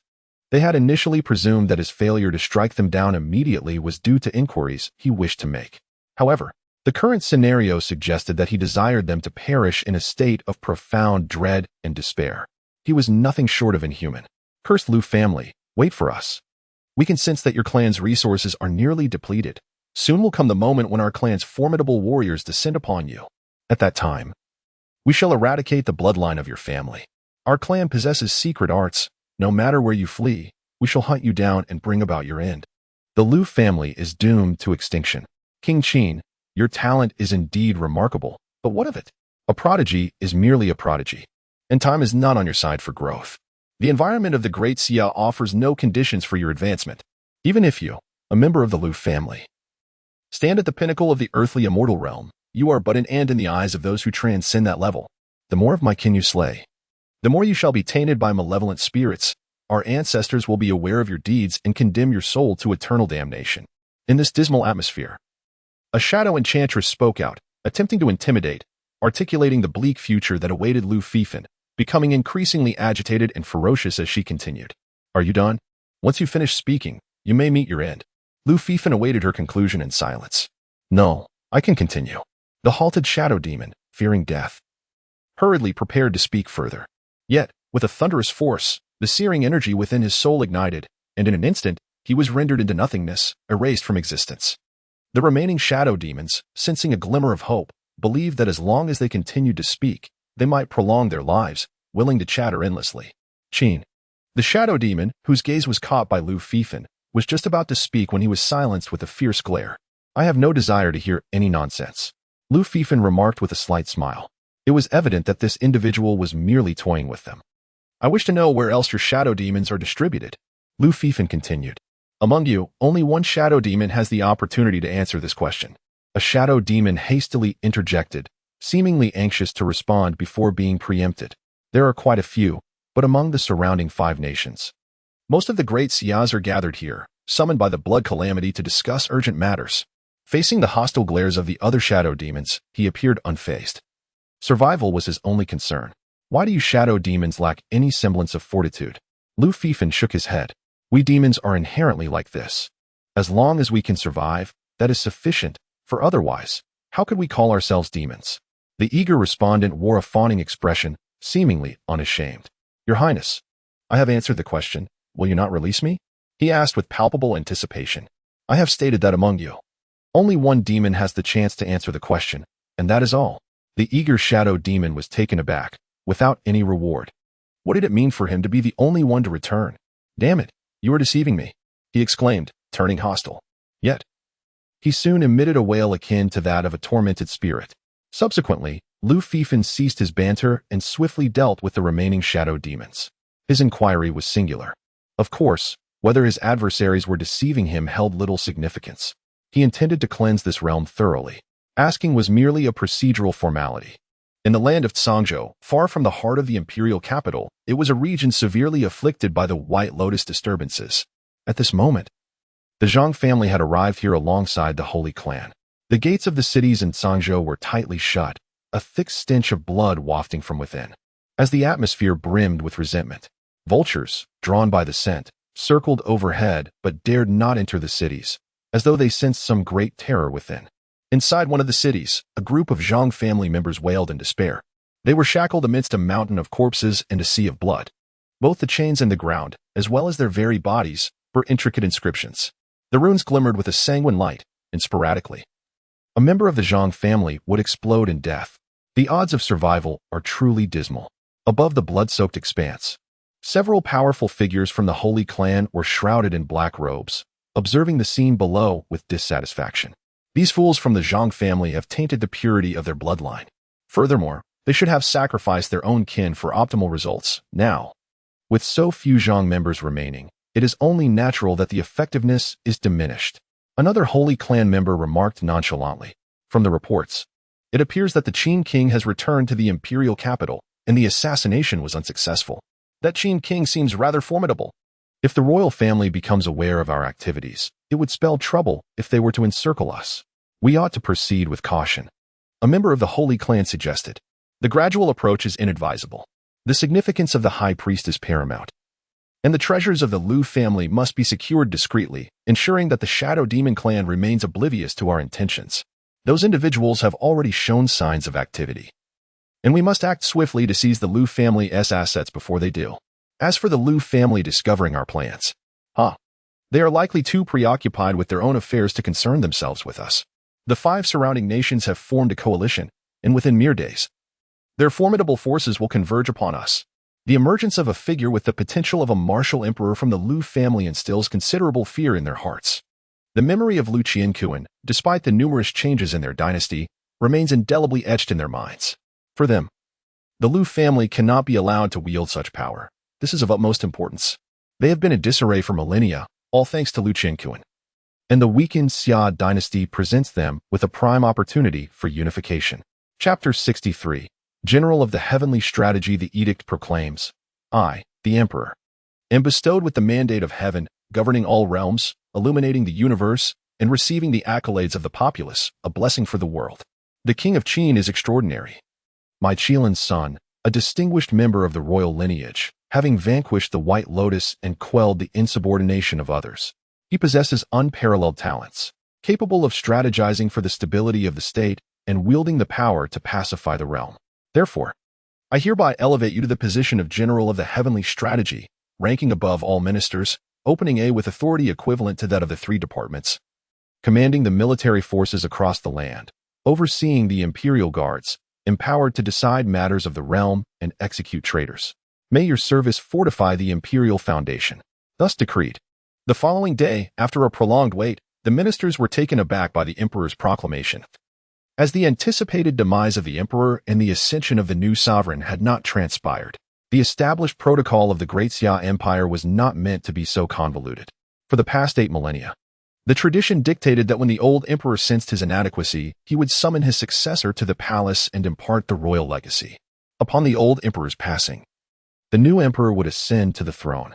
Once the royal legacy was transmitted, the emperor was invincible in the imperial capital, and no one dared question his legitimacy.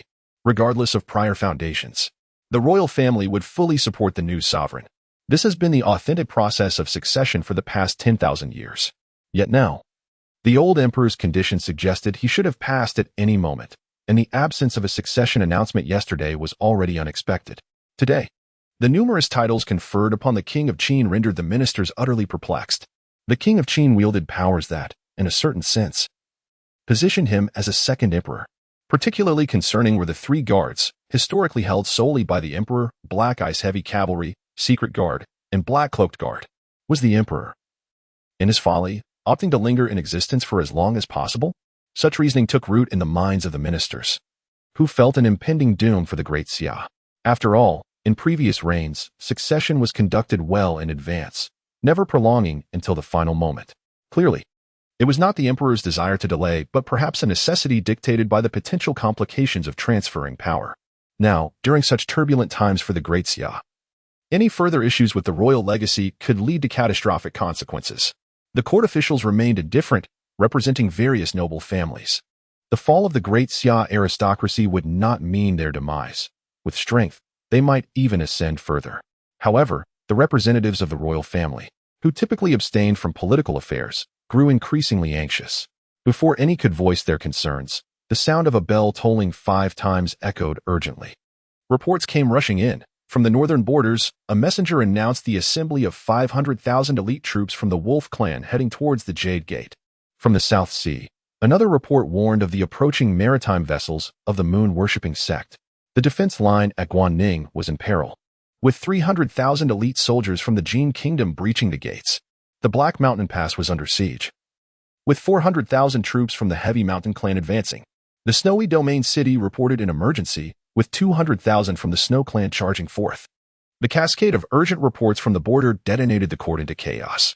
The simultaneous invasions from 5 neighboring nations were clearly no coincidence. This was a premeditated assault, and the situation was far from over. A commander of the black-cloaked guard entered, presenting a sealed missive. Such audacity!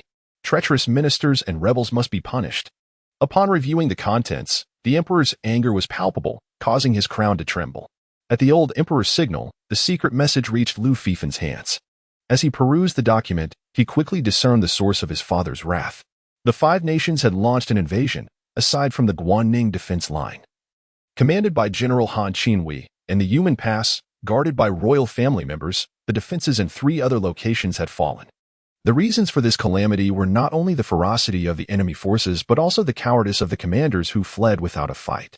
The armies of the 3 nations advanced as if traversing uninhabited lands, with the noble houses retreating at an alarming pace, some even seizing the opportunity to incite chaos. The White Lotus sect, in particular, stirred the tempest during this tumultuous time. After reading the secret message, Lu Fifen maintained a composed demeanor, though a peculiar glint sparkled in his eyes. The retreat of these noble houses could be attributed not only to their desire to preserve strength but also to their inability to contact their own formidable warriors. In a conflict of this magnitude, the absence of terrestrial deities rendered their situation absurd. After all, without the presence of eminent masters, swift decapitation became inevitable, leading even the most elite forces to collapse. Unfortunately, those masters were slumbering in Inding City. Thus, the present moment marked an unprecedented vulnerability for the Great Xia. The accumulated expertise of millennia, though not entirely extinguished, had dwindled significantly. The invading forces were not a mere rabble akin to the White Lotus sect. They represented the true elite of the nation, a distinction of profound significance. The Black Ice heavy cavalry could easily trample the disorganized masses of the White Lotus sect unopposed. However, against such elite national forces, even they would face dire consequences. Hence, the noble houses fled with remarkable swiftness in the absence of powerful guardians.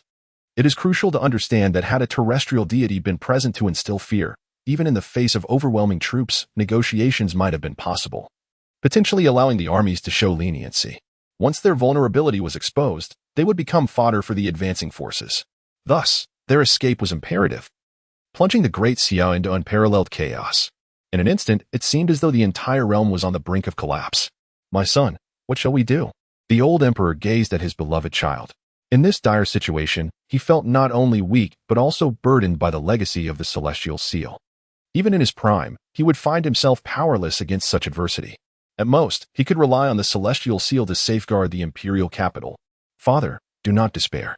With your son present, these disorganized masses pose no threat," Lu Fifen replied calmly. The courtiers in the hall exchanged incredulous glances at Lu Fifen. Could it be that the Prince of Qin had lost his senses? Was it not merely a matter of annihilating a few thousand disorganized followers of the White Lotus sect? How could such confidence swell to such proportions? Eradicating the White Lotus was an entirely different matter from engaging in a true national conflict. The disarray of the White Lotus sect could easily be dealt with, but eliminating their entire organization was a far more daunting task. Now they stand before the elite forces of 5 nations, where even a mere 100,000 warriors cannot be compared to the disorganized multitude of 1,000,000. The king of Qin boldly declares them to be a rabble. The youth truly know not the vastness of the heavens nor the depth of the earth. Nevertheless, they choose to remain silent. The Great Xia is on the brink of collapse. They must return and strategize diligently. If the vessel of Great Xia is destined to sink, then naturally, a new one must be sought. They are quite adaptable. With you, my son, I am at ease, nods the old emperor. Times have changed. Just a few days prior, he would have deemed Great Xia doomed. Yet, in this moment, he is merely infuriated by the incompetence of the guarding generals and the prominent families. However, he harbors no concerns. The spectacle of the previous day lingers vividly in his mind, where his own son wielded the seal of heaven, seemingly embodying the very essence of the sky itself. This is a feat even the martial emperor had not achieved. With such a son, what need has he for fear? Clearly, he does not. Chapter 64.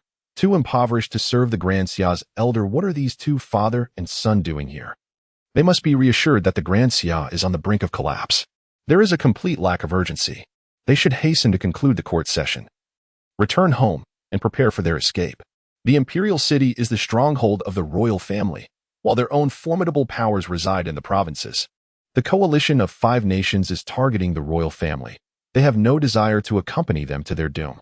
Upon hearing the news of the invasion by the coalition forces, the ministers lost all motivation to attend the court. Had it been during the peak of the Grand Xia's power, they would have convened to deliberate on how to contribute their efforts. After all, The incursion of foreign enemies poses a threat to their own interests as well. Yet, the circumstances have changed. The Grand Xia is now at its most vulnerable state. The arrival of the coalition will serve as the final straw that breaks the Grand Xia's back. It is doomed, beyond salvation. Father, to expel external threats, one must first secure internal stability. The rapid advance of the foreign coalition is largely due to the incompetence of local commanders and the indulgence of the aristocratic families. The ministers in the court, hailing from these very families, must be held accountable. Although many of these aristocratic families have fled, a significant portion of that is due to the loss of high-end power. Lu Fifan is acutely aware of how that power was lost. However, he prefers not to dwell on his own shortcomings, as he felt the piercing gaze of the King of Qin upon him. The ministers in the court were suddenly gripped by an inexplicable chill, despite the sweltering heat within the hall. Surely, the King of Qin is not seeking to trouble them? A foreboding sensation washed over them. Reports indicate that the King of Qin possesses a certain madness and brutality. But in such dire times, would he dare to turn against them? Shouldn't they be seeking to placate him instead? I am weary. I entrust the matters here to you, my son. The old emperor nodded and departed. Lu Fifan ascended the throne, standing before the imperial seat, with a mere wave of his hand. The palace gates were shut by the black-clad guards. The guards were astute, and Lu Fifan nodded in satisfaction. The ministers, witnessing this display, felt an increasing sense of dread. Some were already drenched in cold sweat, casting furtive glances toward the sealed gates, contemplating any possible escape.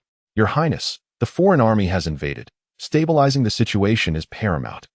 We should discuss how to mobilize the troops from various regions. A minister, sensing the gravity of the situation, hastily spoke up. Indeed, indeed, other ministers chimed in, nodding in agreement.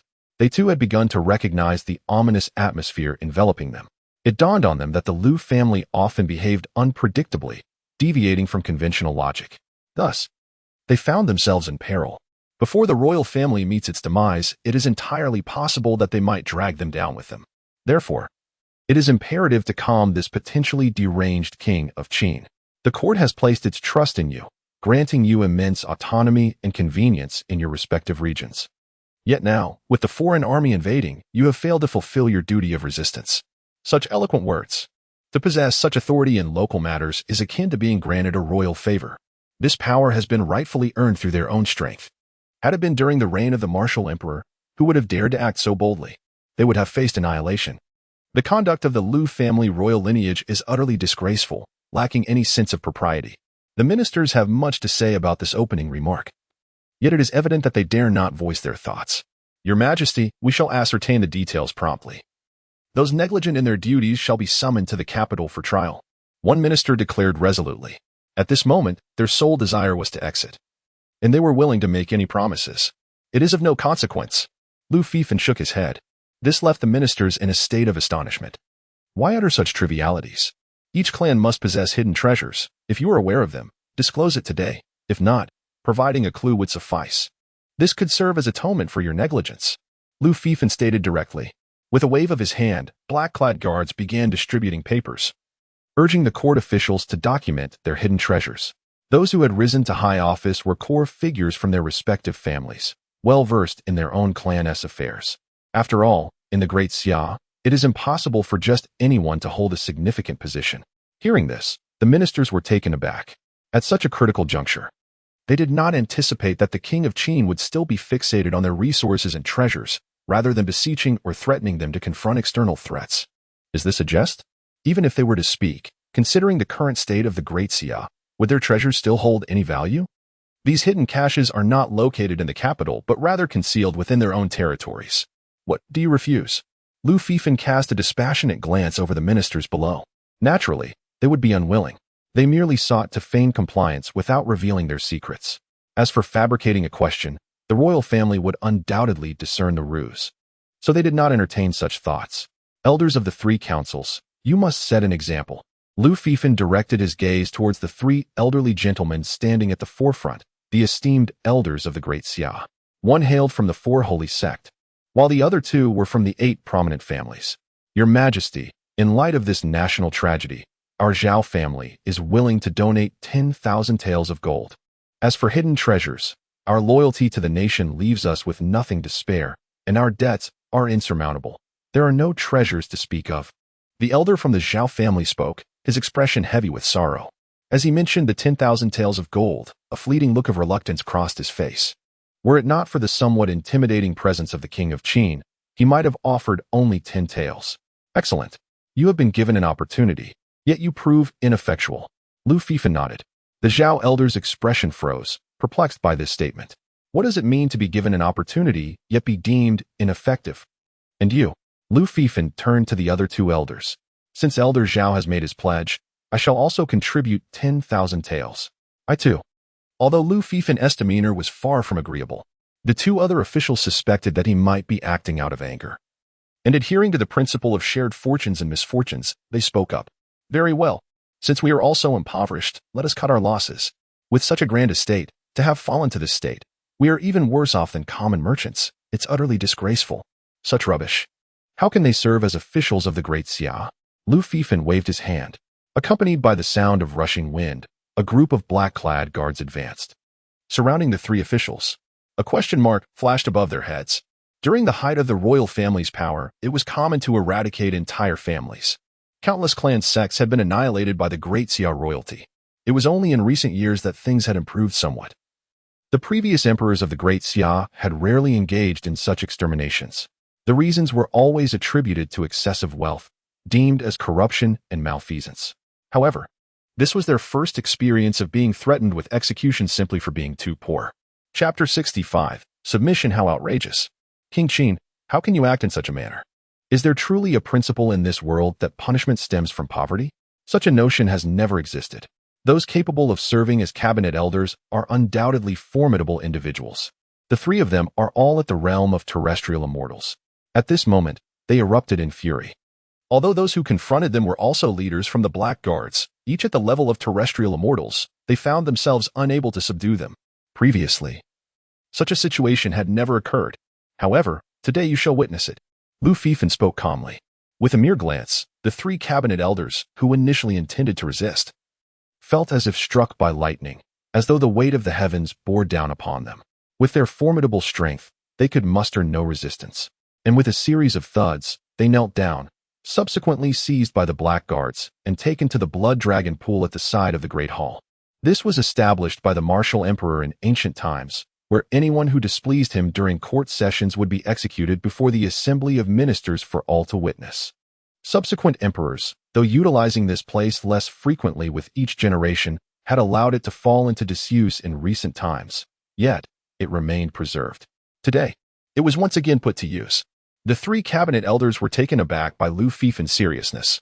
It was known that they stood at the realm of terrestrial immortals, representing the pinnacle of esteemed families. Given the current situation in the Daxia, was the king truly daring enough to draw blood against them? Moreover, there was an even more terrifying realization, the utter helplessness they experienced just moments ago. While they understood the profound depth of the imperial family in the capital, that sensation seemed to transcend merely the royal lineage and stemmed from the oppressive gaze of King Qin himself. Yet, they were terrestrial immortals. Even if the king possessed the strength rumored to rival theirs, such terror was unfathomable. Of course, pondering this was futile. Survival was their utmost priority. They were terrestrial immortals, with centuries of life ahead, and to perish in such a manner would be utterly unacceptable. This King Qin was far too reckless. To dare act against them at such a critical juncture was truly surreal. King Qin, you cannot proceed like this. My Zhao family is the foremost clan in Daxia. My ancestor, Zhao Jingji, still lives, and he has reached the pinnacle of terrestrial immortals. To kill me is to declare war against the Zhao family. You must consider this carefully. Elder Zhao, suppressed, struggled and shook his head, casting a pleading glance towards Lu Fifan in the Great Hall. In Inding City, the deaths of those powerful individuals had transpired too swiftly and without significant commotion. Thus, even now, although the various families had yet to contact their respective strongmen, they remained unaware of the severity of the situation due to the lack of timely communication, primarily because the time frame was too brief. Consequently, Elder Zhao boldly invoked the name of his ancestor as a threat. You will soon meet your ancestor. Lu Fifan nodded affirmatively. Elder Zhao was momentarily taken aback. What did this mean? He barely had time to contemplate, and with a resounding thud, his eyes widened in disbelief as he gazed upward at the headless corpse kneeling before him. He was dead. He was truly dead, struck down in a single blow. The king of Qin was not jesting. How audacious of him. After all, He was the esteemed elder of the Daxia, a member of the Zhao family, and a formidable figure at the realm of terrestrial immortality, bolstered by the support of the Zhao family's ancestral peak power. It was inconceivable that, even amidst the tumultuous tides of Daxia, any emperor would dare to act against him, unless it were the times of the great ancestor or the martial emperor. Historically, emperors might execute ministers, but aside from those two, none would dare to eliminate someone of his stature. Yet now, the king of Qin had indeed beheaded him. The severed head laid attached, a testament to the brutal reality of his demise. As a being of terrestrial immortality, even with his head severed, he should not perish immediately unless his consciousness was obliterated by a superior force. A mere execution such as this would not swiftly lead to death. And should his head be reattached in time, survival was not out of the question. This exemplified the formidable nature of the terrestrial immortality realm, a power beyond mundane comprehension. At this moment, Elder Zhao surveyed the blood-splattered corpse, his mind buzzing with confusion. Despite his threats, they had proven utterly futile. The king of Qin remained unyielding, still unafraid of the Zhao family's potential uprising. What did it mean for him to see the Zhao family's ancestor? King Qin. I am willing to increase my tribute. 100,000 taels of gold. No, 1,000,000 taels. Elder Zhao's death sent a shiver down the spines of the two remaining elders yet to be executed. The one pinned to the blood dragon pool hastily spoke up. Elder Zhao's invocation of the Zhao family ancestor had been in vain. His head was now gone. It was evident that the king of Qin was not one to engage in rational discourse. With no option left but to succumb, they were compelled to bleed. You just claimed to be impoverished. Were you attempting to deceive me? The king exclaimed, displeased. With a mere wave of his hand, another elder's head met the same fate. The decapitated elder, glancing at his own lifeless body and then at Elder Zhao's, felt a sense of bewilderment. Was poverty a reason to die? Was wealth any safeguard against death? At that moment, the third elder, pressed against the blood dragon pool, felt his spirit nearly evaporate. With two already dead, his own demise seemed inevitable. The king of Qin wielded his blade with ruthless abandon, showing no regard for consequences. Such brutality, the Light Emperor may have been merely foolish, but his son was undoubtedly a tyrant. Even during the martial emperor's reign, ministers were not executed in such a manner. Moreover, the martial emperor possessed overwhelming strength, capable of suppressing all dissent, allowing him to act with impunity. Yet, what was the state of Daxia now? Flames of war engulfed the land, foreign invaders threatened, and the kingdom teetered on the brink of collapse. The influential ministers of the court represented significant powers, especially the three elders. Even during the emperor's rule, should their interests be threatened, they would receive no leniency. But now, the king of Qin dared to strike them down. This was sheer lawlessness, a complete disregard for royal authority. Your Highness, the Qin king, I am impoverished, exceedingly so. Yet, our Li family possesses a hidden treasure passed down from our ancestors, and I possess the clues to its whereabouts. I shall inscribe them. Though my heart seethes with fury, yearning to berate the mad and capricious Qin king, the sight of the black-clad guards and their blades compels me to yield, ultimately leading the elder statesman to capitulate. He reassures himself that with the impending demise of the great Xia, the exposure of the hidden treasure would pose little consequence. At worst, upon his return, the family could relocate. The paramount concern now is to preserve his life. After receiving a nod from Lu Fifan, the elder statesman knelt and meticulously detailed the location of the hidden treasure. Once the black-clad guards presented it, Lu Fifan nodded in satisfaction. If only cooperation had been the course from the outset, who could have anticipated such ruthless measures? The elder statesman, having secured his life, exhaled a sigh of relief. Observing his survival, the two remaining heads, still somewhat conscious, began to pound the floor vigorously, desperate to convey their willingness to comply. Regrettably, Lu Fifan did not grant them a glance. The execution had been carried out. There would be no opportunity for them to be reinstated. Chapter 66. The Fall of the Great Xia. What about you? Does your family or sect possess any hidden treasures? If not, you may as well stand in line. Lu Fifan directed his gaze toward the ministers within the hall. Every official who felt his penetrating stare was seized by a chill running down their spine. This Qin Wang is exceedingly cruel. Even before his ascension, he has already revealed the traits of a tyrant. Fortunately, the Great Xia is on the brink of ruin. Otherwise, one can only imagine the torment he would inflict upon them. Each of them, without exception, is supported by formidable forces behind them. Yet at this moment, with the impending demise of the Great Xia, they found themselves looking down upon the royal family. Nonetheless, none dared to mention their backing, as the first to do so. Elder Zhao was now in dire straits, his head still ringing from the consequences, his blood nearly drained. In mere moments, not even a terrestrial deity could save him. If even a member of the Zhao family, a powerful figure on the verge of transcendence, could not escape, how could they? Thus, speaking up at this juncture would be tantamount to courting death, adhering to the philosophy of the wise not suffering needless losses. They reluctantly inscribed the locations of their hidden treasures. They shared the sentiment of the last elder, since the great Xia is doomed. They might as well write it down and relocate afterward.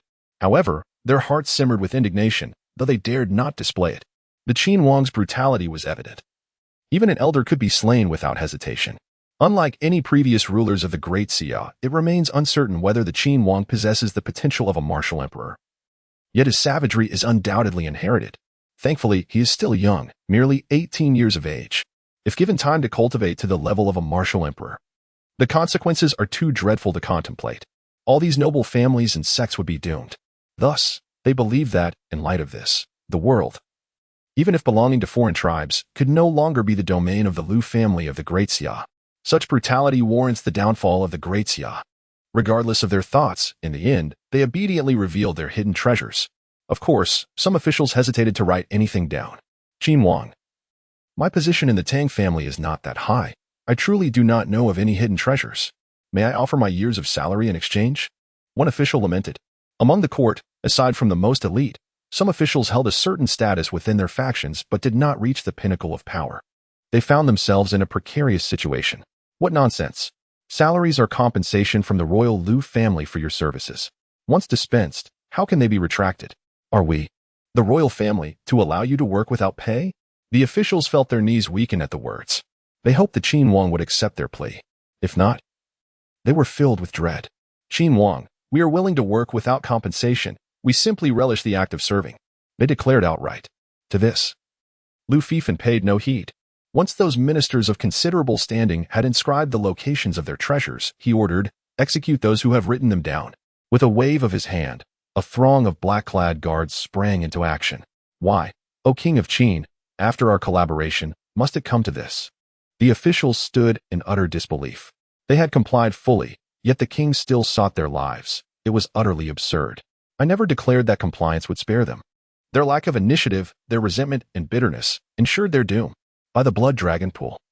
The first head to roll was that of the elder minister who had previously cooperated. As his head fell, his eyes widened in shock. Unable to fathom that it had come to this. After cooperating, he had felt a sense of relief, believing he had saved his own life. Yet, he could not have foreseen his demise at the hands of the king. Even in death, he could not comprehend such a fate. The ministers in the hall, each backed by formidable power, represented the various forces within the court. Now, facing such a dire situation, the Great Xia dared to strike against them. Even in their cooperation, they were shown no mercy, effectively pushing these factions towards rebellion. Previously, there had been a glimmer of hope for Great Xia, for its royal lineage held considerable strength. If they could negotiate with these powerful factions, perhaps once the armies of the 5 nations withdrew, they could still be recognized as the legitimate rulers. However, that opportunity has vanished. Even if the armies retreated now, the factions would still rise in revolt. Before, despite the circumstances, they managed to maintain a facade of dignity. Now, with the king's reckless actions, all avenues for negotiation have closed. Previously, mutual distrust among the factions acted as a restraint, but that restraint has dissipated. The demise of Great Xia is inevitable. O King of Qin, I await you in the underworld. The last elder cried out in a fit of rage. His voice filled with unbounded resentment. Just before his consciousness faded into darkness. The underworld? If it truly exists, perhaps I shall visit it. But only when the banner of Great Xia is planted there. Lu Fifan replied coolly. Upon hearing these words, the elder's mouth fell agape, caught between shock and disbelief. From the king, he sensed an unparalleled confidence, as if the realm of the underworld would indeed become the territory of Great Xia. He even felt an odd sensation that, should time permit, he might find himself in the king's presence once again in the depths of the underworld.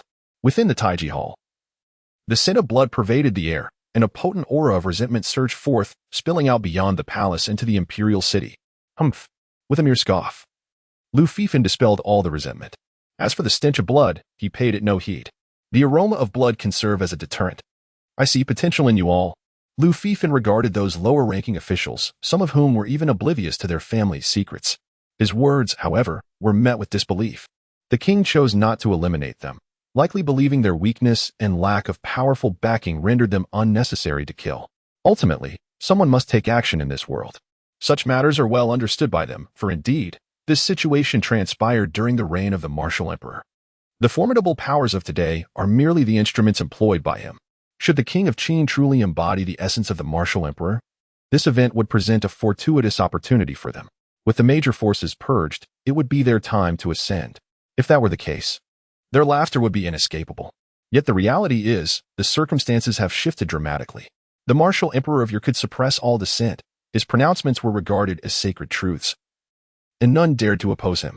He alone could quell the tumultuous forces of his time, allowing lesser factions to rise to prominence.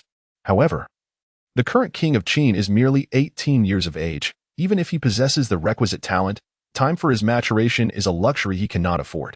Presently, the coalition of 5 nations has breached the borders of Great Xia, and the king of Qin has executed leaders of various powerful factions, effectively severing ties.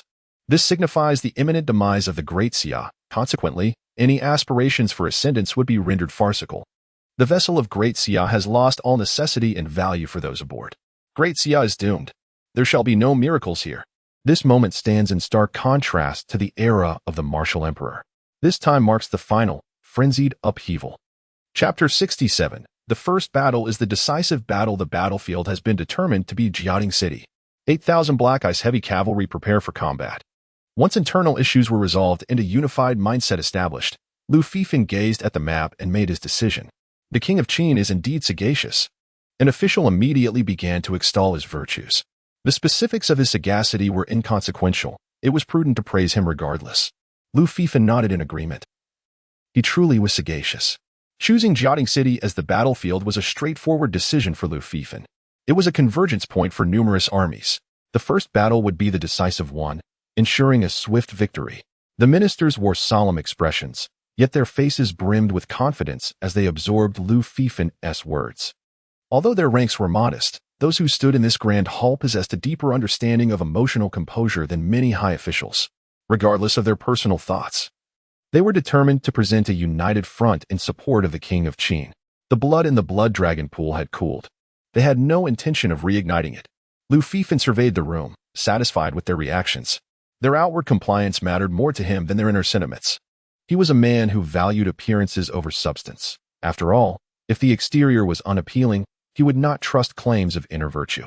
After the decision was reached, the 8,000 Black Ice heavy cavalry swiftly assembled. The following day, the gates of the eastern women of the imperial capital swung open, accompanied by the resounding beats of drums and the blaring of horns. The 8,000 Black Ice heavy cavalry emerged with measured steps amidst the rhythmic clatter of hoofs. Foreign invaders had crossed into the realm, and the king of Qin marched forth in the emperor's stead. General Tian donned his armor, brandished his spear, and vowed to safeguard the realm with unmatched might. With the king of Qin leading to Xia, all foreign adversaries shall be vanquished. On the city walls, the surviving officials from the Ministry of Rites fervently praised the king of Qin. Lu Fifan, seated in his carriage, nodded in satisfaction. Excellent. These officials understood the essence of imperial majesty. Admittedly, there was a touch of artifice in their fervor. However, once the foreign armies were obliterated, their admiration would transform into genuine reverence. The invading nations had swiftly forged alliances following the revelation of the king of Qin's martial prowess, convening their top-tier warriors for expedient negotiations. The Xia had stood for 8,000 years, yet the surrounding nations had histories stretching no longer than 3,000 years at most. For millennia, they had been mired in turmoil, reaching the zenith of chaos. The source of this unrest was none other than the martial emperor, whose ruthless methods had left an indelible mark. Within Xia, he had exercised restraint, targeting only the major powers with a degree of mercy. Yet beyond its borders, anyone who dared to rise was met with lethal force. After vanquishing them, he dispatched the Black Ice heavy cavalry to dismantle their secret repositories and to ruthlessly seize their treasures of ascension. Had it not been for the upheaval within Xia during the martial emperor's reign, which necessitated a period of recuperation, he would have taken a more aggressive stance toward expansion. Primarily, Xia was already vast. Acquiring more territory was of little concern. Nonetheless, it was not entirely neglected. During the reign of Emperor Wu, The position of garrison commander was established, primarily tasked with extracting resources from various regions and suppressing any emerging powers. Even after the reign of Emperor Wu, the garrison commanders continued to operate for an extended period. However, as time passed, they gradually became unwieldy. Those commanders, having been stationed in their respective locales for too long, began to disregard imperial orders. Eventually, as the power of the great Xia royal family waned, these regions were left entirely unattended. The absence of Great Xia ushered in a protracted era of chaos, characterized by frequent shifts in power, ultimately leading to the current state of affairs. Consequently, the very figure of Emperor Wu, responsible for several millennia of turmoil, instilled a deep-rooted fear within them. The prospect of another Emperor Wu emerging from Great Xia stirred far greater excitement among them than the mere existence of Great Xia itself. After all, the actions taken by Emperor Wu back then were far from simplistic. They nearly led to annihilation. The thought of another Emperor Wu was simply unfathomable. Without a doubt, these high-level cultivators would face dire consequences. Therefore, when it came to their own lives and fortunes, they united swiftly. The five nations mobilized their elite forces, launching a simultaneous assault on Great Xia with utmost urgency. They had not anticipated how effortlessly this would unfold.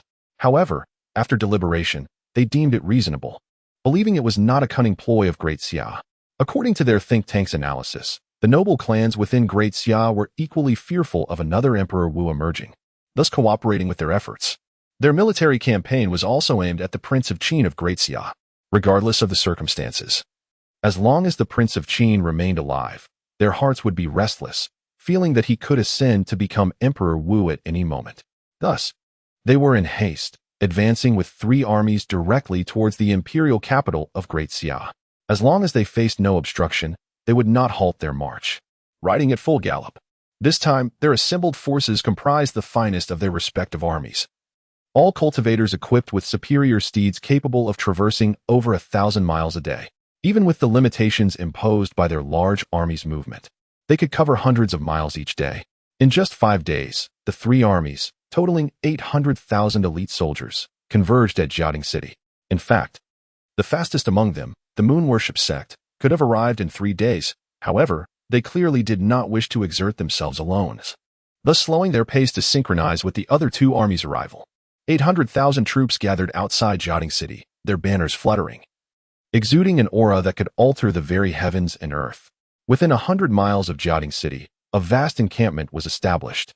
The 3 factions, despite not being neighboring territories, had experienced numerous conflicts over the years. For these powerful beings, the competition for resources and opportunities transcended territorial boundaries, determined solely by the availability of what they sought. Thus, their initial meeting was rife with tension, and the air was thick with animosity, as various curses and insults echoed amidst the assembled elite, who appeared disorganized despite their formidable strength. Well then, let us set aside our grievances for today. This day is indeed auspicious. As the Great Xia dynasty approaches its end, let us speak no further of petty disputes. The royal treasures of the Great Xia are abundant enough to satiate all present here, should we partake. Thus, any lingering animosities may be addressed once the Great Xia is vanquished. There will be ample time thereafter. As an esteemed elder raised his hand to speak, the charged atmosphere began to dissipate. Who would have thought that the Liu family would find themselves in such a position? At last, they have redirected their focus to matters of significance. An enthusiastic voice broke the silence, proclaiming the Liu royal family not only as the sovereigns of the Great Xia, but also as a source of trepidation for the surrounding powers. It is only in the past 1 or 2 millennia that their stature has significantly improved. In times of yore, they were the ones trembling beneath the might of the Liu royal family.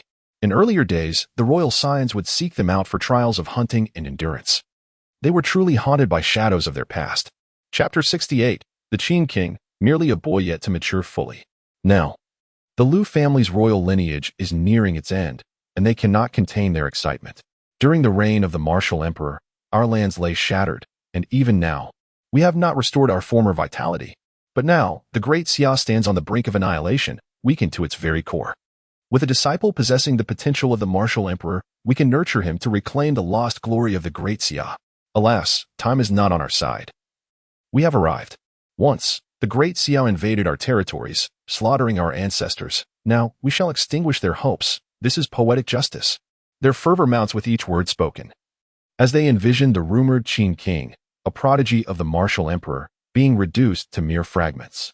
In truth, had the news of the Liu family as potential martial emperor not emerged, such a gathering would have been inconceivable. They believed that without such a revelation, their incursion would not have progressed so swiftly. Though the royal power of the Great Xia has waned, the influential clans and sects remain formidable. A direct confrontation would incur significant losses. Their original plan was to negotiate the benefits and persuade these clans to ally with them. Yet, it was evident that no persuasion was necessary. The clans harbored the same dread of the royal family's potential martial emperor. Look, as they advance, it feels as though they are returning home. Clearly, the clans have allowed them passage. Let us now deliberate on how to further our advance. Unlike before, in Jiating City, where the elite forces of the Great Xia, including 8,000 elite Black Ice heavy cavalry, are stationed under the direct command of the rumored Qin king. It seems this shall be the decisive battle. An elder general at the head of the table interjected, redirecting the conversation from any potential distractions. 8,000 Black Ice heavy cavalry? Is that all? What is there left to discuss? With our multitude of experts standing shoulder to shoulder, an assault of 800,000 troops would easily trample the modest Jiating City. Clearly, further discussion is unnecessary. The Great Xia's royal family has acted tyrannically, and within the Great Xia, no forces are willing to assist them, not even a single loyal army. As for the Qin king, regardless of whether he possesses the potential of the martial emperor, he is merely 18 years old, a mere child. What is he? But a boy who is yet to fully grow? We shall storm in and dismantle him piece by piece. A towering figure, bearing a heavy sword upon his back, spoke with evident disdain. His confidence stemmed from the rapid advance through the Great Xia to this point, surrounded by such a multitude of powerful allies. 800,000 against 8,000, he found no reason to doubt his victory. While the Black Ice heavy cavalry are indeed elite, the forces they have brought are equally formidable. 800,000 against 8,000, how could one even fathom a loss? As he spoke, laughter resonated within the command tent, filled with a jubilant atmosphere. Nevertheless, we must afford this situation a modicum of seriousness. Although the seasoned veteran found some merit in the discussion, years of battlefield experience compelled him to instinctively advocate for a more cautious approach. In my view, the question of meticulousness can be set aside for the moment. We ought to deliberate on the distribution of resources following the conquest of the Great Xia imperial capital. We need to establish a protocol now, lest future discord arises, leading to an unpleasant situation for all involved. However, some members disregarded the veteran's prudent suggestion and instead raised a pivotal question. It is indeed crucial that we clarify this matter. This sentiment resonated with many others. Initially, there was skepticism regarding the existence of a successor with the potential of a martial emperor in Great Xia. Their apprehension had only prompted them to tentatively convene. Yet they quickly reached a consensus. Aware of Great Xia's current frailty, they entered with a mindset of better to believe than to disbelieve. Little did they anticipate how swiftly events would unfold, leaving them somewhat bewildered. Nevertheless, at this juncture, regardless of whether Great Xia truly possesses a successor with martial emperor potential, it is imperative that they seize this opportunity to eradicate the threat. Vengeance. Furthermore, it is about acquiring resources. Their initial alliance was solely to eliminate the successor of the martial emperor in Great Xia. However, as they delved deeper, their objectives shifted. The annihilation of the Great Xia royal family became a secondary consideration. Plundering Great Xia now emerged as their ultimate aspiration. The mere thought of the abundant resources ahead filled them with exhilaration. In their eyes, the imperial capital of Great Xia had already become theirs. Thus, this issue invigorated their spirits. Let us not rush, one cautioned. The imperial capital is not yet within our grasp. First, we must deal with the Prince of Qin in Jiating City, who is said to possess the potential of a martial emperor. We must eliminate him to avoid protracted complications. The veteran was at a loss for words, attempting once more to steer the conversation back on course. This group, though formidable, lacked military discipline. Their strength afforded them influence. But in the eyes of the veteran, they were merely a disorganized rabble. Were it not for his inability to suppress them all due to a lack of power, he might have erupted in frustration. A bunch of fools, discussing resource allocation before even arriving at the imperial capital. This situation filled him with an ominous premonition. Martial emperor potential. Previously, he had harbored doubts, but now that the individual in question had been dispatched to the front lines, if he truly possessed such potential, would the royal family allow this? Surely, they would have hidden him away or facilitated his escape. Instead, They were sending him to his demise.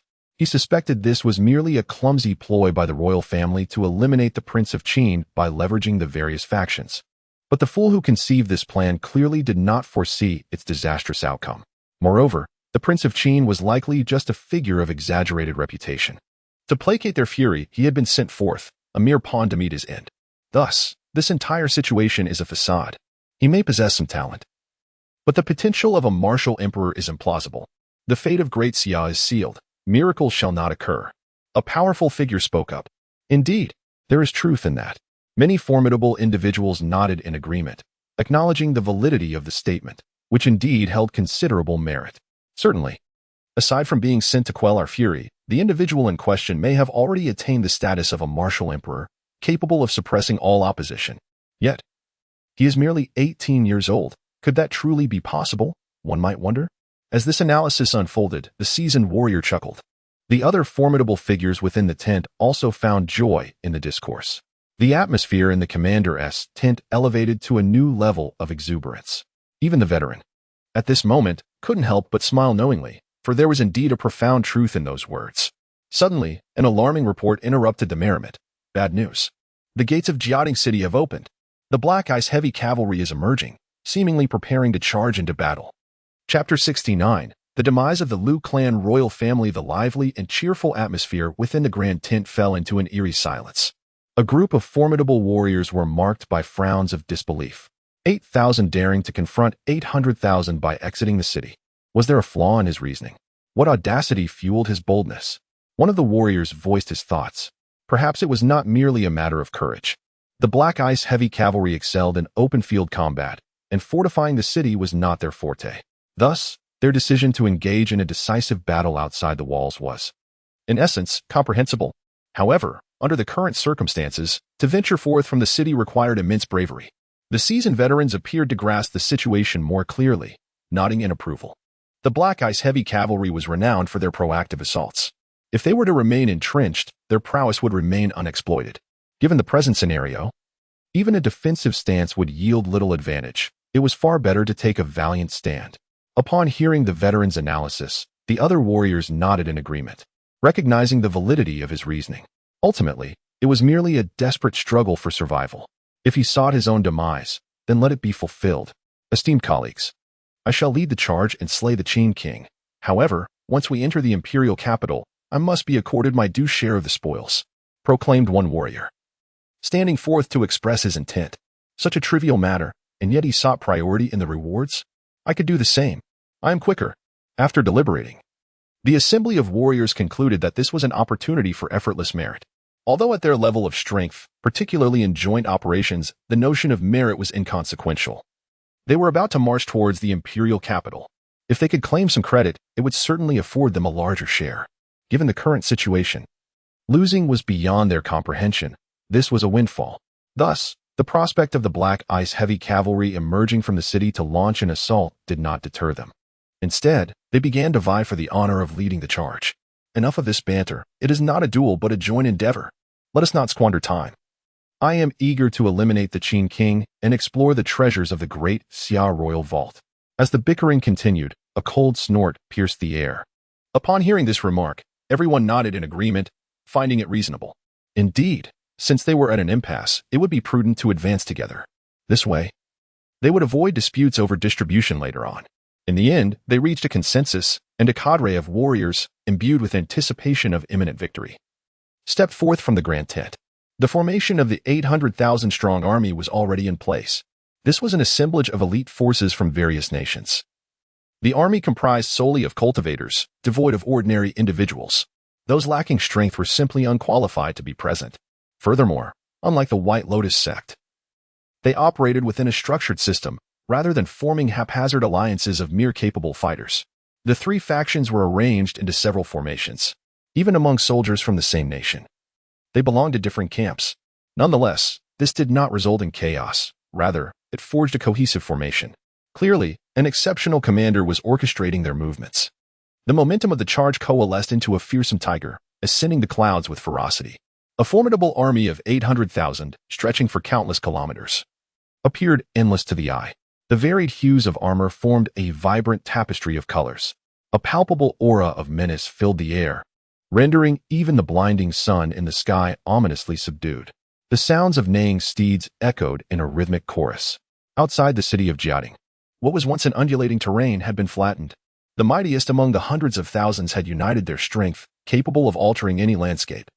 Even Jiating itself would be utterly leveled if deemed necessary. This exemplifies the terrifying prowess of cultivators. Even an ordinary innate warrior could serve as a human bulldozer. The combined might of such numerous masters was unfathomable. The objective of this vast army was the city of Jiating, which opened before them amidst the thunderous din. Amidst the clattering sounds, 8,000 heavily armored black ice cavalrymen, fully encased in their formidable armor, emerged slowly from the city. In the face of 800,000. These 8,000 warriors appeared strikingly sparse, akin to a trickling stream beside a roaring river. Yet, the black ice cavalrymen, along with their fierce crimson blood dragons, exhibited no fear, only an indomitable spirit propelling them forward. Their collective momentum seemed to conjure a celestial dragon soaring in the sky, counterbalancing the ferocious tiger represented by the vast army. Though the black ice cavalry advanced at a measured pace, a tremendous sense of pressure surged forth, crashing against the front lines like relentless waves. While the entire army was not significantly affected, those soldiers stationed at the forefront could not quell their growing anxiety. Many found themselves retreating, albeit slowly. In an instant, their previously taut formation became disordered. Even the imposing aura of the distant tiger seemed to diminish slightly, overshadowed by the presence of the dragon. The reputation of the black ice cavalry was indeed well-deserved. Among the generals at the forefront, some could not help but express their astonishment.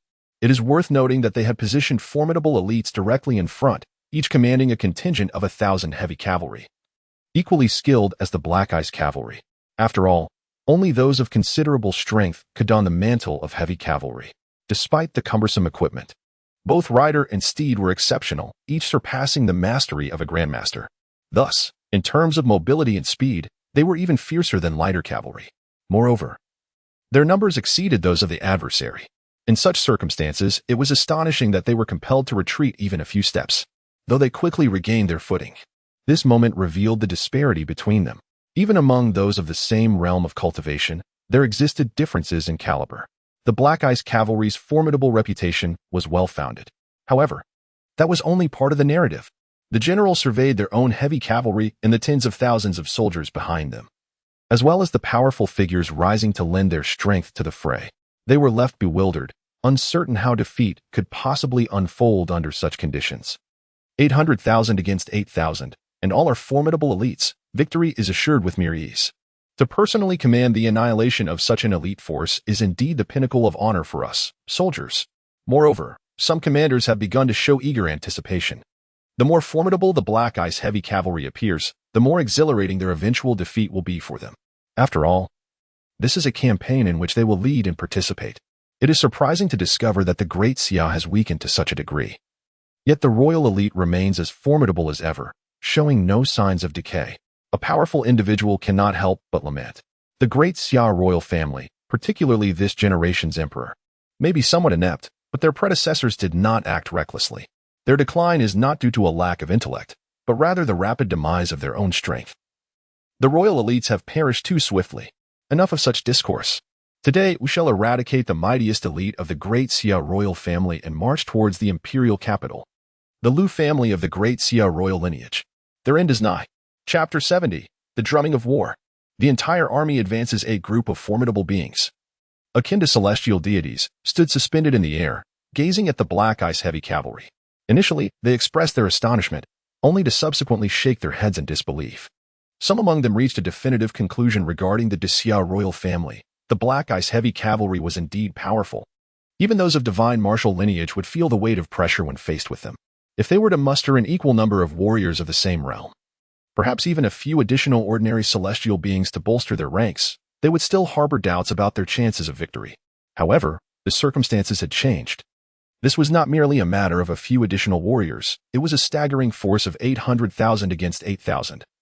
With a multitude of formidable beings backing them.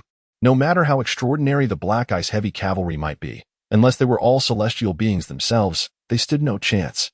Clearly, they were not. Thus, despite the awe inspired by the Black Ice heavy cavalry, their fate was already sealed, as was that of the Xia. to actively launch an offensive. One could not help but admire their audacity, yet that was all it amounted to. Under the watchful eyes of a host of celestial beings, they observed the Black Ice heavy cavalry advance relentlessly, their pace increasing with each moment. It was evident that they intended to engage directly, eschewing any pretense of dialogue. The sight of 8,000 warriors confronting 800,000 elite soldiers should have evoked a sense of tragic valor. Yet the unyielding ferocity of the cavalry suggested an air of inevitable triumph. Amidst this spectacle, a solitary carriage caught their attention. In the skies above, a powerful figure voiced their confusion. The banner of the Qin king was that not the very individual rumored to possess the potential of a martial emperor? Upon seeing the flag atop the carriage, they reached a swift conclusion. What sort of reasoning was this? In the midst of a grand military campaign, he sat ensconced within a carriage. Was he attempting to flaunt his status? Did he believe that as the Qin king, he was immune to harm? Did he assume that possessing the potential of a martial emperor equated to being one in reality? Witnessing the carriage and the dissonance it created amidst the Black Ice heavy cavalry, the celestial beings were left in bewilderment.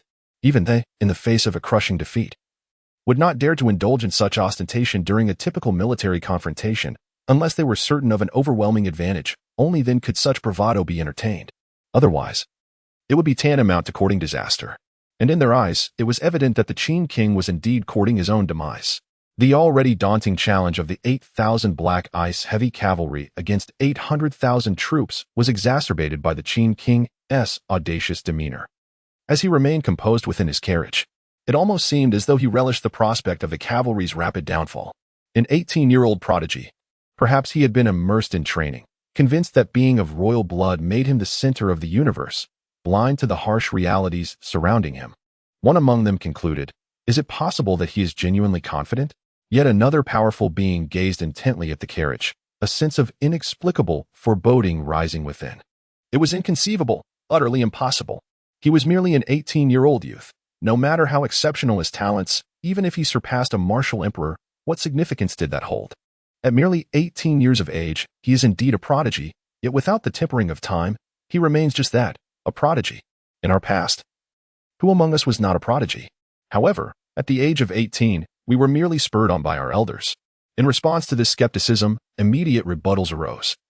And many nodded in agreement, finding the reasoning quite sound. Had the king of Qin been a few years older, doubts about his prowess would certainly have emerged among them. Yet the crux of the matter is that the king of Qin is merely 18. Even the most extraordinary youth has limitations. Nonetheless, a feeling of disquiet gnaws at me. This sensation of unease is my innate gift. Something feels amiss, truly amiss. The initially apprehensive strongman, as the Black Ice heavy cavalry approached ever nearer, felt an intensifying sense of foreboding. He was overwhelmed by a suffocating sensation emanating from the rapidly advancing cavalry, a sensation reserved for moments of life and death. Though he attributed it to innate talent, the truth lay in an artifact acquired in his youth that allowed him to sense impending danger. It is through this very ability that he has achieved his current stature. Thus, at this moment, despite acknowledging the validity of the analysis, trepidation still gripped him. Suddenly, he recalled an urgent matter within his family that remained unresolved. With that thought, he swiftly retreated amidst the bewildered gazes of other formidable beings. Is there truly so much tumult within your Snow Clan? They wondered. Is he fleeing now out of genuine fear? A strong man from the moon worship sect glanced toward the gathering of Snow Clan warriors, who were equally perplexed by the erratic behavior of their own. It was utterly humiliating. Even if there were pressing matters, one would expect to wait until after the battle to depart. In the current situation, time was of the essence. A mere charge would conclude the skirmish swiftly. Nevertheless, they resolved to disregard his departure. The drums sounded. The entire army was ordered to advance. The onslaught of the Black Ice heavy cavalry was imminent. Now was not the time for such discussions. They would save their mockery for later. Furthermore, his withdrawal meant that his faction would forfeit its share of resources, effectively reducing the number of competitors for the spoils. In truth, losing one participant in this scenario was not unwelcome. The significance of divine military strength is paramount, but it must be weighed against the situation at hand. At this moment, the presence of one more or one less mattered little. It would not alter the outcome. From the moment the imperial family of the Great Xia was forsaken by the aristocratic clans and sects, their fate was sealed. Initially, they believed that the more strong allies they had, the better. Yet now, as they entered the fray, they began to resent one another. For each additional participant meant less benefit for all. In the current circumstances, they would be more than pleased to see half depart. Therefore, as the Black Ice heavy cavalry bore down upon them, they disregarded the fleeing strongman and issued the command to attack. With the resounding drums and the clarion call of the charge, the vast army of 800,000 stirred into motion. With the foremost ranks consisting of 10,000 heavy cavalry drawn from the combined forces of the three factions. Although this was their first collaboration, the heavy cavalry consisted of elite warriors, and their coordination was impeccable when in motion. If they were to charge against an opponent of inferior strength, they would undoubtedly achieve swift victory. However, they were faced with the Black Ice heavy cavalry, bolstered by extraordinary powers. As the two sides were about to clash, the Black Ice heavy cavalry erupted in a unified roar. Though this thunderous sound was akin to a tempest, it posed little challenge to these battle-hardened elites.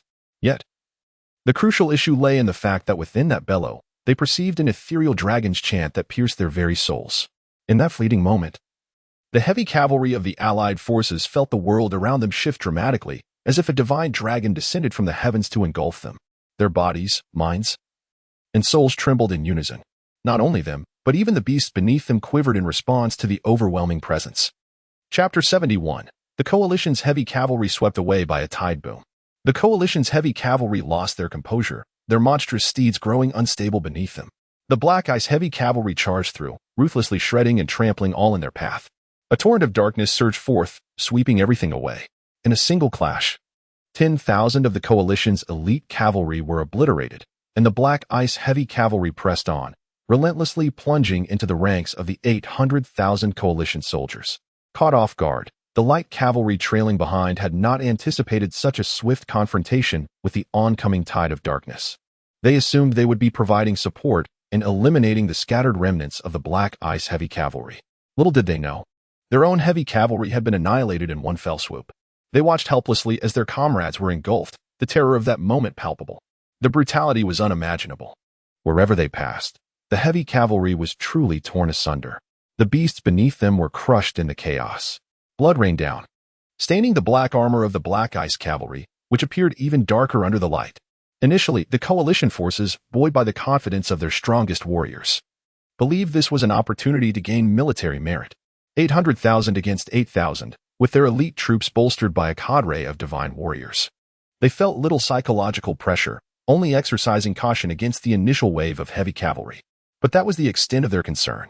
Although the Black Ice heavy cavalry exhibited formidable spirit, it seemed inconsequential to them. However, they were utterly unprepared for the devastating reality that their heavy cavalry, outnumbered yet seemingly equal in strength, was obliterated in an instant, without so much as a tremor. The Black Ice cavalry charged through as if traversing a steep mountain path, leaving behind nothing but shattered remnants of armor and a storm of blood. One might have thought the 10,000 heavy cavalry were mere illusions, lost in a moment of hallucination. Battle. As the Black Ice heavy cavalry surged past the fallen remnants, their momentum surged to an unprecedented height. Though they had been fearless from the outset, confronting 800,000 elite troops, particularly with an equal number of heavy cavalry and divine warriors arrayed against them, it would be disingenuous to claim they felt no pressure. Yet, they could hardly fathom the marvel of their situation. One charge, and the opposing heavy cavalry, equally matched in strength, had been torn apart without them suffering any cost. It was astonishing beyond belief. Even they found it hard to accept their own prowess. Nonetheless, they were seasoned warriors, honed through countless battles, and despite their bewilderment, they chose to disregard it, focusing solely on the battlefield. In that moment, their singular thought was to charge forward. For them, victory or death on the battlefield were their only choices. Now, all that occupied their minds was the imperative to break through. To penetrate the ranks of the 800,000-strong army was a daunting task. However, after shattering the enemy's heavily armored cavalry, this ambition surged with renewed vigor, igniting a fervor among their ranks. Following the destruction of the heavy cavalry, they unleashed a collective roar, charging forward like a tiger among sheep, plunging into the formation of light cavalry behind. The sheer audacity of it all was astonishing. Faced with the obliteration of 10,000 heavy cavalry, not only the soldiers, but even the commanding generals and the formidable warriors overseeing the battlefield stood in bewilderment, their only utterance being an exclamation of disbelief. The spectacle was utterly terrifying. Before they could fully comprehend the situation, the heavy cavalry had been completely annihilated, leaving their minds in a daze. They had anticipated the might of the Black Ice heavy cavalry, evident from their imposing emergence from the city. Even the majority of the divine warriors among them felt a twinge of anxiety when faced with such power. Yet, they could never have fathomed that their adversaries would be this formidable. To witness the same heavy cavalry, numbering 1,000, being swept away in a single wave was utterly preposterous. Even as earthly immortals, they found themselves astonished. It was clear that, given such intensity, they were doomed in a direct confrontation. A collective sense of trepidation gripped the earthly immortals as they hovered above, witnessing their forces being mercilessly slaughtered, rendering them hesitant to descend and bolster their ranks. The soldiers at the front lines experienced a rapid breakdown in morale. They were indeed elite troops, yet they were not invincible warriors. Had the Black Ice heavy cavalry demonstrated even a modicum of normalcy, they would have mustered the courage to engage in a fierce battle. The crux of the matter lay in the fact that their own heavy cavalry had been decisively overwhelmed, while the Black Ice heavy cavalry emerged unscathed. Who could maintain their composure in such a scenario? What transpired was not a battle, it was a one-sided massacre. The disparity in power was akin to striking tofu. It was simply surreal. Consequently, thoughts of retreat began to surface. Unfortunately, their overconfidence led them to believe that subduing Giant City would be a mere formality, compounded by the complications arising from their diverse allegiances. Thus, under the counsel of a particularly astute strategist, they clustered their formations tightly together. While this might have posed no issue in a crushing offensive, facing a slaughter rendered this strategy futile. Now, as those at the front lines sensed the impending horror and contemplated retreat, those in the rear remained oblivious, merely responding to the sounds of drums and horns, urging them forward. This recklessness threatened the lives of the soldiers at the forefront. In an instant, the coalition's formation was thrown into disarray. Even some of the Grandmaster commanders, sensing the dire situation, took to the skies in an attempt to flee to safety. This scene was utterly terrifying. The mere approach of the Black Ice heavy cavalry was akin to a death sentence. Those frightened warriors, attempting to escape, had gotten far before they were cut down by the earthly immortals tasked with maintaining order. The Black Ice heavy cavalry struggled to comprehend the sheer terror they inspired. It was so overwhelming that they hesitated to engage directly, yet they had no qualms about eliminating those who fled in panic. The slaughter was merciless, cold, and ruthless. This was primarily due to the fact that the divine war god belonged to a different faction. Although they were currently allies, a mutual understanding lingered that they were not truly on the same side. Thus, when the opportunity arose, they showed no hesitation in turning against one another. This grim reality made it clear to the soldiers at the front that escape from above was utterly impossible. They could only attempt to flee over the heads of their supposed comrades. In that moment, chaos reigned supreme. The coalition forces behind were oblivious to the dire situation ahead, while those in the front, fully aware of the circumstances, were paralyzed by fear and only wished to flee, and the foremost ranks were enduring a brutal and bloody onslaught. The scene was drenched in carnage. This situation could not continue. If it did, the army would surely be overrun by the Black Ice heavy cavalry. Gentlemen, we must advance. Chapter 72. The Time of Your Demise. King Qin amidst the celestial expanse. The seasoned general of the allied forces discerned the unfolding situation. It was evident to him that, barring any formidable intervention, the Black Ice heavy cavalry would undoubtedly penetrate their ranks. Their earlier overconfidence had led them to underestimate the sheer terror of the Black Ice heavy cavalry. The military formations were arrayed with a semblance of might. Yet such configurations were futile in the face of the current calamity. Had they afforded their adversaries due respect, their formations might have been more resilient, sparing them from this dire predicament. Just look at the once mighty Tiger Legion, now in a state of disarray, missing limbs and teetering on the brink of collapse. However, one cannot entirely fault them. Who could have anticipated the dreadfulness of the Black Ice heavy cavalry? It was indisputable that the cavalry possessed some arcane prowess, which accounted for their initial hesitance to engage. Yet, given the present circumstances, action was imperative. This was the elite army of the Three Kingdoms. They had to intervene, regardless of the cost. United in purpose, they speculated that the Black Ice heavy cavalry had employed some means to attain such formidable strength. Whispers had long circulated regarding the terrifying heritage of the Great Xia, and it seemed this was one such manifestation, unveiled at last. No wonder the noble families of Great Xia remained passive, refraining from striking against the imperial family. Their restraint was astonishing. It became clear that their unimpeded advance was a ploy by those factions to pit them against the imperial family, thereby depleting the latter's resources. Some appeared to have pieced together this revelation in analytical fervor. Regardless of the truths unearthed, retreat was no longer an option, the losses would be insurmountable, and they risked being ensnared by the great Xia families on their return journey. Now was not the time for further conjecture. Immediate action was essential. The old general lamented the situation, frustrated by the latecomers' analyses. Should they continue their deliberations, the army would face utter disintegration. Their current cohesion was maintained solely because the rear ranks remained oblivious to the unfolding chaos. Once fear seeped into their ranks, even the strongest would struggle to maintain control. Though he recognized that, as a celestial being, one must exercise caution in the face of the incomprehensible. Longevity had rendered most terrestrial immortals reluctant to risk their lives unless absolutely necessary. The rumors surrounding the Great Xia's impending emergence of another martial emperor were directly linked to their interests, inciting a gathering of such formidable beings.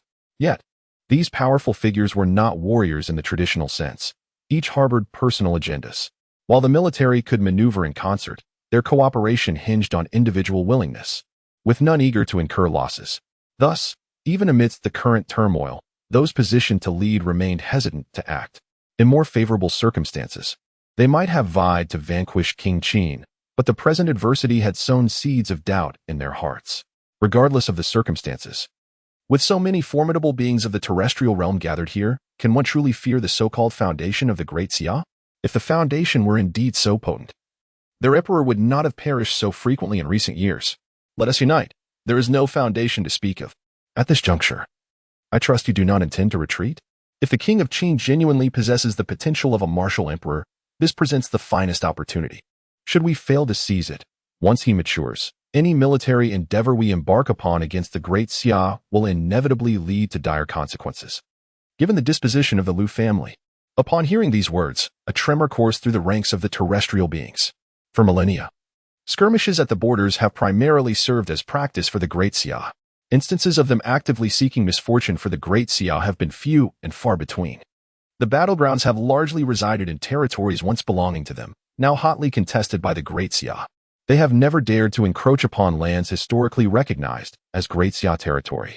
This is largely due to the erratic nature of the Great Xia royal family, known for their volatility and sensitivity regarding such matters.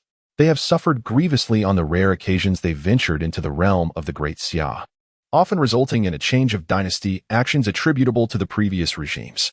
The emperors of the Great Xia, while negotiable on other fronts, have made it abundantly clear to touch their territories invites catastrophic consequences.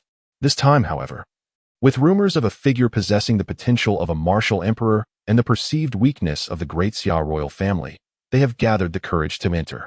Otherwise, they would harbor genuine fears. Now that they have crossed into this realm, should the King of Qin indeed possess the attributes of a martial emperor and grow in power, every participant, including their affiliated families, would have to reckon with the ramifications. The calamity of the Tianwu serves as a stark reminder. Very well. Let us all join forces and act decisively. The mention of the Great Xia royal family's volatility has provided the terrestrial beings with a renewed sense of purpose. Having entered, as long as the royal family endures and the King of Qin remains alive, their future existence will be fraught with anxiety. It is well acknowledged that the Great Xia royal family excels in pursuit. Once marked, no amount of evasion, even under false identities or in distant lands, proves effective, not even for those of terrestrial caliber. Therefore, the words of the veteran resonate deeply with them. In situations involving other powers, they would deliberate carefully, perhaps retreating to reassess. However, regarding the Great Xia royal family, having come this far, if they do not eliminate their threats today, they shall remain vigilant for the rest of their days. Very well. Together, driven by their fear of the Liu family of the Great Xia, they ultimately reached consensus. Boom. Despite their extended lifespans granting them a propensity for caution, once a decision is made, they are resolute. This decisiveness is the very reason they could so swiftly unite and march into the Great Xia. Thus, having agreed upon a collective action, they erupted into action without hesitation. At this moment, the coalition forces had begun to sense an ominous turn, as the Black Ice heavy cavalry had breached a significant portion of their ranks, leading to a palpable trend of complete collapse. Simultaneously, a group of celestial warriors, standing in the void, erupted in a display of overwhelming might that quelled the chaos around them. The presence of so many terrestrial immortals, radiating divine authority, seemed to manifest true celestial power, instilling a sudden solemnity across the blood-soaked battlefield. They struck. The ancestors had made their move. How splendid. Salvation was finally at hand. Mother. The Black Ice Heavy Cavalry is terrifying, and the Great Xia is formidable. I vow never to return. Upon witnessing the celestial beings taking action, the coalition forces, who were on the brink of disintegration, steadied themselves with renewed vigor. The intervention of the terrestrial immortals promised stabilization of the situation, freeing them from the onslaught of these dark fiends. With the ancestors taking the initiative, hope surged within them. Today, regardless of what hidden depths you Great Xia may possess, this shall be the end. Qin Wang, your demise is nigh. Chapter 73. Understanding a collective of formidable beings at the earthly immortal realm ultimately reached a consensus to take action. Resolute in their decision, they no longer hesitated. Each of them erupted with power, akin to radiant suns illuminating the heavens, as they descended upon the obsidian ice heavy cavalry below. They held nothing back, nor did they engage in any trickery. The Black Ice Heavy Cavalry exhibited an unusual demeanor, prompting the united forces to unleash their full strength in unison, seemingly intent on obliterating the cavalry in one fell swoop. The allied soldiers, who had been pushed to the brink of despair, found their hearts steadied upon witnessing this scene. They ceased their chaotic actions, reassured by the presence of so many earthly immortal warriors joining forces. Even if the Black Ice Heavy Cavalry were formidable, they could not possibly withstand such an onslaught. They would merely need to clean up the aftermath. The morale that had plummeted to the depths began to rise once more. Regardless of the cavalry's elite status, they were outmatched. Yet, the presence of such powerful beings could easily crush them. While a handful of earthly immortals might hesitate to confront the foes directly, the overwhelming number of over 100 earthly immortals made all the difference. With a single assault, even the most elite Black Ice Heavy Cavalry would falter. The Allied forces issued a unified battle cry, rallying to support their champions. The sheer momentum was staggering. Under such pressure, the once unstoppable Black Ice Heavy Cavalry found themselves involuntarily slowing down. Accelerate. Charge forward. Yet, at that moment, a voice echoed in their ears. Though they did not fully comprehend it, the imperial authority conveyed within the voice compelled them to obey instinctively. In an instant, their previously faltering momentum surged anew, propelling them directly towards the descending group of formidable warriors at the divine martial realm. It is important to note that while the Black Ice Heavy Cavalry was predominantly at the master realm, they were indeed a formidable force. The Great Xia was a martial land. Despite the Emperor's purges targeting primarily high-level powers, the martial might among the populace had not been suppressed. Even ordinary citizens possessed some martial skills. The postnatal realm was merely an introduction, while the innate realm was not uncommon. Masters were regarded as powerful figures, but that was the extent of their classification. Only upon reaching the Grand Master realm could one truly be considered a practitioner. Those beneath were merely warriors. The distinction lies in the Grand Master realm, which entails a profound transformation, granting longevity of 300 years and the ability to soar through the skies with their physical forms. This is the essence of the extraordinary. Thus, a group of Grand Masters leaping into the air would be understandable.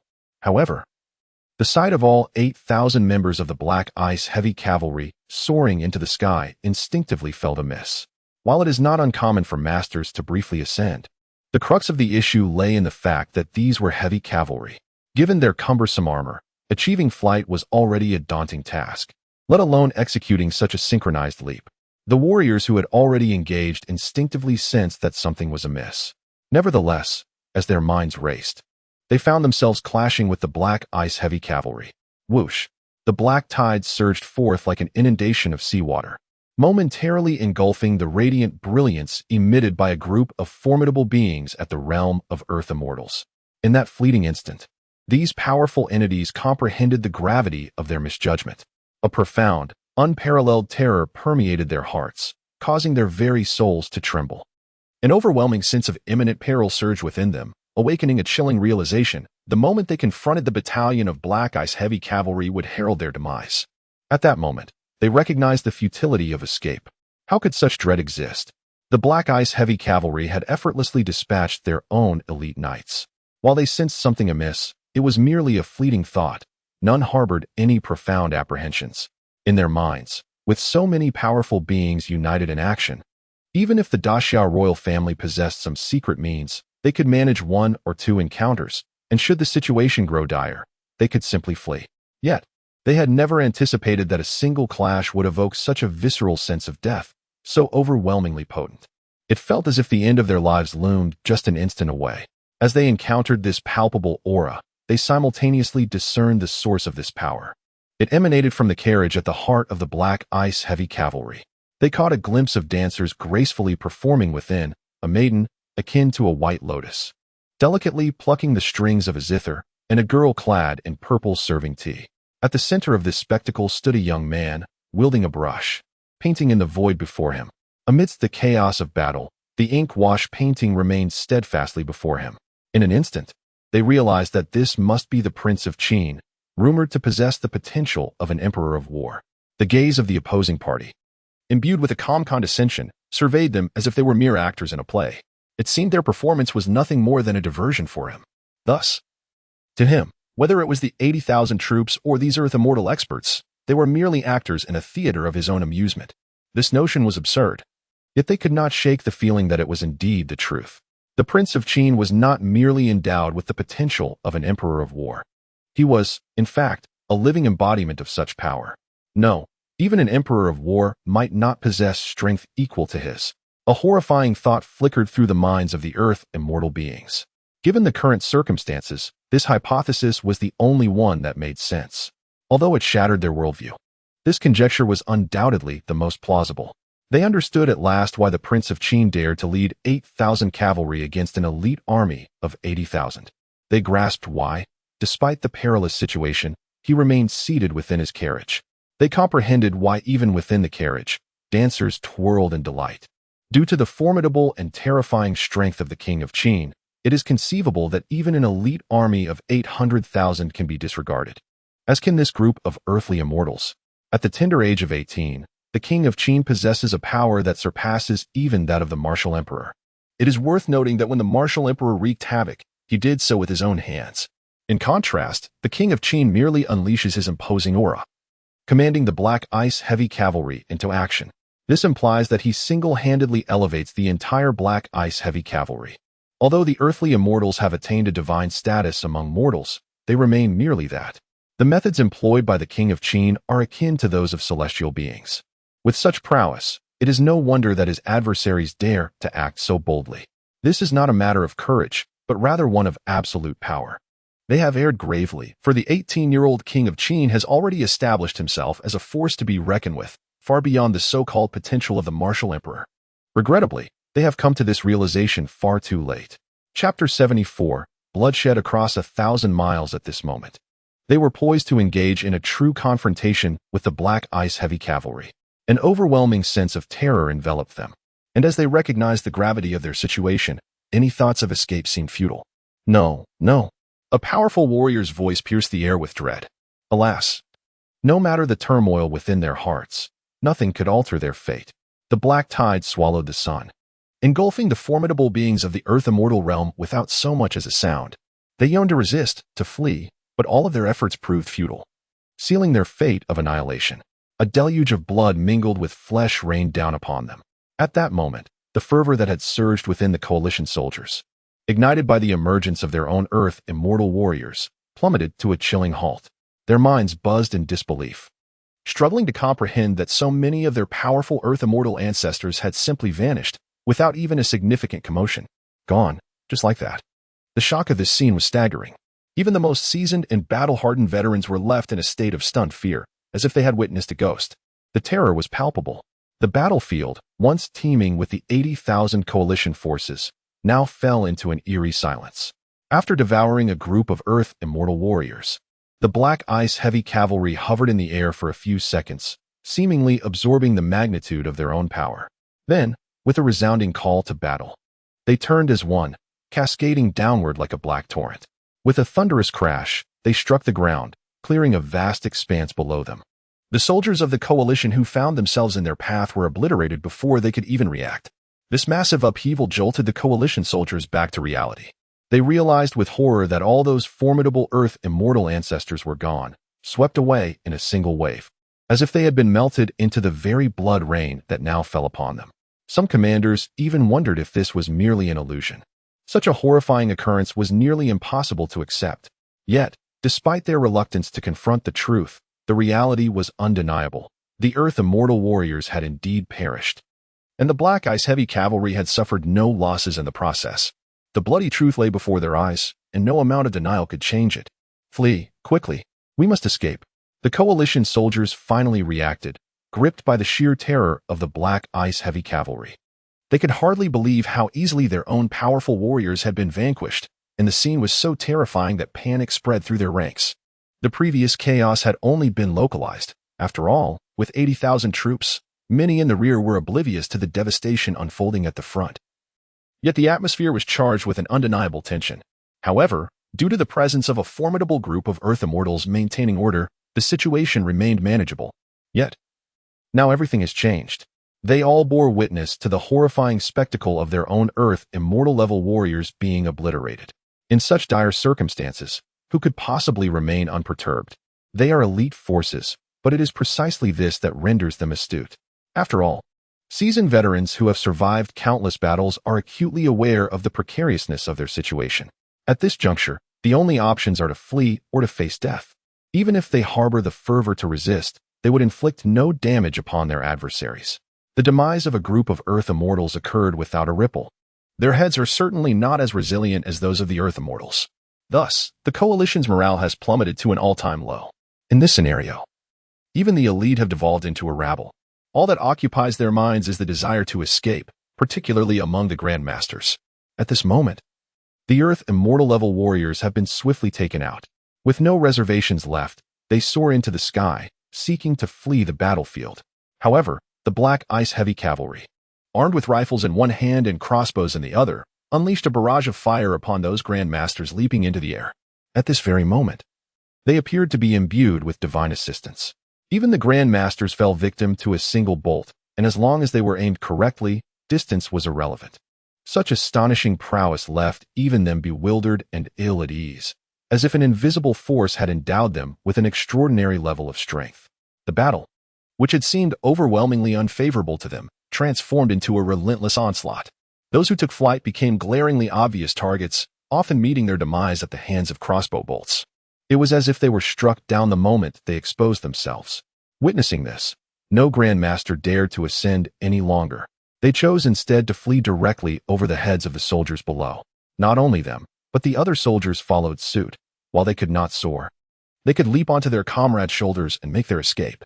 Naturally, those being trampled were not inclined to accept this. Some, in a fit of frustration, drew their blades and stabbed their companions. Chaos ensued, a complete disarray. The entire coalition crumbled into utter chaos. They had lost all semblance of fighting spirit.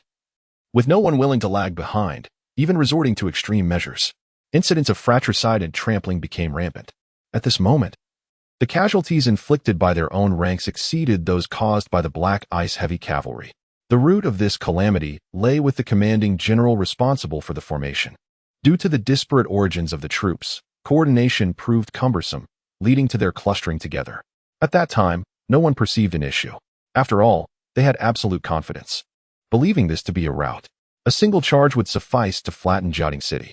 Yet, they could never have anticipated that they themselves would be the ones crushed.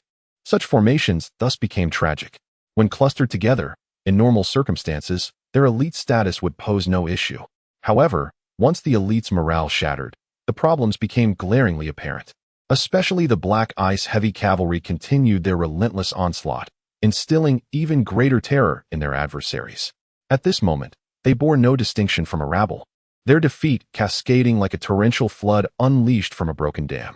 The dire consequences of their actions now manifested, rendering the battlefield exceedingly advantageous for the Black Ice Heavy Cavalry, transforming them into a veritable machine of harvest. The coalition forces fell in waves, their blood staining the heavens in a crimson hue. This place had been reduced to a gruesome slaughterhouse, the atmosphere thickening with an accumulating sense of resentment and vengeance. In their frantic escape, they all fled along a singular path, their fear having dulled their capacity for thought. Only in numbers did they find a semblance of safety. Meanwhile, the Black Ice Heavy Cavalry trailed closely behind, mercilessly reaping their victims. This relentless pursuit extended through day and night, covering a distance of over 1,000 miles. The bloodshed transformed streams and rivers into a vivid crimson, and the ground along the path became a morass of sanguine mud. Chapter 75. Marching directly to the Yumen Pass after the bloodbath of 80,000 foreign troops, the 8,000 Black Ice heavy cavalry relentlessly advanced towards the Yumen Pass.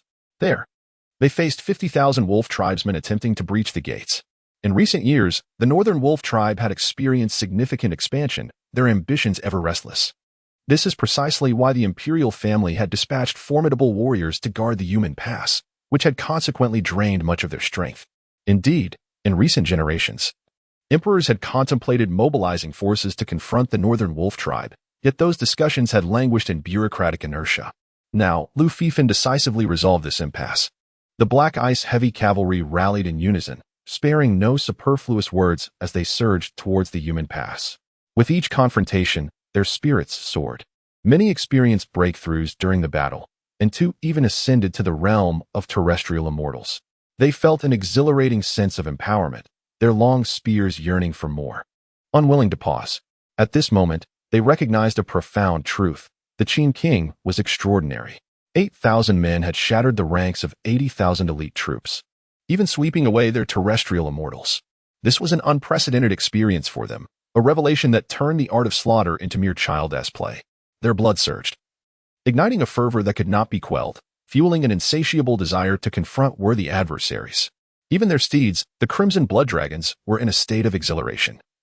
Galloping faster, nearly taking flight, the 8,000 Black Ice heavy cavalry wove through the realm of Daxia like a tempest. The black tide they embodied struck fear into the hearts of all who beheld it, causing them to tremble, immobilized by terror. Even the insects and birds ceased their calls, leaving only the thunderous sound of the cavalry's advance.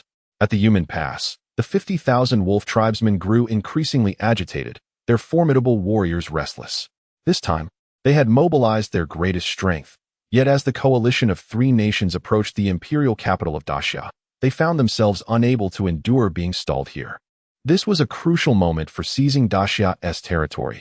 Failure to act would incur insurmountable losses, which they could not accept. It is crucial to understand that the Wolf tribe harbored the most ambitious intentions towards Daxia. In the aftermath of the martial emperor's reign, the few incursions by foreign forces that provoked the ire of the Daxia imperial family were primarily instigated by the Wolf tribe. They had suffered the most at the hands of Daxia, enduring harsh conditions, yet miraculously managed to rise anew.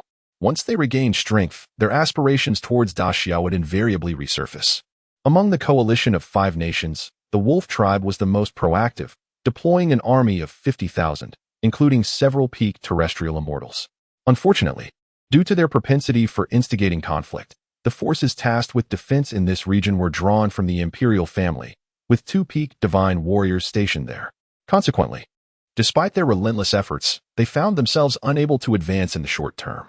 On several occasions, even the formidable beings among them, those of the terrestrial immortal realm, could not refrain from taking action. It is essential to understand that at such a level, even with an advantage, one does not engage in reckless life and death battles. One can only imagine the depth of their desire to breach the heart of the Great Xia. Having been stalled for so long, it is likely that those adversaries have already penetrated the imperial capital of Great Xia, now busy dividing the imperial treasures among themselves. The might of the Wolf tribe, embodied in the figure of Agongbeo, seethed with indignation. This time, they had deployed their most substantial and potent forces, yet they remained thwarted at every turn. The royal fools within Yumen Pass, with their very homes on the brink of annihilation, still dared to obstruct him. At this moment, his fury was palpable. Given the dire state of Great Xia, he believed that the royal experts ought to retreat, preserving their strength as a viable strategy, yet they persisted in their futile struggle, bordering on madness. Moreover, he discerned that even if he chose to withdraw, the royal faction seemed resolute in their intent to cling to the fight, exhibiting tendencies toward an offensive against the grasslands. This signified a firm determination among the royal experts to engage the Wolf tribe to the bitter end. The demise of Great Xia appeared inevitable, yet undoubtedly, the fall of such a colossal entity would crush countless souls beneath its weight. They were acutely aware that they could very well be among those casualties. This elucidated why, despite their superior numbers, they had made little progress. The royal experts were genuinely risking their lives. It was a case of gaining nothing while attracting unwarranted troubles. Agonbeo's frustration only grew. However, the fate of Great Xia was ultimately sealed. Lacking reinforcement, even the most formidable royal experts would find it impossible to achieve mutual destruction with them. provided they could simply endure a while longer. They would ultimately exhaust this elite faction of the Great Xia royal lineage. Thus, the situation was not insurmountable. Surely, in such circumstances, there could be no reinforcements forthcoming for Great Xia. Clearly, such a possibility was non-existent. Suddenly, news arrived from Chongqing, reporting the appearance of Great Xia's heavy cavalry in the Chilean mountains, speculating that the Black Ice heavy cavalry might have come to their aid, requesting the Khan's decision. Just as Agongbeo was engulfed in irritation, a subordinate brought forth this intelligence. The Black Ice heavy cavalry. Wasn't he that the force under the command of the Emperor of Great Xia? At this juncture, the coalition of the three tribes should have already invaded the imperial capital. What purpose would the Black Ice heavy cavalry serve here instead of fighting to the death in the capital? Agongbeo found this rather perplexing. At this moment, he did not perceive the situation as dire. Here at Yumen Pass, they held an absolute advantage. The royal faction's obstinacy, while troublesome, had prevented him from advancing due to the potential for significant losses. In such a scenario, the addition of 8,000 Black Ice heavy cavalry, though pressuring, was manageable. Most crucially, having been hindered here, he had already dispatched a message back to the Khan's court, anticipating that reinforcements would soon arrive. Perhaps the presence of the 8,000 Black Ice heavy cavalry would compel Great Xia to abandon Yumen Pass and confront them in a decisive battle, presenting a splendid opportunity. However, what he could not comprehend was, in the current state of the Great Xia, one cannot fathom why the Black Ice heavy cavalry would manifest here. The primary reason lies in the fact that after the massacre of 800,000 Allied forces, the Black Ice heavy cavalry hastily made their way here. Journeying both day and night, their swift pace sustained solely by elixirs that bolster their stamina. To expedite their travel, during the day, they rest atop their steeds. And by night, they carry their horses to allow them respite. Consequently, news of their approach has yet to circulate. While the Wolf tribe indeed has scouts within Great Xia, they have not had the opportunity to relay this information. Thus, they remain unaware that the Allied forces have been obliterated. In their perspective, the Allied forces should have already entered the imperial capital, dividing the resources therein. Therefore, the presence of the Black Ice heavy cavalry in this location is utterly incomprehensible. At this moment, it is not merely the strongest forces at the Emperor's command that should be en route to the capital for the sake of the dynasty. Even other loyal factions should prioritize the defense of the imperial city rather than converging upon the Jade Gate. At this juncture, one could argue that even if the Jade Gate were to fall, it would not hold significant weight for the Great Xia. Chapter 76. The battle intent of the fierce Tiger King. Could it be that the Emperor of the Great Xia, accompanied by the Black Ice heavy cavalry, has fled to this place? A Gongao speculated. The more he pondered, the more plausible it seemed. At the Yumen Pass, the primary forces of the Great Xia royal family had gathered. It was rumored that the Emperor, wishing to accomplish a significant feat before his demise, intended to launch an attack against the Wolf clan, seeking to etch his name into the annals of history. This individual, reputedly foolish yet vain, was determined to provoke the Wolf clan. However, internal conflicts among the noble families of Great Xia, compounded by the Emperor's failing health, had delayed any action thus far. This was also the predominant reason for the Wolf clan's current military mobilization, as they had been stationed at the border in anticipation of Great Xia's movements. How fortunate! Just when he thought there would be no opportunities to reap rewards, a plump lamb had presented itself. As Agongbao grasped the situation, a radiant smile illuminated his face. The impending death of the old emperor was inconsequential. What mattered was that he was undoubtedly fleeing with the royal treasures, which held great significance for him. With this realization, his earlier frustration dissipated. Although the Wolf clan had not penetrated the depths of Great Xia, they might still secure substantial benefits, a situation far from disadvantageous. They would temporarily halt their offensive and await reinforcements. Though he believed that the 8,000 Black Ice heavy cavalry would not significantly alter the balance of power, the presence of the Emperor, along with the royal secrets and formidable experts he commanded, should not be underestimated. Engaging in a forced confrontation would likely result in great losses, even in victory. Thus, waiting for reinforcements was the prudent course of action. Meanwhile, within the Yumen Pass, a fortress of considerable antiquity, meticulously constructed for defense and fortified with formations, the Wolf clan's elite had struggled to breach its defenses. At this moment, the formidable fierce Tiger King, one of the pinnacle Earth immortals of the royal family, was stationed there, having received news of the arrival of the Black Ice heavy cavalry. What on earth is happening? Has the imperial capital been abandoned to seek refuge here? He pondered, stroking his gleaming bald head, confusion evident upon his brow. He understood the court's precarious position. Indeed, he had heard whispers of 3 foreign armies breaching the borders. Aware of the manpower shortages, he had dispatched another peak Earth immortal to assist with reinforcements. By all calculations, the returning forces should not have yet arrived at the imperial capital. Yet, unexpectedly, reinforcements were being sent from the capital to his location. Was this a jest? Even if he were in dire need of soldiers, the capital was in an even more desperate situation. I always said, do not choose that fool. Thicta, as emperor, he is utterly unfit. What a lunatic. The fierce Tiger King reflected bitterly, concluding that the emperor was acting erratically. Such folly was precisely the sort of conduct one would expect from someone lacking in mental acuity. What a pity for Thick Zhao. He would have been the most suitable candidate. The King of Tigers sighed deeply. Regrettably, despite being of royal lineage and an ancestral figure, he found himself powerless against the imperial line. Such is the decree of the royal family. It is only due to the alarming frequency of the emperor's misfortunes in recent years that these old-timers have begun to pay attention. They even contemplated residing in the imperial capital to uncover the root of the issues. Unfortunately, the emperor forbade it and expelled these venerable elders. The royal family's strength has shifted entirely to the borders. Aside from Human Pass, the remaining territories are of little significance and unlikely to incite conflict. Moreover, they were provided with a talisman, instructing them to open it should the situation deteriorate. The talisman given to the King of Tigers was examined beforehand, and its message was straightforward: flee. The farther, the better. Although the notion was sound, the King of Tigers rejected it.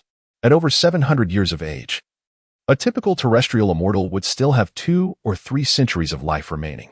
However, the royal family is unique, apart from the martial emperor, whose lifespan is relatively long. The rest are increasingly short-lived. Even at the pinnacle of terrestrial immortality, they seldom reach their expected lifespan. The King of Tigers estimated he would be fortunate to live another century. In such circumstances, to flee and be pursued like a lost dog was simply unacceptable to his fiery temperament. Therefore, he chose to confront the situation head-on. If the great Xia royal family is to perish, it should be in a grand spectacle. After all, if doom is inevitable, what does it matter? He resolved to fight until the end. Since death was unavoidable, the manner of dying seemed inconsequential. Ultimately, the King of Tigers decided that overthinking was futile. 8,000 years of great Xia had come to an end. He was acutely aware of the royal family's plight. Although it could still be claimed that they possessed the foremost military might, this was only in isolation. In reality, he understood well the inadequacies of their royal family. Their strength was insufficient. Absolute dominance was required, which necessitated the foundational power of the royal lineage. With the decline of that foundational strength, a collective uprising was inevitable. The royal family's secret weapons, their treasury, and the fear and hatred directed towards them must all be leveraged to maintain an absolute advantage and suppress their restless hearts. The moment weakness is displayed, a united front will inevitably arise against them. In truth, should any individual faction stand alone, the royal family would harbor no fear. However, due to the iron-fisted methods of the great Xia royal family in the past, these factions would unite at the slightest opportunity, as is the case now. If not for the emperor's troubles, the royal family's secret weapons could still be wielded freely, and they would not be afraid. Alas, there are no ifs. The imperial lineage has stubbornly refused to disclose the true nature of the issues surrounding the royal family's secret weapons. Had they been forthcoming, perhaps they could have devised a solution together. Yet, such discussions are ultimately too late. The demise of Great Xia is upon them. To the ancestors above, the unfilial descendant Lu Wuya is willing to descend and accept punishment. The king of the fierce tiger gazed upwards towards the vast heavens, clad in heavy armor. He suddenly knelt and deeply bowed in the direction of the imperial capital. The Wolf Clan, you seek the life of my great Xia. Then, your Han court must also face a change in dynasty. Dispatch the orders, beat the drums, and assemble the troops. When the black ice heavy cavalry arrives, allow them a brief respite, then coordinate our assault. Although the king of the fierce tiger was aware that the heavy cavalry would undoubtedly be fatigued upon their arrival, he understood that the emperor would be among them. There would certainly be pursuers behind, foreign foes, and even powerful clans within Great Xia. In such circumstances, they had no choice but to forge ahead. Furthermore, it was imperative to strike swiftly, allowing only a brief rest to consume some medicinal pills. Otherwise, being besieged from both flanks would lead to a most infuriating demise. At this moment, whether they could break through is secondary. At the very least, they could reclaim their losses. The king of the fierce tiger rose, gripping his great sword tightly, his battle spirit soaring, a resolute determination emanating from him. Today, even if the royal lineage of the Liu family is to perish, we shall meet our end standing. The emperor has arrived. Indeed, the sovereign guards the nation's gates. Come forth. Chapter 77. The king of Qin's troubled mind. Your highness, the black ice heavy cavalry has arrived. Should we open the city gates to allow their entry? As the Tiger King sought his battle fervor, a soldier reported from outside. Let them in. The Tiger King waved his hand dismissively. Although he suspected the emperor had arrived, he felt no inclination to greet him. By lineage, he was akin to an ancestor of the emperor, having seen off countless rulers over the years, a number he no longer wished to recall. Under normal circumstances, he might observe the basic courtesies of sovereign and subject, but given the current tumult, he believed the emperor ought to come seeking his forgiveness as an elder. While the state of the great Xia could not be solely attributed to him, after all, it was a matter of the royal family's own mismanagement. The young ruler remained a king of a fallen state, undeniably bearing the mark of a sinner. Report. The Black Ice Heavy Cavalry has entered through the West Gate without pause and is proceeding directly to engage the Wolf Clan. As the Tiger King awaited the Emperor's arrival, intending to assert his authority as an elder and grant the Black Ice Heavy Cavalry a brief respite, he instead received this startling news. The cavalry had arrived and, without so much as a moment's delay, surged forth toward the Wolf Clan. Are they more reckless than I? The Tiger King was taken aback. Even he had not anticipated the Black Ice Heavy Cavalry's unyielding advance, bypassing the opportunity for rest he had intended to provide. He had originally allotted them a quarter of an hour to catch their breath, fearing encirclement and hoping to hasten the battle. Little did he expect they would reject even that. Quickly, stop them. Warfare must be conducted with strategy. The Tiger King could no longer remain seated and rose hastily. It's too late. They have already exited. The soldier delivering the news seemed helpless. Who opened the gates? I only instructed to open the west gate, not the east. The Tiger King's fury erupted. No one had opened the gates. The Black Ice Heavy Cavalry had charged through, shattering the city gates and breaching the formations completely. The soldiers trembled under the weight of the Tiger King's wrath. By the heavens! The Tiger King's eyes widened in disbelief. He never imagined the Black Ice Heavy Cavalry could act so recklessly, crashing through their own gates and dismantling their defenses. He shook with anger, certain that the foolish emperor was to blame for this chaos. I knew that young fool would only resort to petty tricks. To tamper with military affairs in such a manner is sheer folly. Exit the city. It is time for battle, the Tiger King declared with fierce determination. Since matters had escalated to this point, there was no choice but to confront the enemy directly. His original intention had been to fight to the last, and now, though it felt rushed and would likely result in greater losses, the distinction was negligible. Meanwhile, the Gong Bao, who had planned to await reinforcements for a final showdown, was equally bewildered by the unfolding events. Upon receiving reports from the front lines, it became evident that the Black Ice Heavy Cavalry, upon entering the Jade Gate Pass, did not pause even for a moment, charging directly out of the city. He questioned the reliability of his own hearing. As he soared into the air to observe, he discovered that the entire battalion of Black Ice Heavy Cavalry was in a state of exhilaration, resembling ferocious tigers that had caught the scent of fresh blood rather than mere harbingers of death. Moreover, he sensed an astonishing aura of bloodlust emanating from them, suggesting they had just emerged from a gruesome massacre. What was transpiring? From that palpable bloodlust, Gong Bao felt an unsettling premonition. The Black Ice Heavy Cavalry appeared not as fugitives, but as relentless aggressors, their aura replete with the essence of slaughter. They exuded an overwhelming confidence, almost as if they regarded the 500,000 Wolf Tribe warriors as nothing more than lambs before them. This situation was familiar to him. It bore the hallmark of a victorious force. It seemed the Black Ice Heavy Cavalry had not merely traversed the battlefield but had done so in the wake of a bloody triumph. Yet, curiously, their ranks appeared unscathed. This was peculiar. After such a fierce conflict, attrition would be inevitable. The sight of the Black Ice Heavy Cavalry's banner intensified his bewilderment. Initially, he suspected the cavalry had fled alongside the emperor, yet the absence of imperial insignia indicated otherwise. Instead, they bore the banner of the great Xia Qinhuang, a figure rumored to possess the prowess of a martial emperor.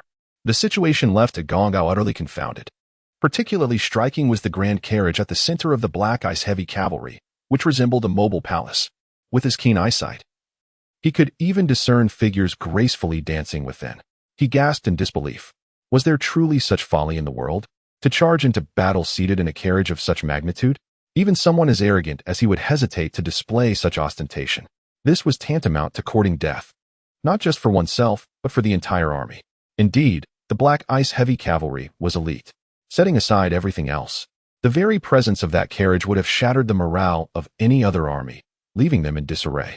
Yet, the Black Ice Heavy Cavalry surged forth with unyielding momentum, seemingly unfazed. In this regard, they could indeed be deemed the Sea Army de la Sea Army of elite forces.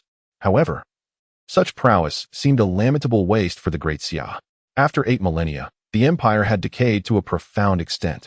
He had initially believed the issue lay solely within the royal lineage. Yet, that carriage suggested a far deeper malaise. Beyond mere heritage, the offspring of nobility had been rendered incompetent. Such foolishness, even if their lineage remained intact, would not spare them from impending doom. With these thoughts, the unease that had arisen from the Black Ice Heavy Cavalry's fierce aura began to dissipate.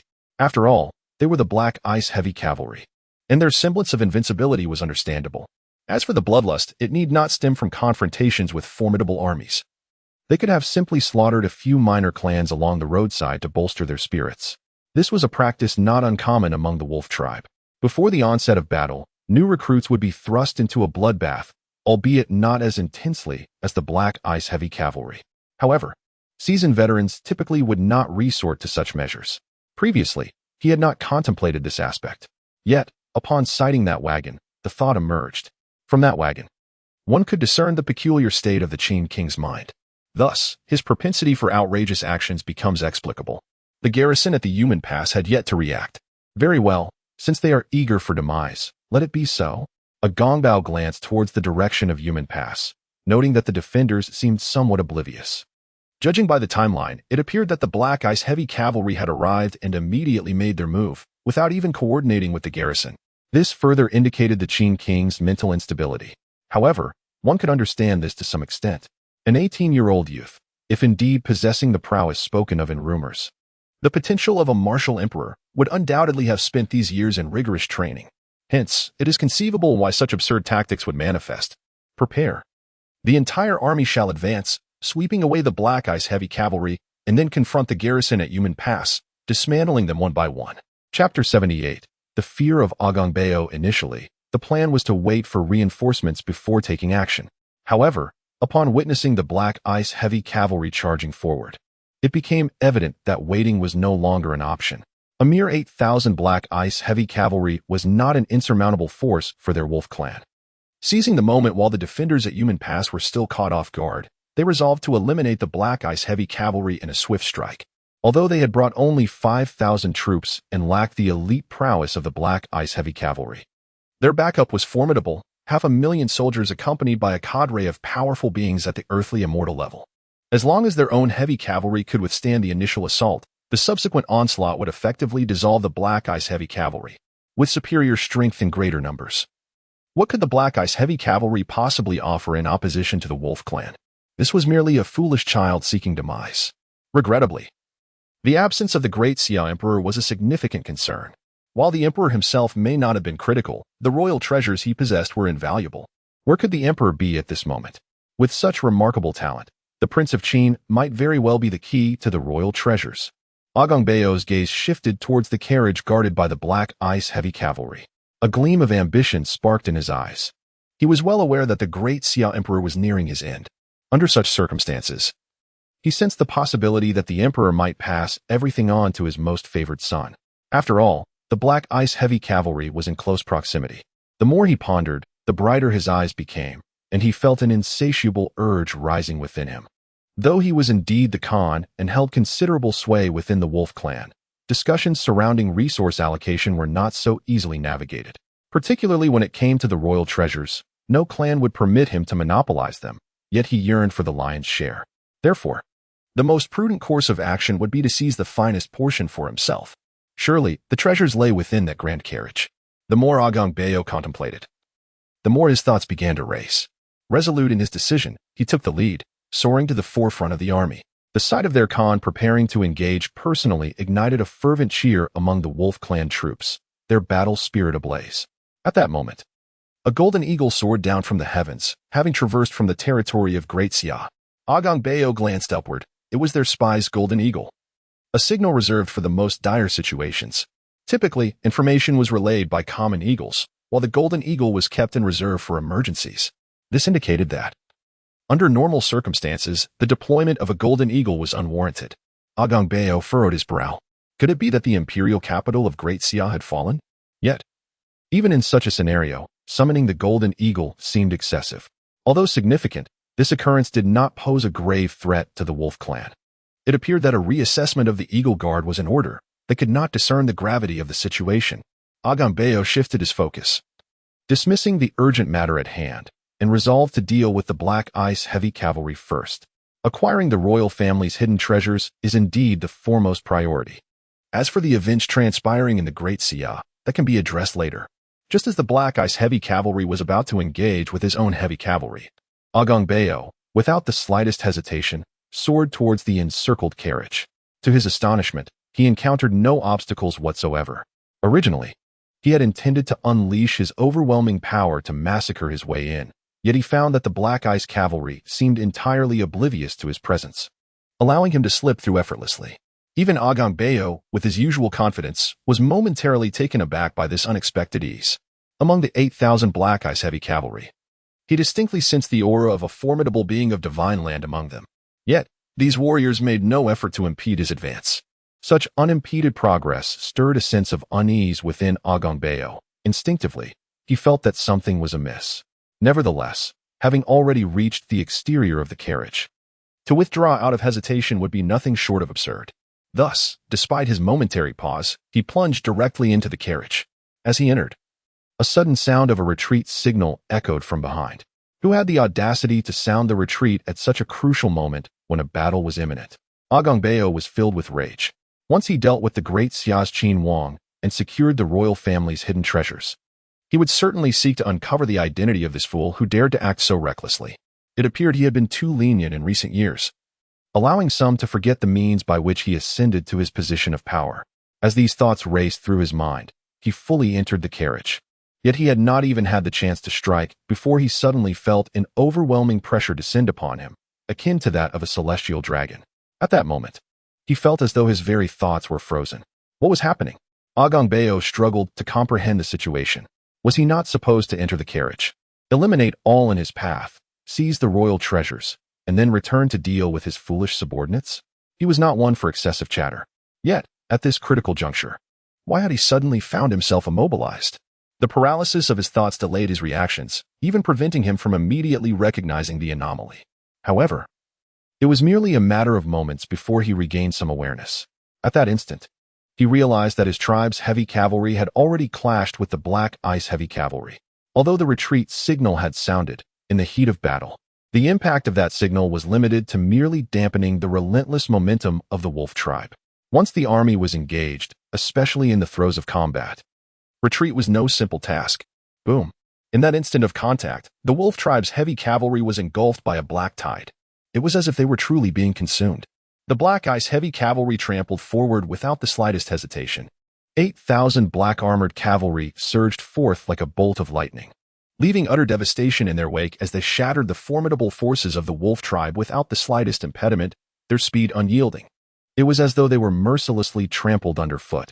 The wolf cavalry, despite their initial fervor for battle, were left bewildered and unable to comprehend the unfolding chaos until their very last breath. Though they faced a numerical disadvantage in heavy cavalry, they were bolstered by an army of 500,000 strong, led by formidable warriors of the Earth Emperor realm, with their Khan at the forefront. This was intended to be a glorious charge to accumulate military merit. Yet, they could never have anticipated being utterly crushed, deprived of the opportunity to react or flee. Meanwhile, within the confines of a carriage, the dazed Agon observed this harrowing scene. At that moment, clarity began to return to his thoughts, and a brilliant idea flickered in his mind. The golden eagle of the Eagle Guard, combined with the sound of retreating drums from the rear, sparked a terrifying notion within his consciousness. Chapter 79. The Terror of the Celestial Seal. At this moment, the overwhelming suppression and the instantaneous disintegration of his own heavy cavalry led him to realize a horrifying truth. The bloodthirsty aura emanating from the Black Ice heavy cavalry was likely not the result of mere wanton slaughter as he had presumed. No, it was far more sinister. The mere thought of this dreadful situation left Bao gasping for breath. It was then that he began to comprehend why, after the golden eagle passed, the sound of the retreat trumpet followed. If the news were indeed accurate, staying would mean certain death. Yet, it was too late. Everything was irrevocably lost. At least from his perspective. Driven by greed for the treasures of the great Xia royal family, he had already stepped into the abyss. His eyes struggled to move. Locking on to the figure within the carriage, that ethereal youth who resembled a celestial being. That must be the king of Qin. At this moment, the other party gazed at him with an air of indifference, akin to observing an insignificant ant. If his suspicions were correct, he truly was nothing more than an insect. How wrong he was, utterly mistaken. The so-called potential of a martial emperor was mere fabrication, surely a falsehood disseminated by the royal family. What stood before him was a genuine martial emperor incarnate, and he sensed that this individual was likely even more formidable than any martial emperor of lore. While the martial emperor was a singular force of destruction, the king of Qin commanded the skies. Look at those black ice heavy cavalry. They were truly fearsome. Each one a harbinger of death. Even if the black ice heavy cavalry were terrifying, they could not account for such overwhelming power by themselves. It could only imply that they had been imbued with extraordinary strength. This kind of enhancement, even if they were land deities, could only manage to rally a few dozen. Moreover, it was certain that such effects would be far from achievable. However, the king of Qin led 8,000 black ice heavy cavalry. No matter how tyrannical the celestial emperor's decree of the great Xia might be, it could not stretch to such unreasonable extremes. This was no longer a concept within the realm of land deities. Land deities were ultimately mere figures of divinity within the mundane perception. While the performance exhibited by the king of Qin could only be described as that of celestial beings, it was over, not just for him, but for his entire family. And indeed, for the whole wolf clan. The thought of the martial emperor had already been terrifying enough. Back then, it was merely the martial emperor wreaking havoc, annihilating the strongest among their ranks and decimating a few primary khanates. No matter how powerful the martial emperor was, he was only one man. After a spree of slaughter, even he would tire and lose interest in continuing. No one could kill incessantly. Even an ant, when crushed too many times, would become repugnant. But now it was different. The king of Qin led 8,000 black ice heavy cavalry, and these 8,000 were true, unfeeling machines of slaughter. It was not merely a matter of numbers. They thrived on the carnage, appearing utterly unperturbed by the bloodshed. The mere thought of these warriors entering the grasslands was too horrific to fathom. This calamity for the wolf clan would likely eclipse even the devastation wrought by the martial emperor. Bao felt a wave of dizziness wash over him as he witnessed his own heavy cavalry being trampled underfoot. Following that, it was the turn of the elite 50,000 from the wolf clan. Destruction. The black ice heavy cavalry issued a synchronized roar, and in that instant, an azure dragon took form, sweeping towards the wolf tribe army, which was still reeling from the shock. In the blink of an eye, the entire wolf army was decimated. The impact left them dazed, unable to react to the slaughter unleashed by the black ice heavy cavalry. Like an ink-stained dragon, the cavalry surged forward, while a spectral young figure stood atop, emanating an unparalleled imperial majesty, as if the very heavens and earth were mere ants beneath him. This was the true might of an emperor, suggesting that even the cosmos itself must bow in submission. Lu Fifan extended his hand, and an imperial seal materialized from his grasp. Since the time of the founding emperor, even the formidable martial emperor had not dared to bring forth the azure sky seal from the palace. Yet now, Lu Fifan had done so. The passage between the sacred and demonic realms stabilized under the combined force of his power and the seal, rendering it immovably secure for the time being. Even though the azure sky seal had been removed, the sacred and demonic clans could not emerge at once. It was no surprise that the seal, which had sustained the Lu family dominion for 8 millennia, retained its unfathomable power. Even if it had diminished significantly over the centuries of suppressing the sacred and demonic passage. Remarkably, even Lu Fifan marveled at the seal's might. To reach his current level, he had no need for equipment prior to acquiring the azure sky seal. This was not mere bravado, the armaments of the great Xia. Even those touted on the so-called rankings were as trifles to him. Thus, whether or not he utilized them made little difference. However, with the azure sky seal, the situation was transformed. It was a true treasure that could aid him substantially, even in its significantly weakened state. The strength of the seal in its prime was beyond imagination. It was no wonder that even the powerful sacred and demonic clans were forced back by the founding emperor and had their passage suppressed. With such a treasure, especially in its pinnacle state, The founding emperor had been unable to penetrate the lands of the sacred and demonic clans, which speaks volumes of his prowess. The formidable power of the Black Ice Heavy Cavalry was undoubtedly bolstered by Lu Fifin's strength. However, achieving such feats would not have been possible without the Azure Sky Seal. Without it, even his formidable powers could not accomplish such extraordinary feats. This ability had not been harnessed by previous emperors. It was Lu Fifin who had painstakingly discovered it over a day's exploration. Remarkably, the results were indeed powerful.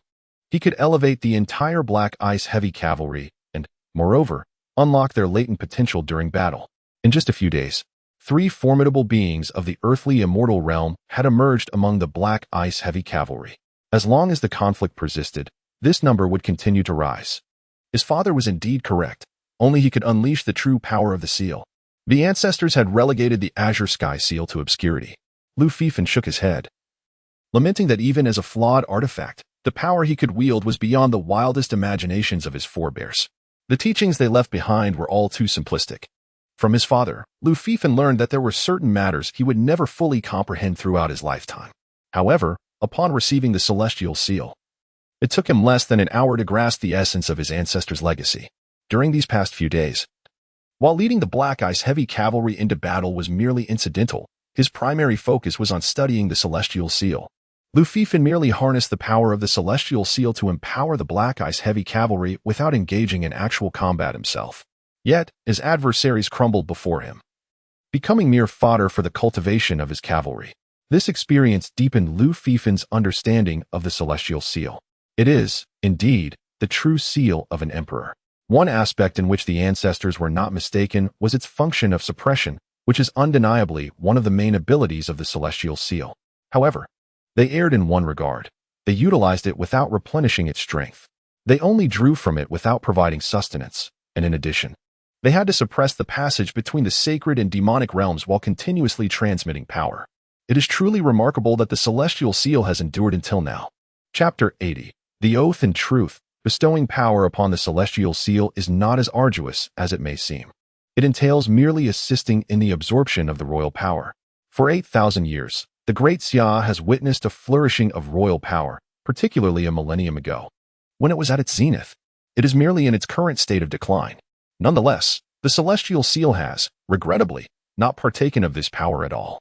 Should it be able to voice its grievances, it would undoubtedly cast aspersions upon the emperors of the Lu family for their squandered opportunities.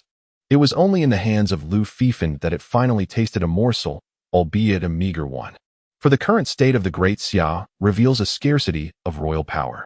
Do not worry, it shall come soon. Lu Fifin reassured the Celestial Seal.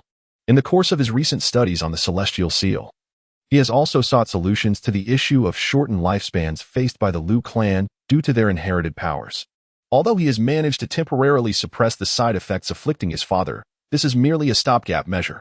Achieving a permanent resolution is no simple task. Given time, he could gradually restore the old emperor's constitution, yet healing one royal individual amidst a multitude proves to be a protracted endeavor. It would be more prudent for him to devise a method that empowers them to address their own latent risks. In just a few days, Lu Fifin has made some progress. His deepening exploration of the Celestial Seal has led him to recognize the formidable nature of the Celestial Emperor's decree. This may explain why. Over the years, aside from himself, only the Martial Emperor has ascended to the pinnacle of earthly immortality through sheer cultivation. The Martial Emperor, to reach such heights, must possess an astonishing talent. However, it is peculiar that this prowess did not pass down to subsequent generations. Whether this was a mere personal genetic anomaly or due to other factors remains uncertain. Time has elapsed too long for him to unearth the Martial Emperor's tomb for study. Not only would such actions be improper, but they are also logistically unfeasible. Upon inheriting the Celestial Seal, Lu Fifin has gained insight into deeper secrets. Within the Imperial Mausoleum, the Martial Emperor's tomb is said to be a fade. Allegedly, the Martial Emperor, foreseeing his imminent demise, bequeathed the throne and sought a secluded place to pass away. Since he attained the pinnacle of earthly immortality through his own cultivation rather than inherited power, he was not bound to pass on the throne before his death. Nevertheless, he instructed the new emperor to conduct a funeral for him, concealing the truth of his demise in obscurity. The rationale behind his actions was explicitly stated. He feared that his descendants might falter in strength, leading to the downfall of the Great Xia, and subsequently, he he would be subject to posthumous scorn for his deeds. During his reign, no faction dared to defy him, even in the presence of the emperor. The strong retained the privilege of not kneeling, a privilege absent during the martial emperor's era. In that time, even those who could break through were too intimidated to act, apprehensive that the martial emperor might view their strength as a threat. In such a context, had the great Xia fallen, the fate of his remains would be all too predictable. Thus, he chose to pass away beyond the confines of his homeland, leaving even the former emperor unaware of his final resting place. Consequently, the specific circumstances surrounding the martial emperor remain elusive and unreferable. As Lu Fifan pondered, the Black Ice heavy cavalry had already penetrated the entire formation of the Wolf clan. Their speed was astonishing, a black tide crashing forth with such ferocity that it could rival the tumultuous waves of the sea. Only Agong Bao, whose eyes could barely manage to move, felt his heart shatter. These were the elite of their Wolf clan, the pride of the Agong family. All was lost, utterly gone. As the black tide receded, only a hazy mist of blood lingered in the air. At that moment, after being torn apart, the Wolf clan troops finally regained their senses amidst the terror induced by the roars. Everyone began to understand why the rear had sounded the retreat at such a crucial moment. This Black Ice heavy cavalry was nothing short of monstrous. They were utterly incapable of mounting any resistance, having been swept aside even by their own heavy cavalry. What could they do? The only option now was to flee. The Wolf clan rode on wolf demons, all cavalrymen, and they held the Yumen Pass in high regard, arranging themselves in a proper formation. However, being cavalry, they were more spread out, unlike the coalition forces outside Jiaoding City, who, adhering to the principle of not knowing how to lose, huddled together and were swept away. Although the Wolf clan numbered only 500,000, their area of control was many times greater than that of the coalition's 800,000. Thus, after being breached, they quickly realized the terror of the Black Ice heavy cavalry and lost any will to fight back. Their only thought was to escape, as far away as possible. Yet, Yumen Pass was unique, flanked by mountains on both sides, leaving only the grasslands ahead, suitable for their cavalry to flee. Consequently, apart from those grandmasters and above, the remaining Wolf clan soldiers could only turn and flee, pursued and slaughtered by the Black Ice heavy cavalry. Once again, a bloodbath ensued. The Black Ice heavy cavalry, usually silent, roared in fury. Each roar reverberated in the minds of the Wolf clan troops, diminishing their speed to a crawl. There were indeed Wolf clan experts of the earthly immortal realm who tried to resist, but they merely charged forward to meet their doom. To the Black Ice heavy cavalry, the status of earthly immortal was now insignificant. They did not even blink. Under the leadership of King Qin, they became truly invincible. It mattered not if there were dozens or hundreds of earthly immortals. Even if all 500,000 of the Wolf clan were of that realm, they felt they could easily break through. They were terrifyingly powerful now. Slaying these elite Wolf clan warriors was simpler than slaughtering pigs. They trampled and massacred with abandon. Across the grasslands, the air was filled with the lamentations of the Wolf clan soldiers and their wolf riders. At this moment, Agong Bao realized he could move again. Yet he dared not. He trembled uncontrollably. The enemy appeared serene as a celestial being, yet to him, they seemed a horrific demon. King Qin. Agong Bao managed to utter with great difficulty. Recognize this king, yet why do you not kneel? Lu Fifan remarked coolly, shifting his hand from the heavenly seal to gaze at Agong Bao. With a thud, Agong Bao fell to his knees. Agong Bao knelt down on the spot. He was the great Khan of the steppes, a pinnacle akin to a terrestrial deity. Yet, he had to kneel. It was an absolute necessity. The chasm between them was insurmountable, leaving him no alternative but to submit. Although the other party was merely 18 years of age, Agong Bao perceived him as a being more formidable than even the martial emperor. Your Highness, the King of Qin, as a humble servant of the lower kingdom, I pledge my allegiance to you as the heavenly Khan. May we venerate the great Xia for generations to come, holding it in the highest regard. Eternally devoted to its command. I swear by the name of the eternal heaven, Agong Bao declared while prostrating himself on the ground, raising his hands in solemn oath. Meanwhile, beyond the Yumen Pass, the Tiger King finally emerged with his army. Initially, he had been in a frantic haste, cursing the foolish young emperor. However, upon witnessing the scene before him, he exclaimed in shock, "What on earth?" Chapter 81. The astonishment of the Tiger King. The Tiger King blinked vigorously, questioning whether his aging eyes were deceiving him. What he witnessed was nothing short of a massacre and appalling bloodbath. 500,000 warriors of the Wolf clan were being pursued and slaughtered like mere swine, devoid of any chance to resist. When did the Black Ice Heavy Cavalry become so formidable? How was he unaware of it? He had once served as the chief instructor for the Black Ice Heavy Cavalry and was well acquainted with their capabilities. Particularly, this current batch of heavy cavalry had suffered a significant reduction in strength, as many of their elite members had been reassigned by that little tyrant, diminishing their combat effectiveness considerably. This was the weakest group he had ever trained. Yet, the current situation was astonishing. These 500,000 were not mere rabble or the likes of the White Lotus sect. They were elite warriors, well-versed in martial formations and combat strategies. Having faced them in battle, he understood their terrifying prowess was not to be underestimated. However, now they resembled a disorganized mob, akin to helpless, unarmed cripples. Even the mighty Tiger King found himself agape in disbelief. He had no doubt that should he charge into the fray, he would be torn apart by the crazed Black Ice Heavy Cavalry. At this moment, his steed, the blood-sweating dragon horse, trembled in fear. A creature that had accompanied him for years, capable of holding its head high even in daunting situations, was now frightened. This vividly illustrated the ferocity of the Black Ice Heavy Cavalry, which had surpassed all conceivable expectations. The Tiger King had to concede that even he felt a tremor in his heart. Had he misjudged the situation? That rascal, Hoda, was indeed capable. Perhaps he had been quietly achieving great things all these years. The Tiger King inhaled sharply, increasingly convinced that he had underestimated Hoda. Perhaps that young man had feigned incompetence while secretly striving for excellence, utilizing the reassigned Black Ice Heavy Cavalry for significant undertakings. Look at how terrifying they had become. He had always complained about Hoda in front of his ancestors, recounting his perceived transgressions over the years. Now, it seemed he was mistaken. Tomorrow, he would confess to his ancestors that he had wronged Hoda.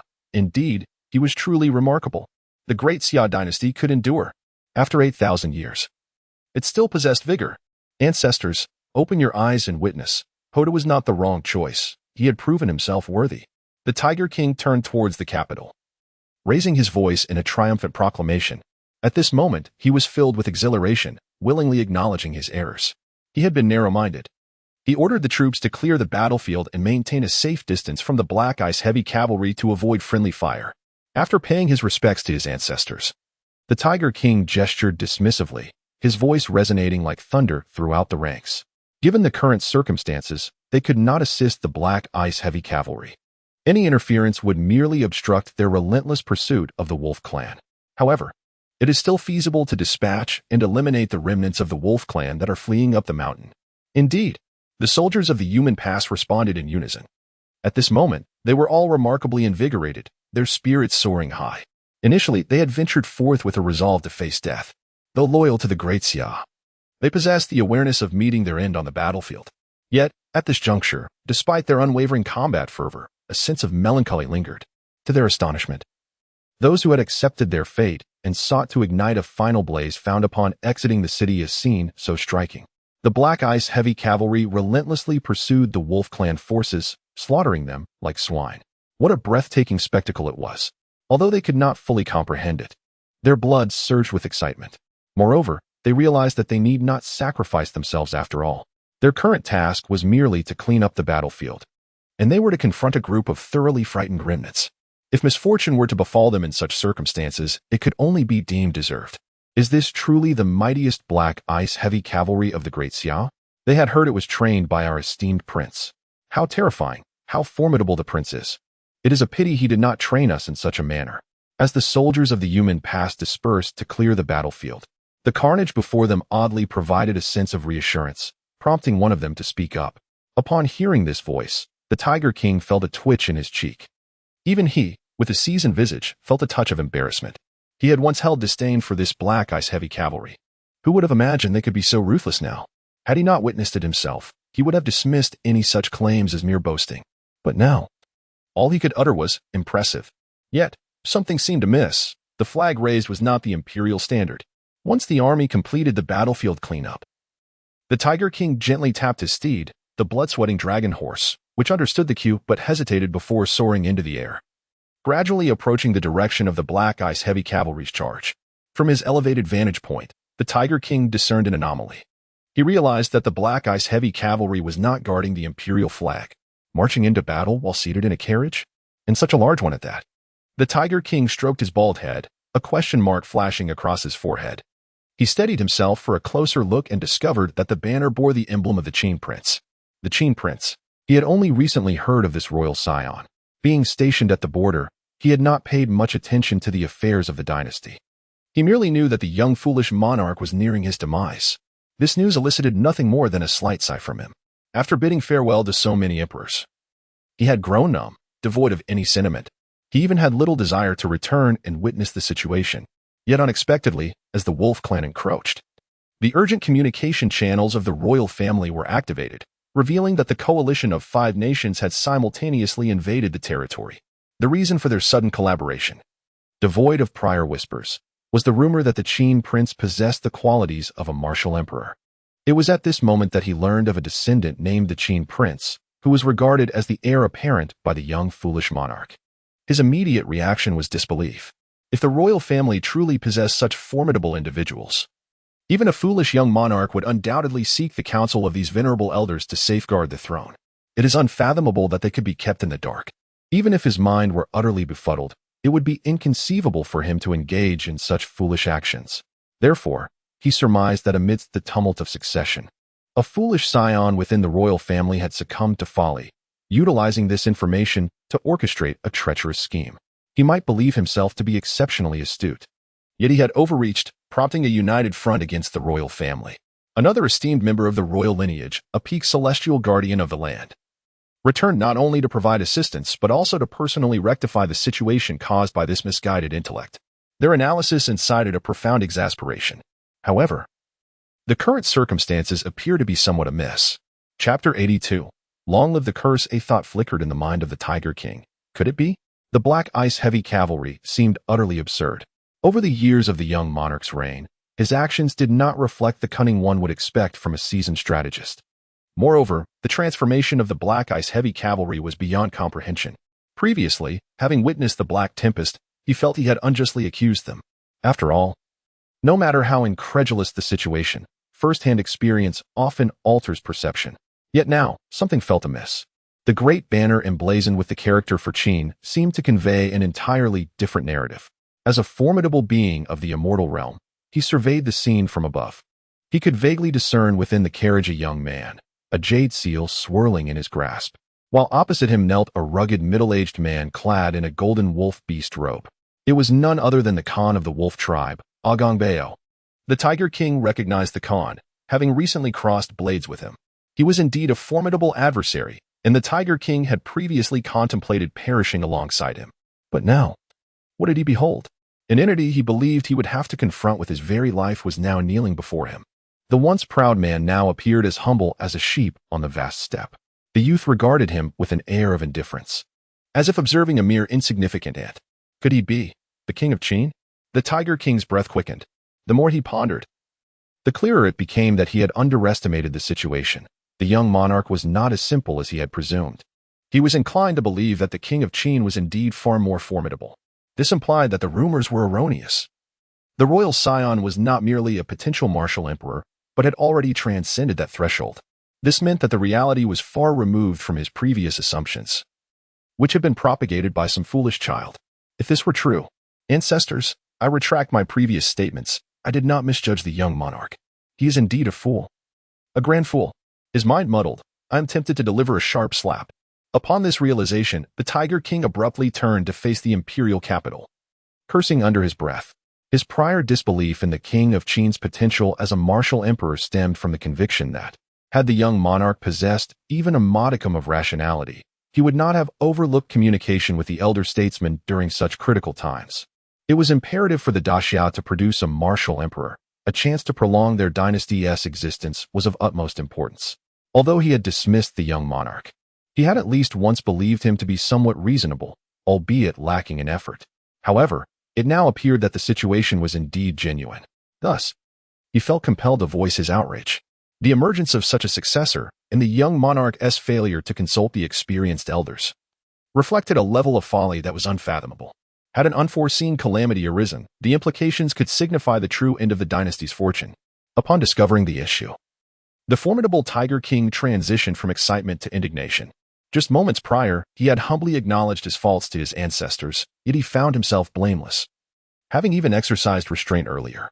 His temper flared, and had the emperor been present, he would have been inclined to confront those insolent individuals directly.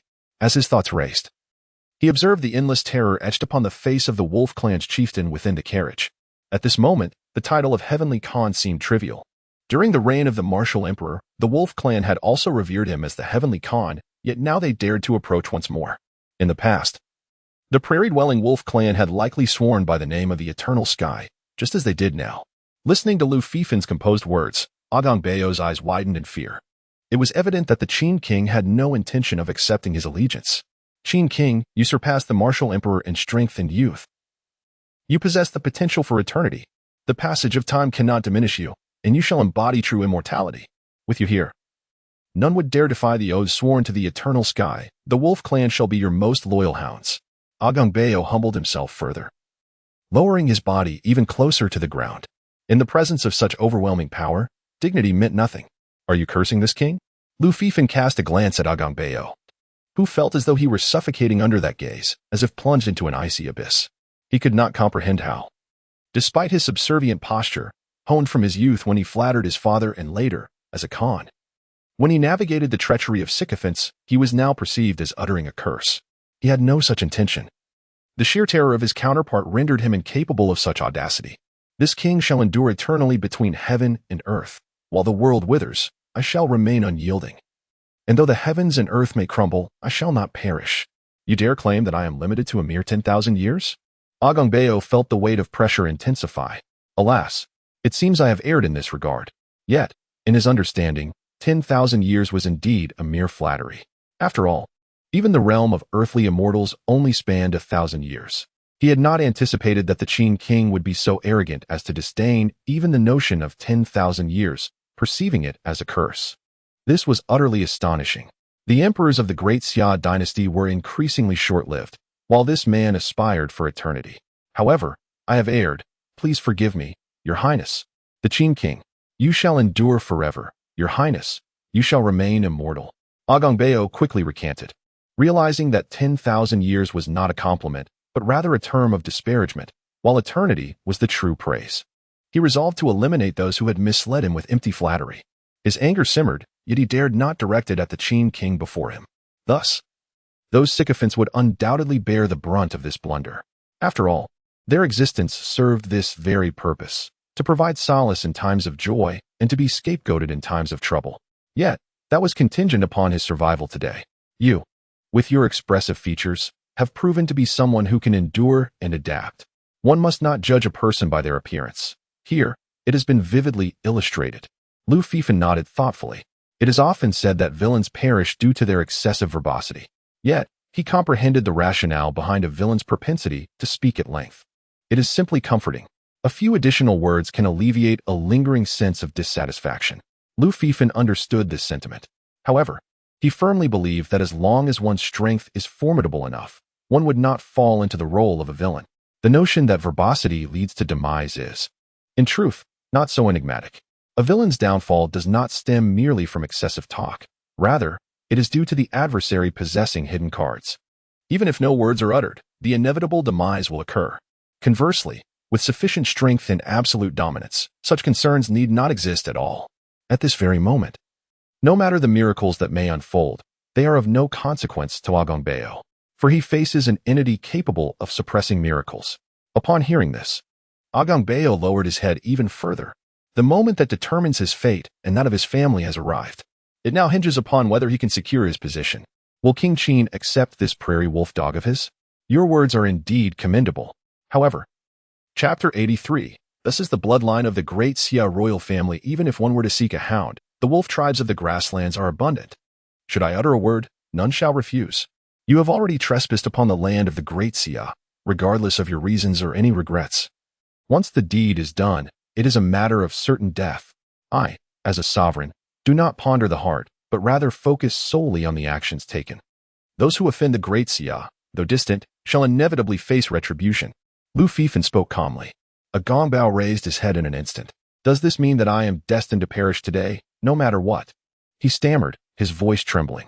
Fear mingled with indignation coursed through him. He had thought that the willingness of the Qin Yuan to converse signified a chance for negotiation. This belief had compelled him to kneel so readily in his mind. The possibility of dialogue implied the prospect of discussion. Yet, he had not anticipated that mere conversation held no deeper meaning. Typically, one of formidable strength would eliminate the weak without a moment's hesitation if they harbored intentions of murder. However, the fact that the Qin Wang had refrained from slaying him initially had fostered a false sense of hope. It seemed as though the Qin Wang sought to win him over. Otherwise, such behavior would defy logic. Surely, it could not merely be an attempt at bravado. Now, contemplating the fact that the Qin Wang remained seated within his carriage, even at this moment allowing maidens to dance, it became evident that the Qin Wang possessed peculiar inclinations. This realization ignited a surge of anger within him. Had he known there was no glimmer of hope, he would have chosen to stand and face death. Then, my lord, those of our Khan's court who have not arrived seem to still possess a chance for survival. A Gongbao ventured. The murderous aura of the Black Ice heavy cavalry was overwhelming. He sensed that they were intent on a bloody slaughter of the grasslands. The question remained whether they could flee swiftly enough. Lu Fifan, ever polite, answered every inquiry posed. A Gongbao grasped that kneeling had yielded him nothing but humiliation. Everything else was futile. Just as the Qin Wang had stated, should he desire a hound, the grasslands were replete with them. Boom. Upon realizing there was no hope for redemption, a Gongbao felt an explosion of rage within him, a truly cataclysmic fury. This man seemed to have cultivated some arcane secret art that allowed for self-detonation. Alas, as Lu Fifan pressed his hand down, the impending eruption of power was forcefully subdued. Gradually, a Gongbao's form disintegrated inch by inch, shattering like glass, as a terrifying heat ascended into the void, reducing everything to nothingness. Thus, the wolf tribe's Khan, a Gongbao, of the earthly immortal realm, vanished completely from the mortal realm. This horrifying spectacle was witnessed in its entirety by the imposing Tiger King. In the end, he observed the youthful figure who had resolved everything cast a smile in his direction. Though it appeared warm and genial, it sent an inexplicable chill coursing through his being. He felt that had he not been cloaked in a majestic python dragon cape, he might have simply ceased to exist under such overwhelming presence. This was the genuine sensation within his heart. This young man was truly sinister. The Tiger King rubbed his bald head contemplatively. The offspring of the royal family are indeed rather exceptional, yet among them, this particular individual stands out as a remarkable anomaly. Fond of ostentation, he undeniably embodies the essence of a royal descendant. The Tiger King nodded in agreement. This trait is an inherent legacy of their royal bloodline. In moments of grandeur, the need to flaunt their superiority becomes almost unbearable.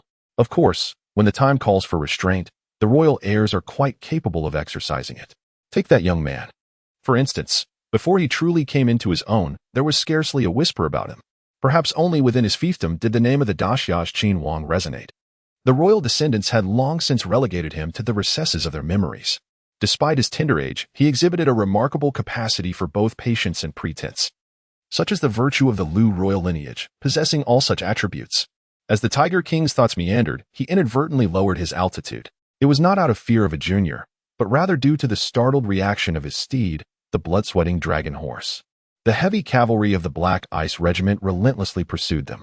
Meanwhile, across the vast steppe, a formidable army of the Wolf clan, slightly inferior to the 50,000 elite troops, advanced with fervor. Their spirits soared, each warrior's face alight with excitement, as shouts of faster, even faster, echoed through the ranks. The news had reached them. Daxia had fallen. Their intent was not to risk their lives, but rather to plunder. In the realm of the steppes, Daxia had become synonymous with abundance and a wealth of cultivation resources. Previously, it had been a lofty domain, where itinerant traders could return from a single venture with bountiful riches. In the descriptions provided by these traders, Daxia seemed akin to paradise. Such a place had once felt utterly unattainable to them. Now, they possessed the opportunity to breach its gates and seize its treasures. The demise of the Daxia dynasty was indeed exhilarating news. Countless tales of the Lu lineage's terror proliferated across the steppes, often employed to frighten children. This fear was etched into their very genes. Now, with whispers of Daxia's demise, they anticipated entry to claim those previously elusive resources without any cost. One can only imagine the elation coursing through their hearts. Seize, seize, seize. They chanted, resources, territories, women. Their slogans grew louder, fueling their excitement. Consequently, their pace quickened, and the formation of their ranks became increasingly dispersed. To them, this was not a perilous endeavor but a heist. The swifter one ran, the more one could claim. Thus, the disparities in strength among the tribes disrupted their cohesion. Discussions flourished within the ranks about how best to display their prowess upon reaching Daxia and what treasures would yield the greatest returns. Remember, whenever possible, women are but a one-time acquisition. What we truly seek are resources and treasures. This is of utmost importance. Carrying women will only hinder our plunder. A tribal leader repeatedly cautioned his restless warriors. Blamed those itinerant traders for painting such an exquisite portrait of Daxia's women. Compared to the women of the steppes, they seemed like celestial beings descended from the heavens. Among them, some individuals aimed to seize 10 or 8 women. A band of fools. Do they intend to forsake such ample resources? As a sagacious chieftain of this realm, it is my duty to curb such foolishness. With resources and power, what manner of woman would be unattainable? The warriors of the tribe, upon hearing this, chuckled in agreement. The chieftain, not angered by their mirth, recognized that in such joviality, they should revel together. Yet, something felt amiss. The earth seemed to tremble. Was a grand army approaching? The vanguard of the wolf clan's reinforcements, in their moment of joy, sensed the disturbance. Could it be that the sweat court had returned triumphantly? Apart from this notion, they could conceive of no other explanation. After all, this path led only towards the Great Xia, and at this juncture, the presence of a formidable force could only signify the Wolf Clan South Sweat Court troops. It was implausible that the army of Great Xia had infiltrated. The very thought of Great Xia's demise rendered such a possibility utterly dismissed. Chapter 84. Bloodshed across the land. There were no royal banners in sight. However, given the circumstances, it was evident that they were indeed from the royal court. A powerful figure rose into the sky and gazed into the distance before speaking. Something felt amiss, very amiss. Why did it seem as though they were fleeing for their lives? He continued, his expression filled with doubt. Upon hearing these words, more warriors ascended into the air. Wasn't the message from the royal court intended for us to jointly pillage the Great Xia? Why then did it appear that they had suffered a defeat? The ascended warriors began to perceive the unsettling reality. This situation did not seem like the royal court seeking to share the spoils with them. Rather, it resembled a desperate call for cannon fodder amidst fierce battles ahead. Just look at the number of deserters. Even at this moment, they refused to entertain the notion that these were retreating soldiers. After all, if the royal court had sent a message for their support, it meant that even if they had not breached the Great Xia, the conflict must still be at a stalemate. There was no way they could have been routed so completely and still summoned assistance. What was happening? Suddenly, one of the powerful figures from the Wolf Clan tribes turned pale, pointing towards the distance. At this juncture, his words were unnecessary, as all the ascended warriors had already noticed the impending crisis. In the distance, a black tide surged forward, engulfing the fleeing soldiers of the Wolf Clan royal court in an instant. Initially, they could not discern what it was. They thought it might be some monstrous creature. But upon closer inspection, they realized it was a heavy cavalry unit. This meant that the royal court's defeated forces were being relentlessly pursued, and they had been driven into the vast grasslands. Such a scenario could only arise from a catastrophic defeat. In other words, the royal court had deceived them, this time. They were not summoned to plunder the Great Xia, but rather to engage in a bloody confrontation. More critically, it seemed that the royal court had suffered a defeat. Wait, why was no one fleeing from the sky? Suddenly, a warrior recognized a grave issue. This situation clearly indicated that the royal court's collapse must have been monumental. Under such circumstances, not only the grandmasters, but even the terrestrial immortals should have made their escape. Yet, they saw no one ascending into the heavens. No, this is bad. Someone suddenly cried out in terror, and without a moment's hesitation, they began to descend. The other warriors, who had also taken to the skies to assess the situation, quickly changed their expressions and followed suit. They too had grasped the source of their companions' fear. As they looked into the distance, amidst the black tide, the void was pierced, and arrows flew towards them in an instant. Their reactions were swift, and they attempted to reposition themselves. Yet those arrows seemed to possess a mind of their own. One by one, the ascended warriors were turned into pincushions as they fell. In their final moments, they finally comprehended why the royal army had been routed so thoroughly while those who had not yet ascended remained. It was not that they lacked the desire to flee. Rather, those who had attempted to escape from the sky had perished early. They could not fathom the nature of the beings capable of launching arrows with such remarkable distance and unyielding potency. Alas, they had no opportunity left to ponder these questions. Below, the sight of their leaders and other formidable warriors plummeting to the ground like shot-down wild geese left the tribal soldiers in a state of bewildered silence. They were unable to comprehend the unfolding calamity. Their leaders had merely ascended to the skies for reconnaissance, yet inexplicably, one by one, they vanished. The remaining warriors, grounded and ignorant of the events that transpired above, found themselves adrift in uncertainty, unsure of their next course of action. However, after a brief moment of disarray, their vision was soon filled with the sight of numerous figures frantically retreating. They recognized the garb of the Wolf Clan's South Royal Court. The sudden slaughter of their own powerful allies compelled them to flee, even though the specifics of the situation remained unclear. Without a second thought, they abandoned the bodies of their fallen leaders and turned tail to escape. This marked merely the beginning. The 30,000 reinforcements from the Wolf Clan soon encountered the same grim fate as their predecessors. Strong warriors ascended, only to be shot down, leading the tribal army to realize the peril and hastily retreat. In mere moments, the once exuberant Wolf Clan forces, who had been eager to advance toward the Great Xia, found themselves in a cacophony of despair, racing to save their own lives. Many soldiers, still in shock, could not fathom the nature of their dire predicament. In summary, the 30,000 reinforcements from the Wolf Clan, oblivious to the precise circumstances, were utterly shattered. Shortly thereafter, the Black Ice heavy cavalry surged forward like a relentless tide, their bloodied spears piercing the fleeing Wolf Clan soldiers, while the fierce red blood dragons trampled over them mercilessly. It was only upon being overtaken that the wolf soldiers realized the Great Xia heavy cavalry had pursued the royal army into the plains. These royal court's wretches had once promised to share the riches of the Great Xia, boasting that their arrival would bring resources, territory, and women. Unbeknownst to them, they had led the Great Xia forces right into their midst. A pack of beasts. Previously, they had praised the royal court's generosity towards the Great Han. But now their sentiments turned to bitter loathing. They incessantly cursed their leaders, wishing for their demise, and condemned the entire royal court to ruin. Why provoke the Great Xia for no reason? Not only had they failed to secure victory, but they had also foolishly lured the slaughterers into their territory. They had touted their elite warriors as unwavering in battle, yet now they fled even faster than their pursuers. Indeed, elite warriors not only possessed strength, but also commanded superior wolf riders. Consequently, countless reinforcements from the Wolf Clan were overtaken. As the terrifying black wave rushed toward them, fear gripped their souls, intensifying their hatred toward the royal court. Some tribal soldiers, seeing the futility of escape, resolved to intercept the advancing threat. In that moment, a significant number of royal soldiers fell, casualties mounting amidst the chaos. They are indeed elite warriors. However, they have been thoroughly demoralized by the Black Ice heavy cavalry. Coupled with their desperate flight, they have lost everything they could afford to part with. In such dire circumstances, they find themselves no match for the ordinary soldiers of the wolf tribe. Nonetheless, this chaos bears no consequence for the Black Ice heavy cavalry. Their slaughter continues unabated, their relentless march undeterred. In the Battle of Jiating City, they painted the land red with blood. Yet upon entering the grasslands, their frenzy intensified, as they annihilated all within a vast expanse.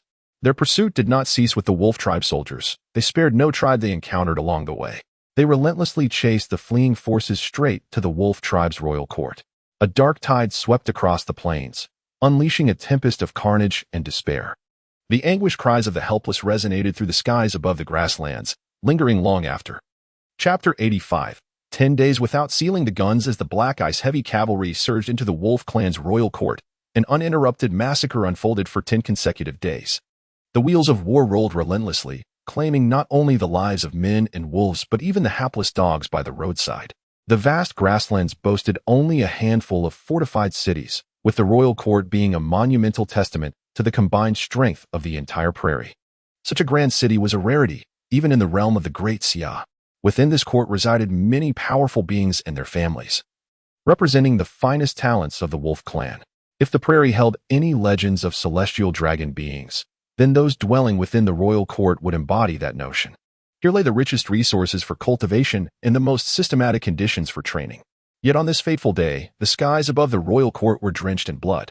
An elderly man, weathered by time, cast his gaze skyward, lamenting the calamity that had befallen them. This scene evoked memories of ancient texts recounting a catastrophic event thousands of years prior, when the emperor of the Great Xia descended upon this land, annihilating all formidable warriors and mercilessly washing the army in blood. However, back then, at least the royal court remained intact, allowing ordinary members of the Wolf Clan to cling to life. Today, however, the devastation was absolute, a true bloodbath that left no living creature unscathed. The very walls of the city crumbled, consumed by raging flames. The royal court was no more, it had been obliterated in the truest sense. After 10 days, as the Black Ice heavy cavalry withdrew, not a single soul remained alive within the royal court. Those who had narrowly escaped fled far away, too terrified to glance back. The atmosphere of dread was so pervasive that even the circling vultures hesitated to descend for their meal. Subsequently, the few remaining significant cities on the prairie met a similar fate. Fortunately, the inhabitants of these cities received warning in time, and most managed to escape, leaving their homes to be engulfed in flames. Those who offend the Great Xia shall be punished, no matter the distance, echoed the rallying cry. As they journeyed back, with Lu Fifan leading the charge, the voices of the Black Ice heavy cavalry resonated throughout the land. The chilling power embedded within their voices caused the entire prairie to tremble in fear. Even those at a distance, upon hearing these proclamations, fell prostrate, gripped by an innate terror of the Great Xia. In this moment, a profound hatred stirred within their hearts, not directed at the Great Xia, but at the Wolf Clan's royal court. They realized that the calamity befalling the prairie was a direct consequence of the royal court's transgressions against the Great Xia. Had the royal court not provoked the Great Xia, the Wolf Clan would not have faced this dire fate. Just as thousands of years ago, the suffering of the prairie had stemmed from the royal family's reckless actions that incited the wrath of the Great Xia. In recent years, they had refrained from causing trouble, and the Great Xia had likewise ignored them. Their strength had been restored, with an increasing number of formidable warriors. Yet, this catastrophic event arose from the consequences of the royal court's recent military aggression against the Great Xia. The Great Xia remains formidable and terrifying, an invincible force beyond defeat. Over the years, rumors have circulated across the grasslands, proclaiming the decline of the Great Xia, foretelling the demise of its royal family, and even inciting tales of a military expedition against the Great Xia. At one point, even they were somewhat swayed by these whispers. However, it is now evident that these are mere fabrications, likely propagated by ambitious figures within the royal court. They are the true scourge of the grasslands. With the formidable might of the dreaded Black Riders, how could the Great Xia possibly falter? As long as such power exists, the Great Xia shall never perish. Truly, it is a celestial empire of unparalleled strength. Those who speak of the Great Xia's downfall are not, but wretches wishing for the grasslands' ruin.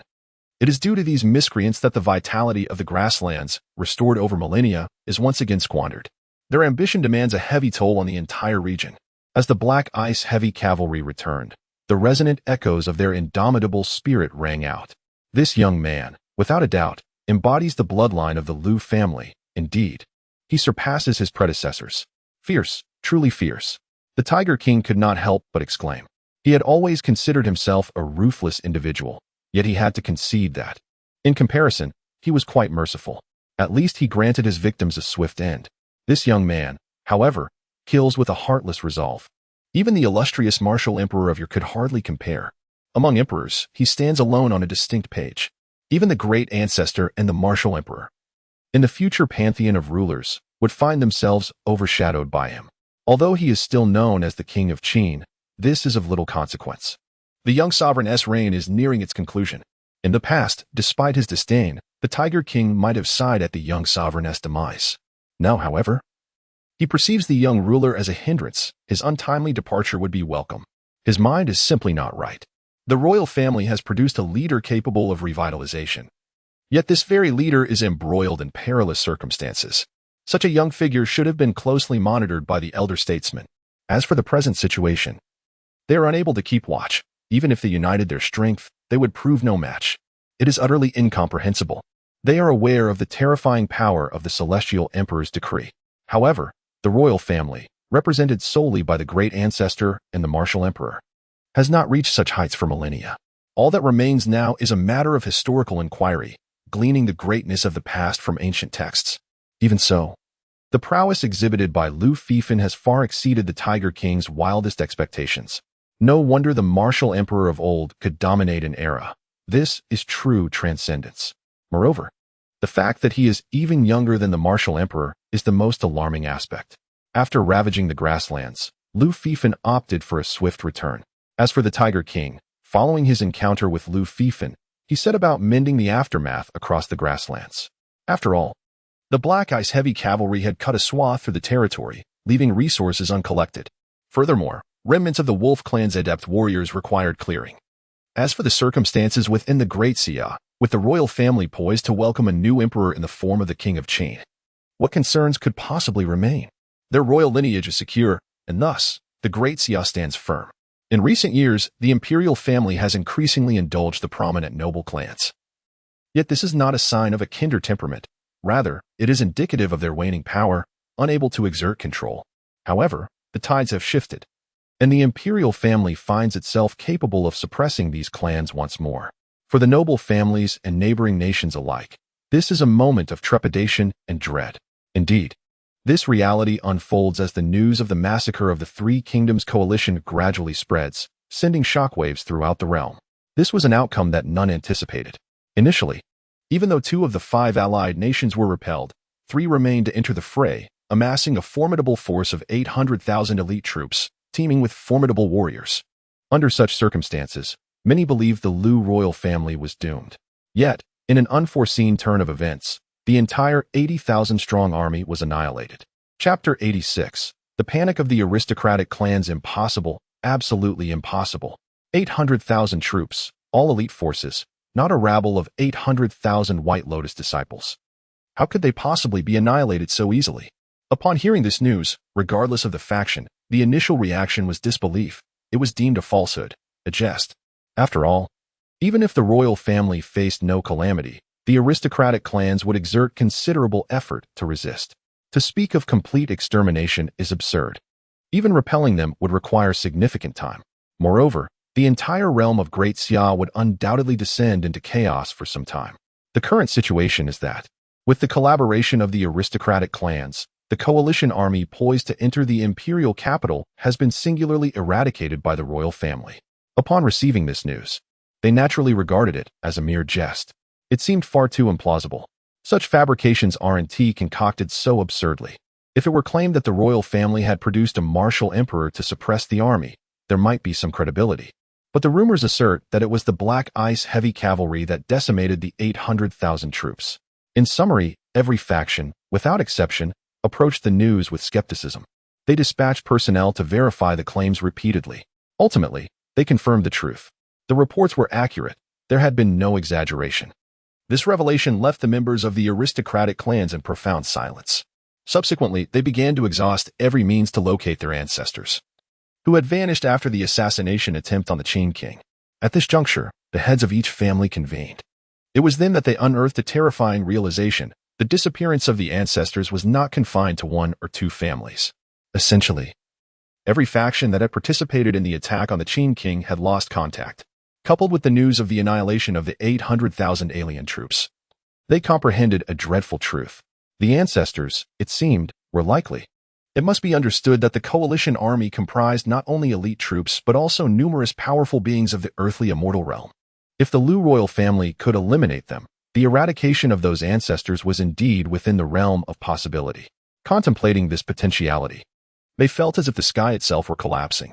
It is crucial to acknowledge that under the suppression of the royal family, their development to this point had been arduous. The seemingly numerous earthly immortal level beings amassed over the past millennium were the result of centuries of accumulated heritage. The royal family's decline had prompted their emergence, intending to seize this pivotal moment for resurgence. However, they never anticipated that their ancestors, who had yet to fully reveal their might, would be lost in a single blow. Millennia of accumulation, now seemingly vanishing. One can only imagine their sentiments. Moreover, when they possessed such strength, they were still subjected to the incessant oppression of the Lu royal family. In the past, it was manageable. They had accepted the royal family as suppression. And for the royal family, they had remained relatively compliant. Even when displaying formidable power, as long as they were obedient, issues remained minimal. Yet, the critical matter was that they were acutely aware of the circumstances over these years.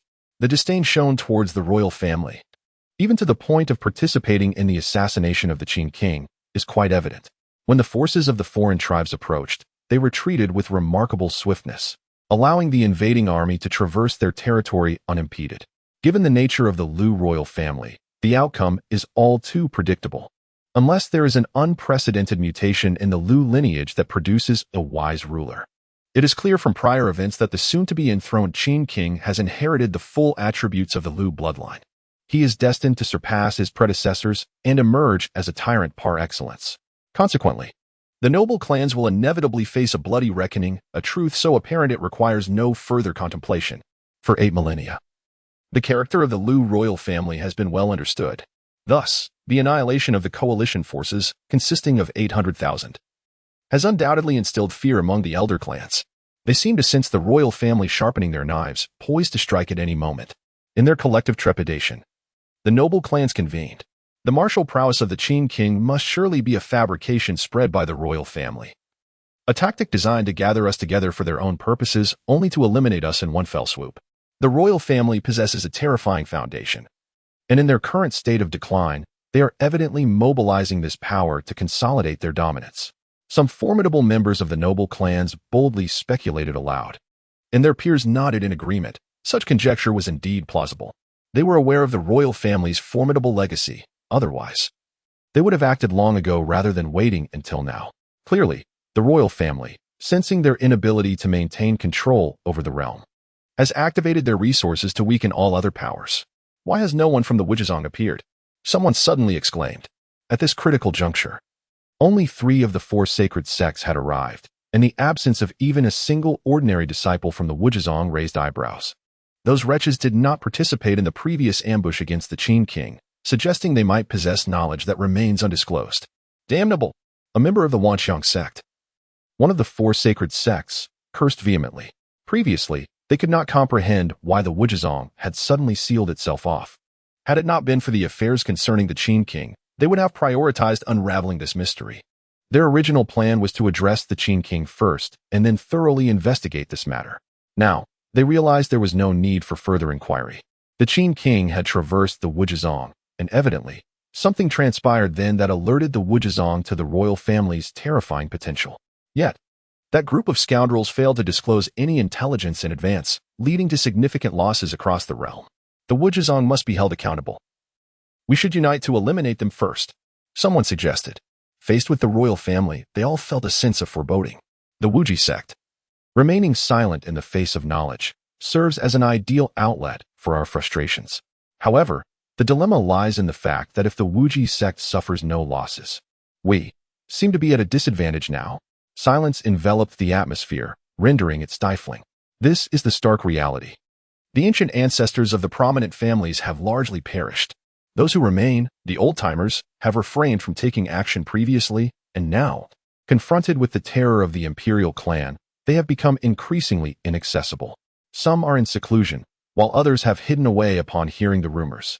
Without the presence of formidable beings at the immortal level to support us, seeking trouble with the Wuji sect is nothing short of absurd.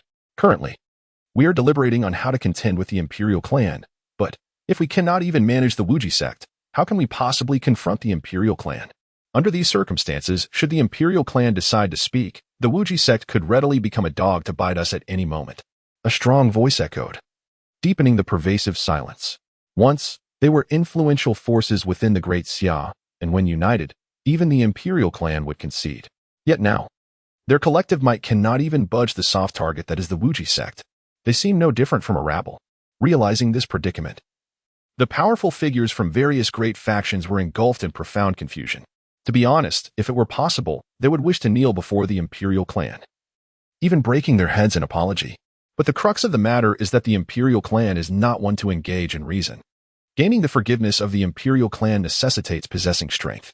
Lacking such power, the imperial clan would ensure they understand the true meaning of fairness. Ha ha ha.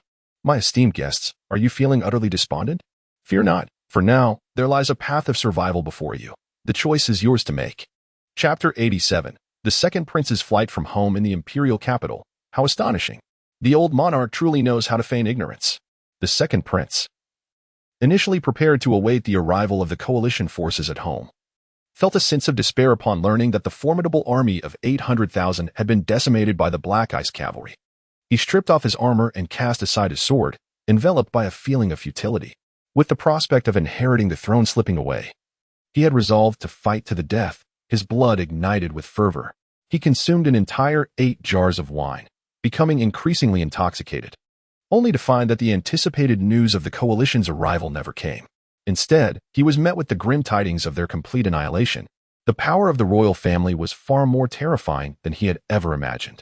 8,000 Black Ice cavalry had slaughtered the coalition of 800,000. Even the second prince could not help but exclaim in disbelief, as shock gave way to growing anger. He pondered how he had been so oblivious to the royal family's might during his decade-long regency. Over the years, he had endured countless grievances, all while the old monarch watched without a hint of assistance. The more he thought about it, the more infuriated he became, feeling that he could no longer remain in this wretched household. He had sacrificed so much in his pursuit of the throne, never experiencing a life of his own. Reflecting on his lost opportunities, he realized that the royal family's situation was not as dire as he had once believed. Whether he remained or departed seemed inconsequential. I once longed to wield my sword and conquer the world. The second prince picked up his sword once more. His days were numbered, and it was time to live for himself. If he ventured forth and survived, perhaps he could become a formidable force, eventually returning to confront the old monarch's grave. Declaring that his choices had been misguided, gazing toward the palace, he acknowledged, based on the royal family's lifespan, that his own time was limited. When he departed, he feared he might perish in some forgotten corner, and the notion of gaining strength to return and face the old monarch was merely a fanciful delusion. The likelihood of that happening was far less than the old monarch suddenly granting him the throne today. Forget it. The second prince hastily packed a few belongings, clutching his sword and a flask of wine, and resolutely stepped out of the royal residence. He left the capital, choosing a path at random, determined to forge ahead. Where he would go and what he would do were of no consequence. He simply wished to wander until the end of his days. No one paid attention to the second prince's departure. After all, who would ever expect a prince to leave so abruptly? Meanwhile, the old emperor was in a state of exhilaration. My son possesses talents surpassing that of the martial emperor. The old emperor, delighted, summoned several concubines. However, after watching them perform a dance, he soon grew bored and dismissed them. Although he felt somewhat better physically, he realized that he was not on the verge of death, yet still could not muster any enthusiasm. Thus, one can only observe, which dampens one's spirits. Attending court is far more interesting. In the past, though the court was rife with flattery, some of it felt excessively insincere. Initially, it might have been somewhat engaging, but as the conversations progressed, they became utterly tedious, leading to a disinterest that allowed the second prince to attend in his stead. However, the present circumstances are markedly different. All the flattery now carries a genuine tone. Each courtier is eager to curry favor, no longer treating it as a mere formality. Consequently, during this period, the old emperor has found joy in attending court. The only regret is the diminished number of familiar faces among the nobility, most of which have vanished. Had he known earlier, he would have urged for a few to be eliminated. Those few had long been on his mind for removal. Regrettably, his own son had taken care of that without leaving him a share of the spoils, which is quite disappointing. The remaining officials are relatively compliant, making it inappropriate to eliminate them, and such actions would yield little sense of accomplishment. At this moment, he begins to understand why, during the reign of the martial emperor, certain influential families remained unaddressed until the latter years of his rule when they were finally eradicated. He realizes that in life, one must seek engaging pursuits. Previously, he had no choice, but now he has a son who possesses the potential to surpass even the martial emperor. He too harbors the potential to become an eternal sovereign, transcending the achievements of the founding martial emperor. The old emperor believes that while conditions previously hindered him, they are now favorable. In this light, it is time to contemplate his legacy. He cannot allow future generations to label him a tyrant, especially one on the brink of ruin. That would be a disgrace. Though for years, the imperial capital has been filled with joyous celebrations, with everyone proclaiming him a sagacious ruler, comparable to the founding martial emperor. Each time he ventures out, the citizens of the capital greet him with enthusiasm. He relishes this, yet he is acutely aware of the reality outside the capital, where he may well be vilified. However, he has chosen to embrace the illusion of his esteemed reputation within the capital. Now, though he finds himself in a position where self-deception is unnecessary. With such a remarkable son, it is only fitting that he basks in some reflected glory. As an eternal sovereign, he must accomplish something extraordinary. Presently, his son has already dismantled the powerful families and vanquished the coalition of 3 kingdoms, even advancing into the steppes. With such achievements, internal and external threats have been quelled. However, even if he manages to tidy up the aftermath, history will not credit him for these successes a century hence. He would simply be a sovereign who basked in the glory of others. This thought is unacceptable to the old emperor. Thus, he must undertake some grand endeavor. After much contemplation, he concludes that there is one action capable of securing his legacy as an eternal sovereign, to seek out his son's maternal lineage and facilitate several advantageous marriages, forming powerful alliances. In doing so, the strength of their royal family would ascend dramatically. With such accomplishments, who would dare to question his status as an eternal sovereign? At that moment, the illustrious Lu royal family would commence a new chapter, marking a distinct page in their history. The more he contemplated, the more he realized the truth of this notion. As for the matter of searching, the old emperor found himself in the very palace of concubine Yi, the mother of Lu Fifan. In truth, throughout his life, she was the only woman who had stirred his heart. He had initially intended to elevate her to the status of empress, yet she deemed herself unworthy and declined the honor. The title of concubine Yi was conferred upon her only after her departure. His thoughts had revolved around bestowing her the title of empress, but he refrained from doing so, primarily out of consideration for his son, Lu Fifan. As the emperor, and once a prince himself, he was acutely aware of the treacherous waters of the palace, particularly when the throne was intricately linked to one's life and death. Should he posthumously elevate her to empress, all the hidden daggers and overt threats would be directed at his young child. Chapter 88. The heart of the archaeological emperor regarding the sleeping quarters of consort Yi. When she departed, she had clearly communicated her wishes to the old emperor. After her departure, she did not wish for anyone to enter, not even the old emperor himself. At that time, the old emperor had acquiesced to her request. Over the years, he had indeed honored this promise, lingering only at the threshold during moments of nostalgia. However, the present circumstances were markedly different. He had never anticipated that the individual in question possessed such extraordinary potential and almost terrifying prowess. The synergy with their Lu family bloodline was nothing short of miraculous. Initially, he had presumed that this individual merely had a slightly superior talent. Of course, it was not entirely his fault for being slow to realize this. Primarily, his own son had shown no remarkable aptitude for cultivation during his youth. In his early training, he had been comparable to other royal offspring, often falling into the lower middle tier. This led him to believe that perhaps his father had misjudged the situation. Yet, he could never have foreseen that upon their next encounter, his son would exhibit such formidable capabilities. Had he known earlier, he would have undoubtedly reneged on his promise. For the old emperor, it was always clear that the adherence to promises was contingent upon specific circumstances. Had his son revealed his formidable cultivation talent sooner, he would have scoured the earth for clues. However, it was not too late. Thankfully, his son had proven himself, granting him a renewed lease on life. Otherwise, he might have missed witnessing the subsequent glory of the Lu family. Moreover, it was fortunate he had refrained from descending prematurely. Otherwise, he would have felt utterly ashamed before his father. After all, such an opportunity that could elevate the Lu family had nearly been squandered due to his own indecision. It is worth noting that at one point, he had nearly consented to release the individual outright. Fortunately, a moment of clarity had prevailed, and he had thought better of it, recalling his father's legacy, preventing a calamitous outcome. As his thoughts swirled, the old emperor, laden with complex emotions, stepped into the chamber he had not entered for 18 years. Indeed, nothing had changed. I have ultimately returned. The Lu family are not to be underestimated. Once inside, the old emperor surveyed the room and noticed a jade slip on the table. No need to open it, the bold lettering on top proclaimed. I am not that kind of person. The old emperor sighed deeply. Had circumstances proceeded normally, he would have never returned to this place until his dying day, thus honoring his promise. Yet, the revelation of the opponent's formidable bloodline compelled him otherwise. Although he had stepped inside now, it felt akin to traversing the gates of the underworld and returning anew. Essentially, he had died and been reborn upon entering. In other words, he had, in fact, upheld his promise. The misunderstanding on their part was not unfounded. With this thought, the old emperor brushed his fingers over the words, erasing them, and then, with a sense of justified relief, began to peruse the jade slip. Have you found an excuse to erase my words? How shameless. The old emperor sighed once more.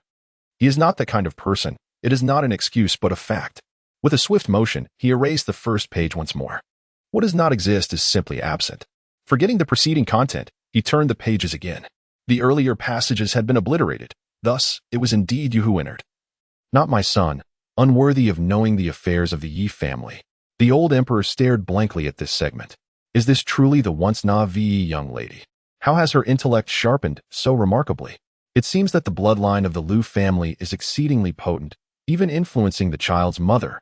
Yet, ultimately, she remains somewhat inexperienced. The old emperor smiled lightly. At this moment, he rediscovered a sense of nostalgia. In his hand appeared a tricolor crystal, which he cast upon the jade tablet. The Heaven Seal is the most vital and formidable foundation of the royal family, yet it is not the sole one. Over 8 millennia of the Great Xia, combined with the era of the martial emperor, had purged the families of the world, gathering extraordinary treasures into the imperial treasury. The royal family's foundation is beyond the imagination of ordinary powers. Alas, it is still the aftermath of the Heaven Seal and the cultivation of the Heaven's Emperor Sutra. The royal lineage is not merely plagued by a short lifespan.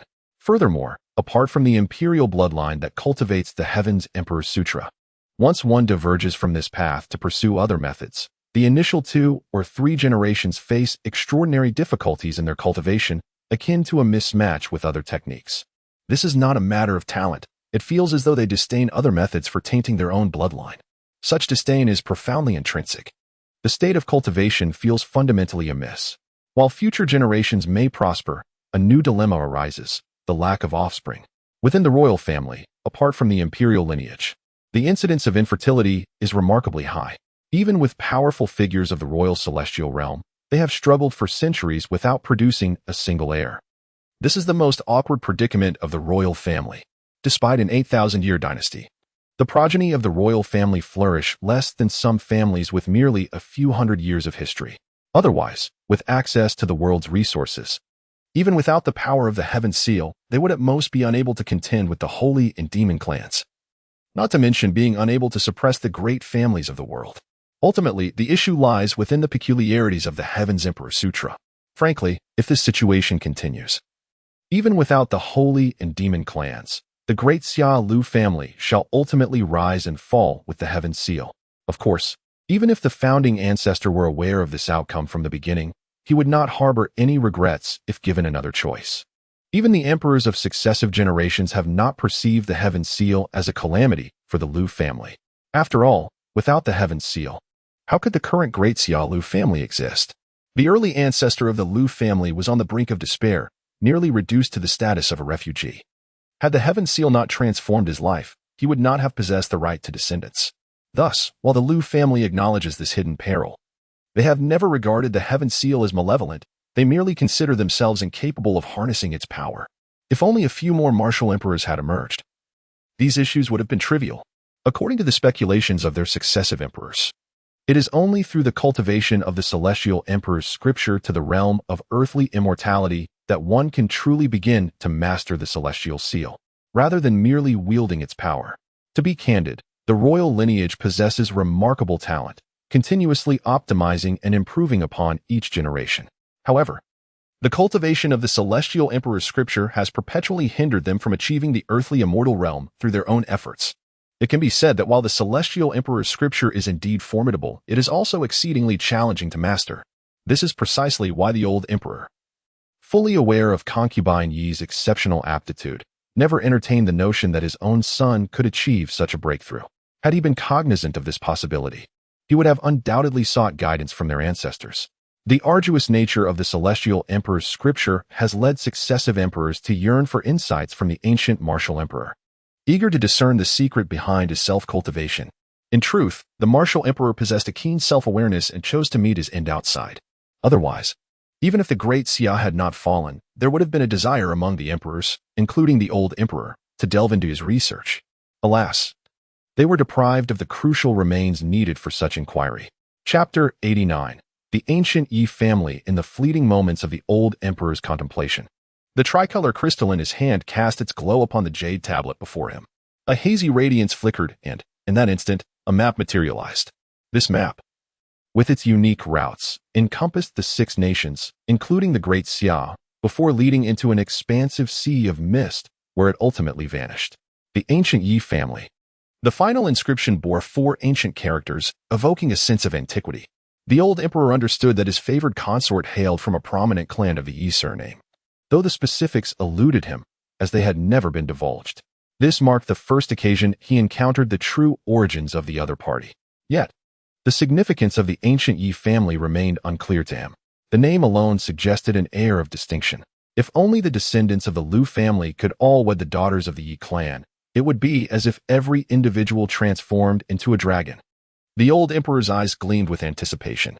Though he had yet to meet any women from the Yi family, he felt an inexplicable kinship, as if they were fated to unite. If only they could be located. Otherwise, he mused, a family decree could be established. The Liu family shall not marry any woman but those of the Yi clan. It was time to send someone to investigate the situation. The old emperor glanced at his aged hands. Originally, he intended to make the journey himself, but alas, given his current state, venturing far might prove perilous. Little foolish monarch, come forth. Just as the old emperor pondered who to send, a voice resonated in his ear. Though the speaker referred to him as little foolish monarch, the old emperor's eyes brightened, and rather than feeling anger, he was filled with delight. A candidate had emerged. Having emerged from the grasslands and stepped onto the soil of the Great Xia, the speed of the black ice heavy cavalry began to decelerate. No longer charging forward with reckless abandon, they took the time to rest and sought suitable targets for resupply.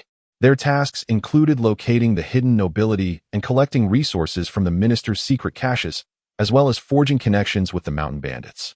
For the black ice heavy cavalry, these activities felt effortless and straightforward, a stark contrast to the intense exertions of recent times, akin to a leisurely holiday that allowed them to relax and rejuvenate. After a series of vigorous offensives, they were indeed fatigued. Despite Liu Fifin's use of the celestial seal to bolster their strength and their constant consumption of medicinal pills, they had previously found exhilaration in the battle, their spirits soaring. However, once the skirmishes concluded, they felt utterly drained. Even the once vibrant crimson blood dragons appeared somewhat listless. The celestial seal, while powerful, bore its own side effects. The once formidable black ice heavy cavalry now bore an appearance of frailty. Yet, this was merely superficial.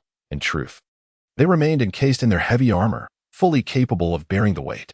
Moreover, the black ice heavy cavalry had undergone a transformation through these overwhelming battles. Presently, 12 of them had reached the earthly immortal realm, with the majority being Grand Masters, while the remaining Masters were on the verge of a breakthrough. As long as resources are replenished, their strength will soon catch up. To this end, upon entering the Great Xia, Liu Fifin repeatedly rewarded the troops. Wherever he passed, he raided the estates of prominent families, excavating their hidden treasures and bestowing them upon the army. These noble families, during the invasion of the three-nation coalition, offered no resistance whatsoever. Whether or not the presence of powerful figures in the land immortal realm influenced this, their culpability was undeniable. After all, Liu Fifin was acutely aware of the reasons behind the absence of those strong warriors. They had all gone to assassinate him. If they did not perish, who would? Of course, with the smaller families and sects, Liu Fifin was more lenient, dividing the spoils equitably. He showed mercy, recognizing that even if they harbored ambitions, they lacked the strength to act on them. There were ample resources. Aside from bestowing the majority of rewards upon the black ice heavy cavalry and allocating some top-tier resources, he opened the remaining stores to the local populace. The Great Xia was a martial nation. Once they reached adulthood, its citizens possessed varying degrees of martial prowess. Even if one did not achieve the postnatal realm, they still had some degree of skill. In reality, within the populace, there existed further stratification beneath the postnatal level. However, this held little significance for the great powers. Postnatal warriors were not rare in the Great Xia. Even in remote villages, such warriors could be found. In those villages, without martial strength, encountering the ferocious beasts of the mountains would spell disaster. Becoming a postnatal warrior was not particularly arduous, with sufficient talent. One could ascend even with fewer resources. Conversely, those with less talent could still advance with ample resources. In summary, the path was not insurmountable. In recent years, the Great Xia court's control over localities has waned, leading to a concentration of resources among the prominent families, rendering it increasingly difficult for the common folk to pursue martial training. In truth, aside from the issue of top-tier experts, the era of the martial emperor marked the pinnacle of martial prowess among the populace. During that time, while high-end martial strength had diminished, postnatal warriors were ubiquitous. Even ordinary households could support one. It was only at the innate level that one began to see a decline, with the emergence of masters representing the zenith of martial capability. Upon reaching the Grand Master stage, one attracted the attention of the martial emperor. As for land immortals, during the reign of the martial emperor, aside from the royal family, such beings were rare. Even if someone managed to break through, they kept their status shrouded in secrecy. Despite this, instances occasionally arose where land immortal warriors were slain by the martial emperor, leaving one to wonder how they were discovered and what provoked the emperor's ire. In essence, the reality of the true grassroots populace starkly contrasted with that of the prominent families. When the royal power flourished, it was their moment of potential growth. Conversely, as the noble families ascended, the common folk lost their opportunities. Yet, for the ordinary citizens, the distinctions between these circumstances remained obscure. They could only intuitively perceive whose reign brought prosperity and whose brought hardship. The current emperor, upon his departure from the imperial capital, has garnered a rather unfavorable reputation. His incompetence is universally acknowledged. After all, if the emperor had the opportunity to disguise himself and venture into the common folk, casually entering a few taverns to eavesdrop on the murmurs regarding him, his pride would undoubtedly suffer a severe blow, sending his blood pressure soaring. The turmoil that has spiraled out of control in various regions is entirely blamed on the imperial family, despite the actions of the influential clans. Alas, everyone knows this is the Great Xia dynasty. When times are tough, it is invariably the emperor who is accused of depriving them of their rightful share. In the localities, the good fortune is attributed to the noble clans, while the misfortunes are laid squarely on the shoulders of the royal family. Thus, it is not unjust for these influential families to commit acts of violence, at least from the perspective of the imperial lineage. Chapter 90. Potent remedies. The black ice heavy cavalry gallops through the realm, sending esteemed clans and powerful families fleeing in terror. They dare not carry away too many resources, for it is rumored that the more they take, the more ferociously they are pursued. Only by relinquishing a sufficient amount of resources can they hope to evade the attention of the black ice heavy cavalry. When ample resources are available, the cavalry recovers with remarkable swiftness, increasingly invigorated as time progresses, leading to a series of breakthroughs in their realms of power. This current cohort of the Black Ice Heavy Cavalry has begun to approach the formidable strength of the original Black Ice Heavy Cavalry from the era of the Martial Emperor. At that time, the Great Xia dynasty was at its zenith of resource abundance. All resources under heaven were claimed by the Great Xia. Even those from neighboring forces were plundered, alongside the remnants of the holy and demonic clans. The imperial lineage, however, was not thriving, rendering such vast resources unnecessary. Many resources, particularly those of lower quality, had a limited shelf life. If left unused, they would swiftly become worthless. Only high-quality resources had a longer preservation period. Hence, during the reign of the Martial Emperor, he was exceedingly generous. The low-grade resources that were seized were disseminated across the land. In that era, while the esteemed clans were in decline, the martial prowess among the populace remained robust. Despite the Lu clan's less than stellar reputation among the esteemed families, they were initially revered as deities among the common folk during the Martial Emperor's reign. Nevertheless, over the past 2 millennia, as the imperial power waned, the esteemed clans began to rise again, their reputations reversing and deteriorating further. This decline was not solely due to their own shortcomings. Some esteemed families actively fanned the flames of discontent. It was not always direct defamation. Rather, it was a subtle manipulation that, over time, gave rise to a tarnished image. There were indeed rulers who contemplated reform. Yet, such endeavors often led to further decay, leading to a general apathy towards governance. Control remained steadfast around the imperial capital. Even to this day, the royal family maintains a favorable reputation in the capital. While the old emperor's reign may have had its shortcomings, they were merely minor criticisms from distant branches. The royal family's grip on the regions surrounding the capital remains firm, with loyalty to the dynasty emanating from these areas. Here, the influence of the esteemed clans cannot reach, and they dare not cause disturbances. In truth, had it not been for the Lu clan's conspicuous actions and their alluring resources, coupled with the looming threats from the holy and demonic clans, the royal family, despite their current plight, could still find solace in relinquishing the throne. While they may struggle to maintain dominion over the realm, individually, they stand unchallenged. Regrettably, the royal family's status and their past actions have sealed their fate as the strongest, capable of subduing the world. Otherwise, a united uprising would be inevitable. Thus, the esteemed clans appear to bow to the royal family, yet in reality, their relationship is one of opposition. Consequently, the act of eliminating true adversaries poses no real concern. After such acts, there is no fear of lacking support. For in this world, there is no shortage of those eager to ascend. The vacant positions within the prestigious clans can indeed be filled by capable individuals. Their absence would not diminish the vitality of the Great Xia. Unlike the approach taken against the wolf tribes of the grasslands, Lu Fifan, having dismantled the powerful clans, resorts solely to slaughter. However, the hidden treasures and resources of those sacred mountains and secluded places will not be set ablaze. as they are part of the foundational heritage of the Great Xia. Indeed, the situation in the Great Xia has deteriorated significantly. As Lu Fifan traverses further across the land, his understanding of the true state of the Great Xia becomes increasingly lucid. Previously, the conditions he witnessed were not entirely authentic. It seems that his reputation had prompted local officials to make temporary adjustments, fearing his wrath. Consequently, what he observed was distorted. This time, as he strides through the realm with remarkable speed and an unpredictable trajectory, he covers a vast area, unlike before when he merely passed through.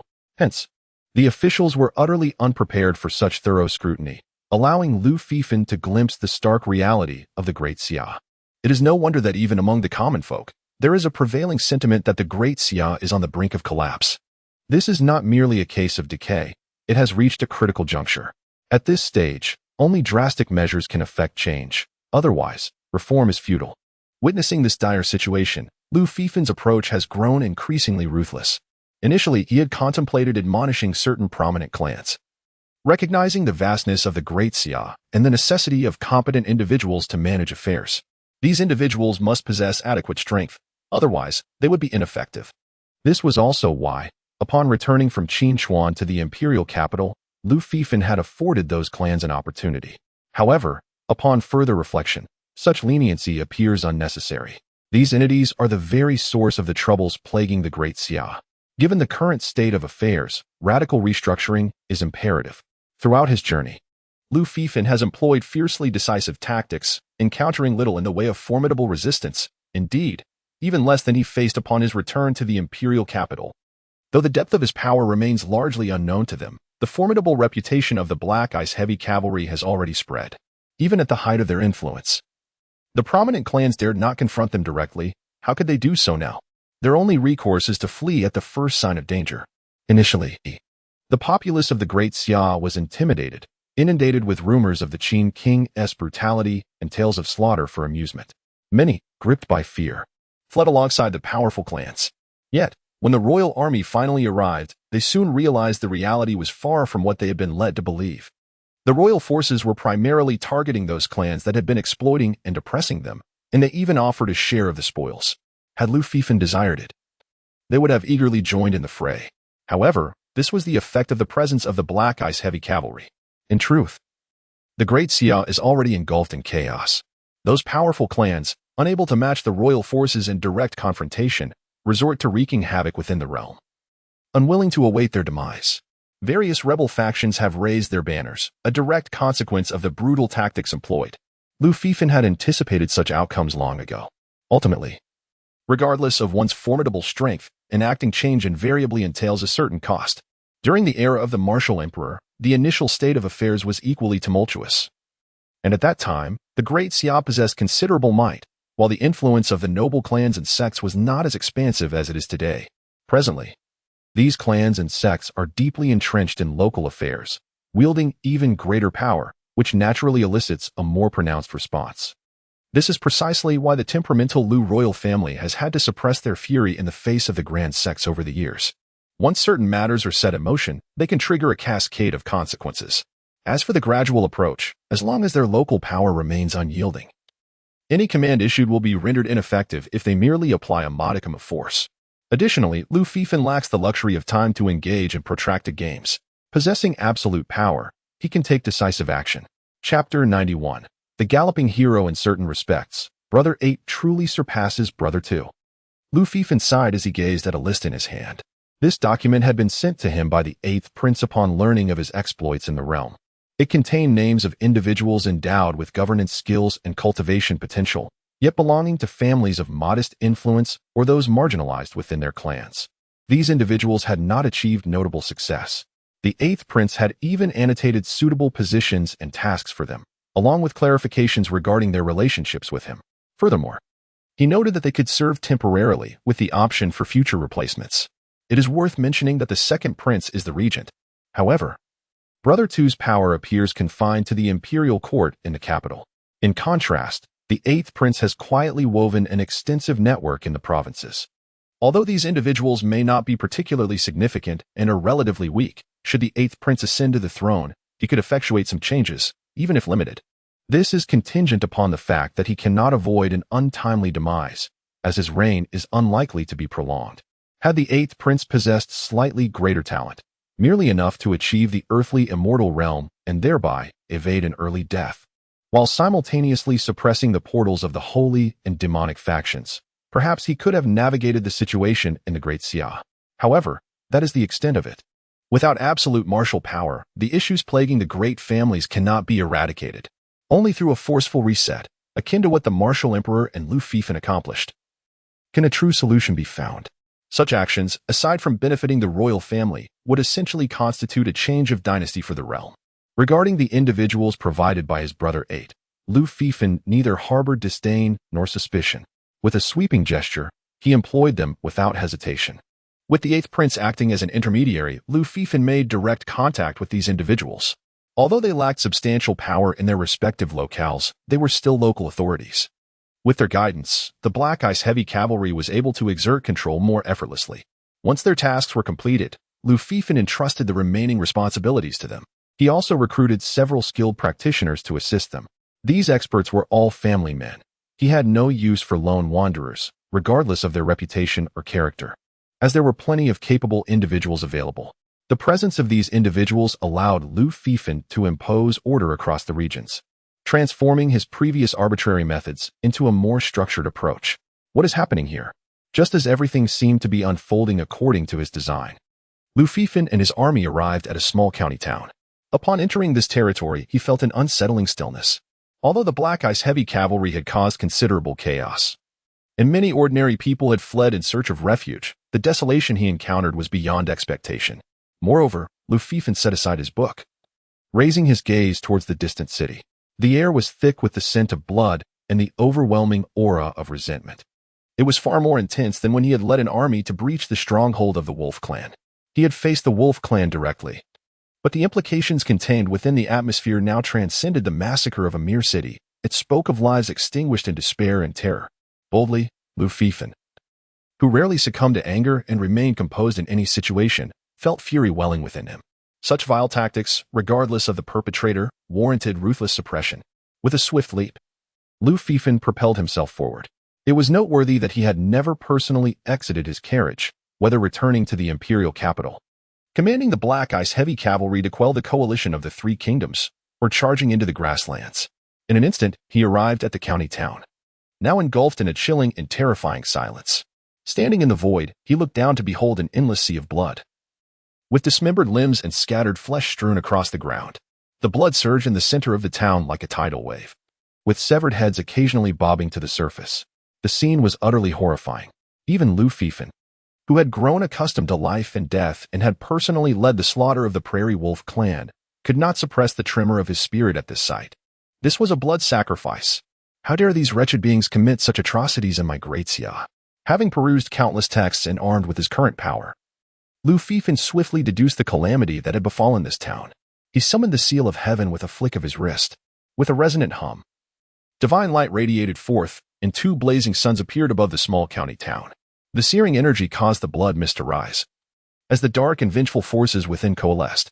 Simultaneously, the heavens began to rotate, the sun and moon reversed, and time in this domain flowed backward. The crimson waves receded until the scene of ordinary human life emerged. In this moment, the power of time's regression ceased. It was as if time had reset itself. Countless souls reveled in the simplicity of that ordinary morning. Although turmoil raged across the land, it seemed to bear no relation to the inhabitants of this small locale. Vendors called out with their wares, children engaged in the most innocent of games, and workers hurriedly rushed about, colliding inadvertently and apologizing as they fled, pursued by a cacophony of curses. The disciples of local gangs practiced their morning routines, their shouts ringing like a bell across the small town. All of this was simple and unpretentious. Though merely a small corner of human existence, it possessed a unique essence that brought tranquility to the heart. However, with a thunderous boom, the serenity of the small county town was shattered. The rising sun in the east was obscured, as if a curtain had been drawn, allowing darkness to permeate the realm. In an instant, calamity struck, shattering the peaceful existence of the town, and an atmosphere of panic swiftly spread. The cackling laughter echoed through the heavens and earth, as though malevolent spirits had descended upon the realm. Some of the powerful within the county town sensed the impending doom and attempted to escape, only to be instantly transformed into bloodied figures. sent crashing back.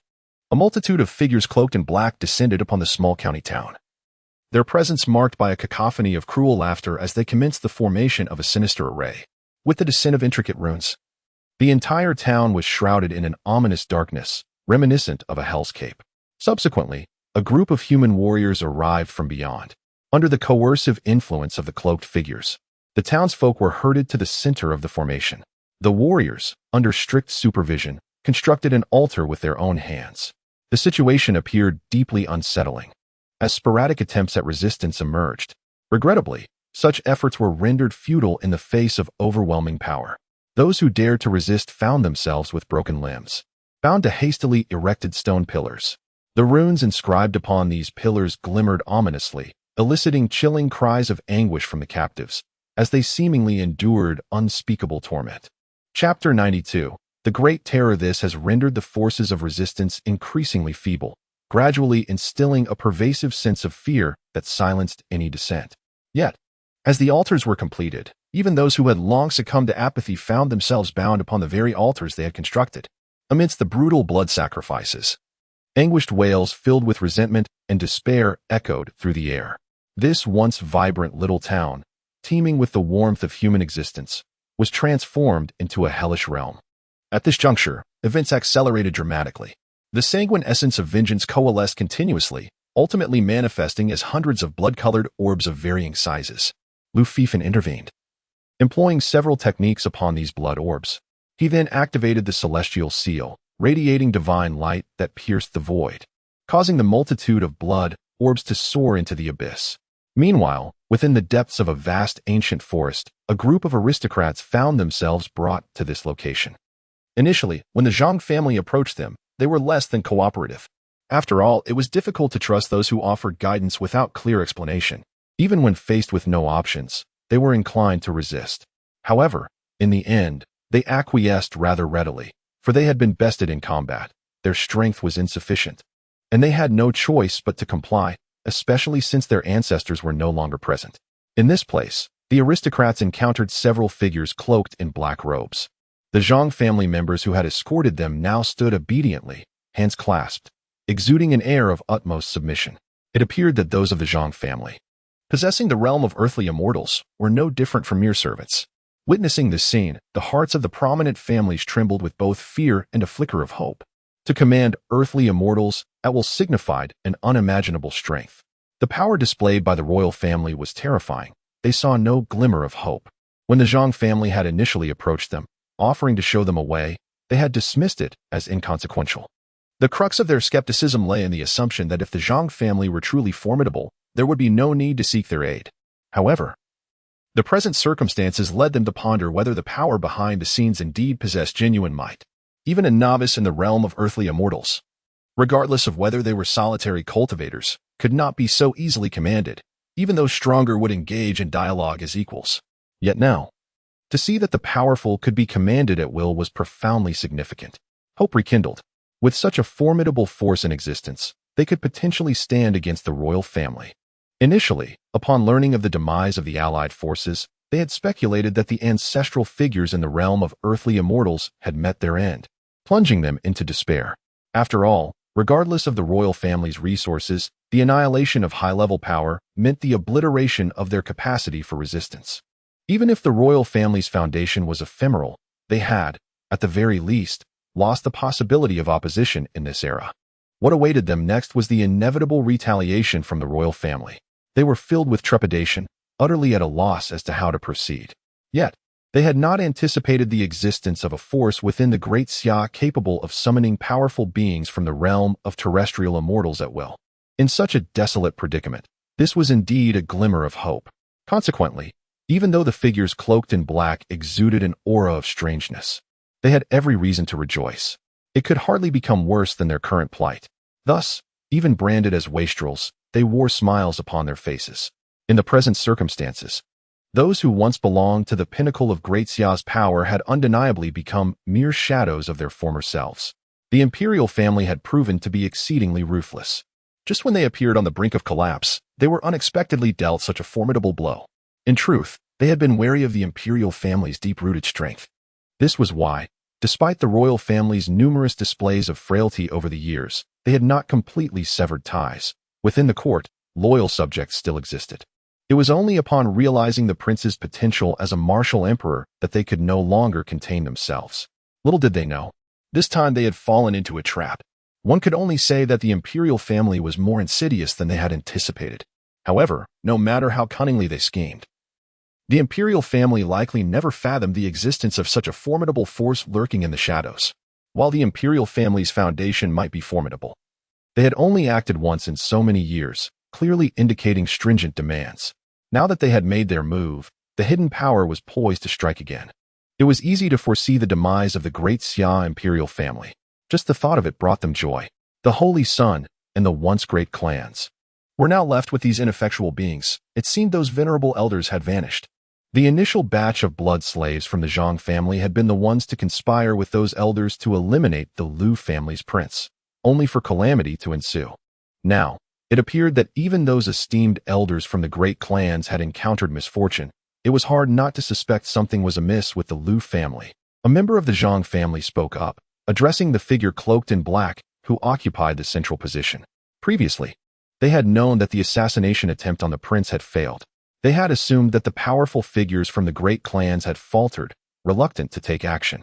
As for the 3 blood slaves from the Zhang family, if a member of the imperial family had been present, it was only natural that they would have failed. If a mere handful of blood slaves could vanquish a prince protected by a member of the imperial family, they would not have resorted to stealthy tactics. They would have stormed in without hesitation. Thus, the demise of the blood slaves had not preoccupied their thoughts overmuch. They proceeded according to their own rhythm, believing that even if the prince truly possessed the potential of a martial emperor, it was of little consequence. After all, in their eyes, the great Xia would not endure for many more years. Given the prince's age, he could not possibly reach his full potential. However, upon receiving news of the 8,000 Black Ice heavy cavalry mercilessly slaughtering the 800,000 coalition forces from the 3 kingdoms, they were suddenly struck by the gravity of the situation. Thus, they instructed the Zhang family to reach out to the great clans. To their dismay, what they brought back was a collection of ineffectual beings.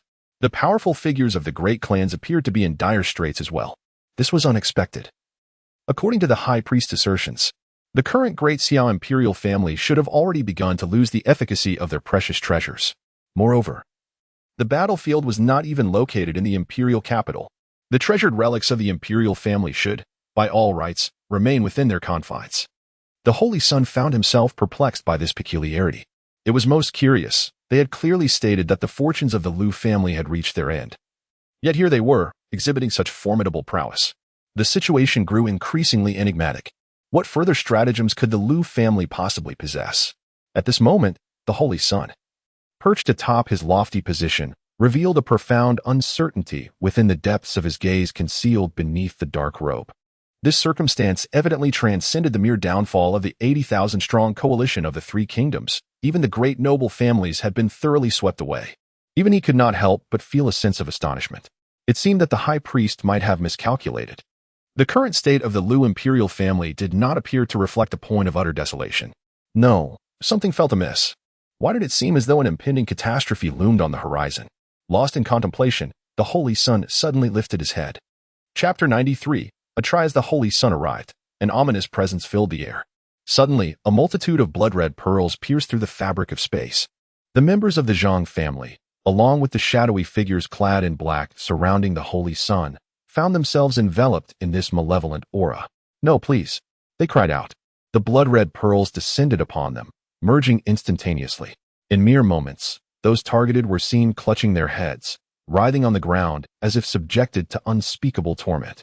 The powerful figures of the aristocratic families were left in a state of utter shock. Just moments ago, they believed they had secured a formidable ally to confront the royal family. Yet, in the blink of an eye, these once mighty individuals were reduced to wretched beings, howling in agony as if cast into the depths of hell. The intensity of their cries was beyond imagination. In the midst of this chaos, only the Holy Sun remained unaffected. Startled, he stepped aside, and after a brief moment, he realized that this force was not directed at him, allowing him to regain his composure. Hesitating, he approached one of the black-clad figures who was screaming in despair. Lifting a corner of the cloak, he beheld a dark head split open, as if a third eye had been unveiled. With a hum, as this eye opened, a golden light illuminated the writhing figure below.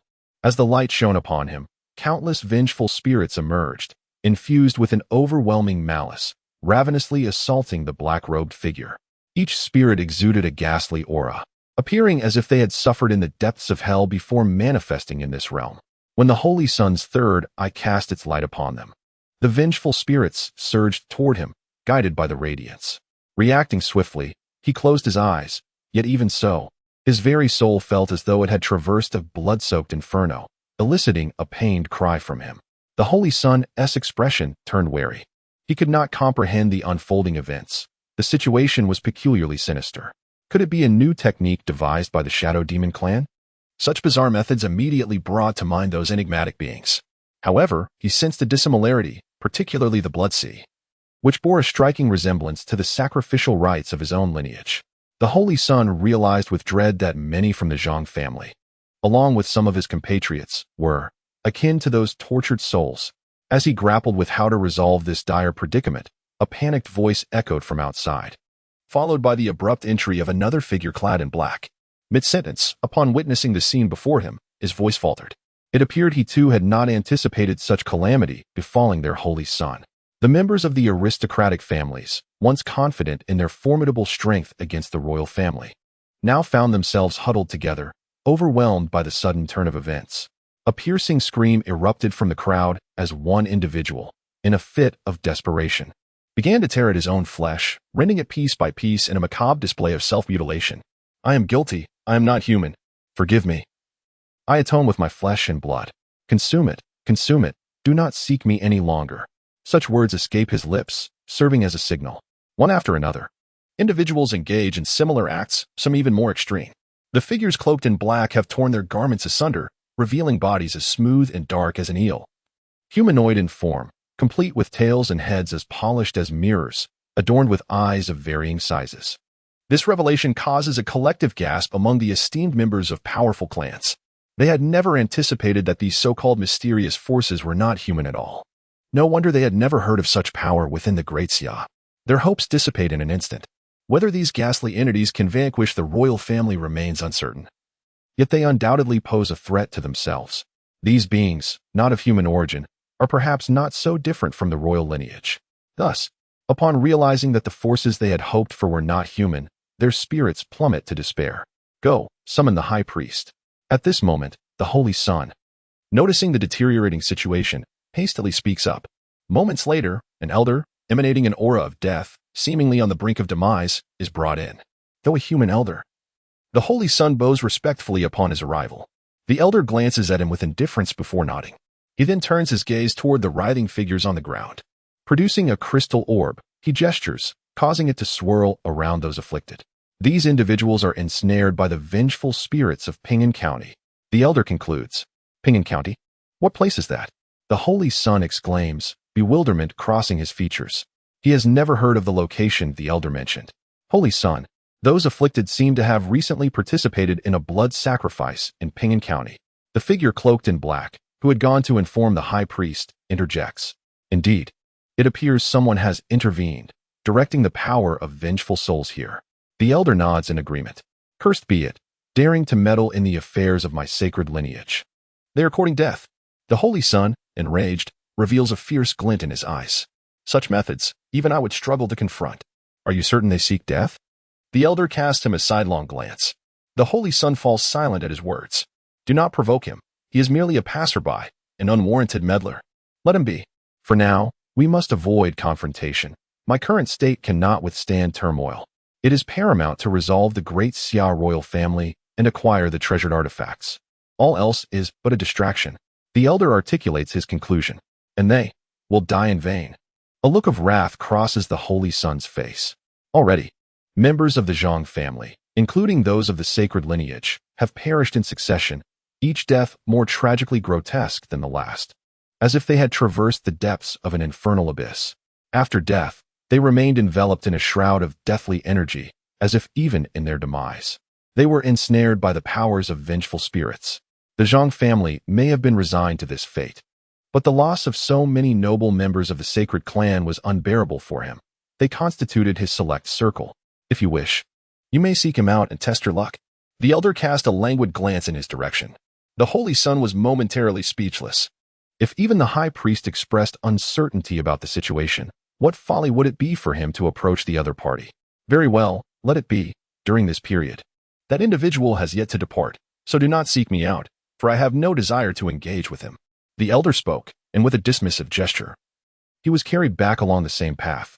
Watching his retreating figure, a shadow flickered in the Holy Son's eyes. Chapter 94. To what extent can one truly excel? Ping'an County. After Lu Fifan made his move, he paused for a moment, waiting for the resentment in the city to dissipate. As time flowed, the figures of street vendors, the innocent cries of children, and the sounds of martial disciples practicing their punches seemed to re-emerge within the town. The essence of the mundane world once again manifested in this small city. Lu Fifan extended his hand, flicking a drop of blood from his fingertips, capturing these scenes within, and then integrating them into the imprint of the heavens. This was a technique he had refined from an ancient text. Previously, he had not named it. Now, however, he termed it red dust from the fingertips. As he gazed at the small realm that seemed to begin its normal operation under the reflection of the heavenly imprint, a smile graced Lu Fifan's lips. In this world, there are many regrets, yet reducing them, even slightly, is a boon. The Holy Clan. Such actions in the Great Xia shall lead to their annihilation. Lu Fifan stowed away the heavenly imprint. He had recognized the true nature of those shadowy figures in black robes. Information regarding the holy and demon clans was embedded within the legacy of the heavenly imprint. Previously, Lu Fifan had not felt a deep connection to these clans. After all, they had not inflicted significant harm upon the royal family. It was rather the royal family that had caused them suffering. They were, after all, the hidden support of the previous dynasty, subsequently overthrown by the Lu clan, which had also suppressed the passageways leading to their realm. During the era of the martial emperor, a great hunt had forced them to flee from this territory. Since the rise of the Lu royal family, they had been kept under oppression. As for the royal family's short lifespan, it was a matter of their inherited techniques and had little to do with the clans. The greatest fear of the Lu royal family was that once they fell from grace, they would face retribution from these clans. However, the Lu royal family had not yet reached that juncture. Therefore, until now, Lu Fifan had not harbored any profound feelings towards them. They were merely a group of wretched creatures pursued and suppressed by the royal family. Yet now, witnessing their blood sacrifice of an entire city, Lu Fifan felt a shift in his perspective. The internal turmoil was their own affair. After all, in this world, nothing is absolute. However, as outsiders, such actions in the Great Xia would undoubtedly provoke severe retribution. Upon returning to the carriage, Lu Fifan signaled for the Black Ice heavy cavalry to circumvent Ping'an County and continue on their journey. Subsequently, he encountered several situations akin to that of Ping'an County. He dealt with them following the same protocol, tracing back the residual images of those beings and incorporating them into the essence of red dust from his fingertips. Yet, as they progressed further, the rewards became increasingly scarce. After all, the great clans were not without resilience. Lu Fifan's methods were rather severe. Although he could not let go of the legacy and foundation, life is indeed precious. Consequently, those who could escape did so, and some families even disbanded on the spot, scattering into fragments. Thus, after a period of further travel, Lu Fifan announced for the Black Ice heavy cavalry to change course back to the palace. This journey through the martial world had come to an end. Among the coalition of 5 nations, had been resolved, leaving only the defense line of Guanning remaining. The Jin Kingdom has become aware of the remarkable achievements of the Black Ice heavy cavalry, prompting a hasty withdrawal from the border, relinquishing several fortified cities in one fell swoop. Nevertheless, such actions remain unforgivable. After enduring such turmoil for an extended period, Lu Fifan yearned for a moment of respite before turning his attention back to the Jin Kingdom, knowing well that their nation would not escape. Unless, of course, the frightened countries chose to abandon their lands and flee en masse, which would indeed signify a clever maneuver on their part. During the time Lu Fifan rode across the realm with the Black Ice heavy cavalry, the holy son of the sacred clan frequently erupted in fury, yearning to engage in desperate battles. His frustration stemmed from the meddlesome individual who repeatedly intervened, annihilating the blood slaves that the sacred clan had painstakingly procured at great expense. However, this was merely a secondary concern. The most pressing issue was that half of his core subordinates had perished. His temper flared as he sought an audience with the high priest, only to find that not only could he not persuade the priest to take action, but the priest himself retaliated by eliminating all those involved in the blood rituals, including both the sacred clan members and the blood slaves, casting them far away and reducing them to ashes. The high priest issued stern warnings against sending anyone to investigate, forbidding any excursions or disturbances. According to the high priest, they were contending with a formidable yet excessively meddlesome individual.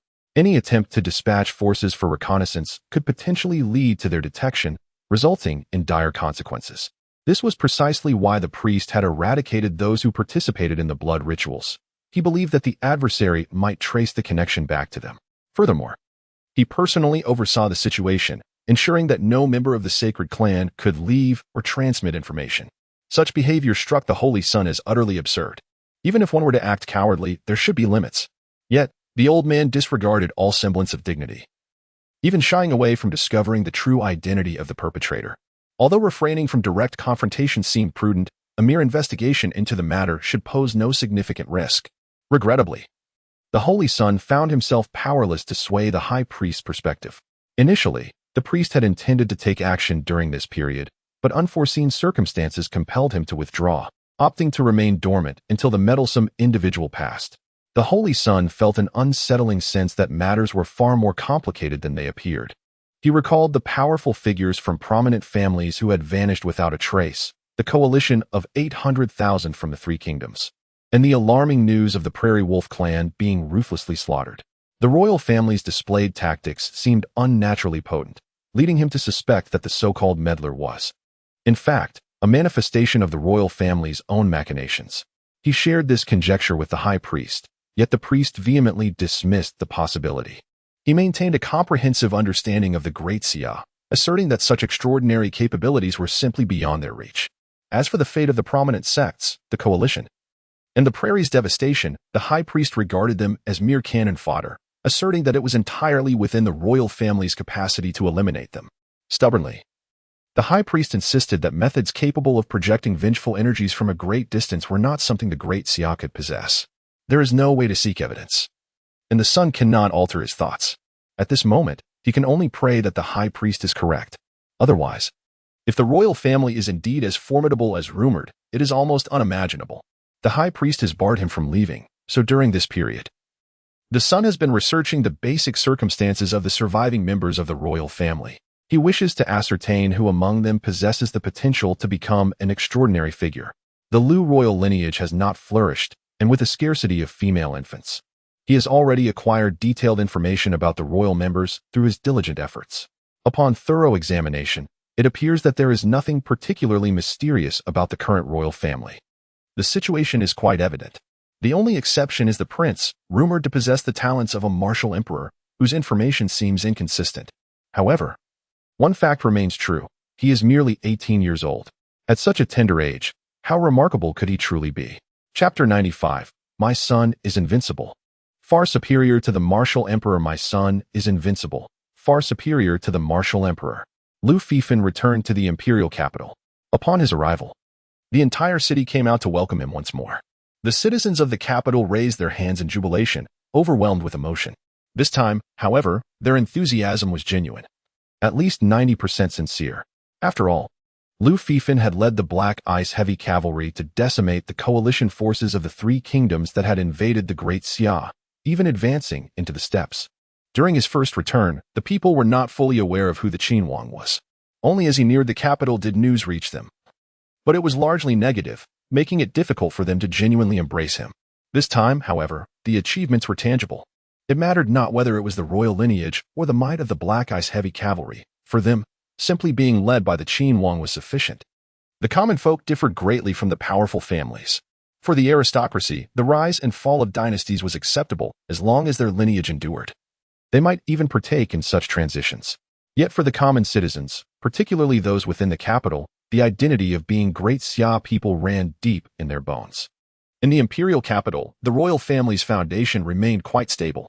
Even amidst the current turbulence, they might curse the emperor for his incompetence, but their sense of identity as Great Xia citizens was absolute. While internal issues were complex and difficult to articulate, the citizens possessed a natural psychological advantage against foreign threats. After all, They were the Celestial Empire, and outsiders were merely barbarians. The invasion of the coalition forces into the heart of Great Xia represented a profound psychological blow to the populace, one that was utterly unacceptable. Yet, without the powerful families intervening, the common folk found themselves powerless. In such dire circumstances, the Qin Huang annihilated the foreign coalition and directly penetrated the steppes. Such accomplishments were commendable even within the illustrious 8 millennia of Great Xia's history, let alone during these tumultuous times. Consequently, the citizens of the capital were genuinely fervent in their support.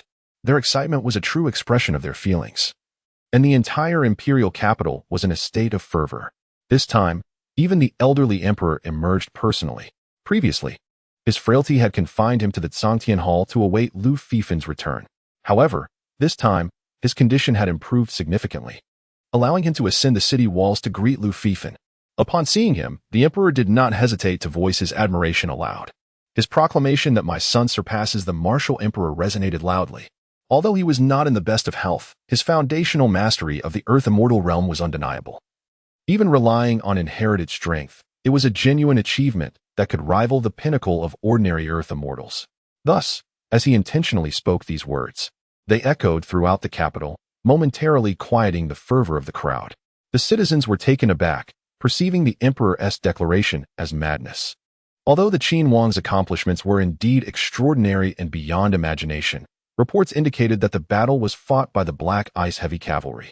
In contrast to the bewilderment experienced by the discerning noble families, the common folk were left utterly perplexed.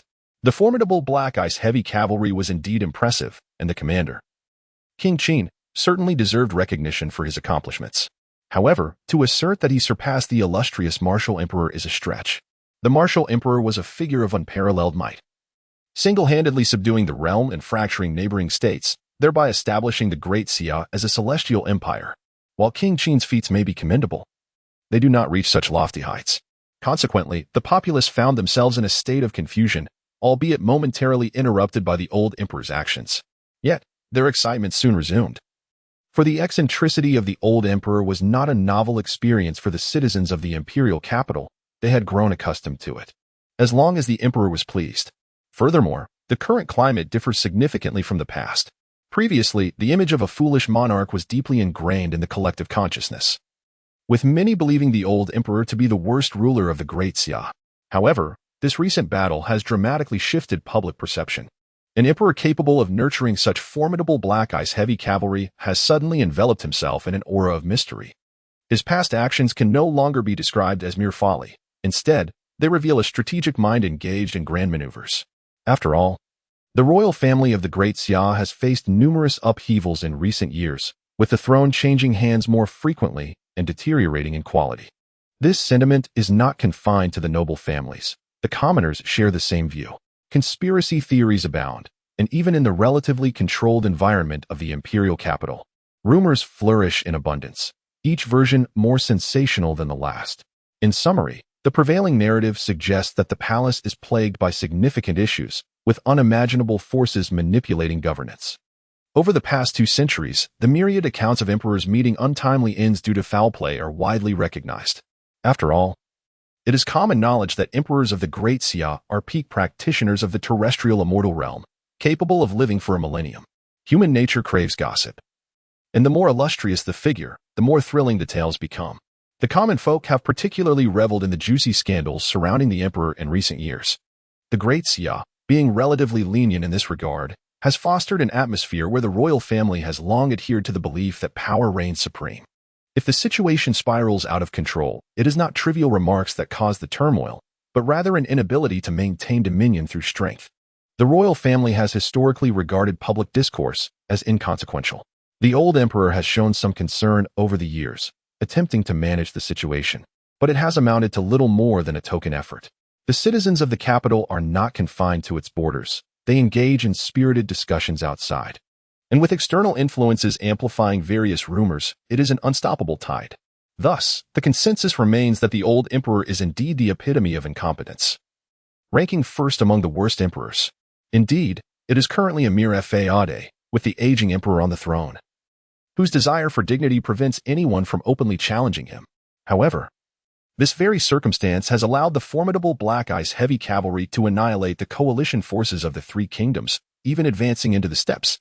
Such an event has created a striking contrast. In light of this situation, a popular saying has emerged among the populace: the old emperor is not as inept as assumed. In truth, he possesses remarkable capabilities.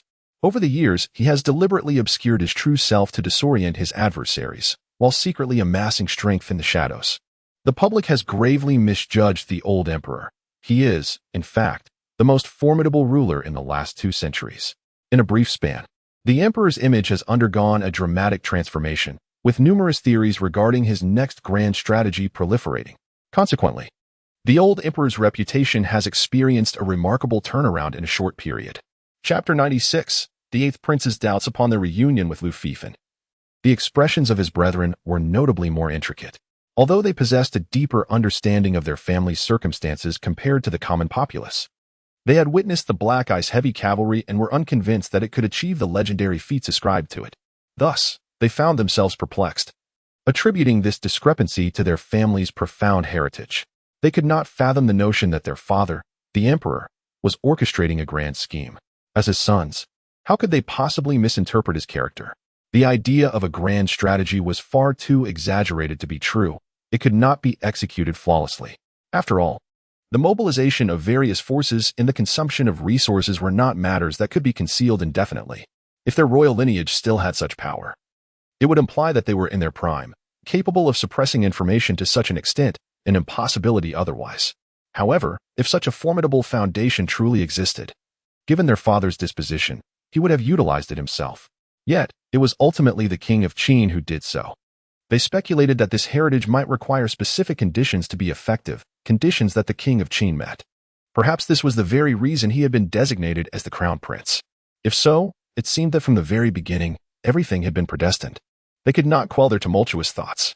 Brother, why not take a moment to cultivate this secret technique with your companions? It might yield some improvement in your circumstances.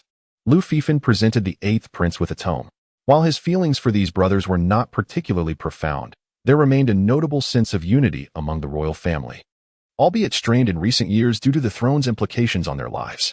Nevertheless, for the Lu family, which had faced challenges in producing heirs, an increase in numbers was undoubtedly advantageous. An 8,000-year dynasty had allowed noble families to expand to such an extent that the royal family, despite its power, scarcely ranked as the foremost lineage.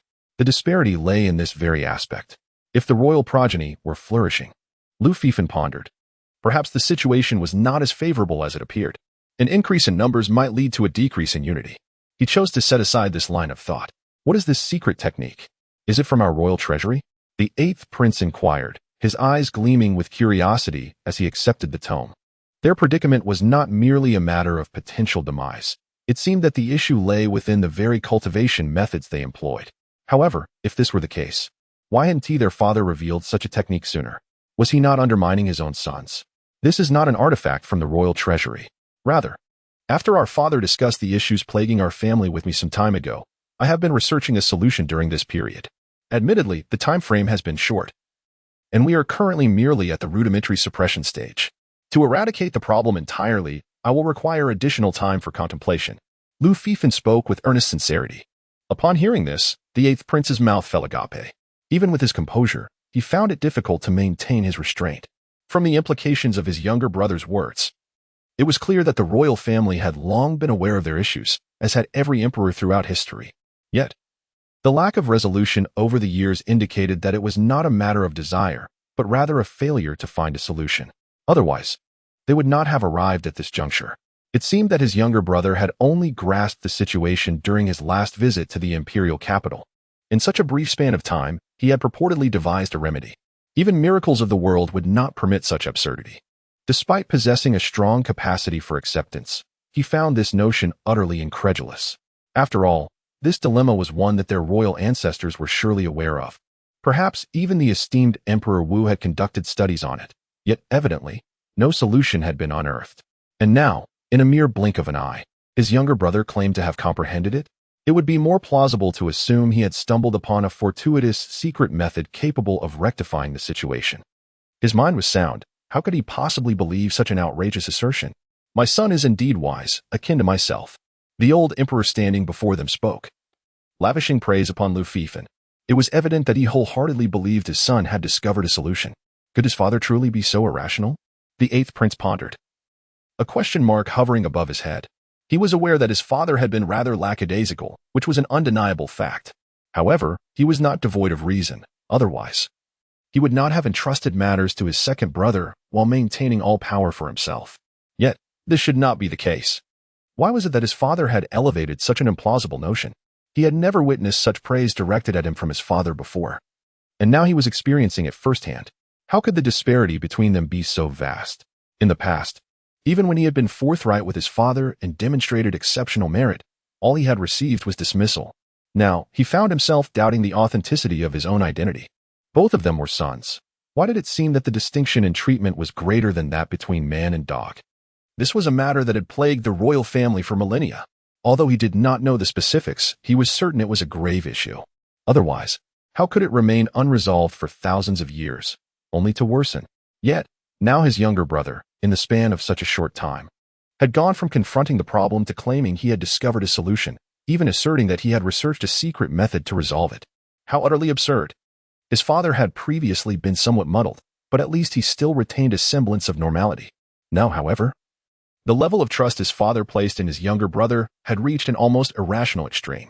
Nevertheless, based on what was currently known, it was evident that the 14th prince possessed remarkable talent and formidable strength, likely having already reached the initial realm of an earthly immortal. Among those who have cultivated the celestial emperor's secret art, apart from the founding emperor, only the martial emperor has attained such a remarkable level prior to ascending the throne. Consequently, that generation's emperor directly bestowed the title of supreme emperor upon the martial emperor. However, despite possessing such extraordinary talent, it is implausible that within such a brief span, he could devise a secret technique to address the physical ailments plaguing their royal lineage. It is worth noting that, even disregarding other factors, a moderately advanced martial arts secret technique, when studied by formidable beings of the earthly immortal realm, would still not be produced in a short period, even with their immense strength, especially in the absence of any reference material. Clearly, the issues confronting their royal family have no precedents to draw upon. Under these circumstances, to believe that his younger brother has concocted a solution in such a short time is less credible than believing that he has already surpassed the martial emperor. Chapter 97. A millennium of accumulation. However, the methods of cultivation are inherently authentic. Any form of deceit holds no significance. After all, those who genuinely engage in cultivation will inevitably discover the truth. As for any manipulations, such actions are utterly implausible. This is not merely a matter of trusting my younger brother's character, for our acquaintance has been brief, and such traits are not easily discerned in a short span of time. It is simply that there is no necessity for such actions. Given the current circumstances within our royal family, my elder brother has met an untimely demise, and although the old emperor has yet to abdicate, it is evident that the situation will soon deteriorate further. In light of such dire conditions, fabricating a flawed cultivation method seems entirely superfluous. Thus, the eighth prince surmised that the only plausible explanation is that this might indeed be a fortuitous opportunity for his younger brother. Perhaps it is related to his ascendance to the initial realm of terrestrial immortality. This notion is the sole possibility that comes to his mind. His younger brother, while somewhat vain, still possesses admirable qualities. At the very least, he is willing to share the cultivation method, which is a lifeline for the scions of their royal lineage. Therefore, aside from his vanity, the 14th prince is truly commendable. Indeed, my 14th brother, your talent is extraordinarily rare. I hold you in the highest regard. The 8th prince expressed, feeling quite impressed. Given that his younger brother is so generous, he decided to play along. Lu Fifan nodded in response. Although his 8th brother's words seemed somewhat peculiar, it was of little consequence. What mattered was the pleasing nature of the exchange. Father, during this excursion, I have garnered substantial gains and intend to enter seclusion for a while, not only to assimilate these newfound insights, but also to further refine the cultivation method that will address the latent dangers within our royal family. Lu Fifan proclaimed. This time, during his travels, he had generously distributed most of the resources he acquired. However, he did not leave empty-handed. Within his carriage, akin to a small palace, he had amassed a wealth of texts, his true bounty from this journey. Within the royal family, there exists a vast repository of knowledge, encompassing the secrets of the world. Nevertheless, Lu Fifan had departed the palace early on, upon becoming the Prince of Qin. Although the old emperor had bestowed upon him a considerable portion of these secrets, a customary privilege for royal offspring, his previous lack of noteworthy accomplishments had limited the extent of what he received to that of a typical royal heir. Thus, while he had access to a diverse array of texts, the truly profound works were few. After all, the old emperor could hardly have anticipated the extent of his burgeoning prowess. Conventionally, as royal heirs advance in their cultivation, they would seek to study within the royal armory. The most intricate texts are seldom permitted to leave, primarily to prevent external dissemination and to safeguard the royal offspring from becoming targets. Although royal descendants are accompanied by a corresponding level of protective force, it is impractical to assign a terrestrial immortal-level guardian to each one. Despite Lu Fifan's ease in dispatching beings of such caliber, slaughtering them as one would a mere chicken, such circumstances remain a reality. A mere individual stands defenseless in his presence, having claimed numerous lives, as if the terrestrial immortals have become as commonplace as cabbages. However, that is not the entire story. The Great Xia has a rich history spanning 8 millennia, and since the reign of the martial emperor, the esteemed families have accumulated a foundation of at least 5 millennia. As the royal power waned, this foundation began to exert its influence. Terrestrial immortals possess lifespans of 1,000 years, and the eruption of 5,000 years of accumulated strength, coupled with over a millennium of cultivation, has forged a mere 100 or 200 individuals who have attained the realm of terrestrial immortality. This implies that among countless beings, on average, there is only one such being every 5 years, and this is under the current circumstances where the royal power is diminished. In previous eras, the number of terrestrial immortals barely exceeded 100, representing the total from all factions within the Great Xia. Their status is thus evident. It is plainly unrealistic to expect any royal descendant to possess such protective power indiscriminately. Only those royal heirs who demonstrate exceptional talent and are imbued with expectations have the opportunity to receive such treatment. For the royal offspring, their status is their shield. True powerhouses dare not act against them. Otherwise, should the royal family trace their whereabouts, it would lead to an inescapable pursuit. Of course, that was in the past.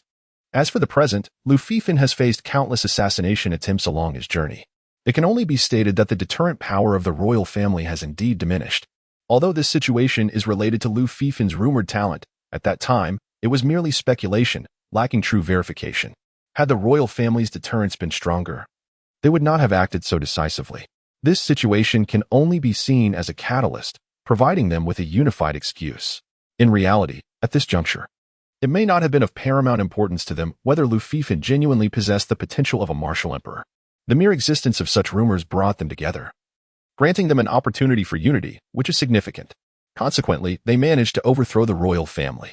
However, they likely never anticipated that Lu Fifan was not merely the potential of a martial emperor, but far exceeded it, leading to their collective downfall. Presently, there are certainly still strong individuals at the realm of terrestrial immortality within the Great Xia, yet not everyone will reveal themselves. Just as during the era of the martial emperor, despite his reign of terror, a new figure would emerge after a time. Some strong individuals at this level, upon reaching such a realm, find themselves at a loss regarding their path forward, leading them to adopt a more placid mindset, choosing not to contend with many matters. Others may be more stable, or perhaps indifferent to the prospect of another martial emperor arising from the royal family. These sentiments are primarily echoed by those who have emerged from smaller factions or are simply independent cultivators. Regarding the issues between the royal family and the esteemed families, their reactions are muted. After all, for them, no matter how fierce the conflict, in their state of weakness, the benefits will not accrue to them. It is far better to observe from the sidelines. Thus, in truth, whether during his journey or within the city of Anhui, the forces that Lu Fifan has dispatched are fundamentally those affiliated with the esteemed families. There are also minor forces, particularly those that are deeply intertwined with prominent families or those that Lu Fifan fortuitously encounters along his journey. In any case, at this moment in the Great Xia, the formidable members of the aristocratic families have been largely purged. However, this does not imply that there is an absence of high-end power. When it comes to the realm of earthly immortals, apart from those who frequently display their prowess publicly, the exact number remaining remains elusive even to the royal families. After all, once one attains the status of an earthly immortal, as long as they choose to remain inconspicuous, who can truly discern their existence? Furthermore, Among the powerful beings within the earthly immortal realm, due to their remarkable longevity, they seldom engage in desperate battles unless their lifespan is nearing its end. Thus, at this level, barring extraordinary circumstances, it is exceedingly rare to meet an untimely demise. Chapter 98. The Calamity of Bloodshed. Lu Fifan had chosen the royal armory as the sanctum for his secluded cultivation. The extensive collection of texts within the armory, combined with the materials he had recently acquired, provided ample resources for his studies. Before retreating, he had elucidated to his father, the emperor, the events surrounding the blood sacrifice in the city he had encountered in the martial world. The shadow guards had dispersed. This time, there was no need for vigilant oversight of the realm, merely the observation of any further occurrences of blood sacrifice. Should any arise, they would promptly inform Lu Fifan. Lu Fifan had indeed attempted to utilize the celestial seal to trace their whereabouts, much like the former martial emperor had done, which had allowed him to effortlessly locate those individuals. Although the martial emperor was merely at the pinnacle of earthly immortal status at that time, the potency of the celestial seal was considerably greater then. Currently, however, the celestial seal had waned in power, suffering from substantial depletion. Yet, Lu Fifan was now a transcendent being beyond the realm of earthly immortals. His formidable strength could compensate for this deficiency. Ordinarily, he would be able to pinpoint their locations, especially since he had directly unleashed the forces of resentment against them. Strangely, he found himself unable to lock onto them. His power, despite its might, seemed shrouded by an invisible fog that obscured his probing. In truth, with additional effort, he could break through it, but the cost to the celestial seal would be excessive.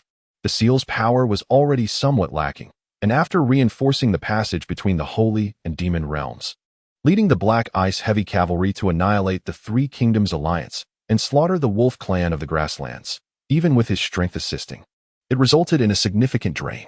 Had he confronted the blood sacrifice earlier, he felt confident that he could have utilized the celestial seal to dispel the obfuscation in a single blow.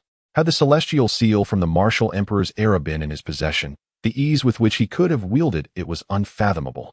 Nonetheless, according to Lu Fifan's calculations, even with the diminished strength of the celestial seal, the power he could manifest was beyond that of the martial emperor. Logically, if the martial emperor could locate these individuals, he should have been able to do so with even greater ease. However, the absence of results suggested that the holy clan of this era was markedly different from that of the martial emperor's time. The power of the Shadow Demon clan had significantly weakened compared to the past, while the holy clan, perhaps due to some fortuitous circumstance, now possessed enhanced strength. Of course, the fact that they had not revealed themselves in the absence of Lu Fifan's exhibited prowess indicated that their power, while potentially present, was certainly limited. They might have merely acquired some artifact capable of obscuring detection. Otherwise, if they truly possessed formidable strength, they would not have acted so furtively. Thus, should these individuals dare to show themselves, they would be swiftly dealt with. The Shadow Demon clan, having always been on the receiving end of assaults, had been easily dispatched, and Lu Fifan no longer lamented their fate. As for the Holy Clan, their past deeds existed solely in texts, and he had never witnessed them firsthand, leaving him with little inclination to ponder them. However, the situation had changed. He had now witnessed their blood sacrifice in the Great Xia. As the king of the Great Xia, commanding the armies of the realm as the esteemed general of heaven's strategy, this situation is utterly intolerable. Lu Fifan is a superficial individual. It was bearable until he encountered the matter at hand, which ignited his ire. The Shadow Demon, despite its malevolence, has been relegated to the background.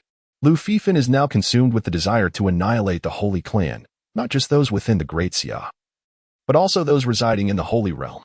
Those who dare to conduct a blood sacrifice within the Great Xia shall learn the harsh lesson that any who offend the Great Xia, no matter how distant, will face certain retribution. He has ascended to the realm of the earthly immortal, surpassing mere mortals, and is cultivating the formidable celestial emperor's technique. Truth be told, had the celestial seal existed in its prime during the Wudi era, he would have already transcended into the Holy Realm. However, at this juncture, Lu Fifan feels his position remains precarious, even if he possesses the power to confront foes beyond his realm. Historical records from the royal archives suggest that the world is vast. Thus, even if he can defeat enemies from a higher plane, he might not be deemed invincible beyond the borders of the Great Xia. Nevertheless, there is no need for excessive concern, even if he is not invulnerable. He undoubtedly ranks among the elite. More importantly, he is merely 18 years of age. To consider the formidable earthly immortals of the Great Xia, most of whom are ancient beings with lifespans spanning centuries, their ages are exponentially greater than his. Were Lu Fifan to live as long as they have, his cultivation would be unfathomably powerful by now. Therefore, while he may not yet claim omnipotence over the heavens and the universe, given time, he firmly believes it is merely a matter of inevitability. The Holy Clan shall be the first to be eradicated in his path to invincibility, utterly extinguished from existence. The blood sacrifice of the citizens of the Great Xia, which he witnessed, is unforgivable. In the midst of Lu Fifan's contemplations, in a distant region, the heavens are adorned with a myriad of stars, arranged in an extraordinary pattern of cosmic order. Amidst this celestial tapestry, 9 towering spires reach for the sky. The celestial constellations shift, as if revealing the unfathomable mysteries of the universe. Suddenly, a blood-red point of light flickers in the firmament, swiftly expanding until the entire celestial sphere is shrouded, transforming into a sea of crimson. The entire region is engulfed in this sanguine hue, reminiscent of a vast ocean of blood. Upon closer inspection, the source of this blood sea is a singular blood-red star. And the myriad stars are not extinguished, but rather obscured by this ominous celestial body. What was once a tranquil and thriving expanse has now become a profound abyss of blood, concealing untold peril. The calamity of bloodlight is upon us, a formidable disaster for our holy clan. Swiftly, to the holy domain, report to the holy sovereign. This is a grave misfortune, an unparalleled calamity, the most formidable bloodlight disaster in millennia. The Holy Clan is doomed. A lineage that has persisted for eons is facing its demise. I have long warned that the path of the Holy Clan was fraught with peril and that retribution would come. Now, that reckoning has arrived. Voices resounded from the towering 9 spires that pierce the heavens. Shadows clad in black surged forth, their tones betraying a profound disarray, as if they had witnessed the gravest calamity known to the world. Some were rendered voiceless, emitting mournful cries, for in that moment, they perceived the impending doom of the sacred clan, believing there to be no escape. Such sentiments were not confined to a solitary individual. Nearly all struggled to maintain their composure. Each exhibited a deep pessimism, as though they had already beheld the destruction of the sacred clan. It was imperative to unearth the source of this calamity. To thwart the unfolding disaster, it must be halted. The sacred clan, enduring through the ages, could still avert this blood-soaked tribulation. I sense that the root of this misfortune has yet to fully mature. There remains a glimmer of hope for the sacred clan to resolve this before it becomes overwhelmingly powerful. Return to your posts. I shall summon the celestial array of the 9 calamities to locate it. This world shall not permit the emergence of such a formidable existence.